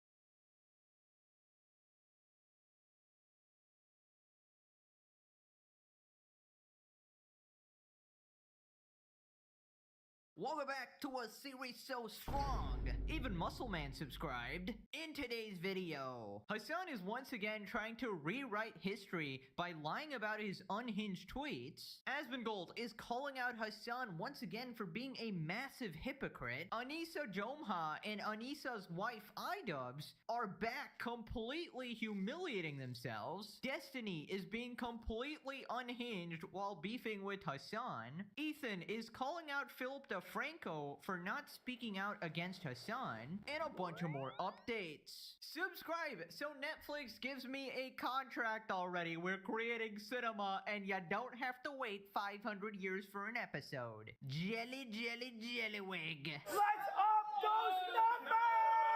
Now let's begin with Hassan trying to rewrite history. Basically, in the past, Hassan tweeted out a gun at a US senator as an obvious threat, and now he's trying to lie about it. Hassan reminisces about his Tom Cotton shotgun tweet, tells people to stop concern trolling about it. I'm showing you right now, this illegal, okay? It's just like, it's so funny that like all of the people who think the peak of comedy is like saying the N-word will unironically look at stuff like this and to this day still go, this person wanted to assassinate a sitting senator. He did a death threat to a sitting senator. Like, that's crazy. That's crazy. What do you mean? Why are you fucking concern trolling? Shut the fuck up. Yeah, for someone who loves to talk about context, he sure loves to leave it out. So obviously if it was a random like toy gun or a random gun, obviously that wouldn't make any sense, but that was specifically used in an assassination. You knew that, and you specifically posted this at Tom Cotton, who said something you didn't like. It is obviously a subtle threat implying someone should go and assassinate this guy. I mean, classic Hassan. This is just the standard Hassan playbook. Have the plausible deniability every single time while saying and doing the most unhinged shit, right? Also, this is during a time when people are being like these random vigilantes, taking stuff into their own hands, not following the law, and, you know, trying to assassinate people. Even the current president was about to be assassinated like twice or something. So it's just so dangerous to, you know, put forward this type of a dialect or language or, you know, even tweets or whatever. Only idiots with low IQ will believe this kind of gaslighting. You just described his entire audience. Right, so remember last time how Hassan was actually calling out Ethan because Ethan said that he's considering that he's going to start multi-streaming to Kick, right? Ethan currently streams on YouTube. He's obviously not going to go to Twitch because it's anti-Semitic as shit and he hates Dan Clancy as well. So he's thinking of multi-streaming to Kick. So Hassan called him out for being a hypocrite because he did use to criticize him or whatever. Asman responded here, calls out his virtue signaling. Is there anything that these dudes believe in? Anything at all? It's literally a platform designed to bring in more people to the online, unaccountable cryptocurrency casino. I don't think that Hassan is in a position to judge people in this situation, because isn't Amazon part of the Amazon's a target of the pro-Palestinian boycott, divestment, and sanctions movement. And like, you're staying on Twitch, you're not leaving Twitch. So what's going on? How are you going to criticize Ethan or Mr. Beast for going on Kick when it's like, and which one's worse? Crypto gambling or bombing civilians and children in hospitals? And you're using Twitter, who you say Elon Musk is a Nazi.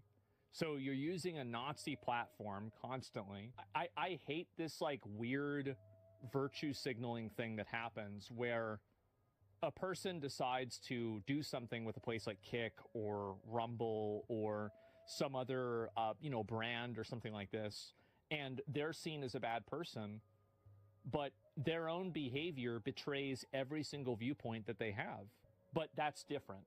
oh, that's different. Yeah, honestly, Hassan might be top 10 influencer hypocrites because if there's an ethical line, right? How do you draw the line at gambling, but terrorists are fine? So, you know, spinning some slots, that is like extremely morally bankrupt. How could they do that, guys? But bombing civilians and kidnapping people and raping kids and, you know, using them as human shields and shit like that, that is completely okay. So, like, that just doesn't make sense. That doesn't compute in anybody's head. I'm perfectly fine with people not liking gambling or drawing a moral line. That's completely fine, right? But then you gotta be somewhat consistent, somewhat commonsensical because, you know, it just doesn't make any sense.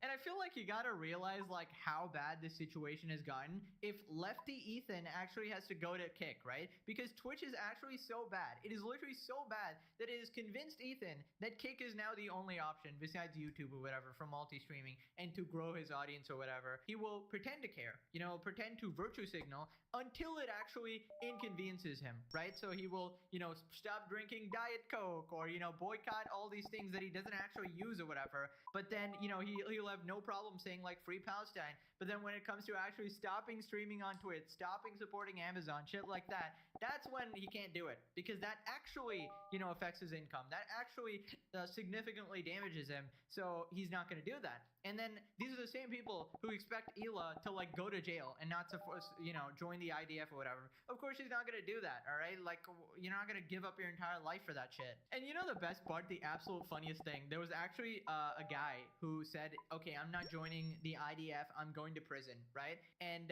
Noah Samson quote tweeted this person and actually started morally grandstanding saying, oh, wow, I can't believe we're congratulating this guy for doing this. This is the bare minimum, guys. They will still criticize you. They will still absolutely go in on you, which is why I'm saying there is no point in trying to appeal to these people. All right, they will eat you up no matter what you do. All right, you can go to the very extreme and they will want you to take another step further. Okay, so if you missed last video, basically Ela responded to Hassan's apparent call to violence against her. Well, Asmongold has responded talking about it now. Asmongold talks about the worst thing that could happen to Hassan's career. Girl bossing genocide defense.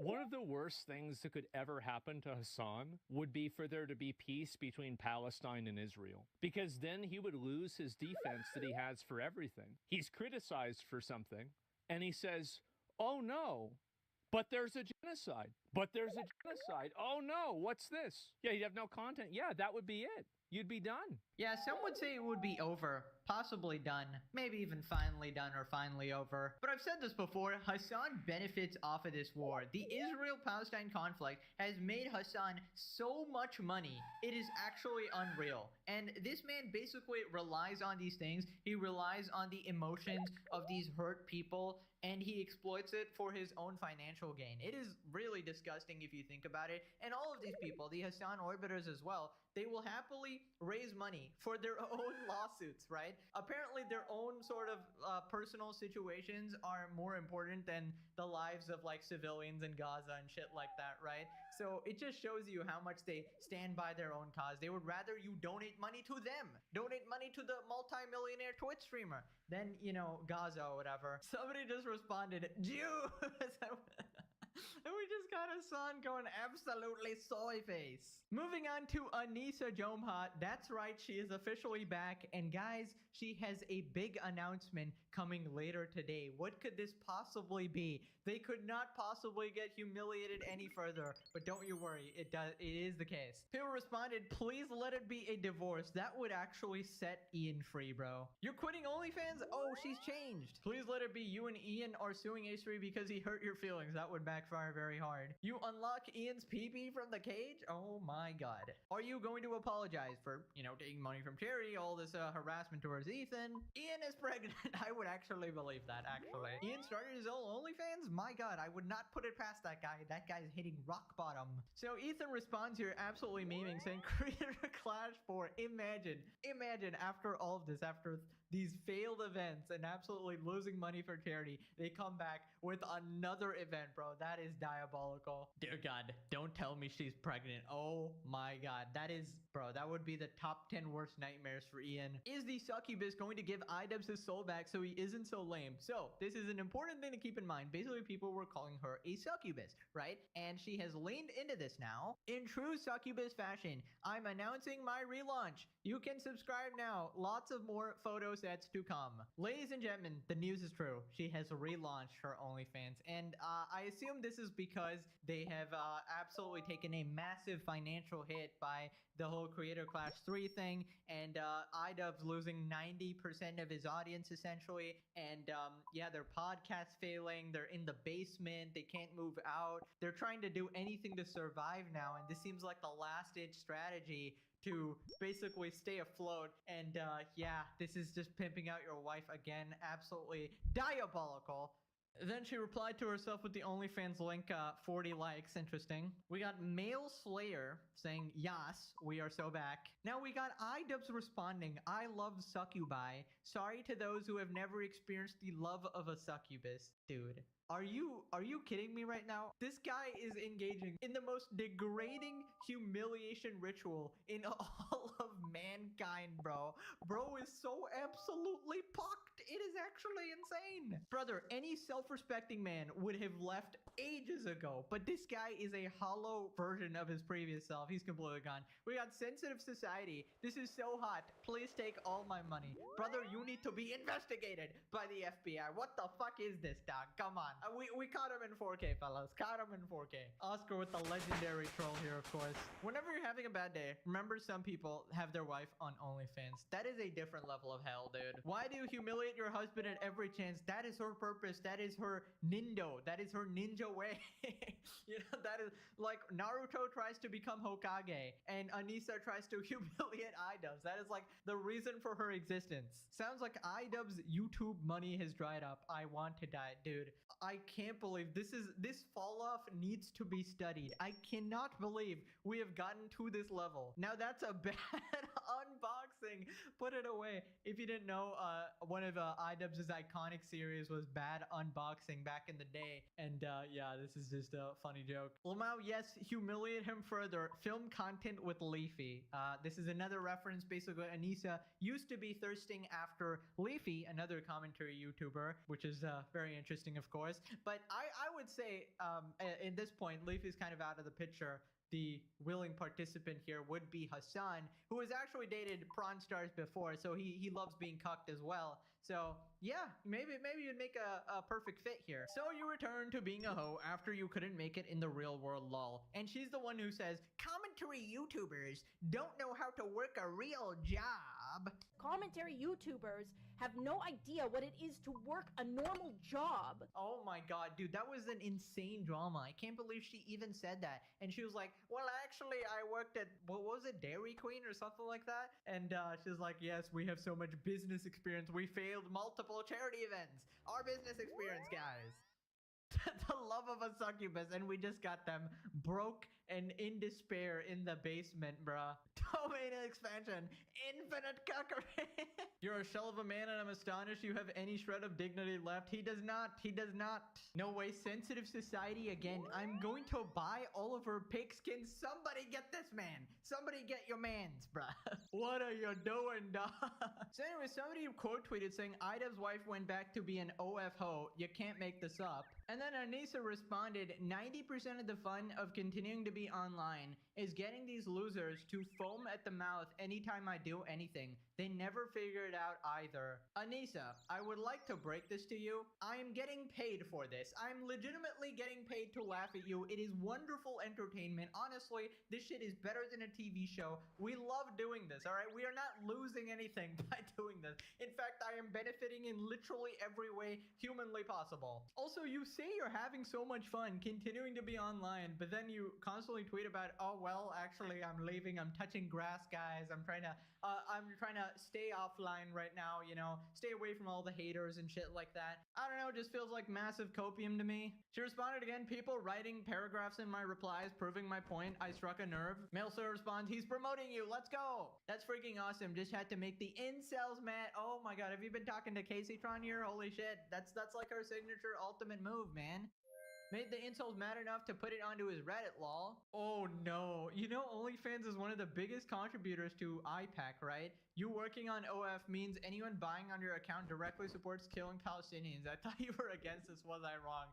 Ooh, a little bit of a moral conundrum here. Ay, ay, ay, this seems like a little bit of a situation. Do you guys think she's going to quit OnlyFans, guys, to, you know, support Palestinians, to support her cause? Do you think she'll actually stand by, you know, what she believes in, you know, the BDS list, boycotting stuff? Well, I don't think so. I don't think so. When it affects their bottom line, they're not actually going to do any of this. Like Hassan, the same thing. He's not going to quit Twitch, even though Twitch, you know, is owned by Amazon, and Amazon's on the BDS list, which contributes to, you know, the war, of course. Oh my god. Listen here, little baby. You're gonna get a lot of hurtful and degrading comments, but that ain't what I'm about. Let me just say, you are perfect the way you are. You hear me, sugar? You deserve anything and everything you want. Stay for me, baby girl. Right, another very sane individual right here, fellas. Very sane individual. OnlyFans consumers right here. You're guilty of the crime of being a woman on the internet. Yes, that is the issue. That is why everybody is mad, because she's a woman, guys. Yes, you totally nailed it. And then she tweets this. The reality is, being an apathetic, racist, angry loser online is only good for quick internet points and nothing else. So you don't have to stay online in your echo chambers, so you don't face the reality that no one likes you aside from other faceless chuds. Okay, that's a nice story you've cooked up there. But that's why you're so obsessed with us. You don't want that to be the case, but it is. Eventually, you all eat each other for attempting to pursue happiness later on, and most of you will cower back into your nasty internet holes. You're mad we crawled out and you can't. Ladies and gentlemen, if copium was a tweet. First off, I think it's a really bad strategy just labeling everybody as, you know, racist, angry losers, when people obviously gave you a ton of valid criticism for the, you know, associating with Hassan and the crew, and, you know, orchestrating this whole content cops and shit like that, stealing money from charity. These are all like valid criticisms towards you, but you always like to completely deflect and, you know, target the incels, the racist, angry losers, the faceless chuds. And this is a reference to SlopTubers again, by the way, because if we know in the past, she did the same criticism where she was like, oh yeah, these faceless commentary channels are just, you know, they'll never have a consistent audience because, you know,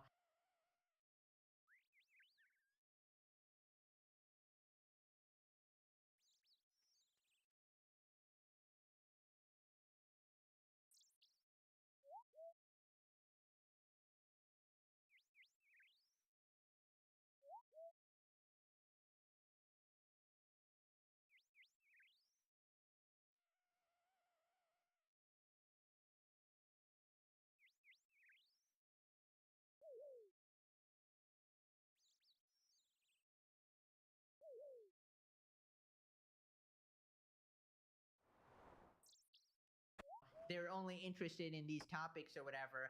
But yeah, it's been 7 years at this point. I mean, better than your career, it seems like. Phil responded, I'm a married homeowner with a good job and children on the way, and I'm obsessed with you people because you're so disgusting. It's like watching a rotting carcass get eaten by vultures on sweltering asphalt. You literally live in your mom's basement. You should be the last person talking about crawling out. How's life in your basement judgment while you shake it on OnlyFans? I'm not the broke one here, lady. But you're broke. What happenings are you talking about? You failed every endeavor you've ever pursued, and now you're back to selling yourself for $20. Maybe you should crawl back to whatever hole you've come out of and reconsider your life choices. Oh my god. You're pathetic. I'm a leftist with a STEMS degree who's been married for 13 years with a wonderful kid and partner who cared for me through chronic illness. You fantasize about us being terrible to justify ignoring our criticism of your shitty behavior. Nope. You're definitely an incel, loser, unemployed, broke, reject, faceless reject. That's what you are, obviously. It seems the reality is actually that being a liberal beta and a regarded hoe is only good for quick internet points. You won over some absolute losers. In exchange, you crashed out your husband's entire career. Any goodwill he has with his community. Enjoy hell, lol. Lol. That's a great response. Somebody posted the old school Ethan meme of getting triggered. It's so good. Her pinned tweet is still this one, by the way, where she's pretending H3 actually likes them, even though this was like way before she even got community noted. Why would you keep up your pinned tweet as a tweet that got community noted, correcting what you were even talking about? That is just embarrassing. Comment was made when Ethan Klein still supported an Ethan IDub. This fell apart after the CPS call, obviously. Anyways, we got some IDubs updates as well. IDubs' ex-trainer called him out a few months ago, said he would be willing to train Dad, aka Nathan, for a future fight. Dad had earlier challenged IDubs to a fight before being blocked. I would help train you, Nathan. I can't believe Ian said he would fight again, and he's for sure lying, but if Misfits could get him to sign, I would for sure train you to beat his ass. Oh my god. How does everybody IDubs work with absolutely hate his guts? Anyways, we also have this clip of IDubs banning AB from his chat. This is, you know, Ethan's coworker on the podcast. Ban him and block him. Also, if AB's in the chat, ban him. If AB Starkill is in the chat, ban him. Ban him and block him.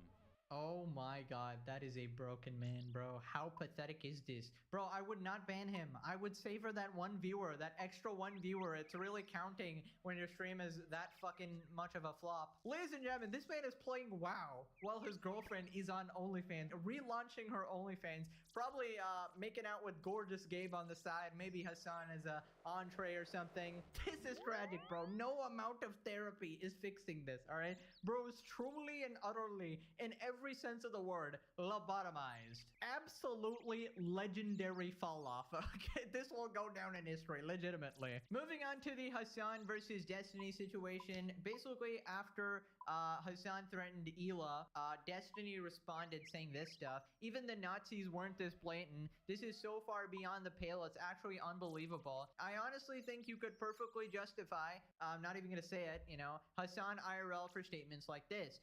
Does anyone have a link to this video directly? Now, I completely disavow this. I've said multiple times, Destiny is completely unhinged, all right? You know, I don't support this guy. This guy's crazy. So anyways, Hassan responded, posted a YouTube video saying this is too much in regards to Destiny and liberal death threats because they want to defend Israel. The Trump admin is pushing America towards imminent collapse. Meanwhile, I'm getting death threats from people who claim to be liberals because they want to defend Israel. And he's posted this. This is too much. And, you know, I think it's perfectly fine for Hassan to actually call this out, right? Destiny is pretty unhinged. I've talked about this numerous times. But it's just so hypocritical after you did essentially the same thing to Ela, right? So I just don't know. It's like, it's very hard to take him seriously at all when he does the same shit he criticizes other people for. He has every right to call it Destiny's regarded comment, but it's so mother-flippin' disingenuous to make it about Israel because that wasn't the case of the situation, but what people have perceived. Dude, it is in his benefit to make everything about Israel-Palestine because that is the most emotionally charged conflict. Okay, people care a lot about it, and Hassan is just this perfect master manipulator. He will make every single situation. Ethan responds, Hassan doesn't like death threats. You would think he would be a fan of those, but apparently not when it affects him. The major narcissist finally cares and finally realizes this is super unhinged. Rules for thee, but not for me. Every video, it fits perfectly. Wow, that was like a rhyme. Oh my god. God, I'm good at this. Holy cinema. Moving on to Ethan calling out Philip DeFranco for not criticizing Hassan enough and sort of riding the fence here. Basically, quick context, Hassan, in my opinion, threatened Ela saying that she's a valid military target, and he was jumping between past and present, you know, trying to have that plausible deniability when talking about her. So Philly D covered the story on his, like, news channel, but Ethan did not really like the coverage here. We know. I don't even know what. We know. I don't know what part of it you're talking about. We the thumbnail? know Philip DeFranco is a Hassan dick rider. I don't know about that. In He's fact, always I reporting on didn't see him. his reaction, He's but always I heard giving him Hassan was very upset by this video. I was too. Well, that's just because Hassan's it sounds like he's doing his job. Because Hassan's a crybaby bitch boy, and you'll see what I'm talking about. Okay. Like, he has to be the victim. But the fact that Twitch did nothing. Yes. Yes. Is unlevel amount of despicable. Zero surprise to me. That is despicable. Disgusting. At the very least, Philly should have said it's very dangerous. People are so afraid of invoking the wrath of Hassan and his online leftist community.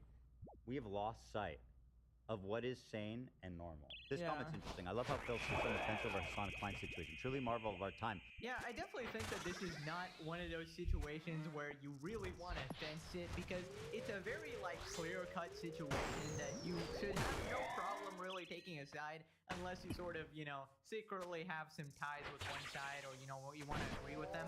But I also completely forgot about the fact that Twitch never banned Hassan for actually saying this. I don't even expect it anymore. I'm kind of done demanding Twitch even ban Hassan anymore, because it's legitimately never gonna happen. Okay, we can stop dreaming, we can stop pretending Santa Claus is real here, alright guys? It's never gonna happen. Never forget that Hassan has a death grip on Dan Clancy's nuts, alright? And he likes it, he loves it, he loves that. Okay, I need to stop. But yeah, you get my point, alright? That's never gonna happen. So this next part, Hila calls out Phil DeFranco as well, and usually, you know, she's not gonna go this hard on somebody, but she's starting to get a little frustrated at how blatantly, you know, obvious the situation is, yet people cannot come out and support for them because they're afraid of being labeled like, you know, a Zionist, or, you know, an Israel dick rider, or whatever the hell Hassan labels you as. If you ever dare speak positively about Ethan, or, you know, at least say that they're right in this situation, right? I'm getting tired of this because people think that if they do say anything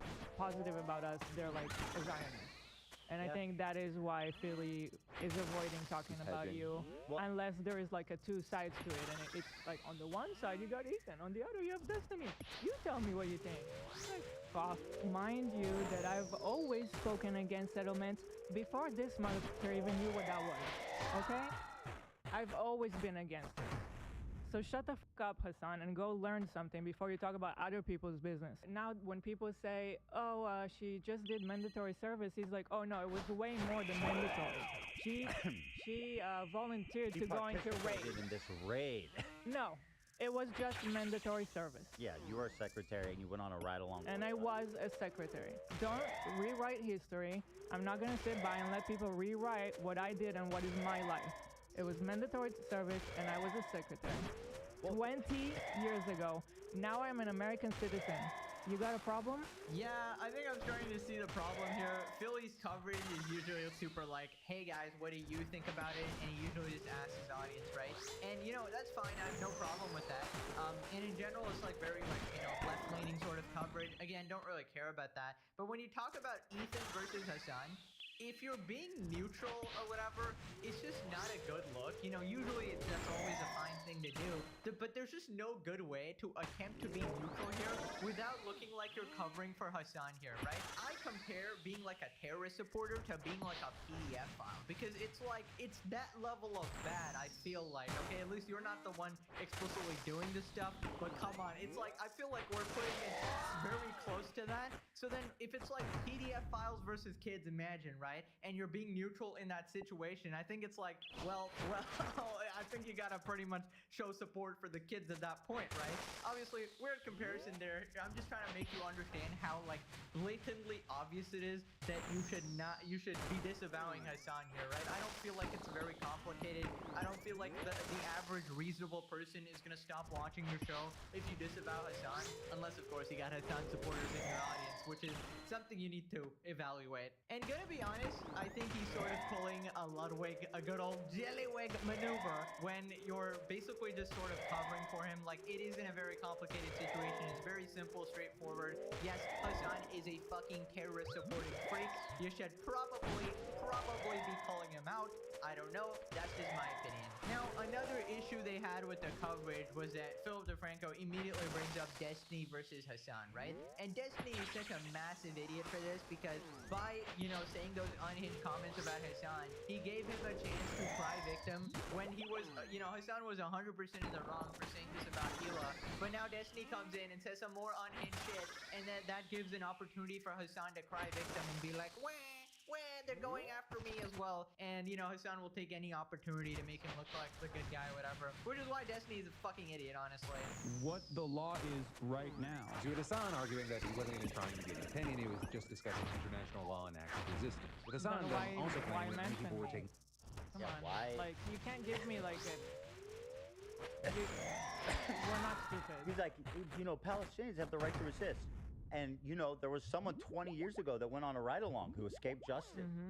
It's like, What? Remark out of context, and that he by no means was trying to condone or encourage violence against Hila Klein. There is no point where I have said violence against someone who is not actively in combat is permissible. I don't believe that. That is illegal. No, but what you are saying, you are saying that she did commit a crime punishable by death and that she escaped justice. Definitely actionable, I'm pretty sure. It's also weird that this guy gets to have a YouTube account. Like, that is a... Bro, you've done this so many times. And again, everyone gets up in arms when we're like, oh, stop counting the... Why isn't Twitch getting him in trouble? Why is people still sponsoring Twitch? The minute he gets an opportunity, he's like, he's not on the platform. This is a legitimate death threat. It's like, you are such a fucking coward. You are dishonest. You lie, deny, attack. Attack. You said it yourself, and it's exactly what he does, and you see it. The man never apologizes. It's against his mythos. Oh, absolutely. This is so cringe. He has never apologized. You know, can someone actually show me a clip? I've been covering this on for a while now. I have to do my research. I have to look up, you know, clips of him, look at streams of him and stuff like that. And I've not found a single instance where this guy has admitted he's wrong ever. How? It's crazy. This guy's just a straight up narcissist, it seems like. And I feel like this was the perfect opportunity to show that you're not completely psycho crazy like people say you are. Such a blatant, easy opportunity to say, hey guys, I messed up. You know, I shouldn't have said that. You know, I'm not actually, you know, talking about that. You know, I made a mistake there. I shouldn't have mentioned her name. I know some of my audience can be a bit psycho, you know.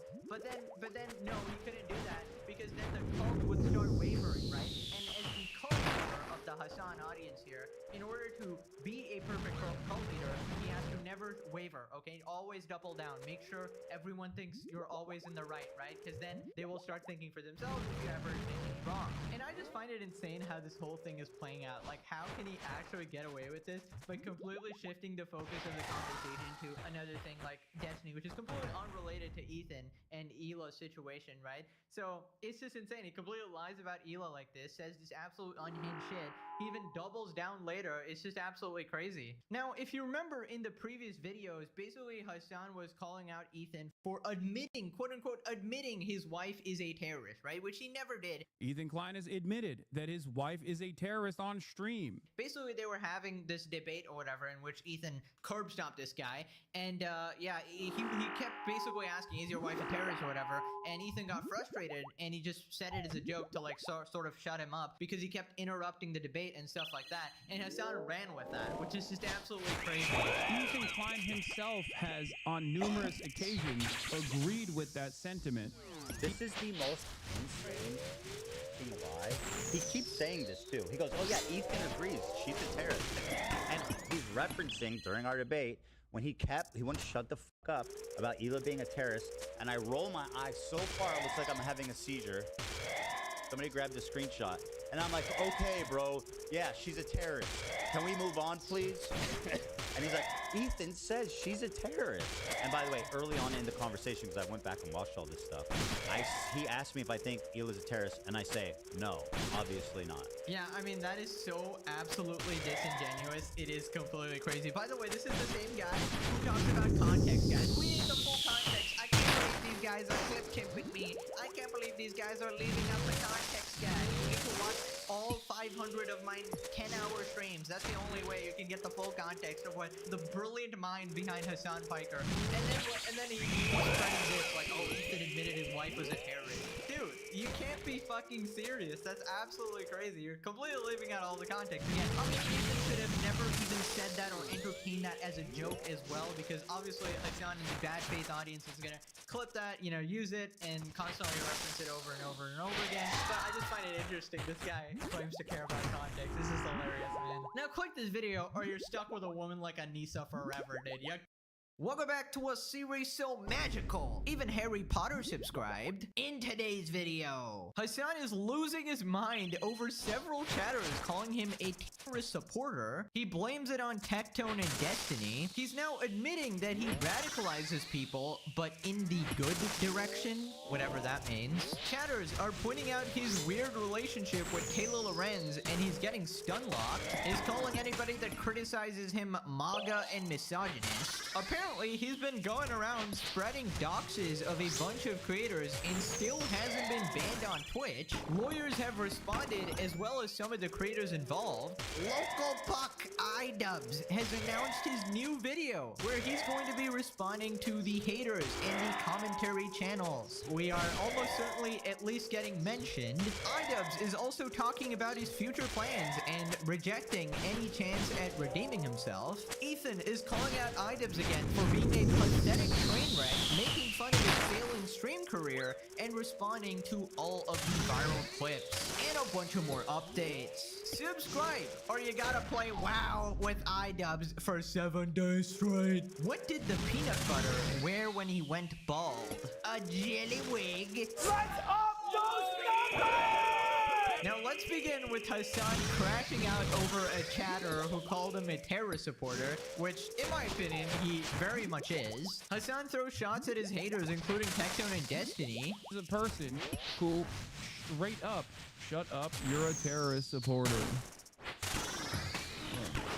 The walls are closing in. Nobody with Israel, okay? It must suck so much ass that your favorite content creators are increasingly becoming more and more belligerent online, whether they're being outed as pedophiles or whether they're being outed as trying to procure CSM or whether they're, just slinging slurs and then getting banned over and over again and then deciding to fucking quit to take a mental health break while all of your favorite content creators are seen as charlatans for throwing all of their weight, their limited amount of weight, behind an apartheid state that's getting unlimited funds from the United States of America. Bro, anytime when you criticize Hassan, how can you do this when there's a genocide going on? He cannot stop bringing up Israel. Dude, nobody is supporting that. Most people you're beefing with are pro-Palestine. That doesn't change the fact that you still support terrorists who kill civilians. Apparently, Hassan is so concerned with innocent lives dying, except when it's his terrorist buddies doing it. Fun fact, a geopolitical conflict does not change the fact that you're an unhinged extremist freak in general. Now, if you're confused there, when he talks about a PDF file CSAM, he's talking about Destiny. When he talks about people quitting to take a mental health break, he's talking about Tectone, who recently decided to take a break for a variety of personal reasons. But I just love how tuned in Hassan actually is. It's like he's the biggest fan of his so-called haters. According to Hassan, he does not watch any of their content. He does not watch any swap tubers or anything,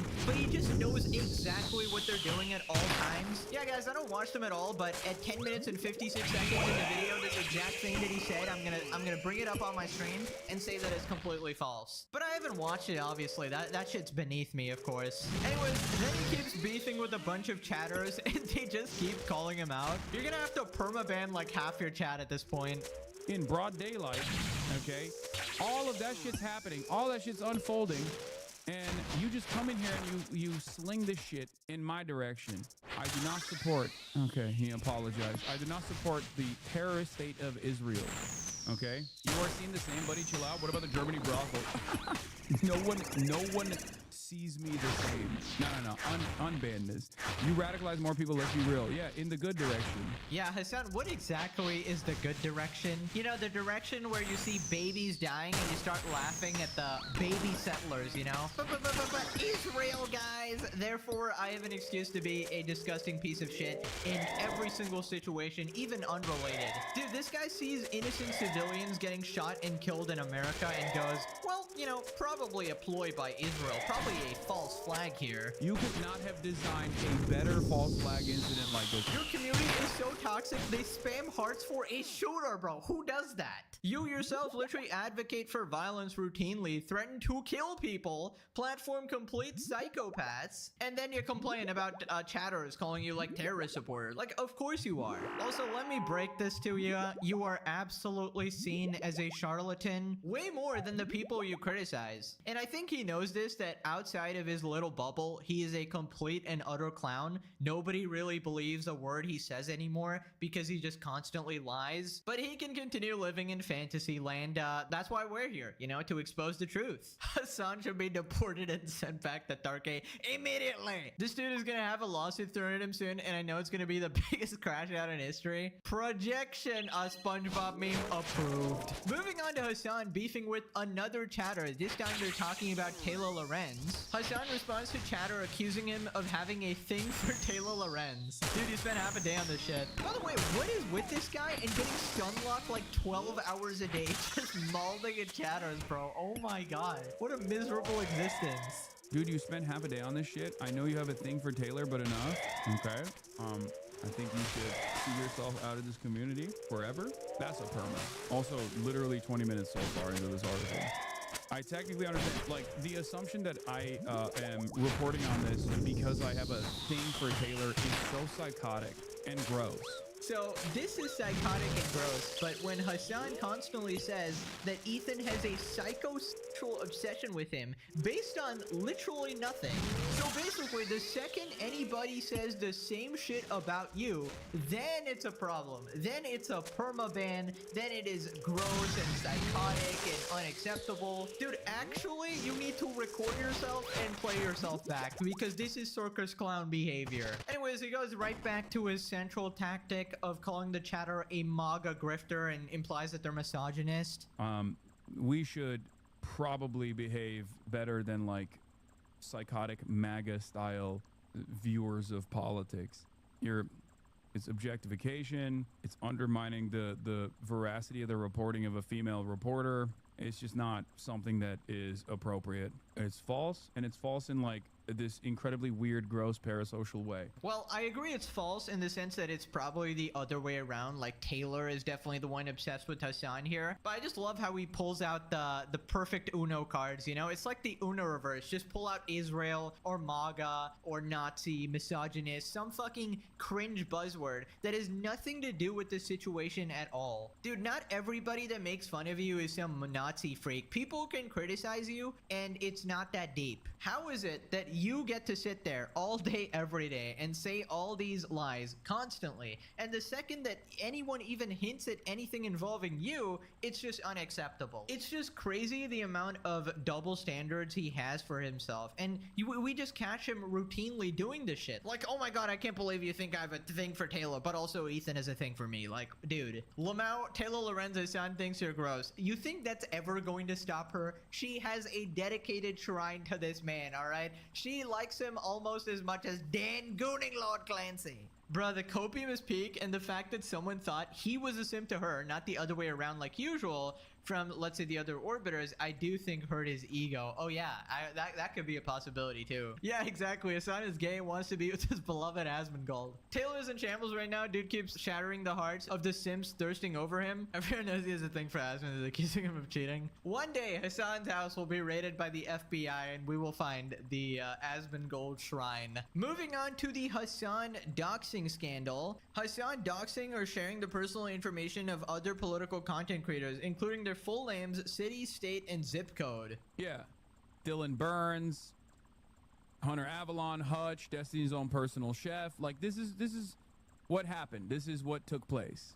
Okay? And the pack actually did unironically raise a bunch of money off of like people who thought that they were giving money to a political action committee that was going to go around and you know, do door knocking campus operations, which they did. Okay, so this kind of looks like he's just sharing the doxes of a bunch of people. Now the Hassan dick riders are gonna be like, well, it's on Twitter, so it's not doxing, it's publicly available. Well, the thing is, he's still maliciously spreading the info and boosting it. From what I understand, it does qualify as doxing, at least that's what the lawyers are saying. But regardless, what a horrible thing to do. Also, correct me if I'm wrong, but literally last video, didn't this guy just say that he has a ban on bad empanadas on his stream? He's like, oh yeah, no, this guy's completely psycho. I can't, I'm never gonna talk about him. We're banning all mentions of bad empanada going forward, by the way. We're banning mods. We should ban all mentions of bad empanada, and we should purge the community of all the fucking bad empanada enjoyers. No, it's done. I don't give a shit, okay? I don't care. But then the second it's useful for him against his enemies, he'll just weaponize that psycho and use him to dox a bunch of people. But it's still allowed on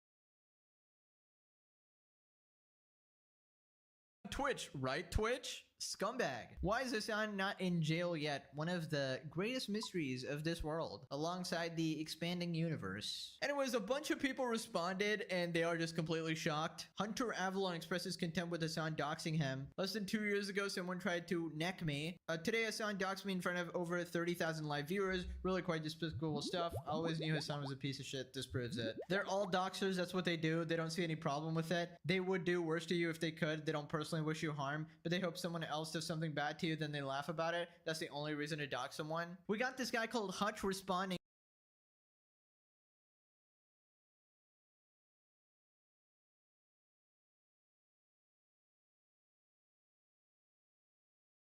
saying he reported Hassan to Twitch for doxing on stream. Yeah, that's gonna do something. Reporting Hassan to Twitch, guys. Wow, he's totally screwed. Not only was he doing these baseless accusations, he doxed us.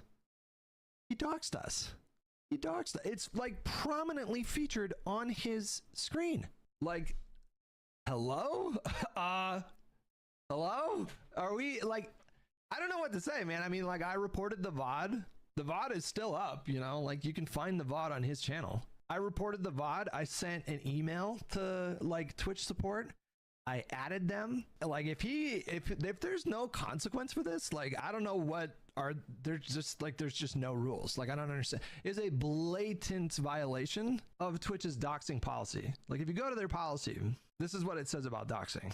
Doxing of any kind is prohibited by Twitch's community guidelines, even if the perpetrators only expose information available via the public record. If your personally identifiable information is released on Twitch without your consent, you can file a report and we will investigate and enforce against the doxer if appropriate. What Hassan did is a blatant violation of their doxing TOS, just blatant. And I think it kind of reveals like what an actual piece of shit he is. Hello, Dan Clancy here. Did you say my boy Hassan is out here doxing people? Well, file the report, loser. I'll be sure to send it to my team. My team being the local dumpster. Anyways, isn't Hassan so hot and cool? It seems I have competition now with Taylor Lorenz jumping in. Taylor, this is my message to you. You will never beat my gooning prowess. I have mastered the art of Hassan glazing. You fool, I am the CEO of Twitch. Don't cross me. My gooning rag has years of excrement on it. You will never compare, Taylor. Heed my warning. Dan Clancy out. Guys, I gotta stop doing that voice. I think it's like hurting my throat or something. So yeah, I gotta stop. I mean, Dan Clancy's gotta stop doing that voice, of course, and taking over my videos, obviously. Anyways, this is like the Marvel Cinematic Universe crossover. The Hassan Dick Riders are having their cinematic battle, you know? But honestly, how many times does Hassan have to violate TOS before he gets any consequences? This is so ridiculous, man. He has complete and utter immunity. It is so blatant and nobody cares. Well, we do, obviously, but there should be like some sort of big hoopla, even from other creators like unrelated to this, who are just, you know, pointing out the disgusting favoritism. But anyways, expected from Twitch. What's gonna be hilarious is what finally happens to Hassan when Twitch inevitably either gets sold or goes bankrupt, bleeding insane amounts of money. Well, we'll see. He'll probably come to YouTube like the little blood-sucking leech he is. Why isn't this a bigger deal? Hassan would cry for years if Ethan or Destiny would do this to him, obviously. The best I can do is another birthday video for Hassan. Happy birthday, dear Hassan. Happy birthday to you. Anyways, attorney Legal Mindset has responded. Twitch openly allowing what appears to be prima facie criminal electronic harassment and cyberstalking California Penal Code 653.2 and Penal Code 646.9 is truly wild. Right, apparently he's violating some sort of rule here. It is also highly likely to be illegal, as Hassan is either intending to harass or being grossly negligent. Well, there you have it. People need to start suing. That's the only way for the shit to change. Yeah, worked for Ethan, didn't it? Got them three to shut up. So only problem is Twitch is this massive fucking company, so under Amazon as well, so it's gonna be hard. Hassan got so defensive about bad and put out his knowledge that he had to show that he's a better doxer than him too. Twitch recorded their worst monthly viewership stats in 5 years for the month of August. Holy cinema. Moving on to local puck dubs. Apparently he's gonna be making a video on us, the haters, the commentary channels. Now, I'm almost certain I will be mentioned just because of the popularity of the series, so that'll be interesting. I never thought I'd be in an iDubbbz video, but here we are. iDubbbz teases the subject of his new video. I wanted to talk to you guys about my latest video. At least just tease it. Didn't prepare anything though. But I'm gonna be addressing some of the haters in my newest video. So get excited for that. All the commentary channels, all the clip channels can get excited for that. You know, honestly, I am excited. I was about to retire the series, but if you want to give me another 100 episodes, iDubbbz, feel free. At this rate, I'm gonna have a mansion bigger than your Lord and Savior, Hassan Piker. Looks like I'm a socialist now, guys. If this guy wants to get humiliated even more than he already has been, feel free, man. And if he tries to call me out, I will likely have to fight back. Obviously, I'm not gonna take shit lying down, so, you know, I usually don't like to get involved. I'm just commentating on other people's beefs, but if I have to, I have to, alright? And you can't complain then. Donut Operator responds, watching a grown man get into boxing and still act how he does is wild to me. Dude, boxing is so antithetical to everything he does, I feel like. I don't know, it's weird. Let's freaking go. I can postpone being homeless. I have a feeling that I'm gonna end up in that video. A lot of people are gonna end up in this video, seems like. Just probably some replies as well. Ian needs to accept that he was never very smart or good at making arguments. With eating good, my career just got 2 weeks longer, and this is the guy who made the content cop on iDubbbz. By addressing, he means whining, complaining, projecting, lying, and all the sorry-ass excuses he wants. Truth is out. iDubbbz is a cuck. Moving on to iDubbbz, responding to dad.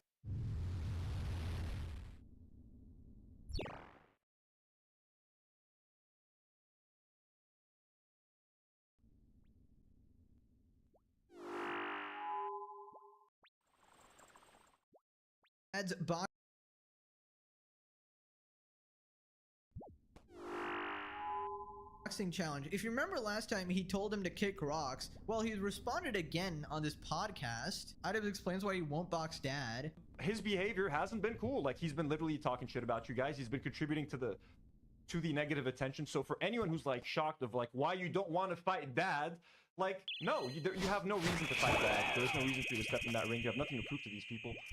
And even though you did say you're down to fight another time, it doesn't mean you need to fight dad. So anyone who's, yeah, I mean, I've sparred dad before, and like, I'm gonna be honest, like, it was not very competitive. It was like no offense to dad, he's been killing it in the ring, but like, it's not really something, like, obviously I try to do fights that are really competitive, that challenge me, and I'm not looking for that. And beyond all of that, I'm trying to find my own peace right now, and it's really hard to fucking fight physically, fight online, fight all these different battles simultaneously. I do not want to fucking participate in, 50 different fights. It's just not, it's exhausting. It sucks. I'll figure it out with time, but, one fight at a time, I think that's all I need. Okay, so first you say it's not even a competitive fight and you would absolutely beat him, and then you say, oh, this is too much for me to handle, all these fights online, physically. Well, if it's not much of a challenge, just do it. It would be an easy comeback. All of your haters want you to do it as well. You would prove them all wrong. You would actually give some level of a comeback. This guy, you completely screwed over financially. He's been supporting you all this time, all your shitty boxing events. He asked for one thing, and you can't even give him that. You said you're looking for a fight, but don't want to fight the one, guy who's actually signing up for it. Also, I don't believe iDubbbz would beat him either. Like, the current iDubbbz just looks so fucking lobotomized and shriveled. I just refuse to believe he can fight anyone. I know what it is. iDubbbz is too busy trying to box gorgeous Gabe again, So then this other guy just blazes him. No, I feel you. And I mean, plus, yeah, like when dad fought Matt, yeah, that was like a 15-second fight, so we never really got to see what he can do. And the fight against AB got gassed out very quickly. So, I mean, again, you definitely have more endurance than the two of them. You have the better boxing skill, so I actually do imagine that it wouldn't have been that much of a competitive fight. Yeah, I mean, I'm just not a fan of him, and I just don't want to give him my attention in general. Like, I think he's been an asshole, so fuck him. I mean, recently you're talking more about what's happening in Palestine. I wanted to see, when I started the stream, I kind of mentioned... I'm not even talking that much. That's what's crazy, is there's so many fucking losers online that just like, they're like, I mean... He says, I'm not even talking that much. Brother, you started this. This is all of your doing. You're the one who collabed with Hassan and the cronies and made the content cop. You continued the drama, making content deputies, responses on Twitter, Anissa, responding over and over and over again. You are literally episode 1 of the series. Literally the entire Hassan and Friends saga starts with you, iDubbbz. Mr. I haven't been saying anything. Yeah, because you're getting absolutely shit on. Now you're not saying anything after you were exposed for taking money from charity. In fact, the only thing you said recently is how much you're excited about your wife's OnlyFans. Dude, you can't make the shit up, bro. This Omega cock is actually trying to argue that he didn't say anything. He actually made the meme come true. Babe, my 4 p.m. OnlyFans photo shoot. Also, iDubbbz, stop acting like you're cool, like, oh, I don't want to give him attention. Wow, dude, you're so popular. The guy who can barely pull 100 viewers with 7 million subscribers in your main content. This is in your current main content as well. Considering you're not even making videos, at least, you know, from what I've seen. But yeah, just the fall off is legendary. You've got nothing to prove to these people? Well, he could start by proving that he's not a giant freaking pussy. Fight dad. Or do you not want to fight him because it'll dredge up your trauma with your real dad? Loser. Bro's 100% deserving of all the hatred he gets. He's utterly unlikable. It wasn't competitive. Does he not realize we've seen him get his ass beat multiple times? Oh, I get it. It's not competitive as in it doesn't fill his humiliation fetish, you know? iDubbbz obviously just wants to be beat up. Like, he got beat up by Gorgeous Gabe. He got beat up by Dr. Mike. It's just not cool for him. Moving on to Ethan versus iDubbbz. Ethan has responded to some of his recent cringe, and we'll just start with the dad thing since we were talking about it. Yo, would you like the box? Do you think it would be something you'd be open to? I'd love to do it. I think it would do well, and we'd both benefit from it. Let me know. Oh, brother, kick rocks. After all this f***ing guy did for your events, came year after year, trained year after year, paused his life and a lot of the stuff for you and your event after you guys ran this event into the ground and fucked him over, right? You owe this man. There's no question about it. You've got the nerve to tell him, oh, brother, kick rocks? Dad, the nicest guy in the world? I'm flabbergasted. It's so fucking cruel. It's actually just evil. Like, it's just evil. The thing is, you don't have to fight, but at least be nice to the guy that you completely...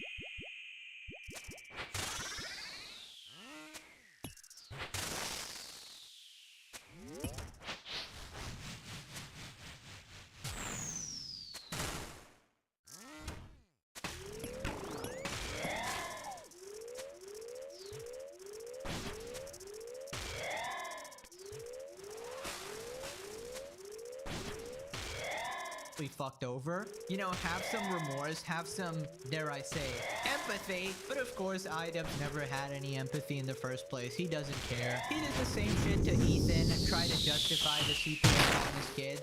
This guy is just so far beyond saving.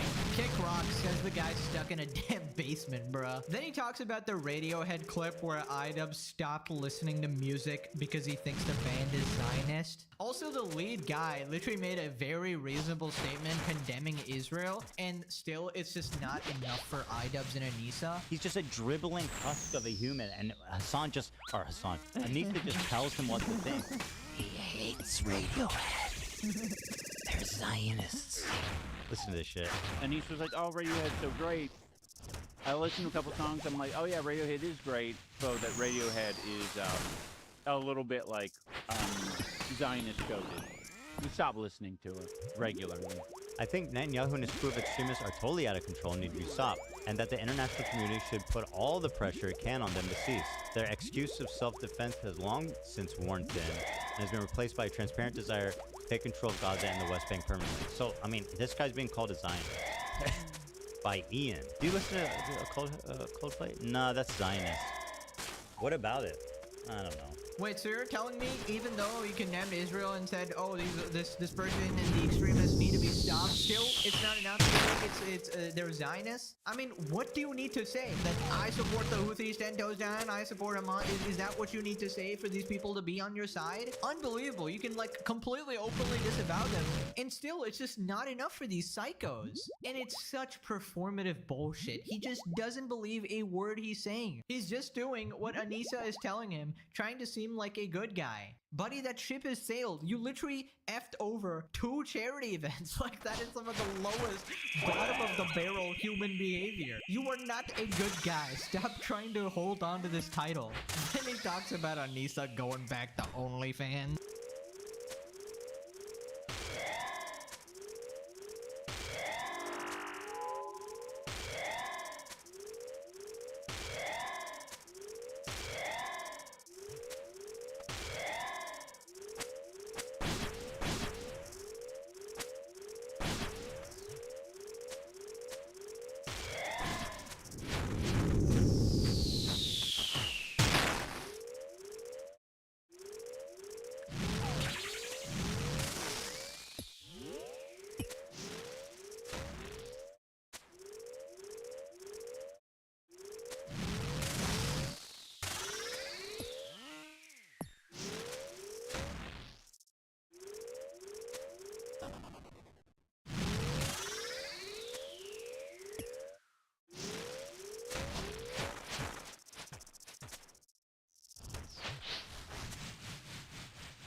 Anissa just announced she's going back.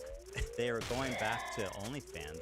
OnlyFans owner pledges $11 million to Israel lobby. And she's like, ooh, goody. Follow me. I'm back on OnlyFans, guys. Meanwhile, it's like Tom York, Zionist coded L. It's all performative. Yeah. They don't care about learning. They don't care about affecting change. They just care about feeling good and virtue signaling. Why are you on OnlyFans? Yeah, it's definitely in better hands. Like, what a fucking despicable, hypocritical loser. At least get off OnlyFans if you believe that that's an issue. No, OnlyFans actually earns me money, though. I'm not gonna stand by any of my principles if it involves me actually losing money. Just like Hassan won't stop streaming on Twitch, owned by Amazon on the BDS list. Or he won't stop paying taxes to prevent funding Israel. Complete hypocritical losers. They want other people to give up all of their shit and make all these sacrifices, but when it comes to them, they get a free pass. It is just utterly pathetic, performative bullshit. And people are sick of it. People are honestly just fed up of this. Then he makes fun of his failing streaming career. He continues to stream to 800 times. He sits there and plays WoW. Doesn't attempt to entertain. Talks slow as f***. Is dumb as f***. Is inarticulate, knows nothing. Dude, I've been having so much fun watching the fucking H3 thing, like, just go nuts. It's been like a new little surprise every day. That's what he says because he has no short-term memory. He's like 50 perfect days or whatever. Every day is a perfect little surprise. Yeah, bro, because you lost your memory. You lost the capacity to think. Of course, every day is a little surprise. Also, he was making this big hubbub. He's like, Subtober, I'm streaming every day. He missed the first day. He already didn't stream. 2 days, bro. What happened to September? He has 230 subbernauts. That means he's making like $600 a month. The slanderous comments about me. Nobody's slandering you, bro. Calling you a dumbass loser, idiot, no brain, good for nothing, bad friend, douchebag, loves watching, is controlled by your wife, etc., whatever, etc. It's all But I honestly, when he makes content, I rejoice. It's a good week. I'm waiting. He's so lazy. Listen, iDubbbz is actually the next iShow Speed. That's what you don't get. This is his come up. He's the rising WoW streamer. Dude, I can't think of anything more sad than just sitting here completely cucked, roaming through WoW. You can't even listen to music in peace without your wife bitching about it. You're hated by all of your fans, who literally were such big supporters, they even supported you through some of the most humiliating times. But even after that, you couldn't throw them a bone, and you just had to disappoint everyone repeatedly, video after video after video. So many chances to apologize, so many chances, and at this point, you might need to get a job. $600 a month is just not enough for a full-time career. And we all know Anissa's OnlyFans ain't earning shit. Nah, there's nothing to be careful about now. I feel very free to speak my truth. This is Ian Unleashed. Speaking his truth while jumping through WoW, doing nothing, sitting in an empty room. There's literally, they say if you get close enough to Ian, you can literally hear like a wind tunnel between his ears. If you get too close to him, it goes... You go, what is that? Oh, there's a breeze between my ears. It causes a whistling effect.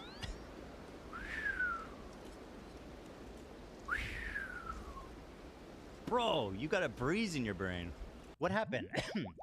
In his video, he explains, he's like, I am throwing it all away so that I can roll around in the mud with Ethan. Where are you at? I'm in the mud.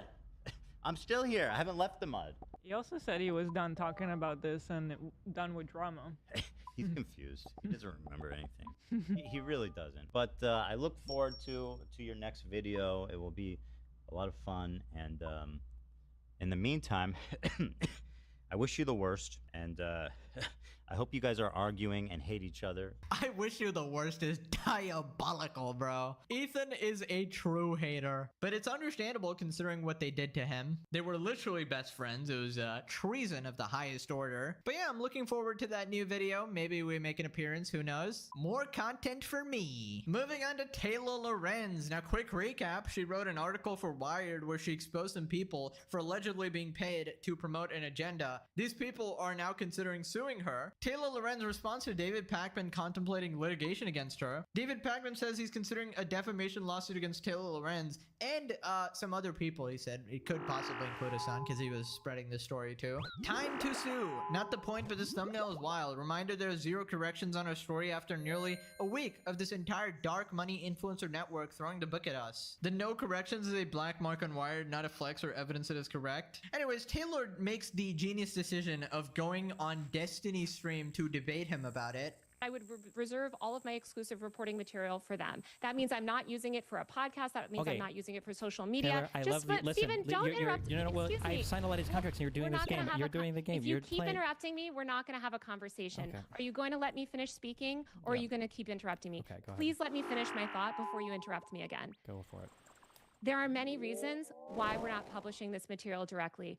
All I can tell you, you don't agree with many of them, and you can litigate them with me all day and do debate stream, whatever. It is ultimately unproductive because the result is the same, which is that I am not publishing the direct source material. Now, people can choose before you interrupt and freak out, okay? Yeah, so Taylor thinks it's a good idea for her PR to go on Destiny's stream and justify herself. Dude, all of these people are such idiots. It's actually hilarious. Also, Taylor, what have you done? You're going on Hassan's arch nemesis Destiny's stream. Hassan will not be happy at this, Taylor.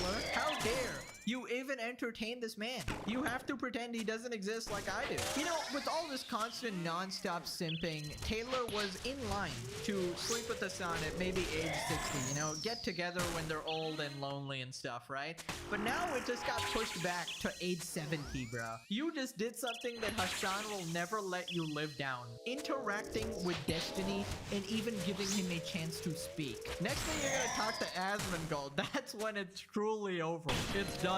Dude, I actually feel so bad for Taylor. Imagine simping this hard for someone for all these years, all this time, trying to meet them IRL, writing articles for them, defending them when everybody's shitting on them, and then you do this. You reverse all of the good stuff you've done to get in Hassan's good graces. You're cooked, man. He's never gonna accept you now after talking to Destiny. Poor Taylor. I guess Dan Clancy's winning this race. Now click this video for a free cookie delivered whenever you buy your next cookie. It's totally on me. I will teleport there and pay your bill. Okay, thanks for watching. Bye-bye.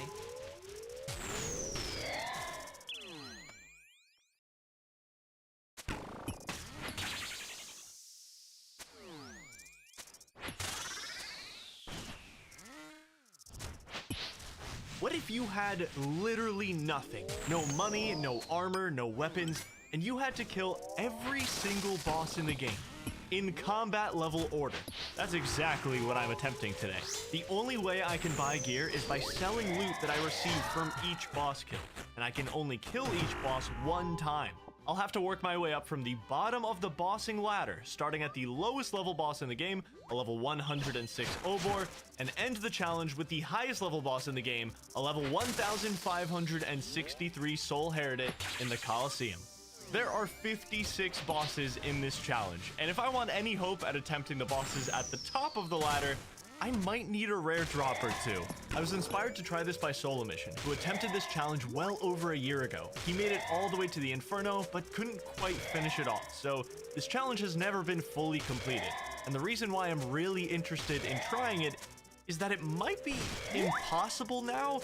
We've had tons of really difficult bosses added to the game since then.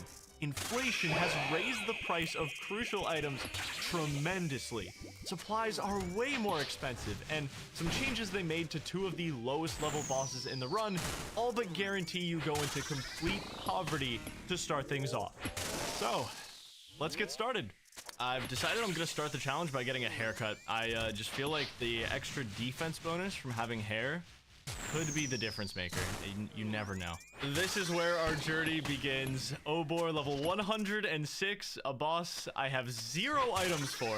There's a couple rules for this challenge. All money must be from the one kill I get on each boss. I can't pick up items to sell, and I can't use untradeable items unless they're buyable, which means things like Void, Defenders, Arclight are unobtainable, and that makes the ladder even harder to climb. My player-owned house is also banned. Anything inside of it, off limits. The only bosses I'll be skipping are the Slayer bosses, since they all require a Slayer task to be killed, and they would make the challenge easier.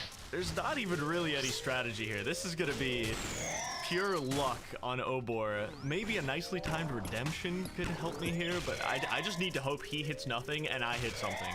Unfortunately for me, the average Obor loot is roughly 200 coins. It didn't used to be like that, but now the only way to get loot is by getting a giant key and opening the chest.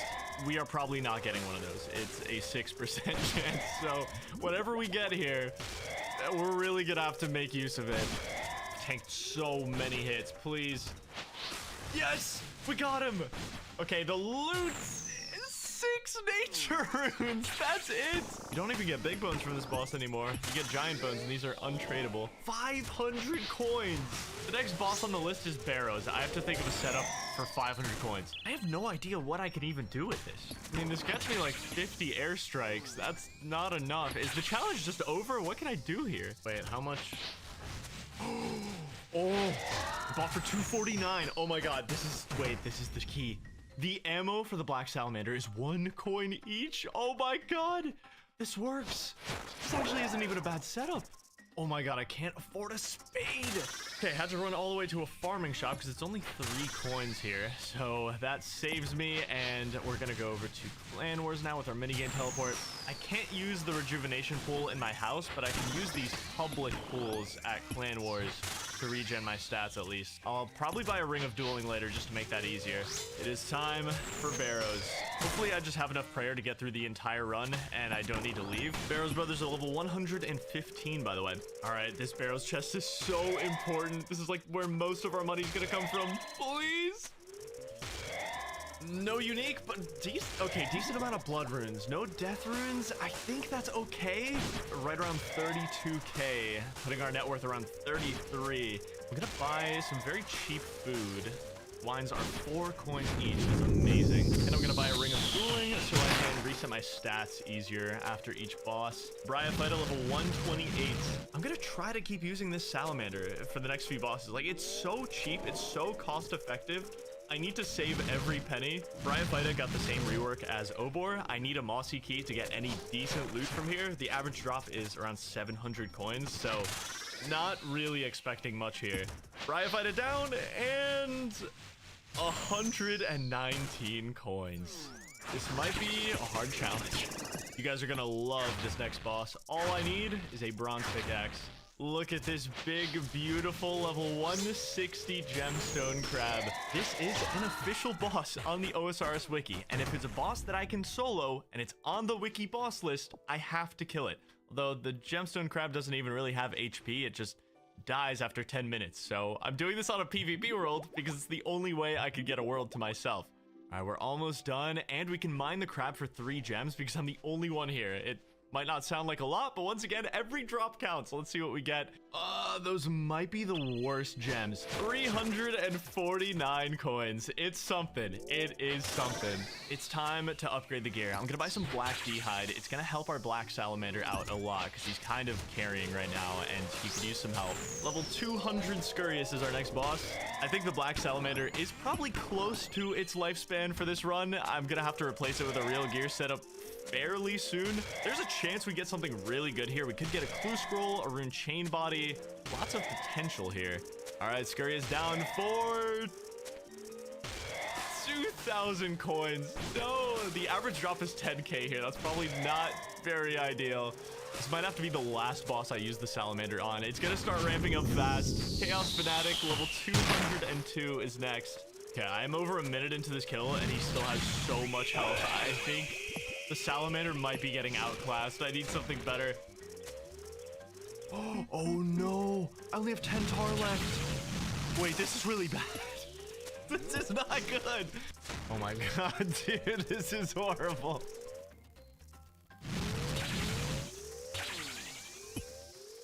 Please. Yes. Oh, it battle stabs. Let's go. That's actually so good. It was worth it. Oh my god, that's actually such a good drop for me right now. How much is that? 42k! We are so incredibly up from that. This is a really nice cash stack. I think I can risk one more boss with the salamander. Crazy Archaeologist, level 204. Crazy Archaeologist down. Emeralds and sapphires. It's, you know, it's okay. It's okay. Salamander served us so well. Thank you for your service. We have 67k to get ourselves a setup for Scorpia. I've been doing really well on my health grind recently. I've been using this walking pad every day. And sticking with the theme of being on the health grind, today's sponsor is AG1, who just dropped 3 brand new flavors for the first time. Citrus, berry, and tropical. And man, I won't lie, they're really good. They are very good. AG1 is the easiest thing I've ever done for my health because, let's be honest, healthy habits are hard, and these flavors just make it that much easier to drink it every single day. Berry is my favorite currently, and none of the flavors use any added sugar or artificial sweeteners. AG1 has 75 high-quality vitamins, minerals, and whole food sourced ingredients, and with the next-gen formula, you've now got 5 new clinically backed probiotic strains, extra vitamins and minerals, alongside all the other good stuff that was in the original formula, like adaptogens to help you deal with stress. It's NSF certified for sport, which means it has to meet strict quality standards. It's also really simple. Add some water, open up your packet, pour that thing in there, stir it up. Takes like a minute every day, and I can feel better about myself. Try the brand new AG1 flavors with my link in the description, and you'll get a free welcome kit, free bottle of vitamin D3 and K2, and 5 free AG1 travel packs. Go give it a try. And now, back to the video. I'm gonna grab 70 of these ice sacks. That's like a fourth of my net worth right now, but there's a good chance I'm gonna lose money on this boss. I'll sell the black d'hide for now. I bought a super budget magic setup. It should get me through this. Level 225 Scorpia. Okay, at least I'm hitting pretty big, which means I won't waste as many of these ice sacks. All right, Scorpia down. Oh, rune chain body. Let's go. That's profit. That's so big. I was not expecting to profit here, but we did. Net worth is just under 100k after that, and it's time to buy ourselves a decent range setup. Very important. Let's buy ourselves an accumulator so we save as much ammo as possible. Very easy one coming up. Giant mole level 230. There's no drop I can get here that's super exciting, but it's guaranteed profit. And he's dead. 100 errors. Amazing. But this is why Giant Mole is so good. The claw and skins. Ooh, okay. See, that's pretty nice. We do a little investing. We're going to get ourselves a pair of rune gloves. Massive upgrade for less than 7k. The cheapest melee setup money can buy for this boss. Dragon Mace, Strength Amulet. It's time to do the Amoxliatl. I'm going to do this one on a PvP world because in case you didn't know, being on a PvP world lets you use blighted supplies, which are priced at a pretty big discount to regular supplies. The trade-off is potentially getting killed for everything you own. Amoxliatl is level 263. Amoxliatl eliminated. I don't know if that's a good drop or not. Loot was just under 15k. I can work with that. Okay, things are getting exciting. We have our first money boss coming up, which is Calvarion. This is the time to get good drops. We have all of God Wars coming up in less than 20 bosses. Then we've got raids. We're gonna need all 3 combat styles. We need money, and Calvarion is probably the first boss that can really provide that. The average loot here is 45k with multiple lottery ticket items. There's 4 drops over 500k and 2 drops over 1,000,000 GP. All right, level 264 Calvarion. Dragon Mace still holding its own. Took a couple minutes for the kill. And 12k. No, that's not good. Oh no. There is a good chance this next boss loses me money. We're gonna need some anti-fire and anti-poison. Level 276 King Black Dragon. Oh, the nostalgia. My god, I'm tearing him up, dude. My crossbow is disgusting. Dragon down.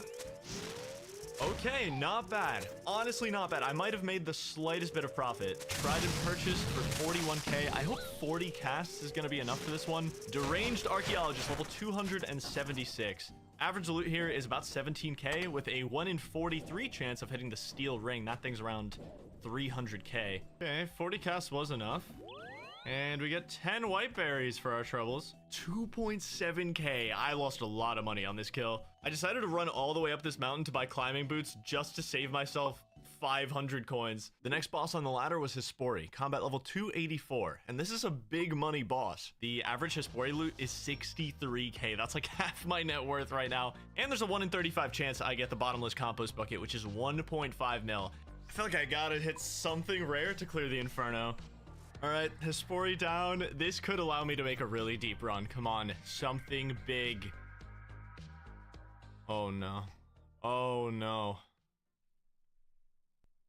Oh no, it's so bad. Oh, it's so bad. I think I need a gear upgrade going into these next couple bosses. How much is a Sarah Sword? Oh, that's very accessible. That's a tier 70 weapon for 100k. I have to sell my mace to get it, but I think I just invest everything in this. Oh, I got it for a bargain, 92k. Level 302 Spindle. Every wilderness boss is such good money, and my next couple bosses, I'm gonna need all 3 combat styles, so it would be nice to get something good here. Life is all about getting loot, dude. It's so fun. I think that's okay. I have to price check this. I don't actually know. 11k for the bolts. Around 6k for the restores. It could be worse. Yes, guys, my Lipwort seeds sold for 200 coins. Oh, nice. We got a little bargain on those. That completes my setup for Dagonoth Kings. All 3 combat styles. I went pretty budget. Feeling lazy. I'm just buying the teleport over there. All of the Dagonoth Kings are level 303. And honestly, they could all drop something really good. Oh, that's not good. Oh! We have never been better. It's fine. All right, Supreme down. For a nature talisman. Beautiful. I have Earth Strike for Rex, which he does have an earth weakness. It's still gonna take a very long time though. Okay, Rex down. Let's see the Berserker ring. Steel Kite Shield. Beautiful. The last Dagonoth King for 5 sharks. Okay, it's something. I used a decent amount of supplies. Oh, wait, the bones are expensive. I forgot about that. Okay, 43k. Chaos Elemental, level 305. The average Chaos Elemental kill is worth 35k excluding rare drops, so this could be pretty good. All right, Chaos Ellie down for 8 mahogany planks. Wow, how much is this gonna be? 15.5k. I guess it could be worse, Chaos Elemental. You know, you tried your best. I'm just really hoping I hit something disgustingly rare before the challenge gets way, way harder, because we're still in the early leagues right now. I'm gonna treat myself to a little upgrade. Next boss is Sarachnis, level 318. Sarachnis down for a massive... Okay, 21k raw cash. I I feel like that's not even bad. I want to make another upgrade. I'm going to go for the Amulet of Glory. We've got a really important boss coming up here. Level 320 Artio is next on the ladder with an average loot of 50k with tons of lottery ticket items we could get. Artio, please, I'm begging you to drop me money. Oh no. Compost? 1200 GP. Oh no. That is the worst possible drop. The next boss on the ladder is insanely important, and there's multiple reasons for that. Scotizo has an average loot of 164k. That's pretty close to doubling my net worth on its own, but it's also got a guaranteed drop of a hard clue scroll, which I am allowed to do. It also has a 1 in 4 chance of giving me an elite clue scroll, both of which have insane potential to skyrocket my net worth. In Solo Mission's attempt at this challenge, he pulled over 1.3 mil from this exact boss. There's also a 1 in 10 chance I pull at least 3 ancient shards from here, which for just 1,000 coins would make me my best weapon for both Duke and Yama much higher up the ladder. I am very, very desperate here, Scotizo. All right, huge loot potential here. Come on. Okay, grimy torsos. That might be really good. Only 1 ancient shard and no elite clue. Damn, that's so rough. The average loot is 160k. How much is this? 75. Oh, okay, we have to remain hopeful. It's down to the hard clue. The hard clue can still save this. Caskets. This could make or break the run. It actually could make or break it. Let's do it. 26k. Oh, it's so over. Oh, it's so over. Well, the nice part about the next 3 bosses is that the supplies are going to be completely free. It's time for Moons of Peril. We should breeze through this one. Okay, Eclipse Moon down. Blue Moon, level 329 down.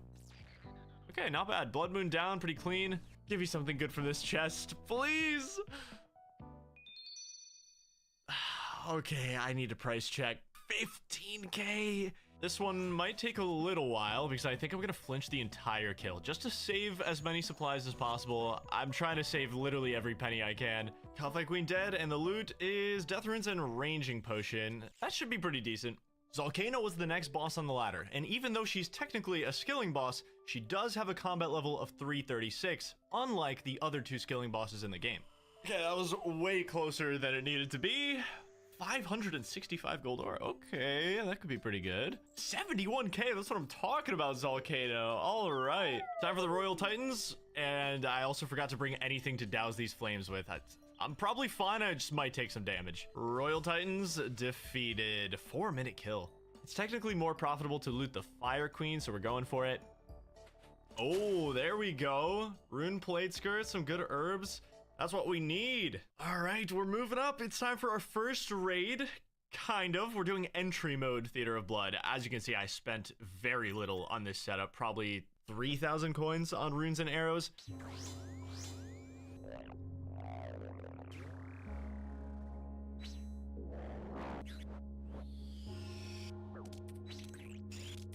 All right, entry mode cleared. Shout out the Saradomin Sword for carrying.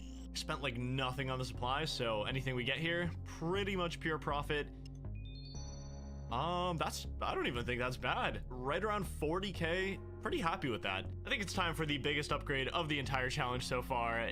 It's like almost half my cash stack right now, but it's so worth it. The Barrow's Gloves bonuses are just too good to pass up. Now we have a perma all-around upgrade to every single style. We're gonna be completing the wilderness with these next 3 bosses, and all of them have insane potential. First one up is Vedion. All right, Vedion down. We need something big.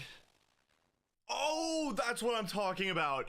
I need to get out of here. We finally got something insanely good. I'm so happy. It just saved the run. Oh, that is the most beautiful thing I've ever seen. 751k. That just tripled my net worth, not even counting the Barrow's Gloves. That's amazing. I'm gonna hold off on making any big upgrades until I finish these last 2 wilderness bosses, but we're in a good spot. Venenatis, level 464. It's a little unfortunate, but Marcus17 here decided to join the kill at the last minute, so he might get some of this loot. Not bad. Oh, he stole Chaos Runes from me. Pretty decent loot though, over 100k again. We're actually making a comeback. final wilderness boss, Callisto level 470. All right, last money boss for a while. Let's see what we get. Oh, okay, wait. 190k, I'm so happy with that. I think a deep run is actually possible now. It was looking really bleak before that Vedion loot. Now that we've got a lot more money, it's time to invest in a much better range setup. Huey Kotalhide is a very nice upgrade. I can't quite afford a dragon crossbow or any serious upgrade yet, but we're getting there. We're getting kind of close. It's unfortunately very likely that I lose money killing the 4 God Wars bosses, but there's also a small chance I hit it really big. I'm just gonna trade crossbow shots 1-to-1. We should have enough food for a kill. Don't need to do anything crazy here. Okay, my crossbow went insane. I didn't use too many supplies. That's good. 20k coins. Okay, I think we made some money there.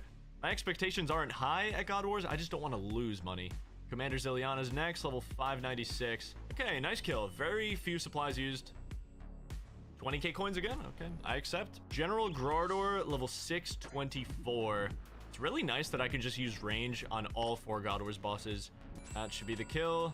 3 super restores. I mean, that's pretty good for a God Wars loot. That's honestly not bad. 51k. I'm gonna come out of God Wars with a profit. It's time for the Huey Kotal, which I think will actually be pretty fun. This boss is pretty risk-free. It's really just the fact that it's gonna be a very long kill. All right, there we go. Huey Kotal down for 428 death rates. Not bad for a 14-minute kill. Final God Wars dungeon boss, we've got the Big Zammy, level 650. I'm just gonna do the range method. Should get through it, hopefully without dying. Last chance for a lottery ticket. Zammy Spear, maybe a Staff of the Dead, maybe a hilt, or blood runes. We came out of God Wars with a profit, which is so unlikely. I'm very happy with that. All right, you know we're getting high up the ladder when we start seeing the gauntlet. Hunlef, level 674, just regular gauntlet. I mean, imagine how nice it would have been to start here, though. You don't need anything to go in. You just immediately get a nice loot, leave. But that is not how the PvM ladder works, and it was really fun to kick Obor to death for 500 coins, honestly. Okay, Hunlef dead. Gauntlet is a money printer. This has a lot of potential. Oh, that's not good. Double Chaos Rune roll. Oh, no. 34k. Definitely not going to make money with this next one, so I'm just going to save as much money as possible. I'm going to use Iron Arrows. We're going into Jad, trying to save every penny for the Doom and Inferno that are coming up. All right, Jad down. A very long cave. I got a little lazy, I'm going to be honest. Having the Fire Cape unlocked for the raids we have coming is super nice, and we can spend this toggle, try to get some money back from our supplies. I'm just gonna spend it all on Onyx Bolt Tips, 1500 a pop. By some miracle, I did profit off the Fire Cape because I used Iron Arrows, 40k from the Onyx Bolt Tips. We've got 3 bosses coming up with massive loot potential. First one up is Zulrah, level 725. I bought myself an extremely cheap mage setup. I'm just kind of hoping range does all the work here. All right, nice and easy Zulrah kill. See some good loot, perhaps? Oh, okay, that looks pretty good. 137k, that's what I'm talking about, Zulrah. Let's go. Vorkath up next, level 732. Vorkath down for Shark Lure and a tooth half of key. Not the best loot from Vorkath, but still a solid 65k. The last money boss, Muspel, level 741. A Venator Shard is 1 in 100, and that thing is currently 14 mil. But even without that, the average kill here is 150k. All right, Muspel down. Insanely long kill. And we rolled a supply drop. That's probably bad news. Don't know how much that's going to be worth. I'm going to spend 75k on the Ring of Shadows. It's probably the best ring I can get in the challenge right now. It's an amazing all-rounder ring, and I can use it to teleport. It's time for a very budget kill of Duke Succulus. The bosses are getting up there, and we still don't have enough money to get a good melee weapon, so I had to opt for the Dragon Scimitar and the Dragon Battle Axe as my strength boosting special attack. It's going to be a long kill, but we'll get through it. And Duke is down for 60 Dragon Javelin Heads, 56k profit. Hello, ladies and gentlemen, it's time to raid. I'm very close to a big upgrade like the Dragon Crossbow, but we're not there yet. I went super budget here. If you're wondering about these Dragon Fruit Pies, they're an extremely cheap way to heal 20 HP. This gear should hold up pretty well in a 150 TOA. We have to do a level 300 later, but hopefully we have more money by then. Baba done. Okay, Zabak eliminated. Okay, Akka down. Nice. Dragon Sword is doing well here. Oh, the Surge Pop made the difference. Nice. Here we go. Temekin's Warden, level 772. Ooh, did not expect to be stuck on last row for a minute on a level 150 raid. My damage just did not exist, but we made it work. Okay, purple? Purple? Please? Please? No. Okay, no purple. Regular loot could still be good here. Come on. Okay, wait. That's really good. 331k. That's really good. I had to buy back the Sarah Sword for this one. A little Vardorvis, 784. Down he goes. One of my favorite bosses in the game. Oh my god, yes! And that's why he's my favorite. This prices me in to affording some really good upgrades now. This is gonna be a costly one for sure. I don't expect to profit here, but I bought the best magic setup I realistically could. Magic upgrades are expensive. It's time for the Whisperer, level 791. Damn, that was a long kill. 88 gold ore. No. Okay, definitely lost quite a bit of money on this one from the Trident charges. The last of the Desert Treasure 2 bosses. We have 10 bosses left on the ladder. So this is one of the last chances for some big gear upgrades before we take on some very difficult bosses. Okay, this should be Leviathan dead, and I am 2 bosses away from taking on the Doom, so I could really use something good here. Gold ore. Okay, we lost money on that. Corrupted Hunlef, combat level 894. The final easy money boss of the run. It's only downhill from here. All right, Hunlef down. I'm nervous, bro. What do we get? An armor seed would make my life so easy. Okay, that's still really good. 303k, insanely solid loot. That could be the difference maker for the Doom. Oh, this is gonna be a tough one. To continue my way up the ladder, I have to clear the Doom on Delve level 8. Every time I've done this boss, it's been with the best gear in the game, so I'm a little nervous to use a setup that's 2,000 times cheaper. Okay, after selling all the melee gear, we've got 2.6 mil to work with. That's pretty solid. We just made a lot of purchases. This is gonna be 150k that I cannot get back, but I think I'll be using the Crystal Halberd for more than just the Doom, so if I can get past it, I'm okay making that sacrifice. We've got our full setup. It's time to get over to the Doom. This is the best setup money could buy me. We just have to hope it's enough to clear level 8. This is why we bring the Crystal Halley. That damage, that's gonna get us through quite a few waves. Crystal Halley has to carry. The Doom's combat level increases every level you go deeper. So at level 8, it's going to be level 908. So that's why we have to go all the way down there. Level 3 clear. Every time we kill it in that melee phase, we get some extra prayer and HP back, which could be the difference maker. My god, 3-minute level 5. I miss my twisted bow, man. Bodes well for how long 8 is going to take. That's rough. Level 6 clear. Nothing good in the loot so far. We could get a unique here, but we can't even claim it until we actually beat level 8. I'm not allowed to claim, leave, and come back. I can only kill each boss once, so if I do see a unique I can claim, it's going to put so much pressure on this level 8.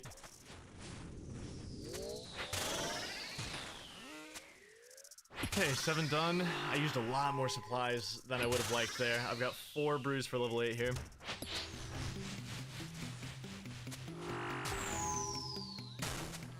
Oh my god.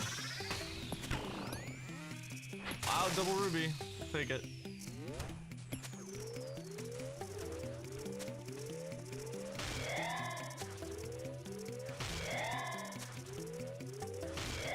Oh, I screwed up.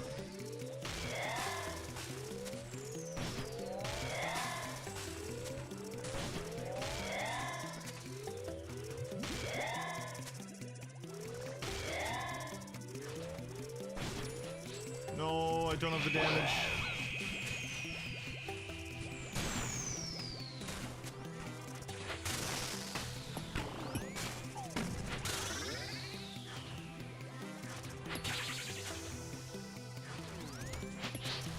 Oh my god, let's go. Oh, that was intense. Oh my god. Barely made it through that. I'm so happy that's over. I was a little rusty coming into this. I haven't done Doom in a while. And the final loot for 8 levels of Delve. It's probably going to be under 300k. I'm pretty sure this tracker is a little inflated, but I definitely lost money here. I probably lost like 150k on supplies just doing this. 7 bosses left on the ladder. We're diving right into a level 300 Tombs of Masket with an interesting set of gear, I would say. There's no time limit on this raid, so I'm gonna take it as slow as it needs to go. Hopefully the gear holds up against an expert level TOA. A very long Baba down, 6 minutes Zebak, okay. Pacing for world record right now. This is actually a tough choice, honestly. I might take life here, which I would normally never do, but I think if I take life, I can guaranteed complete the next 2 rooms. It's just my food is looking terrible. I mean, do I really want to risk taking power and then just dying in the raid? I don't think I want to risk that. Oh, this is going to be a problem. Yeah, I don't have enough damage to skip specials, so I'm just going to be taking like 60 damage every now and then. Wow, that was incredibly rough. 9.5 minute Akka. Holy. This is going to be one of the raids of all time. Oh my god. We made it through. 12-minute Kefri. Wow, that was disgusting. It was looking really bleak there, guys. I'm not even gonna lie. I thought it was over. I forgot this is our first level 1000 boss. This is a milestone. Oh, what a raid. Over an hour. A purple would be so beautiful to see right now. Nope. Okay, hopefully our regular raid loot is decent. I really cheaped out on the supplies. Oh, got a cache of runes. Oh, well, that's not good. Cache of runes. That's good. Nice. The soul runes actually just fully saved that. That's really good loot now. It's time to buy ourselves a little crush weapon. I'm so surprised this thing is so cheap. 112k. Basani's Nightmare, level 1024. I do love this boss, but one mistake and you can die very easily.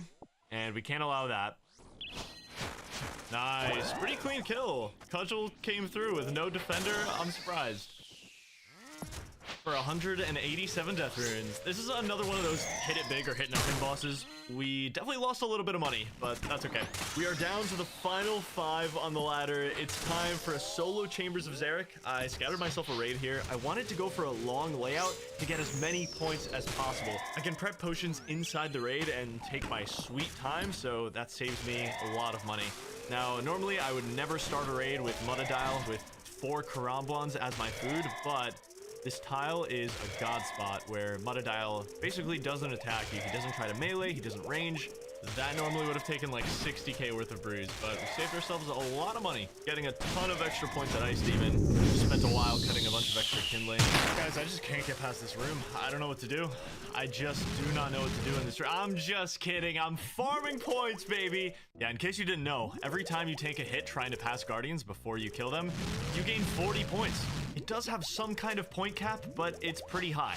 I think when Jagex were designing this room, they intended for one person to be a tank at Guardians while the rest of their team killed Guardians, and they wanted to reward the tank for tanking, but no one ever does Guardians like that, and it's still a mechanic.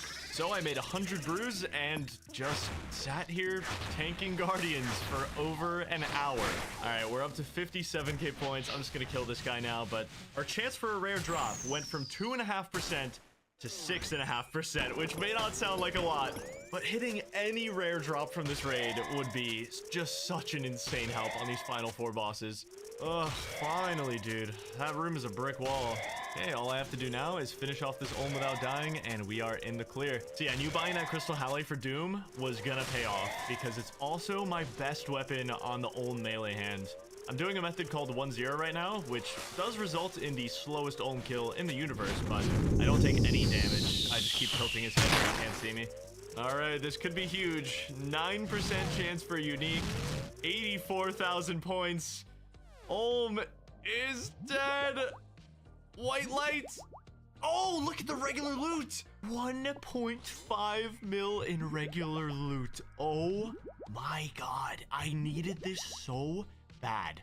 Also, this was really lucky because I could have easily rolled pure essence here and my loot would have been 100k no matter how many points I got in this raid. So this is a great loot roll. Oh my god, that's so good for me right now. Challenge mode with my current setup would be a miserable time, but with the new loot I got, it was just enough to afford a zombie axe, an incredible upgrade for multiple bosses in the raid. The only thing I'm bringing here that I technically don't need is some runes to cast Vengeance, and that's because I think Tecton is going to be insanely slow without it. So I plan to use all my food on Tecton, and if I can just get to the farming room, I can make all the potions I'll need for the entire rest of the raid. All right, Zombie Axe and Vengeance actually made that super reasonable. 4 minutes to kill Tecton. Not that I'm going for speed necessarily. Shaman's cleared. We've been granted access to the farming room. I'm just gonna take my time at this point. I'm gonna make as many supplies as I need. No reason to risk any kind of death. Well, you guys can probably guess what I've been doing for an hour and a half. I did it again. I couldn't help myself. I love Guardians. It's time for challenge mode and I really hope I brought enough stamina. That's actually kind of worrying me a little bit. It is time to end this nearly 3-hour raid by pulling a Twisted Bow. What do you guys think?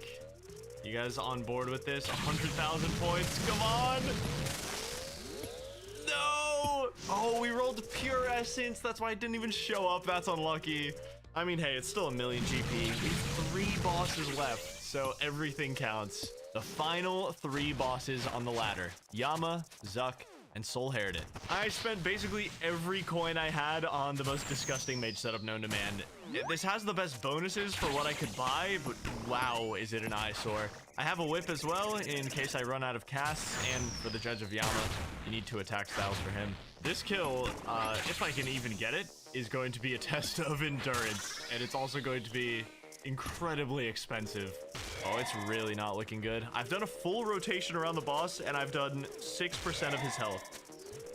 We phased him, yes. Phase 1 done. I forgot my Book of the Dead, so I can't even summon thralls. I kind of screwed this up.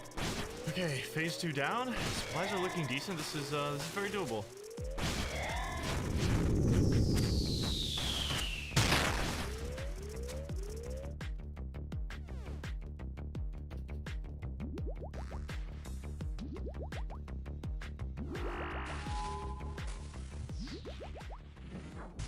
Let's go, dude. Yama down.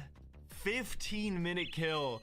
And our loot is 70k. Wow, these used to be way more expensive. I lost so much money on this kill, like an actual ridiculous amount, which is amazing timing because the Inferno is coming up next. So I'm gonna have to spend every penny. I no longer need the Crystal Halley, so I can revert it and sell the Weapon Seed.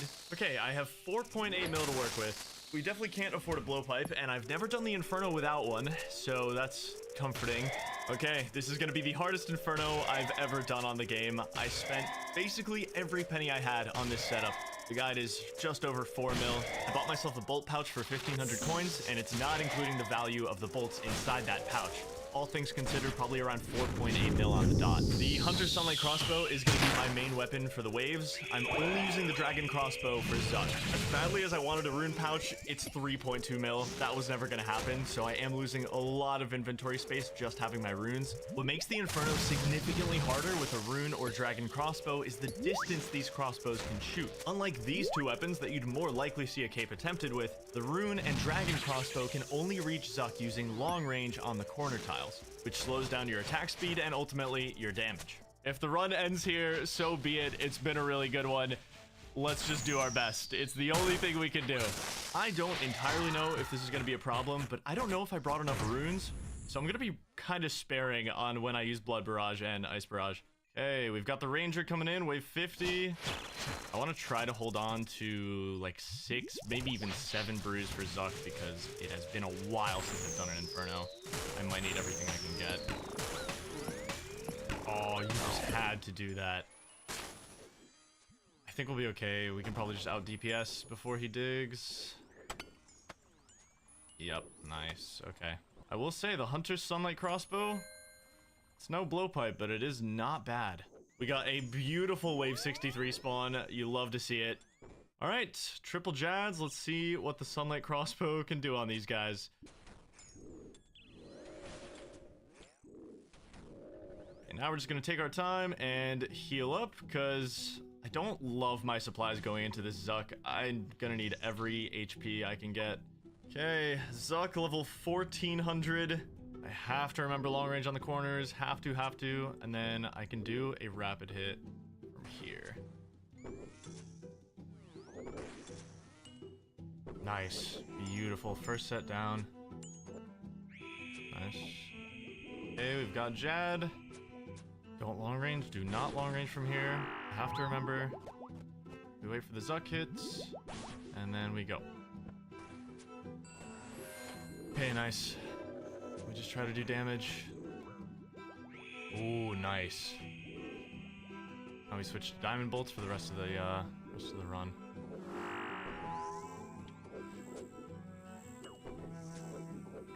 Beautiful. Okay. Oh, that's it.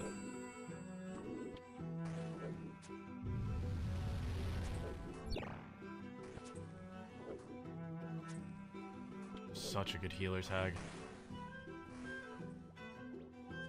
Oh my god, can we be a little humble?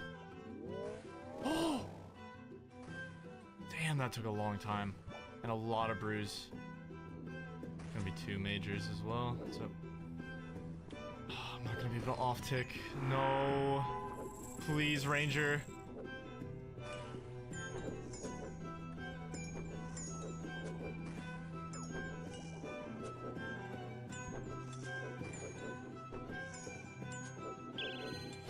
Oh my god! Oh, I'm gonna be f***ing sick. Oh my god, let's go! Yes! Oh my god! That was insane. That was actually insane. That is the most clutch Inferno I will ever do in my entire life. I can't believe what just happened. I can't believe it. 1 boss left. I can't believe we got through that. We definitely lost a lot of money doing the Inferno. I don't know how much. I'll probably put it on screen in editing. The nice part is we have the Infernal Cape for the Coliseum, and there's a good reason I was very scared of Inferno, but not the Coliseum. I've got a little bit of practice with low-budget Coliseum. Compared to that, this is about to be a walk in the park. I can even afford a Kraken Tentacle. I'm gonna have a really solid weapon for this. I'm not gonna be too cocky. I definitely won't let myself die, but it's just gonna be fun to play around in the Coliseum for the first time in a few months. I feel like for both Inferno and Coliseum, you do need really good muscle memory built up to just pick it back up after a long time of not doing it. I did not have a lot of faith in myself to get past the Inferno with the budget I had. I really was going for a blowpipe before getting in there. So having done that, I'm super proud of how this challenge has gone. And now I just get to relax with a Coliseum run. Uh-oh. Look who's coming. This should be a free wave 11. Okay, and my cat is meowing a lot. If it's even picking up on the microphone. If it picks up, I'll leave it in. Alright, wave 11 cleared. It's time to finish this thing off. Soul Heritage, level 1563. The final boss on the ladder. Go, Dragon Dagger! Oh! Oh my god! Oh, well, it was working. Whatever. It's not a nightmare run. We can step in some sand. There we go. Soul Heritage completed on the PvM boss ladder challenge. 1563, the final boss. This is the final loot from the Coliseum. Infernal Cape, Quiver, 56 total bosses complete, only using the boss loot to upgrade gear. This was a very fun challenge. I had such a good time doing it. I'm gonna remember that Infernal Cape for the rest of my life. If you want to see more stuff like this and more stuff that's completely different than this, subscribe, leave a like, and I will see you guys in whatever I end up doing next.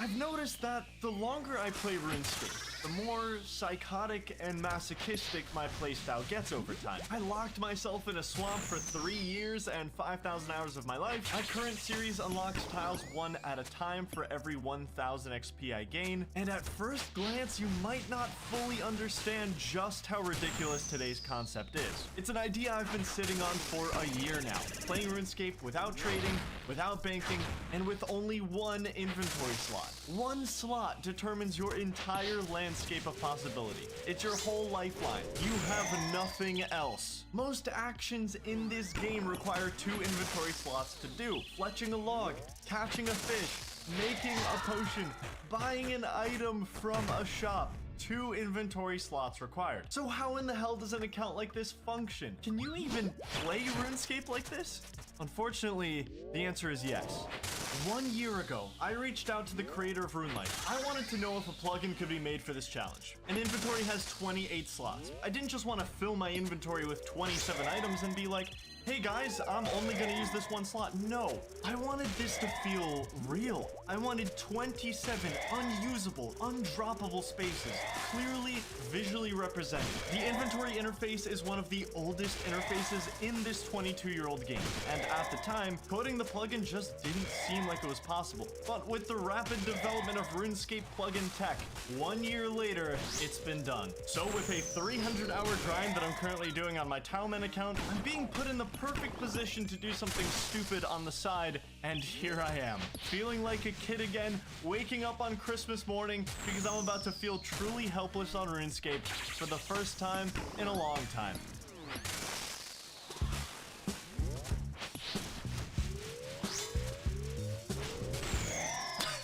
This is the best worst name for a character ever. I know exactly what Richard Tape should look like. If the coach had just put me in fourth quarter, god damn, we would have won state. This plugin is so good, man. I can't interact with any of these spaces. I am 1000% stuck, and there's no chance of me using a second inventory slot for anything. Such an incredible plugin. Oh, Tileman in the wild, huh? Richard Tape is watching you. Richard Tape is embarking on a journey where the odds are completely stacked against him, so fittingly, this entire journey has just one very relevant sponsor. Longtime author and RuneScape player Michael R. Miller and his incredible book series Songs of Chaos. If you liked Aragon as a kid, I really think Songs of Chaos is a perfect match for you. Michael R. Miller has built this world that gives me the same sense of nostalgia that playing RuneScape does, and that's a really special feeling. The series follows Holt Cook, and he's just a young guy born into mediocrity. He's not destined for greatness. In fact, the only thing he's destined for is a life of servitude, just like all of his ancestors, but he defies everyone and everything to save the life of a blind dragon, and together they're gonna have to do their best Daredevil impression while fighting off horrifying threats and learning terrifying secrets about the dark and twisted world they live in. The entire series is available on Audible, narrated by the very talented Peter Kenny, who also narrated the Witcher series. You can get the first book for 1 Audible credit. That's 18 hours of listening, and that's such great value. If you have an Audible credit lying around, you know where to use it. Click the link in the description, go grab it on Audible. I know you're gonna get invested. You're gonna love it, so why not just give it a listen at this point? You'd be doing me a massive favor because it's so nice of Michael R. Miller to sponsor the entire Richard Tape saga, so please go give it a look. And now back to 1 inventory slot. Okay, first order of business. What happens when I try to claim my free runes here? Ooh, so where do the air runes go? I thought they'd be on the floor, but I literally just don't receive them. What happens if I drop the mine runes and try to claim? Nothing. I literally just don't get any air runes. That's so interesting. Mine runes buy for 1 coin. But oh my god, I can't sell them. I forgot. I don't have a second inventory slot to receive the coins. I can't even sell the runes for anything. If that's not the epitome of this account and its future, I don't know what is. This is gonna be rough. I mean, I can't even like truly train magic in any way unless I got an air staff. If I got an air staff, I could in theory cast air spells only. I know what you're thinking, okay? What can we even accomplish with this? The goal I decided to set has a lot of obstacles. Richard Tape's adventure will only end when he achieves a fire tape. Yes, I see many problems with this goal. There's one glaring problem. Obviously, I have 1 inventory slot. There's no room for food or prayer potions. Execution has to be completely flawless. I'll be able to take 1 thing in with me to get me through 63 waves of the fight caves. But there's problems way beyond that. I mean, I don't know how I'm gonna train range yet. I do have some parts of this plan, which is why in the first episode of this terrifying adventure, we're gonna kill a boss. A particular boss. It's time to get ready. I want to set this account up for success, so the first thing I'm gonna do is head over to Edgeville. We're gonna take the lever, teleport ourselves over to Artie, and then we can start setting ourselves up for an amazing beginning. If someone actually kills me in the first 3 seconds that I'm in the wilderness on this account, congratulations, that's all I can really say. We seem to be safe. Richard lives another day. The most impactful thing you can do at the beginning of an account, just get 30 agility. It'll make your energy recharge 62% faster. 30 agility, that's it. I need to take care of the essentials first. I'm gonna knock out these agility levels so that I have a good baseline for everything else that I plan to do. level 10 agility. Back to Lumbridge we go. Time to run the Drained Rooftop course until 20 agility. I'll see you in about half an hour, I think. Boom, 20 agility down. I didn't pick up any marks of grace for kind of obvious reasons. There's no way I'm gonna save up enough for a piece. I'm curious, what happens if I try to claim the bow? And then, can I still get the arrows from this? Oh, see, she gives me the arrows. Magic Tutor doesn't give you a second chance to get the other item. Okay, so I can kind of start my range training this way. It's not gonna be great, but I can at least get some XP in by claiming the training bow and arrows every 30 minutes. I just don't see a way of doing a fire cape on this account that isn't with a range build. Like, how else will I possibly get a fire cape other than figuring out the range problem? I unfortunately could not get 10 GP from the goblin, so I'm just gonna have to run all the way around if I want to get into Al-Kharid. The final tightrope in my training. 30 agility completed, took about 2 hours, but now I have an amazing baseline. 62% faster energy recharge rate. I can do anything now. I'm gonna head back over to Lumbridge because I need to get a little stronger for what I'm doing next. Let's quickly claim a training sword and shield from this guy. I don't want to focus on melee too much on this account, but at the same time, it's gonna be my most reliable thing because it doesn't require ammo or runes to work, so I can actually just kill things with melee, so I'm gonna get these stats up a bit higher. The focus right now is on survivability. It's gonna help me a lot with what I'm doing next. It would actually be so cool to get a beginner clue scroll from these goblins and try to complete it. The odds are not great. Also, I'll be burying pretty much every bone I can get. For clue scrolls in general on this account, I will only be able to do steps that have me search something or talk to someone. Anything that requires digging, I won't be able to do because I won't be able to hold the clue scroll and the spade in my inventory. Massive development on the account. 10 strength. There we go, 5 attack and 5 defense. Well, I'm gonna have to drop these 10 coins that I worked very hard for because we're gonna do a little quest. Probably one of very, very few quests that I can actually complete on this account. I'm serious, there's like no quests that I can complete on this account. 99% of them require 2+ inventory slots, but the Restless Ghost, baby, this quest doesn't. This is like one of 9 that I can complete, so it'll give me a great boost to my prayer, which I'm really desperately gonna need. Ghost Beak Amulet achieved. Under absolutely no circumstance am I fighting you. I am running away. It may not seem like much, but prayer training with 1 inventory slot, really not great. So you know what? I'll happily take my 9 prayer, almost 10, because prayer training is what we're doing next, and it's gonna be bizarre with 1 inventory slot. This is why I wanted some survivability. Throughout every scenario I will put this account through, my health is all the health I have. I'm not gonna have anything to heal with like 99% of the time, which is also why I'm heavily prioritizing the prayer grind because I need access to overhead prayers as soon as physically possible. If I want to kill a boss by the end of this episode, this is the most important thing I have to do. We have arrived at the boneyard. Yo, we have an iron scimitar here. I completely forgot about this. Massive upgrade for me. Hello? Freaking you, I'd be getting massive upgrades coming to the boneyard. This is the one pair of big bones that I'm gonna be after. This place is a little scary with no food, also 10 prayer. But yeah, I think I just have to do this extremely slowly. I have to hop worlds and just bury 1 bone at a time. If I do this grind entirely by hopping worlds and burying bones, I'm gonna have to bury 3,000 big bones in order to get 43 prayer. Oh no. See, this is what makes this grind way longer than it should be as well, is every single time I get hit, I'm just gonna have to chill back here and wait for my health to regen. So this is probably like a 13 or 14 hour grind. It's nothing to scoff at for something really early on the account. Oh my god, is that a 6th Mindorin spawn there? That's so good. Wait, what? I have a feeling that's gonna be really important. That's actually such a good discovery. Sitting here waiting for my health to regenerate has given me a lot of time to think, and I might have an idea on how to speed this up because I would love to do this way faster than 15 hours, trust me. These rats have a 1 in 15 chance to drop a looting bag, and I have a theory.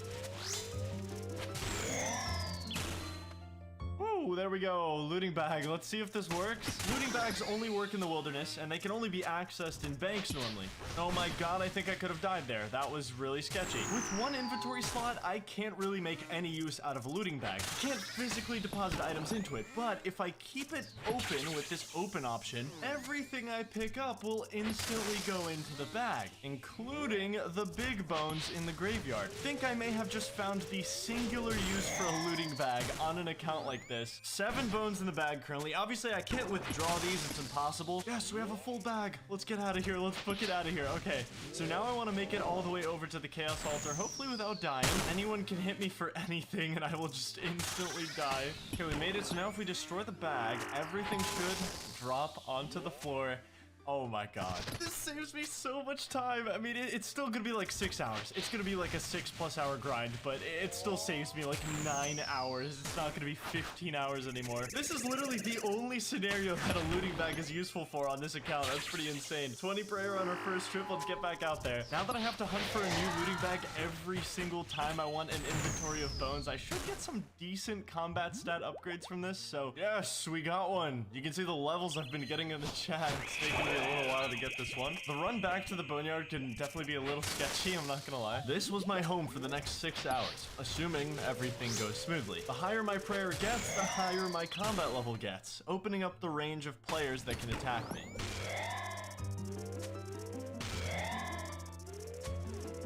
Stumbled across a fight. Yes, my friends, 37 prayer, my first overhead unlocked. Protect from magic. I don't know if it's gonna be useful in keeping me alive in the wilderness, but I will never be able to outlast or survive any kind of attack. So, which kind of sucks because the boss that we're gonna be killing is also in the wilderness. Oh shit. No! No way, dude. 1 arrow, that's it? Instantly just get clapped and teleported. That's gonna be about a 20-minute setback. I hope he enjoys the big bones, because that's all he's getting. Oh, I lost my training shield. I didn't get a new training shield. Iron Scimitar acquired, baby. The final stretch. 1 more prayer to unlock. I was gonna say this is a big one, but every single overhead is extremely important, so it's a big one, though. It's a big one to unlock, okay? Let me say it. Still got a few hours to go to unlock Protect from Melee. What? What is happening? Who are you? You're level 25? Are you kidding? I was already on my way out. Where did he come from? I am already 6 hours deep into this, and I still have like 2 trips to go. So it's actually going to be closer to like 7 hours to finish off 43 prayer. I actually can't wait to be done with this. I was so close on my last trip that I decided to just bury some bones to finish this up. I'm so excited. 43 prayer. I can do anything. This time, I can really do anything now. All 3 overhead prayers unlocked on an account that has 1 inventory slot, so this means like 7 times more than it would. Okay, 27 times more than it would on any other account. It's finally time to start putting this plan in action, baby. Let's do it. I mean, that's one way to get to Lumbridge, I guess. It's time to enact Operation How Do I Train Magic? I desperately need to train magic. It's the only way. I have a confession to make. I kept something from it. There is a way to buy something from a shop with 1 inventory slot. As long as you have the exact amount of gold something is priced at, the item will actually replace your stack of gold. This gets a little complex because if you happen to go over the amount you need, even by 1 coin, you have to drop your entire cash stack and start over. You need the exact amount of GP, no more, no less, which brings me to the plan. An air staff costs 1,500 coins on the dot in Zaf's staff shop in Vera. Air spells are the only combat spells in the entire game that require just 2 runes to cast. So if I have an air staff giving me infinite air runes, all I need is to fill my 1 inventory slot with mind runes, and I can cast. I am become airbender. All I need now is 1,500 coins on the dot to begin my magic journey. You might be thinking, well, just go to the Stronghold of Security. That'll give you 2,000 coins. No, you silly person. Then I'll be stuck with 2,000 coins in my inventory for eternity. If I go over 1,500, it's game over, okay? First step, I'm gonna get 5 thieving so I can go steal a cake. I can't really hold food in my inventory, but for what I want to do, I need at least 1 piece of food, I feel like. Boom, 5 thieving. Okay, let's make our way back over to Edgeville. I don't need all of that. Look at all the coins on the ground. Would not be surprised if there's someone waiting. Okay, we're good, we're good. Okay, actually, I just realized I made a mistake. I need a sharp weapon that I can hold in my hand so I can cut a web. I can't use a knife. I'm gonna have to buy this axe for 72 coins. That is not great. Okay, I have to find a way to get 72 coins exactly. Okay, I have a genius plan. How much does this cake sell for to the shop? 20 coins? New moneymaker discovered? What? Okay, so 3 cakes will get me to 60 coins. Then I have to find a way to get 12 on the dot, and I know how to do it. Yes, this is brilliant. I have to juggle the GP on the ground, so we'll We'll keep the 20 coins over there. As long as no one comes in and grifts my coins. Another successful cake sale. One final cake, and we're up to 60 GP now. Yes, I knew there was a man up here. We dropped the coins, and I just have to land 4 successful pickpockets. I didn't fail a single time. Let's go. There we go. 72 coins on the dot. We love it. Mission accomplished. Now I can get the iron axe. Then we go steal another cake, and we can head back into the wilderness because I have a plan. I have 1 cake. That's my lifeline in the wilderness right now. Also, that's what the iron axe was for. We got to slash the web. Now I just need to traverse my way over to the lava maze.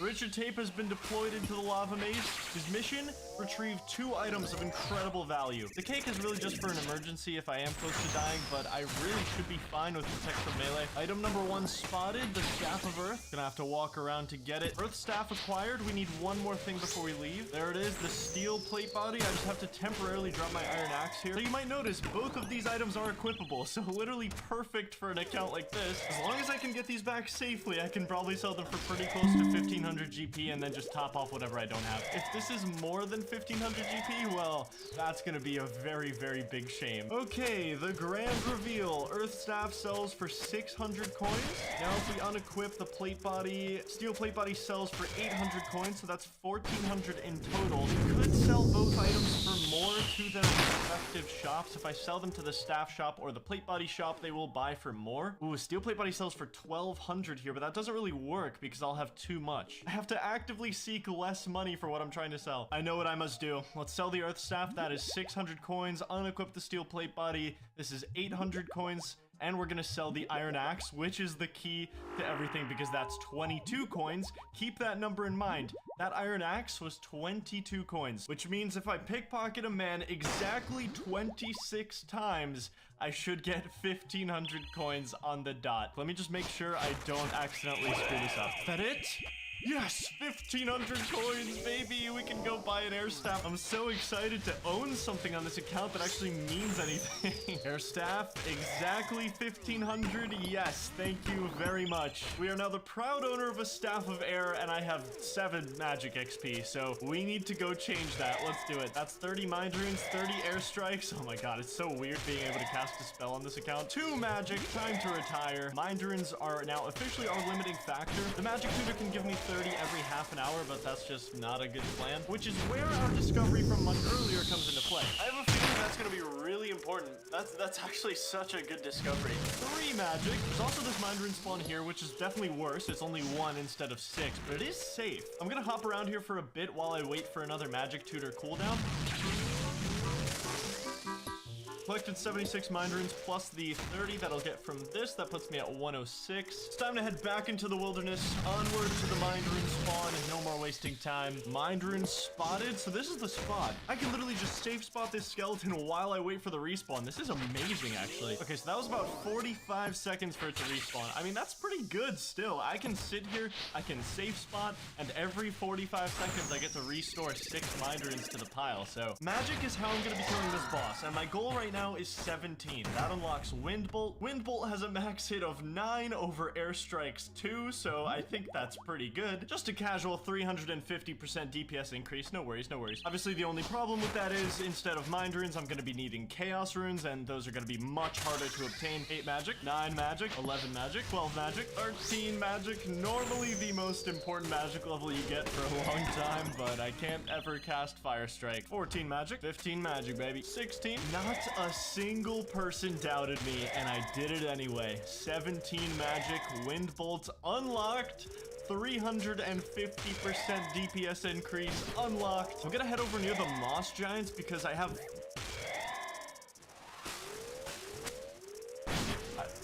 What am I supposed to say to that? Okay, we got the air staff back. That's really all that I cared about. I was a little worried. This is where I wanted to go before I was brutally murdered by a skeletal dog. Look at these spawn points for Chaos Runes. I think there's 6 spawns in total here, and I can just run in between them and just start gathering a bunch of Chaos Runes. Now, you might be wondering, why am am I collecting chaos runes? And that's the question of the video. You may have heard of him, you may love him, you may hate him, the crazy archaeologist. Why do we want to kill him? Well, that's a great question. I have two answers for you. Believe it or not, the Amulet of Power is the best amulet I can get in the game. I'm serious, I've thought about it. Every other amulet requires more than one inventory slot to obtain, making the power amulet the best amulet I will ever get on Richard Tate. And the crazy archaeologist drops it at a 1 in 18 rate. Having that amulet of power for the fire cape would be incredible. I'm not gonna lie, it's a long shot. It's a 1 in 18 and the kills are going to be insanely rough. I have 17 hit points and 17 magic and no other gear besides a staff. But no one ever said this was gonna go smoothly. The other answer is I can get a fedora. It would be really cool to get that. So I'm gonna collect 120 chaos runes. That's the goal right now, and that should be enough to get a kill if I do everything perfectly. I'm not sure, honestly, but we're gonna go for 120 runes and we're gonna give it a crack and just see what happens. Okay, do we think 115 chaos runes is enough to kill the crazy archaeologist? I also have no food or prayer pots for these kills, so I have to make sure I'm prayer flicking and that I don't take any damage at all. And we're gonna have to hope that Wind Bolt is enough to kill a level 204 boss. There he is. That man holds our entire fate in his hands. Give me the amulet. Oh my god, instantly off the bat. Rain of Blood. Oh my god, what is that? How did he split it like that? Okay, bad first impression, but I do know what I'm doing, I promise. The problem is I can only afford one more mistake because I have no food and 10 HP. I really have to be perfect with these prayer flicks. If I miss even a single one, I am risking death at all times. And then as soon as he does Rain of Knowledge, I need to be ready to move around. That's when I'm going to be losing prayer points. So far, it's really not looking good. I'm really not doing much damage. Oh my god. I've used 30% of my runes and he has 80% health left. I don't think this is happening. Yeah, that seals it for me. Well, we got him to 70% health and I have 36 runes left, so basically not even remotely close. I guess the plus 10 magic bonus is just not cutting it. I was splashing a lot there. After this attempt, I decided to quickly do the math on just how inaccurate I was during the fight. Turns out 17 magic is not good. I have a 29% chance to hit. But interestingly enough, with just 2 more magic levels that I got during the fight, this went up to almost 32%. If I want to get this kill, I'm definitely gonna have to get stronger. I'm gonna head upstairs in the monastery and grab some monk robes. This should help a lot with prayer conservation. Prayer points will drain a lot slower now. Not that that was really the issue, but I'm literally wearing nothing. I might as well get literally anything to help me at all. I'm gonna grab my very first Slayer task because I want to get 15 Slayer. Let's see what we get. 44 wolves is my first task. I mean, that's not bad. I can go do that. I can go to the Stronghold of Security and do that. I'm gonna take a little detour with the Edgeville lever. I think it's about time we got an upgrade. At least I thought I was going for an upgrade. This was the plan. I was gonna go to the Ardoin Monastery to kill imps. They drop wizard hats for magic bonus, and they also drop these beads. If you collect all 4 beads, you can complete the imp catcher quest and receive an amulet of accuracy. Not as good as the amulet of power, but it's pretty decent. So yeah, I ran around and just bashed all these imps for like 30 minutes. 38 imps later, we got our wizard hat plus 12 magic bonus now. That's right, crazy archaeologist is actually sweating as we speak. All that only to realize that you can't give him the beads one by one. You need all 4 at once to complete the quest. This is the worst game I've ever played, I think. So I made my way back over to the chaos rune spawns in the wilderness and I started collecting. I know it's kind of crazy, but I think I'm literally just gonna sit here and collect 1,000 chaos runes. I'm just gonna run between spawn to spawn to spawn,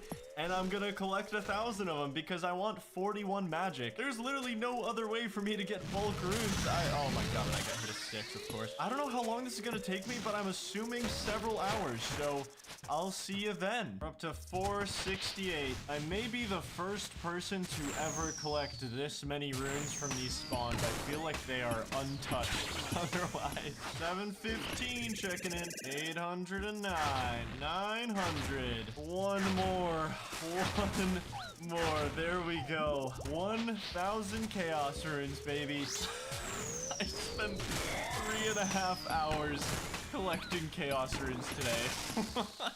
What is wrong with me? Well, I am locked and loaded, baby. Let's go spend these chaos runes. Just finished up the Varrock Museum mini quest because I'm trying to get 15 Slayer, and this is just gonna put me straight to 9. So I figured, well, why not do it? It's like 5 minutes. Just like that, baby. 9 Slayer, 9 Hunter. The Hunter is useless to me. I'll never be able to train that skill, but we've arrived at our very first Slayer task. It's actually gonna be really fast because I'm using a Wind Bolt on level 14 Wolves, and that's our Slayer task done. You can see all the levels in the chat. It's been pretty eventful. 27 spiders is my next task. I actually think I have a good idea for this one. These spiders are super high level, so I should only have to kill like a couple of them to get 15 Slayer. Plus they have really nice drops, so 29 magic, just like that. 15 Slayer, we are out of here. 600 Chaos Runes left over, also 30 magic right now. The whole reason I wanted 15 Slayer was to unlock Banshees. They drop 2 things that could really improve my gear, but to kill them, I need a pair of earmuffs. Earmuffs cost 200 GP, so as usual, we have to find a way to get exactly 200 GP. Here's the play. I'm gonna put my Chaos Runes on this table. Tables increase the despawn timer to 10 minutes, so that's how long I have to make 200 GP. There is a bit of a problem with this. Pickpocketing will not get me to 200 GP exactly, but I honestly have no other options to make money around here. Gonna have to get a bit crafty here. How much can I sell my monk robe for? Okay, let's sell that. Let's see. 16 coins plus the 132 I have on the ground. That gets me to 148. Okay, here's the plan. This is gonna be 201 coins. It's not ideal, I know, but I have a plan. I'm gonna need to go upstairs. I'm gonna need to reset my Chaos Runes one final time here because we are about to book it to Varrock. It's time for a marathon, baby. Let's go. And people said fortune tellers were useless, baby. We start the Demon Slayer quest. She takes 1 coin from us to do the fortune reading, and we now have exactly 200 coins to buy earmuffs. Oh, it's brilliant. It's so beautiful. Okay, super quickly, earmuffs purchased. There we go. I'm gonna have to probably drop my wizard hat because, I mean, I don't know what else I can do with it. I really need the earmuffs or else I just can't kill Banshees. Gosh, the Chaos Runes are still here. We're safe. Okay, let's get on over to Banshees. We have a lot of work to do. The Banshees should be right over here. Yes, very nice. So what are we looking for from the Banshees? Well, 2 possible things. Both are a little rare, one much rarer than the other. The Air Battle Staff and the Mystic Gloves. The gloves are actually what I want the most, but either one of these would be a big upgrade to my current magic gear, and we have 600 Chaos Runes to try to get one or the other. No way. Look at it, dude. No way. I've killed 8. I've killed 8 Twisted Banshees. Oh, this does get a little awkward, though. I'm gonna have to juggle this. I can't even equip it.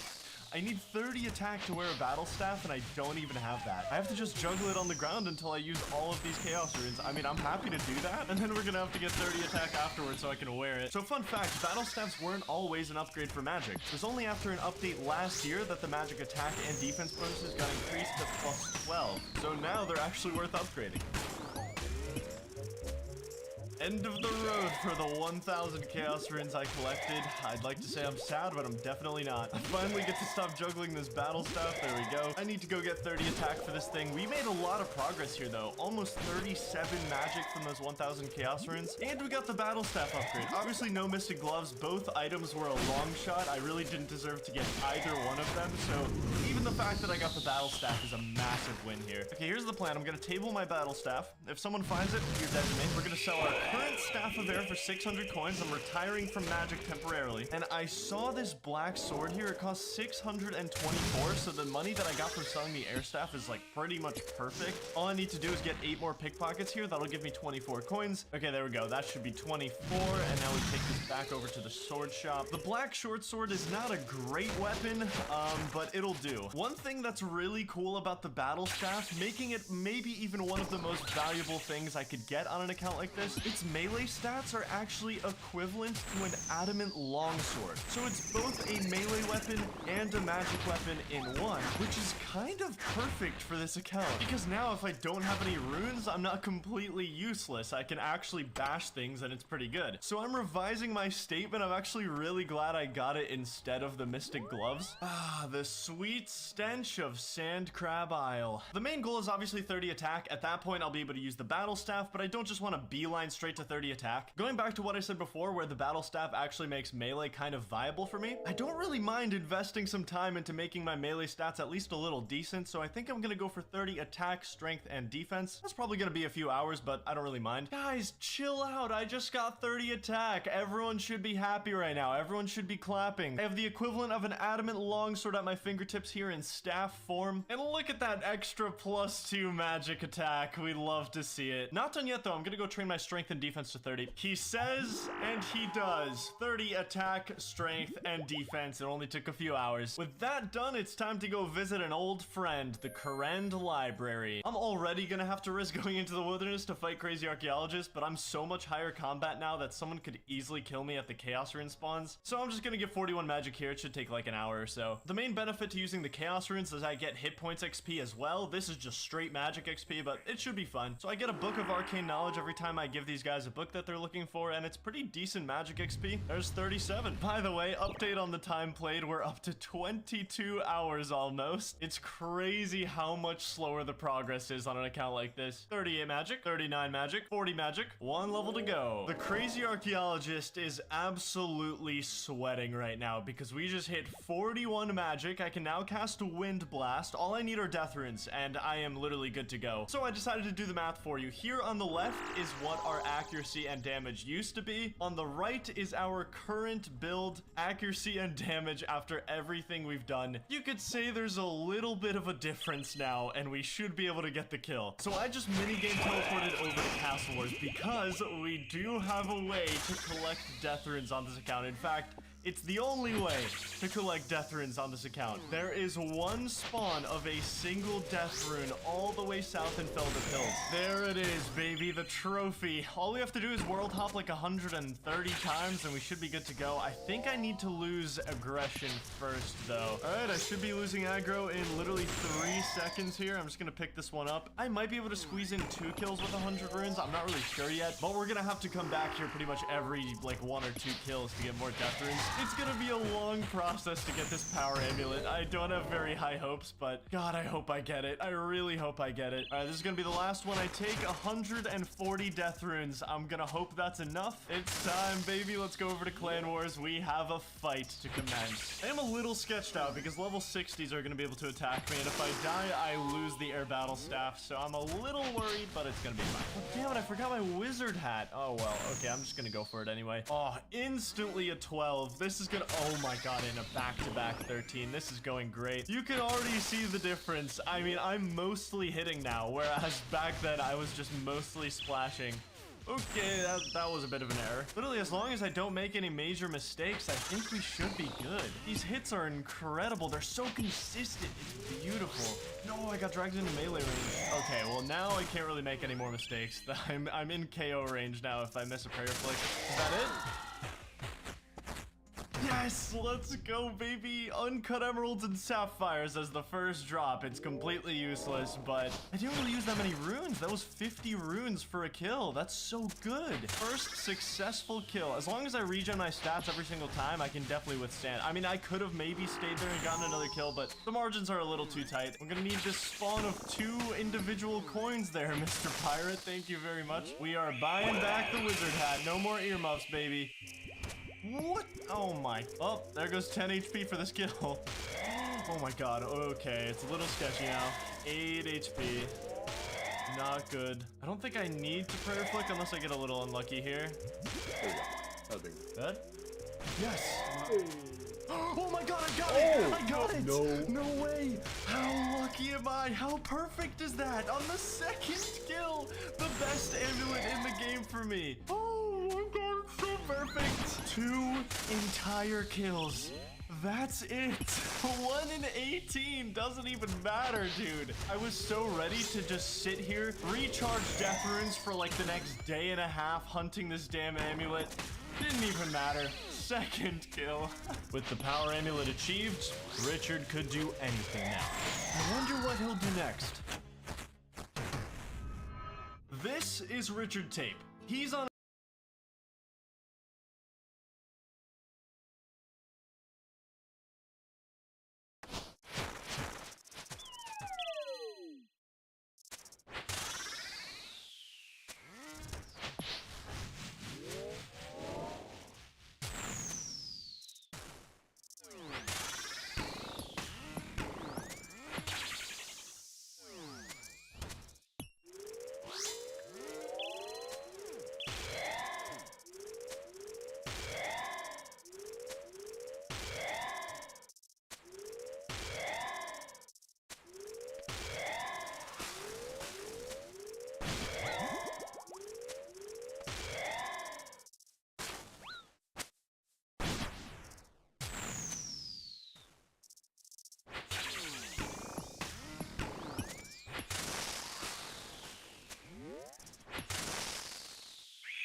Welcome to the hardest challenge in RuneScape, Nightmare Mode. I have 1 HP, and if I take damage at any point, my account gets deleted. And the first 108 did. After completing the Fire Cape, it's finally time for Phase 2, Barrows.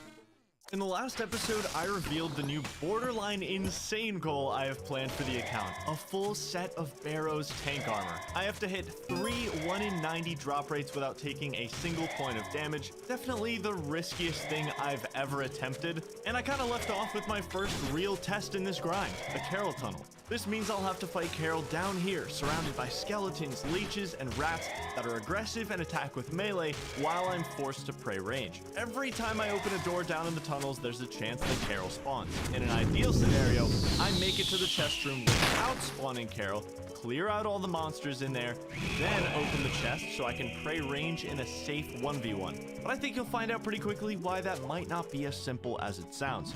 Okay, the first test. I'm a little worried. I mean, it's no Varrock tunnel, but it's still not great. Gonna keep prey melee on, get ready to teleport as well, just in case he spawns in the doors. First door I open. I'm really glad I was ready. This is gonna be so stressful. This is gonna be so stressful. And it's not even the hardest tunnel. Okay, we have to get it together. But first, really quick, I'm currently in what I'd call the best shape of my life, as you can clearly see. But I obviously wasn't always this way. A few years ago, I was actually in a pretty bad slump. I was looking for something to be that first domino to get me back in the game, and that's where today's sponsor AG1 comes in. Because in that slump, I had tons of nutritional and physical gaps that needed to be filled. I learned about AG1 through the Dr. Huberman podcast, and when I saw him talk about it, I said, why not? Let me give it a try, and the rest is history. AG1 is a foundational nutritional supplement with 75 high-quality vitamins, minerals, and whole food sourced ingredients. It's got prebiotics and probiotics for gut health, adaptogens to help you deal with stress, and especially what I love about it is that it's NSF certified for sport, which means it has to meet the strictest quality standards out there. I started noticing benefits within days. It became a part of my morning routine. I started to have the energy to go to the gym again, to put my life in gear, and it started with taking 1 minute a day to pour this powder in a water bottle and drink it. I reached out to AG1 to sponsor my channel just because of how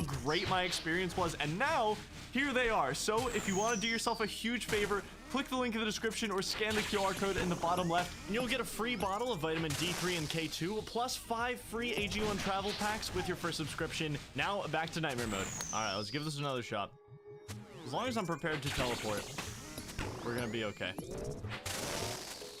See, we got an unfortunate scenario here. I not only have a Carol tunnel, but the door I need to use is all the way on the other side. It's all the way north. I have to go through, what, 14 doors to get to the chest room? God, I'm nerd necking so hard, dude. I was so close to getting to the chest room. 2 doors away, 3 doors away, I guess. Only one of the middle doors is unlocked down in the tunnels, and I happen to roll the one that's furthest away from the ladder. So I have to open 14 doors in order to get to the chest, which means there's a very high chance that Carol spawns before I get there. Carol tunnel attempt number 3. Hey, another really fast teleport, immediate spawn. Well, there goes the last Chronicle charge I had, so I don't even have money to refill the book right now. I have to go sell something or make money somehow because I can't be going there without an emergency teleport, obviously. The only thing I have left in my bank to liquidate are these rune arrows, and they're gonna have to do. Okay, 54k GP, we're chilling with that. And one more teleport card, 100 Chronicle charges reloaded. If we use 5 per chest, that's 20 Barrows runs if we make it that far.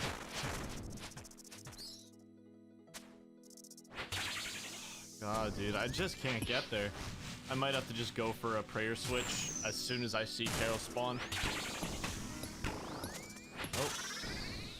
Whew, I'm tensing up so much every time. Oh my god, I can't believe I went for it. I went for the prayer switch. It felt a little impulsive. Now I just need to watch out for actually finishing the kill, because I can get attacked literally as soon as Carol dies. I can get attacked by a rat. So beautiful. Oh, that worked out so well. Oh, it worked out so beautifully. There we go. It's scary to think that I'm gonna have to do that so many more times. This time around, I have to instantly teleport. I can't look at the loot. I just have to teleport as soon as I see the interface. We can't risk the rubble. It's just not worth it. We can always look at our loot once we teleport out. No item on the second chest, but we got it completed, and the amount of runes I got here is actually really, really nice. I won't be fully satisfied unless I complete phase 2, but at least let me see a Barrows item before I die. One of the things I want to do on this account is get as many combat achievements done as possible. So to get me closer to that goal today, I'm going to do the Can't Touch Me combat achievement, which should be pretty simple. Just can't let any of the melee brothers touch me. I'm going to use the exact same kiting method that I use on Varrock on all of the melee brothers, and I'm going to keep prey melee on the entire time, so this is going to be completely safe, even if I somehow were to screw it up. But as long as they don't touch me, I'll get the achievement. And dead. Dead. And done. Okay, it's either Aram or Varrock as my tunnel. Yes! Okay, I will take an Aram tunnel. It's a medium risk, but it's not Varrock. We get away with it once again.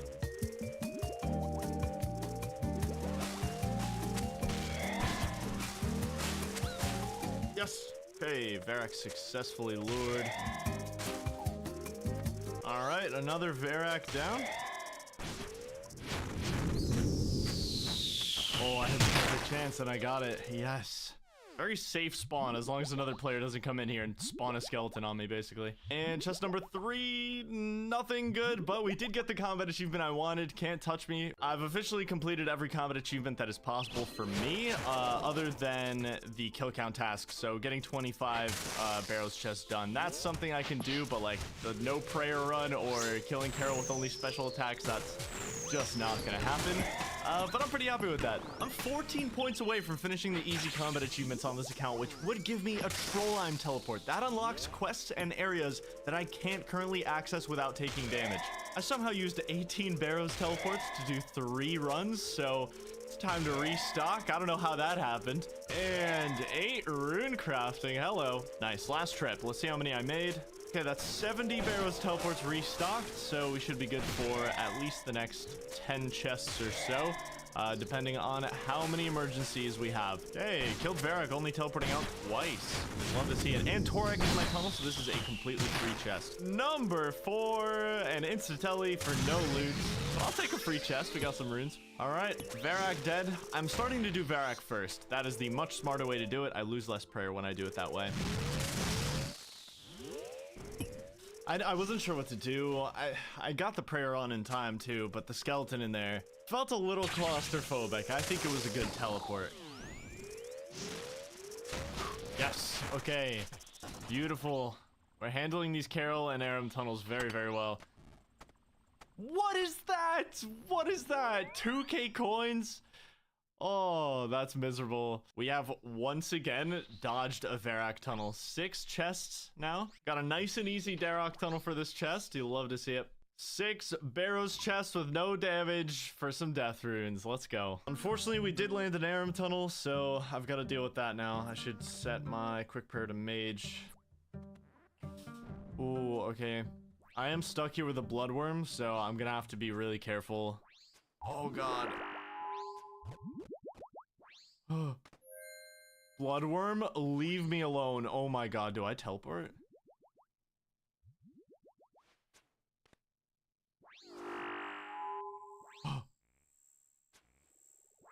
Oh my god, that was actually very stressful.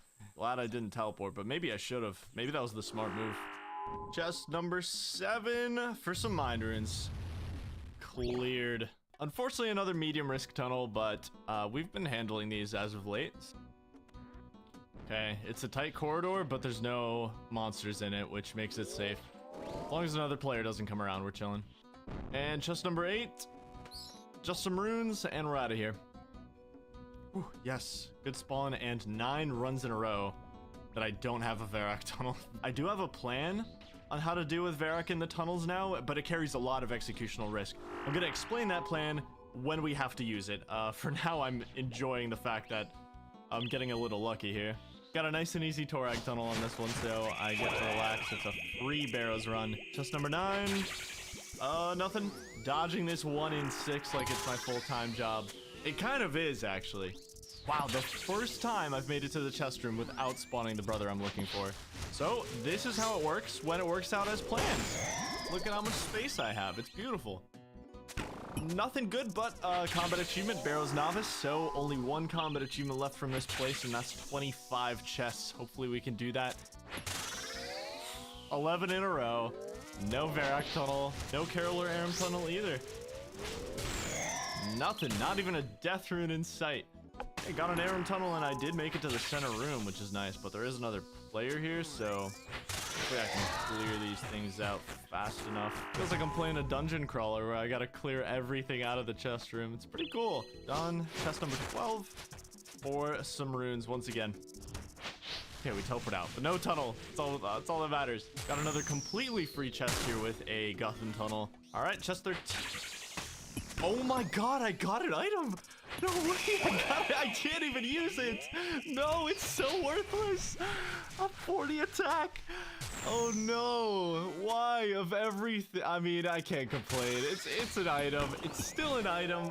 I can maybe alloc it for a bunch of money, but I'm probably just gonna keep it in the collection. I mean, 70 attack is really tough to get on this account. I did end up getting an item before taking damage, so that's a win. And I guess let's head on back.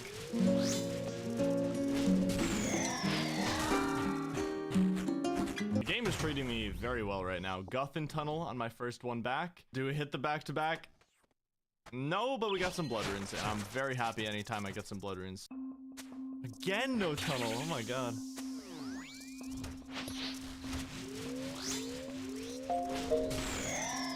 All right, chest number 15 for some runes. We're out of there. 16 in a row. No Varrock Tunnel. All right, chest number 16. What the? Elite clue. My first step on this is to kill a crocodile. That I can do. Oh, no one-step casket. And we're done.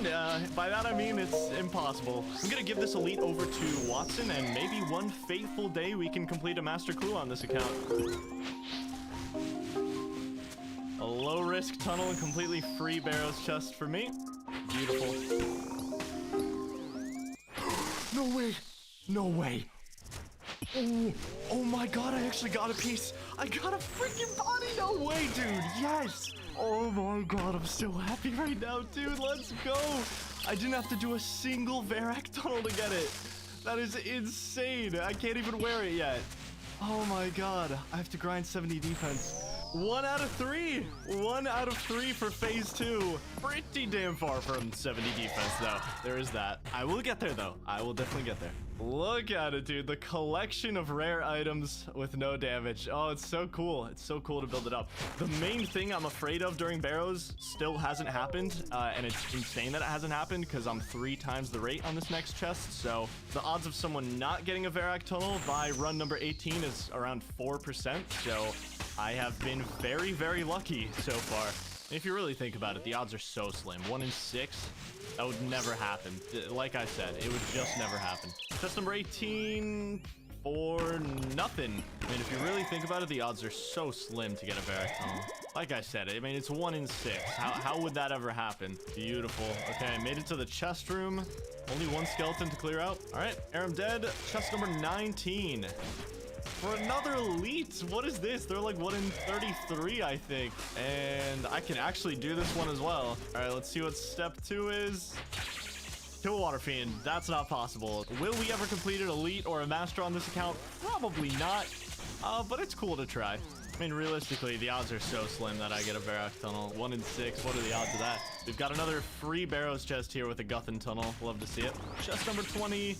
A little bit of blood rune. All right, we'll take it. You guys know the drill at this point. I mean, it's just so unlikely. I'll never get a Varrock Tunnel. Another day, another elite clue that I can't do. This is gonna be, I believe, my 3rd low-risk tunnel in a row. Just number 22. Wow, a lot of death runes there. That was 300. Well, what can I say, guys? There's a 1.5% chance of getting 0 Varrock Tunnels by this point. That's 23. Okay, we do have a medium risk tunnel here. It is Carol. Okay, nice. Made it to the chest room. All right.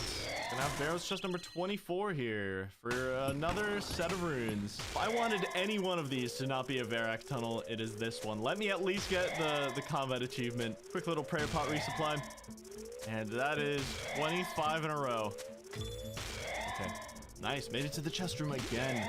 All right, chest number 25 for the Barrows Champion Combat Achievement. A lot of people didn't think it would happen, including myself. I actually genuinely did not think I'd make it this far. 25 chests, somehow dodged all the Varrock tunnels to get here.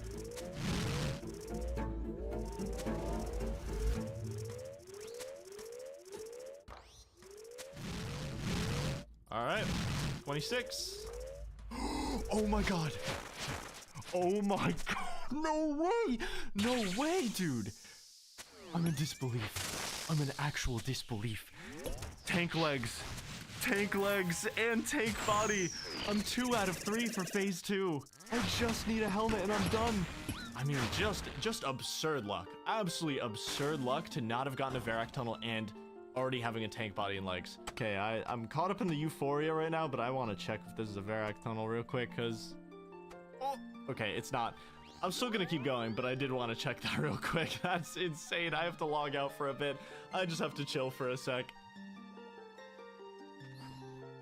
Nice. Okay, there's no monsters in here too. I stepped away from my computer. I came back after a little break, and I feel tense again. I felt like maybe I was getting too comfortable. Okay, can we get an insane back-to-back tank helmet to finish phase 2? No, but we get an elite clue that I definitely cannot do. Even though I'm only missing 1 item, I have been in this spot before on many accounts where I only need 1 last thing from Barrows. It could still take me like another 100, 200 chests to finish this and get a tank helmet. I'm not underestimating that.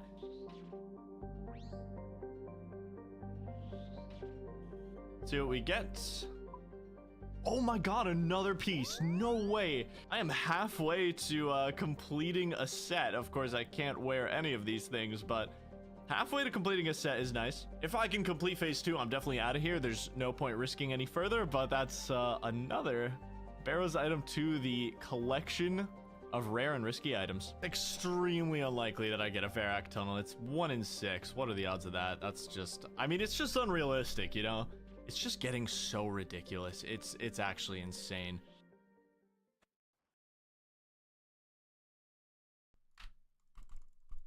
Oh.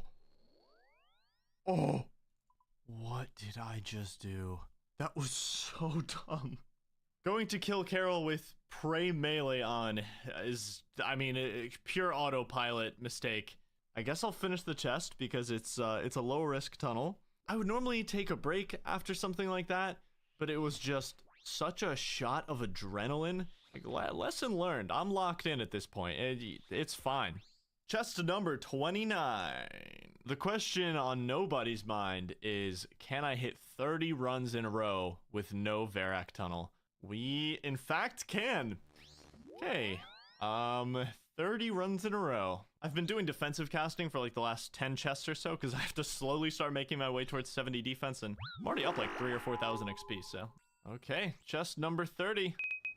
Runes, but 30 Barrows chests completed is very nice to see. I mean, this has to end at some point, right? The Varrock will eventually be my tunnel, right? Like that's going to happen at some point. There's a 0.3% chance in not getting a Varrock tunnel in 31 tries. I mean, it's just, it gets more ridiculous by the second. All right, chest 31 for runes. Still no Varrock tunnel, by the way. 32. All right, chest 32. Oh, we got something in Aram's hood. No way. That is a completely useless item, but it is still an item. I'm on 5 Barrows items, dude. A 0.2% chance to not have gotten a Varrock a tunnel in this amount of kills, and also 5 Barrows items in the meantime. Just, this is insanity. It just makes this account that much more special. No, it finally happened. No. Oh, it's a Varrock tunnel after 32 straight runs of avoiding it.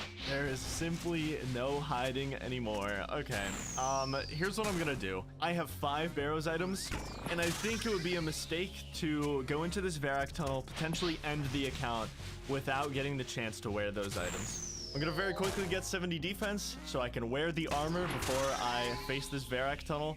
But after that, we're gonna dive in.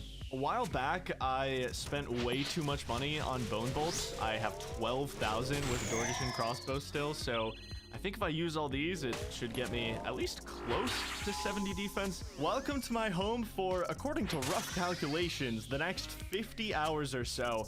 That's assuming if I'm fully paying attention the entire time and always attacking an ogre. It's about 10,000 XP per hour on long range, but it's my only option. I mean, my melee stats are so bad that I can't possibly train my defense any other way.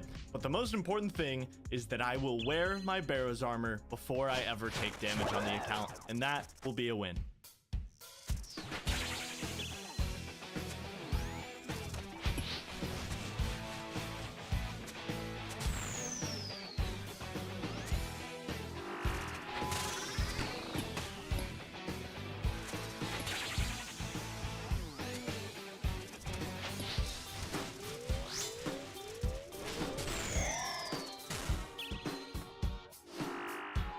'70 defense. Took 50 hours and 10,000 bone bolts. This account has survived for over 500 hours now, and I just want us to bask in the glory of what all those hours have come to. Okay, it looks a little off because of the Aram's hood, but once we get a tank helm, it's gonna be beautiful. If we get a tank helm, this account will have a serious tank setup, and I can potentially go for some interesting combat achievements and maybe some other goals. 10,451 ogres, by the way. I do have a Varak tunnel waiting for me. I probably have many more after that waiting for me just to get this helmet, but we are so close, and yet so far from finishing phase 2. I will see you next time on Nightmare Mode. Potentially the last one, although you can say that for all of them.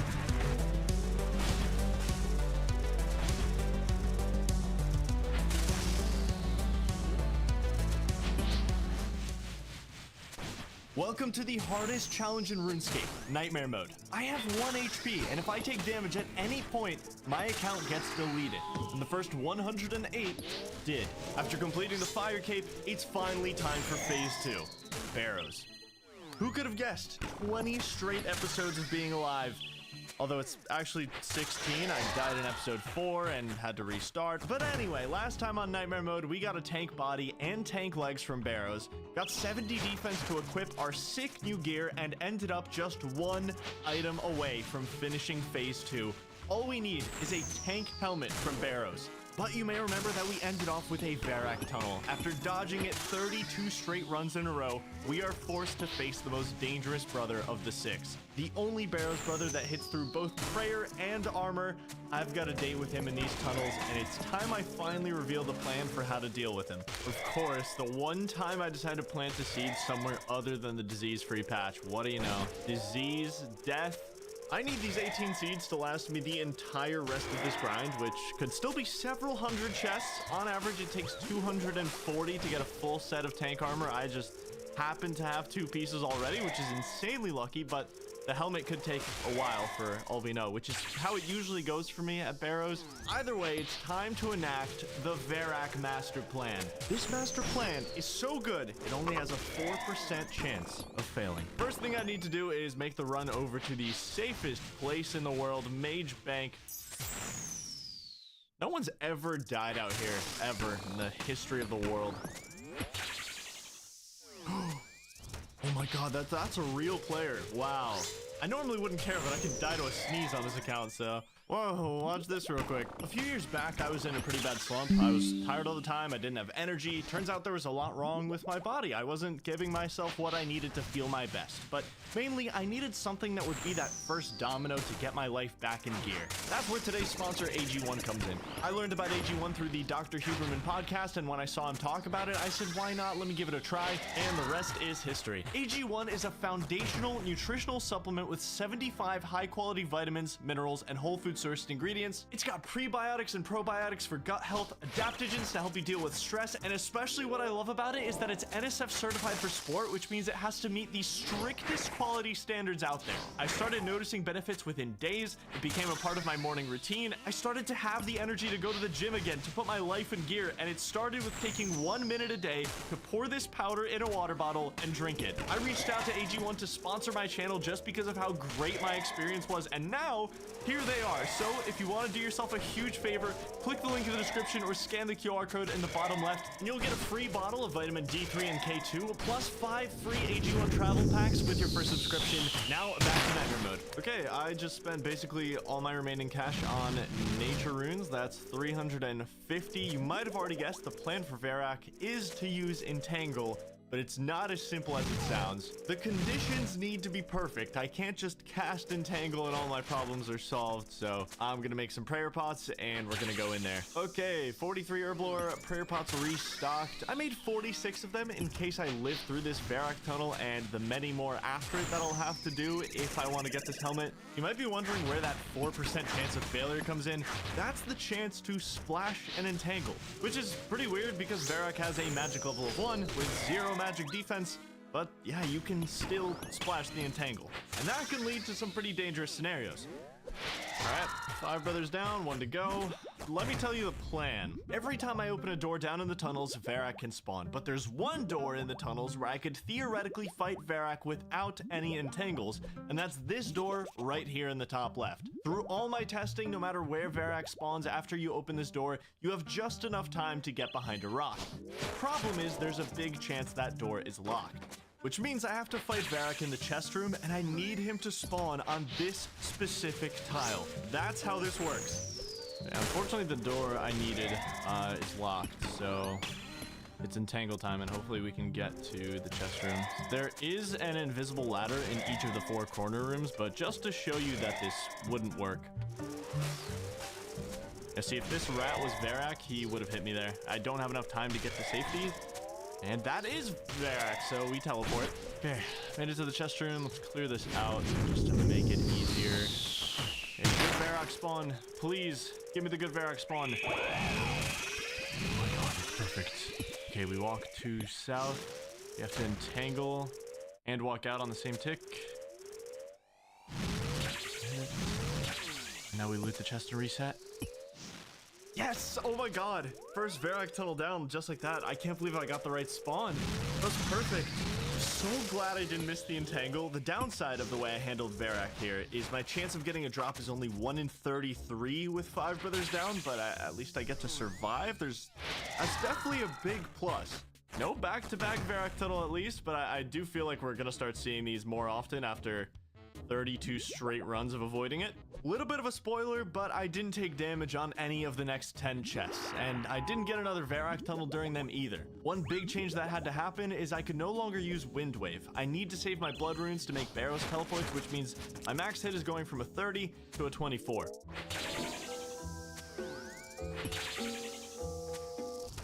Oh, it happened again. Took 10 chests though, so I did get lucky again. 32 for the first one, 10 for the second one. Not too bad, honestly. Watching you play this account in real time is so much more stressful. No, almost made it to the chest. What, are you stressed out about watching this? It's watching him play this account in real time is like really this is stressful. So relaxing. I love watching my friends risk hundreds of hours. Nope. Nope. Yes, made it to the chest room. Thankfully, this was a good door spawn, so it wasn't too bad. That is a very bad Varrock spawn. Gonna have to go back and try again. Okay, so I did make a very important realization earlier, and that's the chest is still open. So once I open it for the first time, I should be able to quickly loot it again without worrying about a spawn. Take my reduced loot chance and reset the tunnels, which is good. I mean, it definitely is. I think it's still useful to have Entangle. I'm sure I'll continue using it, but for now, this seems like a safe but costly method of resetting the tunnel when I don't get a good Varrock spawn in the chest room. All right, chest 45 for nothing. Okay, chest 46. We'll take the blood runes. All right, chest 47 for nothing, which means we're officially dry barrows for the first time, I believe. Oh, Varrock Tunnel number 3 coming in. Oh, what? Oh my god, I'm on the Arceus spellbook. How did I do that? I was making more teleports. I must have forgotten to switch back. Wait, I just realized it's so lucky that I had a Varrock Tunnel here. I tried to do Varrock first, but I couldn't because it was my tunnel. I would have ran up and staff bashed Varrock and almost definitely taken a hit. That's the one time getting a Varrock Tunnel just saved the account. It's not going to be something obvious that takes me out. It's going to be some kind of little mistake, like forgetting to change back my spellbook, you know? All right, that's my last teleport. I think I've used like 8 or 9 on this tunnel alone already, which is kind of crazy. I gotta go get some more. Hey, the chest stays open and we clear another Varrock Tunnel, thankfully. Took a lot of teleports and that wasn't even the furthest unlockable door, but got it done and we didn't die, so that's all that matters. Oh no. So awkward.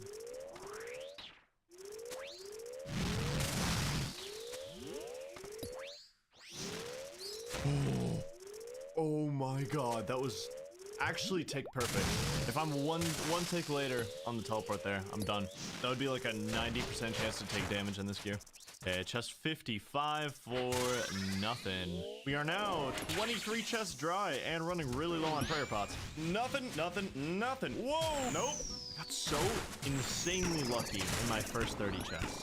I really did. And the luck seems to have just evened out. I'm 33 chests dry right now. There's another Varrock Tunnel. On chest number 66, I had to deal with the hardest tunnel combo possible. A Varrock Tunnel with the furthest possible unlocked door. And I think you can probably guess how that went.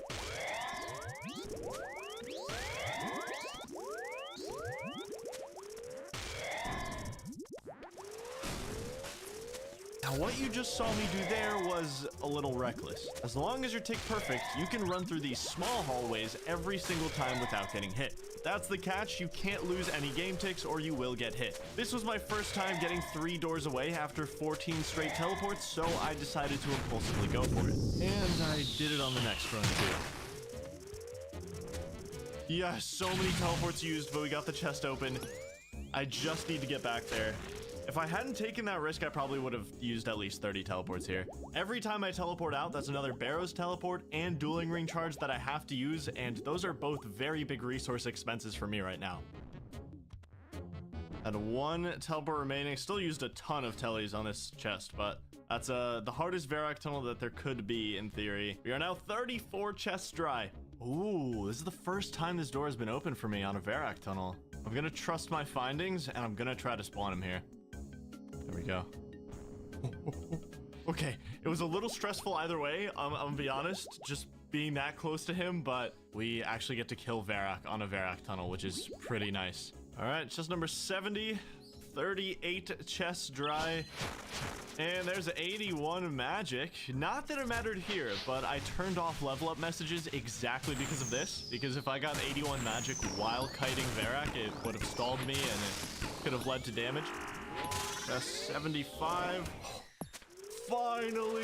Oh my god, the dry streak is over on a fairly useless item. Oh, I don't know, maybe I do find some use out of an Aram skirt. I don't know, that's my second piece of Arams now. 43 chests of no items are like completely balanced out after a hot start. There's definitely worse items to get. I'm not too bummed about it. Maybe I can find some use for it. The Aram skirt joins the collection of rare and risky items and breaks a massive dry streak. Chest 78. 79. Nothing. I'm restocking supplies. The big 80. Just 82. 83. I'm on alert. That's why. Oh, that's why. That's why you have to be on alert. Okay, I had to restock a ton of cash, so I sold the last possible liquidatable thing in my bank, which was the rune arrows, which I somehow still have some, but I'm so dangerously low on everything right now. Teleports, supplies. I have maybe another 30 or 40 chests in me until I have to do a massive restock. Lauren's restocked, some Ranar's restocked, 90 Barrows chests.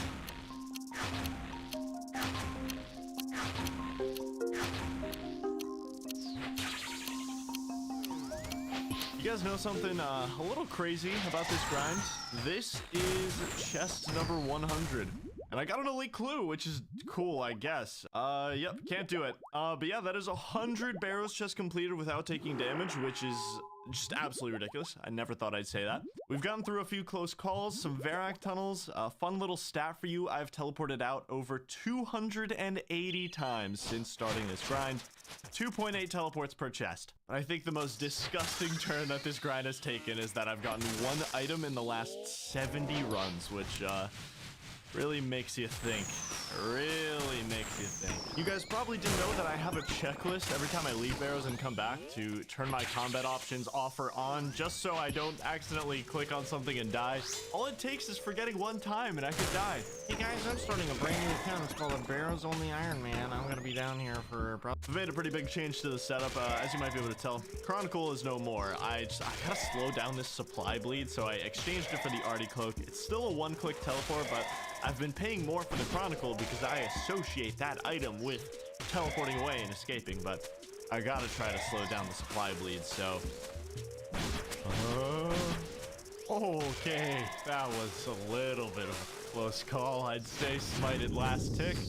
Been trying to get more out of my prayer each run, since I'm so low on prayer pots now, and maybe that was a little too much, I think. You gonna watch me get this helmet? Iron helmet? Yes, exactly. Oh, you're gonna fight. Okay. I'll let you know if I get it. Mike, you'll tell me? Exactly, I'll just tell you. Oh my god, I got a helmet! No! Let's go! Yes! Dude, I asked if you wanted to watch. I literally said it. No way, dude! I'm so happy. Yes! Yes! The average is 240 chests. That's what you should expect to do to get a full set of tank armor. We did it in 116. I could not be happier right now.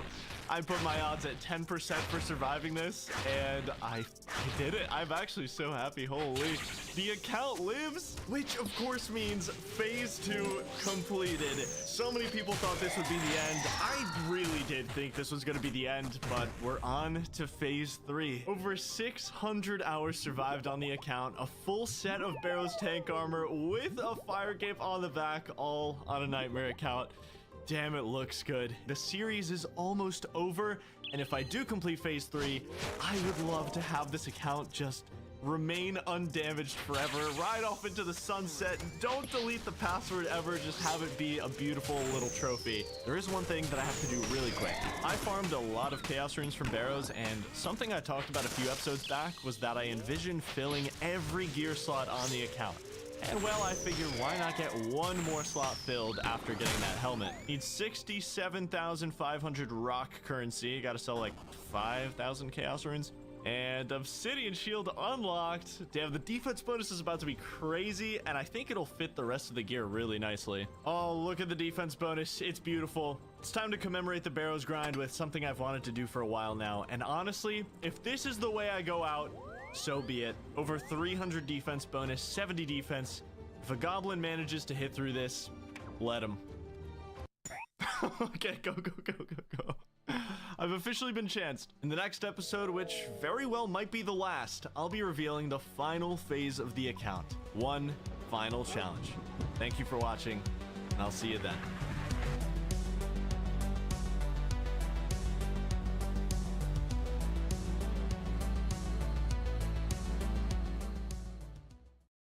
Recruited Goody to create the most difficult challenge in RuneScape history. A new game mode so punishing that a single point of damage will render an account completely unplayable. A game mode so devastatingly difficult that every achievement feels incredibly impressive, while many will be deemed to be completely impossible. Welcome to Nightmare Mode. It's been over a year since the first Nightmare Mode account was created, a game mode that probably never should have existed in the first place. Fast forward to today, and I'm in the middle of a miracle run. I've completed 2 of 3 phases of goals that I set for the account. The Fire Cape, and 116 Barrows runs with 0 damage to get a full set of tank armor. There's one goal left. In this video, I'll be facing the hardest challenge I've ever attempted. And if I take damage, my last year of progress gets deleted. Welcome to the final episode of Nightmare Mode.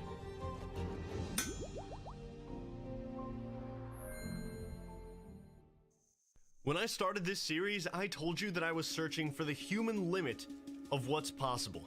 I wanted the final challenge to be the pinnacle achievement of what a damageless run can accomplish. So I'm doing exactly that. Welcome to Phase 3, the Fortis Coliseum.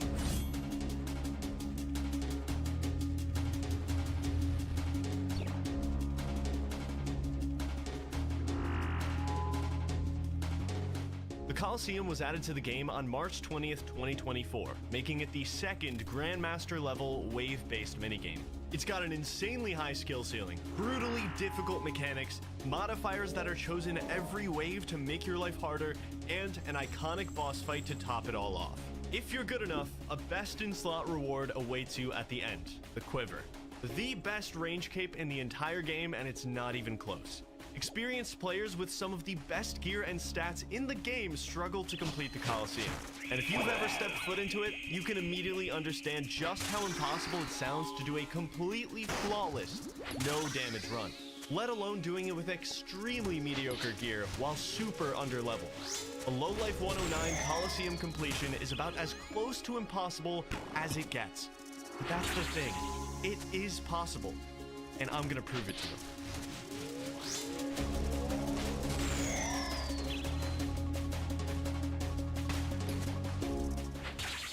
I really need to start getting ready for the Coliseum, which is a bit of a risky task in and of itself because I need to use melee on the final boss if I were to get there, and 30 strength is not going to cut it.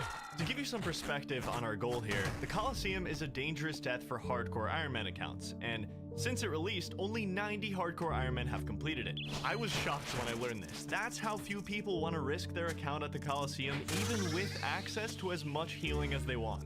Of those 90 hardcore Iron Men, this is a chart of their average combat stats. You'll notice that most hardcores won't touch the Coliseum until they're basically completely maxed out. Most of the dots are glued to the top of this chart with a couple outliers here and there. And then there's Lowlife 109, with the lowest average combat stats of them all. This is what I plan to attempt the Coliseum with. If I want any chance of doing this, I need to eat, sleep, and breathe Coliseum. I need to know every scenario, every solve, in and out, and I'm gonna spend months doing exactly that. I would like around 80 strength before I go in, but the problem is I have no good way of training melee on this account, unless I have a ton of prayer pots or I go kill 200,000 seagulls. But there is one thing I know I want for sure. The combat bracelet. It's a great all-around upgrade, especially for melee, and that's going to be crucial in the Coliseum, but to make it, I need 74 crafting. That's going to take some GP that I don't have right now, so it's time to change that. I have no idea how long I'm going to stay here, but the Woodcutting Guild is going to be my home for a little while. It's a safe way of making money as AFK, and I need money for a lot more than just this 74 crafting goal. So I'm going to start at 63 woodcutting, 65 fletching. I've got some strategies to cook up for the Coliseum, and there's our first log. I will see you. For you, it's going to be pretty quick. It's going to be like not a lot of time for you at all.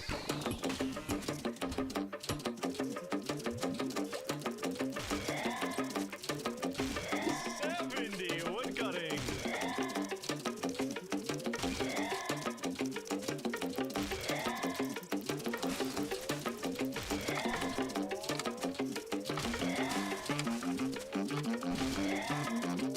Quick update, 7,300 U-logs. I'm going to go for 8,000, then we're going to start picking some flax. Enjoying the view, because I'm going to be here for the next, like, 6 hours or so.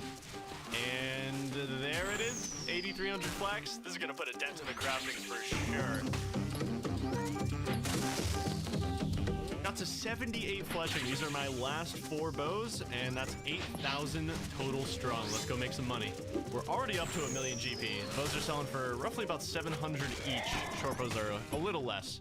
And the final 5, almost 5 million GP from that grind. Yes, it may have taken a long time, but I have all the money I need. Everything I need for the Coliseum is in my inventory. Okay, not everything, but the money is a very, very good start. I just spent 100 hours making 5 million GP, but you could spend a lot less time saving real money with today's sponsor, Rocket Money. Rocket Money is an all-in-one finance platform that helps you save more and spend less. In today's subscription-based world, it's easy to lose track of stuff. I'm subscribed to like 1 million things, and sometimes I forget about that thing I only wanted to try for a month. So my favorite feature about Rocket Money is it not only tracks all my subscriptions when they renew, but they can cancel these subscriptions for me with just a few clicks. No more calls with customer support or searching for a cancel button, but this is an all-in-one finance platform. They help me create custom budgets, monitor my credit, lower my bills, grow my savings. It's all laid out in front of me with one nice... This is the best place to do it. Probably around 12 to 14 hours to get everything we need. So let's talk about some important stuff while I stock up. I have a lot to brief you on, but I'm gonna avoid dumping all of it on you at once. So to put things as simply as possible for now, if I want to beat the Coliseum, I'll have to kill this guy, Soul Heretic. You have to use melee in this fight, and it's going to require mechanical perfection. But my gear and stats will determine how long I need to be mechanically perfect for to kill the boss. If I get there, of course. To put it in perspective, with my current gear and stats, I would need to do 70 straight minutes of perfect, no damage Soul Heretic to survive the fight.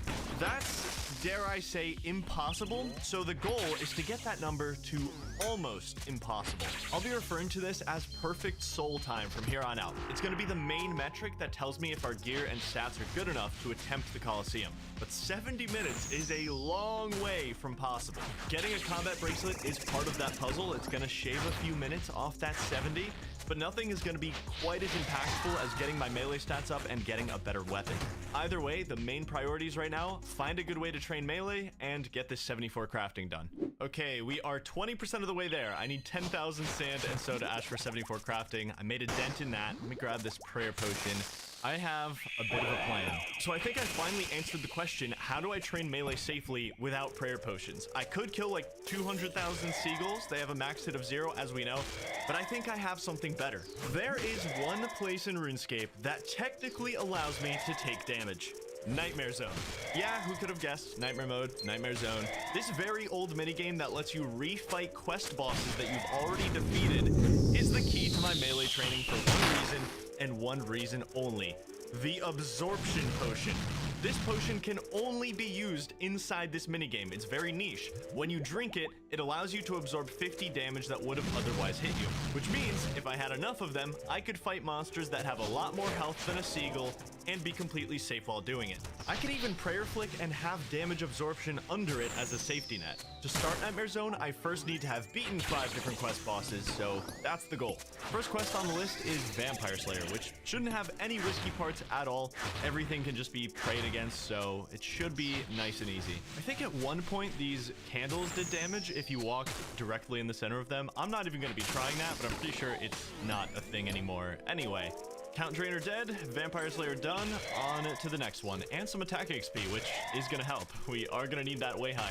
The next quest I decided to do ended up being one of the biggest bullets I've dodged across the entire account's history, but not in the way you might think. The quest is Witch's House, and the boss is this experiment in her shed.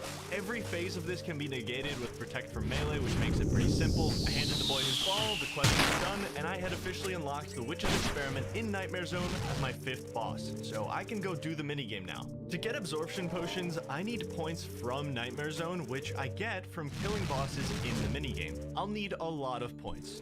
But I remembered back in the day when I used to do this minigame, the Witch's Experiment was really bad points per hour because it had 4 different forms, and you only got points after you killed all of them. So I was debating doing the Grand Tree quest to unlock a different boss instead for this very reason. Trying to find some information on points from the Witch's Experiment, I went to its wiki page, and that was an amazing choice. On both the normal and hard mode difficulty in the minigame, the experiment uses an ability that reduces combat stats and deals a small amount of damage. Okay, I actually have to test that. This could have potentially saved my life. I gotta see if that's real. Yup. Wow, Protect from Melee just doesn't work on it in Nightmare Zone for some reason. It does in the quest, but not in Nightmare Zone, and I wouldn't have absorption pots for this. I would have taken damage here. I just took 6 damage through Protect from Melee. Massive bullet dodged. So at this point, I had no other choice. I had to go do the Grand Tree to unlock the Black Demon as my 5th boss for the minigame. I gotta say, an extra quest is a small price to pay for what could have happened if I went in there with the Witch's Experiment. That was the only dangerous part of the quest, and it wasn't even dangerous. Let's go finish this thing up. As if I needed another reason to do this quest. It also gets me 4 extra attack levels, 18,000 XP, so that's going to speed up my training a bit. This should make enough prayer potions for our entry into Nightmare Zone. All right, time to do our first run. Each run is going to cost me like 24 to 26k. Probably pretty good if I take that one off. Yeah, looks pretty good. Oh, all right. The boss is spawned. I'm using range right now because my melee is way too weak to damage these guys. So the goal is just to farm a bunch of points, load up on absorption pots, and then I come back here with melee when I'm ready. So for the next hour, I'm just gonna be glued to my screen, watching my prayer like a hawk. I will not let it drop. Let's just farm a ton of points. Nice. That second run was a lot more successful. I'm at 190k points now. I can buy a ton of absorption pots now, and we'll train melee here as soon as my melee stats aren't complete garbage. That's the next step now. First things first, we're going to be buying a brand new weapon. This rune sword will be the best I can do for a while. It looks like either way, I have to kill some seagulls just to get the ball rolling with my strength, but it's going to be more like 10,000 seagulls versus like a few 100,000, and that's manageable. I went ahead and grabbed myself some climbing boots for an extra 2 strength bonus. They're my best in slot boots for the Coliseum, and they'll help me out a little bit now too. Then I spent the entire day killing seagulls, finishing the night off with 45 strength, which is a big jump from the 30 I started with. Now that I had a foothold into melee training, I decided to finish off my other loose end, 74 crafting. Buying all the sand and soda ash ended up being about 20 hours. Turning it all into glass was another 6 hours, and then turning that glass into lantern lenses for the bulk of the XP was another 5 hours. But in the end, there it is, 74 crafting, which means one thing left to do to get this upgrade. All I need now is a dragon stone, which I can get by exchanging 300 stardust for a bag of gems, and then it's a 20% chance from the bag of gems. Moment of truth, 1 bag of gems. Yes, we got it. Okay, let's go make our bracelet. Beautiful. With the addition of this combat bracelet and all the stats we've been training, we've got our perfect soul time down to 33 minutes, which is a massive improvement over the 70 we started at. And the combat bracelet is going to be a nice boost for training, so I'm really glad we got it early. And we're on the cusp of another massive gear upgrade, just getting this rock currency in order. Biggest upgrade to the gear, full obsidian acquired. Costed me about 1.8 mil GP, but it's worth every penny because this is basically the only armor I can get my hands on for strength bonus. What a sick gear setup on an account that has never taken damage. I mean, seriously, it looks so good. And I'm going to get another 10% strength and accuracy boost once I get an obsidian weapon to go with this. There's really only one thing left to do now, and that's train. I'm targeting a strength level around 80 before my first Coliseum attempt, and the gear upgrades just made that a lot easier. Yes, there we go, 60 attack. I can finally leave seagulls. I've killed like just under 11,000 it looks like to get 60 attack, 56 strength. One final upgrade needed to finish off the melee training, the obsidian sword. Now that I have 60 attack, I can equip it. We should be able to make Nightmare Zone work now. Our gear is good enough, and it looks pretty damn sweet. The perfect soul time continues to drop, but we still have more work to do. I have over 100 hours of melee training ahead of me, and my only job is to never let my absorption counter hit 0. That's the only thing that could put the account at risk in here. This is the first time in the account's history that I could, in theory, go AFK for a few minutes. And it's easy to get complacent with that, so I really have to control myself.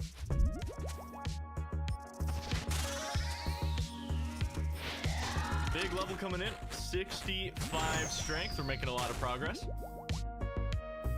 I decided to grab the tank armor from the bank because if I ever need to leave for a couple minutes, this triples my absorption time. There's 75. It's getting faster as we go, but probably got another week here still. I think it's about time I added 2 very important weapons to the arsenal. All right, the long-awaited 80 strength. We have made massive strides in the perfect soul time. I have every level I need. When I started this grind, I was afraid I'd let my attention drift at some point and take damage here, but making it through to the other side with the stats I wanted, ironically, gave me a harsh dose of reality. This was really gonna happen. Lowlife 109 is at 900 hours of playtime with no damage taken. I've almost played this account for 1,000 hours flawlessly. And I really cherish it. I've already accomplished so much. People said phase 1 was impossible. They said phase 2 was destined to be the end. But what I plan to attempt here is in a league of its own. I can't even imagine what I'm gonna feel when it's time to go in there. I'm putting everything I've accomplished, nearly 1,000 hours on the line for one chance at perfection. I started to doubt myself. It's possible, but it doesn't mean it should happen. Is this something I'm capable of? It's way too unrealistic. But there was no turning back. It's been over a month since the perfect soul time was 70 minutes. Today, it stands at just over 10. The impossible just became almost impossible.